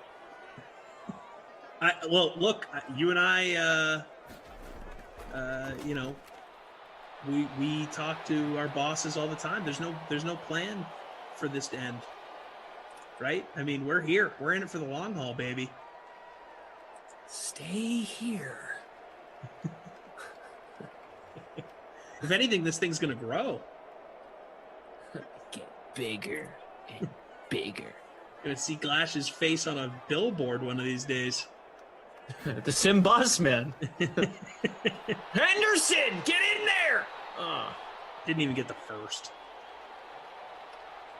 Be like the Gus bus from Benchwarmers, you know? The Madden bus. The Glash bus. Would look pretty cool if we had every commentator just like in like a football uniform. It'd be so cool. On a city bus. Oh, it would be awesome. By the way, I don't know if like the Zoom call was talked about on the stream at all today, but that's the first time that I've been on a Zoom or in contact at all with LaMarca in any way. Yeah. That guy is hilarious. Oh, you can already tell. My You God. hit it off. Like, You hit it and off. I didn't say anything on the Zoom today because I was just, trying to take it in. Still the new guy, hear what the vets have to say. Know your place. LaMarca is just a funny dude, man. Like, he's doing the Zoom from his bed, no lights on. That's LaMarca, man. He's chiming in. He's like, I want one of those beanies. Hey, Jeff has on. Oh, they went for it on 4th and 2. Got it. Yep, they did. Like, I hope that I get put with LaMarca in some way one of these days. Because that guy cracked me up. Notice how I brought up the swag thing, and then that transitioned into, hey, by the way, can we get the commentators, the other commentators, some T-shirts? Yep, which is and good then call. And then Pirate got guilted. Yep. Into sending, hey, send your address along. And I will be doing so. I know you will. And then, but then when LaMarca dropped the beanie thing, I'm like, died. here we go. That was Here so we go. great. Opened up the case. Yeah, for giving out free clothes. I'd love to snag one of those beanies that Jeff's got on his head. It was so good. The timing was amazing. It was a classic case of just like, hey, while we're here. Yeah, shoot your shot. Yeah. And again, his Zoom window was basically black. You could just see the outline of his head. Dude's laying in bed. Oh God, I'm a huge LaMarca fan. He is the guy I want to work with the most that I have not worked with yet. And I know that that's not saying much considering I've worked with basically everyone at this point, but LaMarca rising to the top of those ranks. Choker, pardon me, Choker, hello, first off. Jordan Lindenbaum, what's your buzzword idea? What do you got? Oh, yeah. I guess it's too early to really be committing to something. 3rd and goal. Goff. Who was that to? I think he was trying to throw a field goal in there. Does this count as 3? 4, 3, yes. Random goalpost thought. It was Tony Gonzalez's birthday this week or within the last few days. And the Chiefs threw up an Instagram of Tony Gonzalez highlights. It used to be sick when he would dunk the ball on the goalpost when he'd score touchdowns. And I'm upset that the league doesn't allow that anymore. I know it kind of became Jimmy Graham's thing, but Tony Gonzalez started it. That's it. That's the thought. Thought it was a cool silly. How old is he? Didn't pay attention to the age. He's got to be somewhere in his 40s. He retired late in his career. That field goal bumped me all the way down to... Oh, wait, no, I'm back up in second. Let's go. Oh, there you go. Sweet. Wow. It's pretty late in the sim to be second. We're getting there. Minute away from the half. No touchdown. I'm in 48th, so that's a realistic landing spot for me. Emerson's baby gap shirt is starting to get pissed off. Uh-oh. Well, yeah, a touchdown would be nice. So I'm actually really happy that you tempted me to go get the disco lights. I mean, look, like I said, people have come to expect things out of you, Glash. You can't let them down. I know. You can't let the people down. You just talked about how important these Sims are to you. It's changed your life forever. It really has.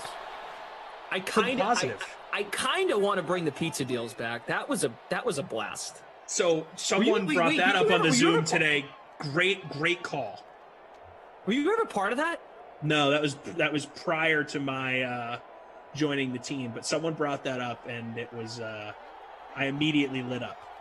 Anything pizza, people love pizza. You know what I did with the pizza deals, right? Like how we did them. Yeah. I would pick 3 propositions from the chat. If X happens, you get a pizza. Like if the final score is 52 points or more, or it's 52 points on the dot. If Jared Goff throws for 400 yards, I'll get you. I bought 3 pizzas. It was actually pretty fun. Amazing. And then some bad word, someone ruined it and gave me whoever won it. His name was Sir Blador. You never forget people that do evil things.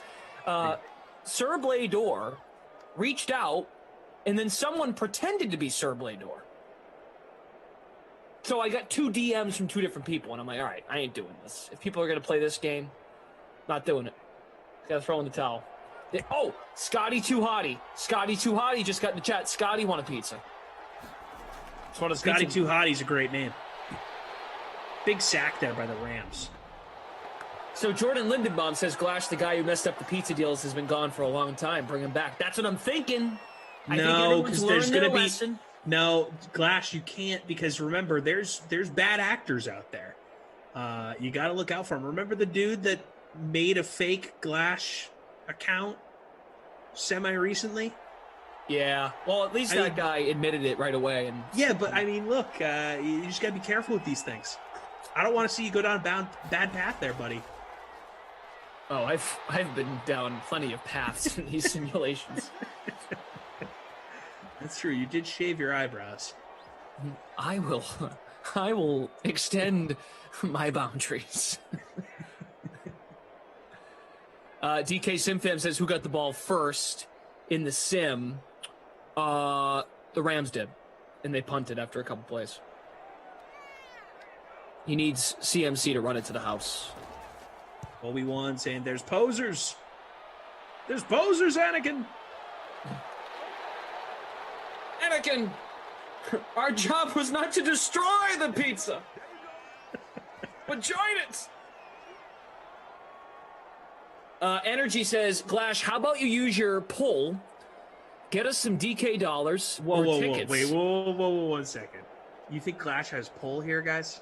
Let's be real. Yeah, man. We're all just foot soldiers. He doesn't want the pizza. He wants DK dollars or tickets.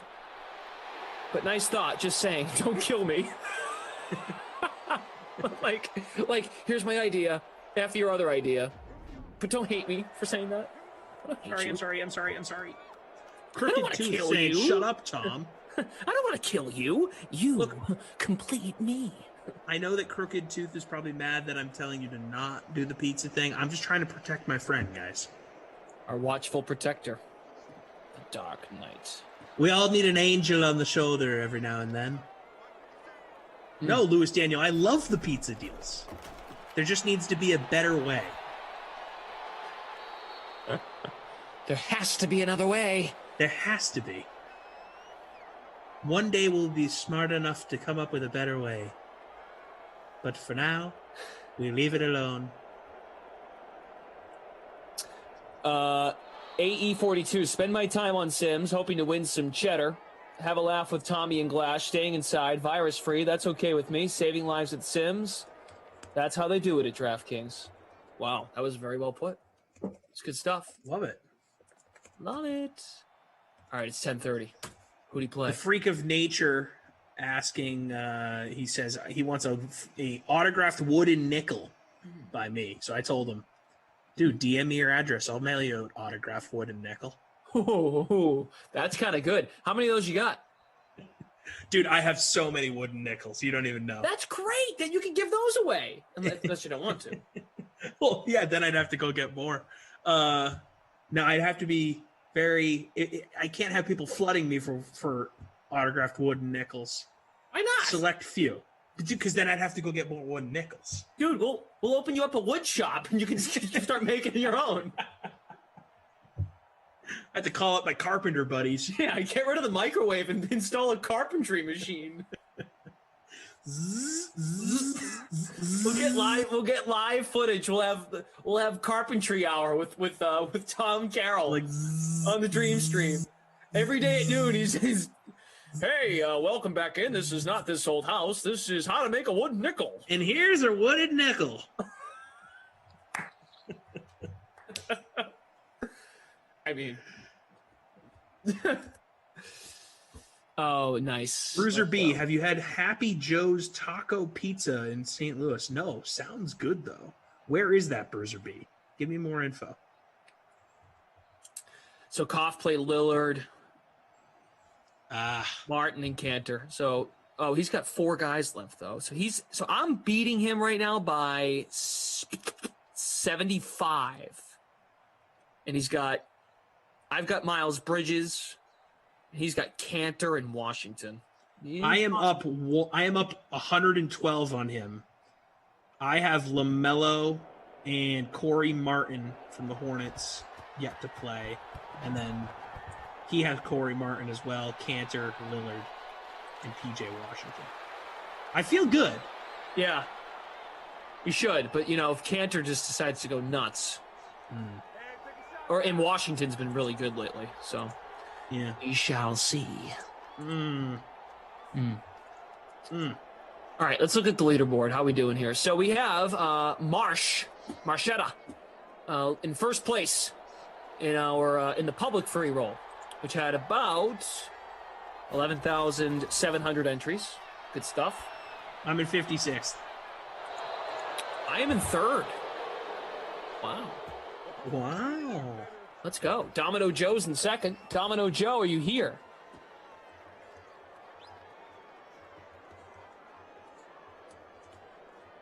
Oh, Domino Joe, Domino Joe. Domino Joe, Domino Joe, playing dominoes in the park with some old dudes. Oh, his name is Domino Joe. Domino Joe is a very good nickname. Mocha Joe's pretty good, too. It's in that same vein. Hey, Mocha Joe. Hey. Here we go. McCaffrey. Whoop, whoop. First down to the 45 of LA. Yeah, can we get a touchdown? Yeah. Can you get in the end zone once, guy? Hey, you and Koff talk about this J.J. Watt thing? Or you over it? No, now? Actually, we didn't talk about it even once, so I'm glad you brought it up. All right, cool. I mean, I don't mean to disrespect J.J. Watt, meaning if you're over it now, but, I mean, is there that much to say? He wanted money, he got it, and that division is pretty loaded. I think Russell Wilson now looks at Seattle and go, what are you going to do? Come on, Pete. Come on, Pete. I mean, actually, you know something? It's really not personnel with Seattle, right? It's more so the scheme that he's... Yeah, I think it's scheme as well, because they have decent receivers. So if they just let Russell Wilson be a playmaker, they can probably win more ball games. It's a chess match. Seattle has a defensive problem, the same way Atlanta and a lot of these other teams do, where they have great offenses but just no help on D. Historically bad defense for Seattle. Jamal Adams was great. Outside of him, bad defense. Yeah, when you have a defensive back lead your team in sacks, you know that's a problem. Sorry, I just activated Siri on my watch. Sorry, Siri. Love you, mean it. Yeah, you know, some of that division's just loaded now, like across the board. Which is great players, great pass rushers as well. Okay, here's a fun what if for you. Go for it. And we're not talking dollars and cents here. We're just having fun. This is a fun hypothetical. I'm driving around, picking up some lunch today, listening to a little talk radio. A friend of mine threw this out. Here you go. Deshaun Watson, looking at Arizona. J.J. Watt has an amazing relationship with the guy. DeAndre Hopkins, been there now for a year. Kyler Murray, sort of, right outside that top 10, maybe around the 10 spot for quarterbacks. Arizona looking at Deshaun, saying that's an obvious upgrade. Houston looking at Kyler, saying, hey, if we come out of this with Kyler instead of Deshaun, that's maybe the best case scenario. Would you do DJ Moore just Deshaun Watson? Pretty. Deshaun Watson for Kyler Murray. Do you like it? I like it for both sides, man. Okay, I like it. But tell me, so you're telling me, not to say Deshaun does not love playing with those guys, but he must really believe that Kingsbury can coach then, right? Yes. So he has to believe in Kingsbury. But, I mean, you look at what Arizona has in place. I mean, they're a team that faltered down the stretch, but there was a point in the season when everyone was like, Arizona is here. Like, they're ready to be a playoff team. And they have good pieces, right? We talked about Hopkins. You got Christian Kirk. Fitzgerald's old but can still ball. Kenyon Drake's legit. That defense is fun. Budda Baker's really good. Now you add J.J. Watt. And I know that's a tough division, but I don't think it's out of the realm of possibility that Arizona, all of those pieces taking a step forward on top of the fact you add Deshaun. I mean, that's one of the better teams in the NFC next season if he goes there. And yes, Sean Preston, I know it's probably not happening. This is just a fun, hypothetical thought experiment. Because then you're Houston, you're going, okay, you're probably getting Kyler and picks, right? So you get a guy that's already a fringe top 10 quarterback, clearly is a generational athlete in the league with the speed that he has. I think the guy's maybe undefeated in the state of Texas ever. Like, I don't think he lost a playoff game. Lost a high school game as a starter. The dude is just like a legend in Texas. So you bring him in, fans get excited. Yeah. I don't know. I think it's a fun hypothetical. I don't think the Rams are so good. Like, I think they're a threat. I think they're clearly better with Matthew Stafford. But they're not like some perennial force that you need to make a change there at quarterback. Like, I don't think they're that far away. Meaning you think Arizona's saying all set, we're going to stick with Kyler. We don't need Deshaun Watson. Yep, because I think they can ride out Murray on the rookie contract. They can still sign players elsewhere. I think he's proven he's pretty damn good.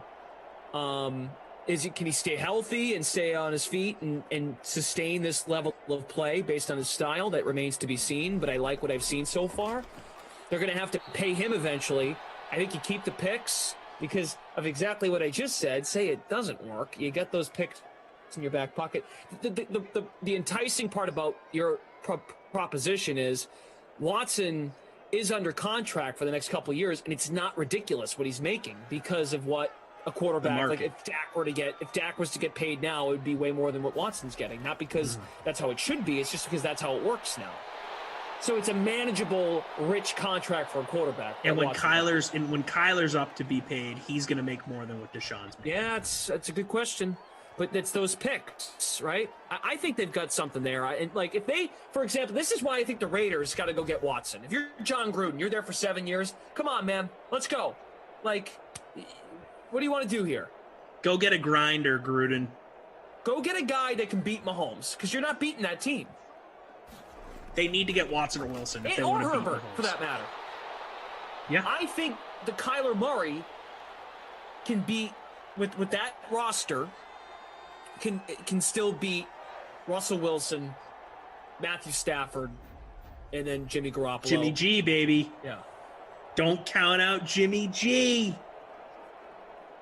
So if they had some, if there was someone clearly in their way, I think you make the move.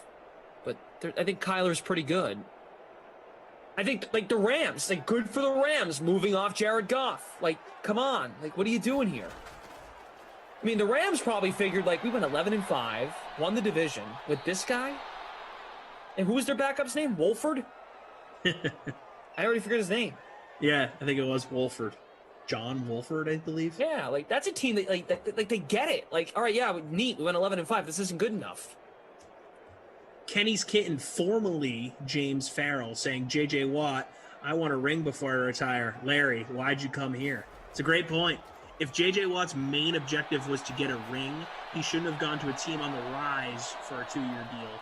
He should have taken shorter money or maybe around the same amount of money, same years, and gone to a team that's like legit a Super Bowl threat for next season. And look, Arizona might take that leap, but I think if he had gone to Green Bay or Kansas City or New Orleans, well, New Orleans is pretty stacked on D. They probably don't need JJ Watt.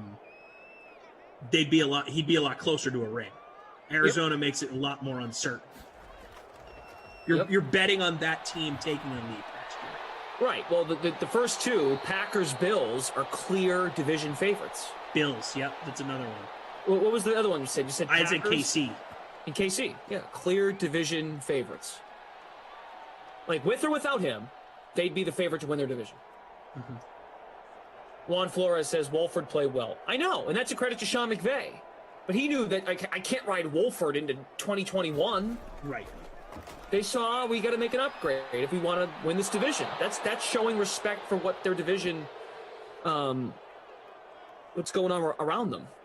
And look, the Rams probably aren't thrilled that they had to make this move, right? They invested a lot in Goff, in draft capital and money. Like, they're not pumped that the guy that they picked number 1 in 2016 or 15 had to be traded. Right. You never want to trade the guy that you made your franchise guy. But they came to the determination that it wasn't going to work, and they had to come up with a way to capitalize on this window. And lucky for them, Matt Stafford was available, and him and McVay are buddies. Herb Dog, what's up? Good to have you here. Herbie. Barry says we deserve double overtime in this one. I don't know if the two teams here deserve it. Henderson making a catch. DJ Moore has the only touchdown. It's 4th and 8. I don't know if they'll kick this. They might punt. Sloman can't kick it this far. Yeah, and glad you brought up the Watson thing. I hadn't. How do you like the way he announced it?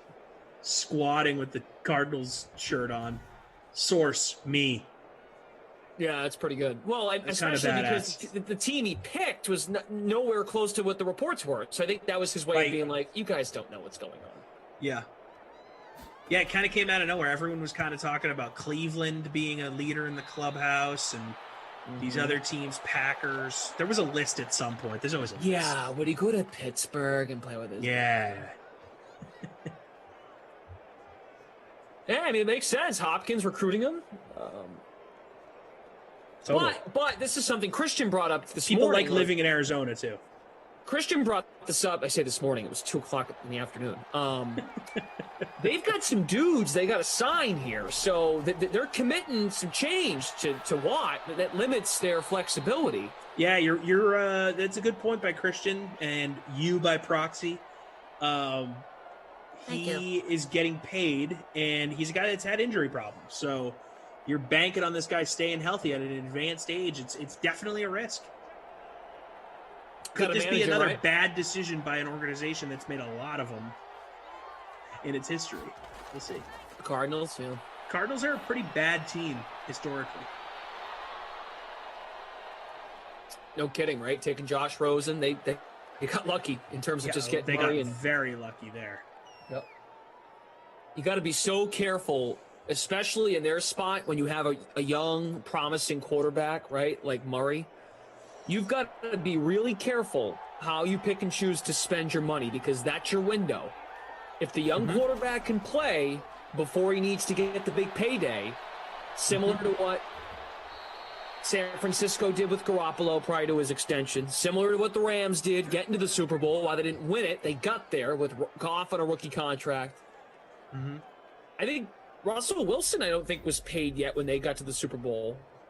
No, he was in his second year. I mean, think about the amount of quarterback. They might not have won it, but the guys that have gotten there under a young, promising coach with a young, promising quarterback could commit money to other assets, receivers, tight ends, defense. Yeah, Orlando's true. Maybe Watt thinks the Cardinals are a lot closer than everyone thinks. And said, I think it's a good mix of wanting to get paid, and he sees a bright future there. Yeah, and I think he wants to live in Arizona too. It's a good spot. Cardinals organization. has been around since 1920. Started as the Racine Cardinals, then the Chicago Cardinals. Then they were split the season between Chicago and Pittsburgh. It was a weird time back in the day. Then they moved to St. Louis. Then they moved to Arizona, where they were the Phoenix Cardinals, and now the Arizona Cardinals since 1994. They've moved around a lot. Been around since the 1920 season. Guess how many times they've been to the playoffs? Since 1920, we're counting pre-Super Bowl era, whole deal. 6 times. That's 101 seasons of football. They have been to the playoffs 11 times. Wow. That is awful. It is a terrible franchise. Yeah. No. That's bad, man. Yeah, it's not good. Not the cool kind of bad. That's bad. No. That's just straight up bad. That's that doo-doo. Bad.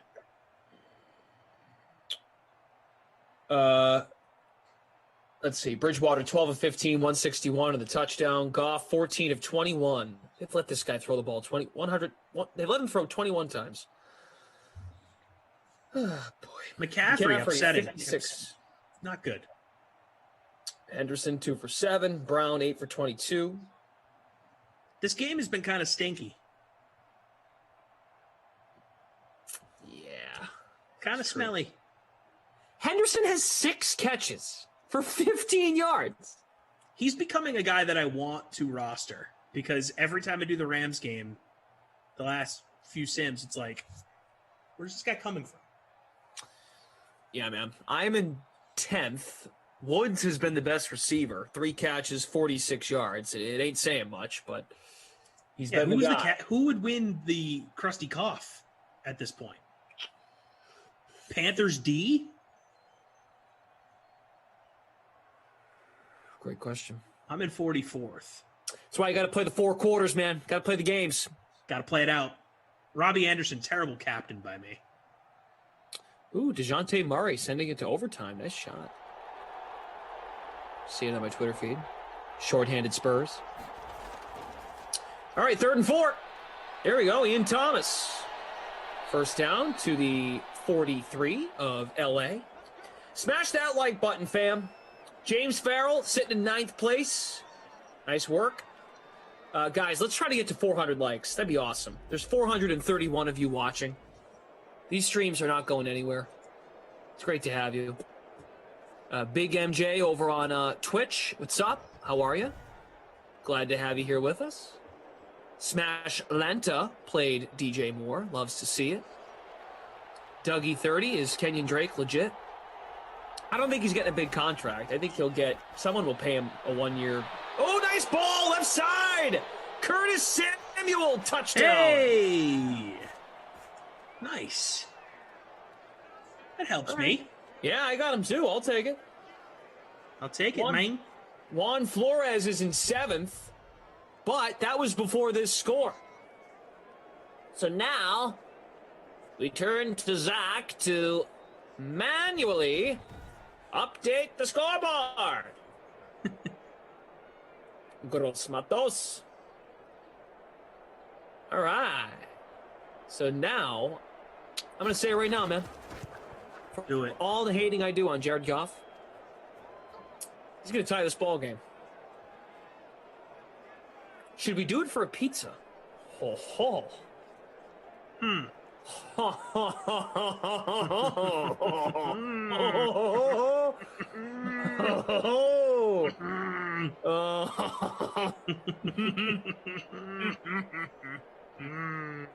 Maybe this is how we bring it back.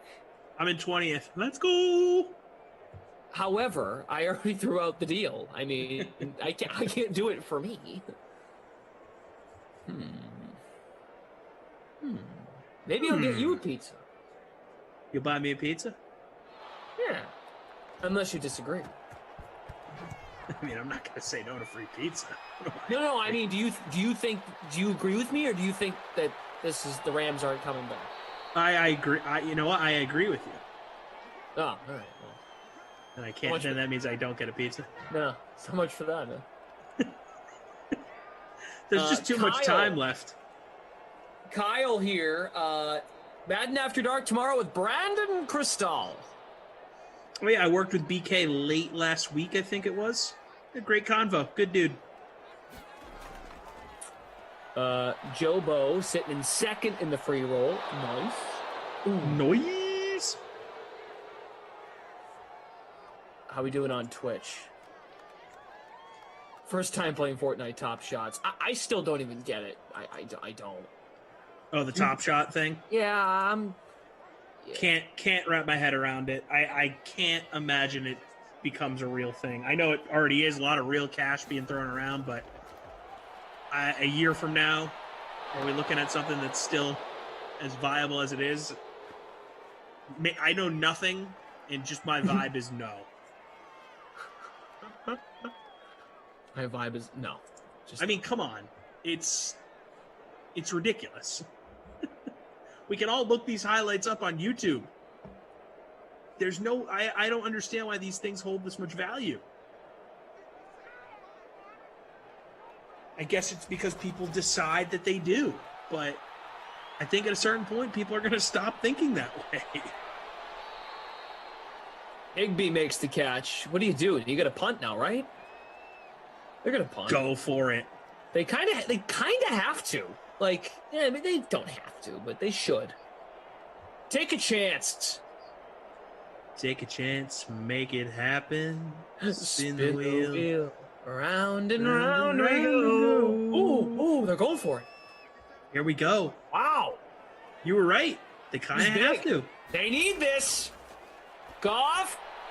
Oh, he missed him. He had two wide open dudes. You coward. He had two or even three wide open dudes that would have gotten him first. Get this guy. Go get Stafford. Get this guy in my face. Watch this again. Can we see the replay? Oh, no, I guess we can't. Wolford. Oh, my gosh. That was so bad. Yes. That was bad. Now the Panthers are in a position to win this thing. Looks like I should have taken the other side of that one, huh? Oh. Panthers in a position to seal the deal. He had him over the shoulder. He had three dudes. Ridiculous. Ridiculous. I will not stand for this.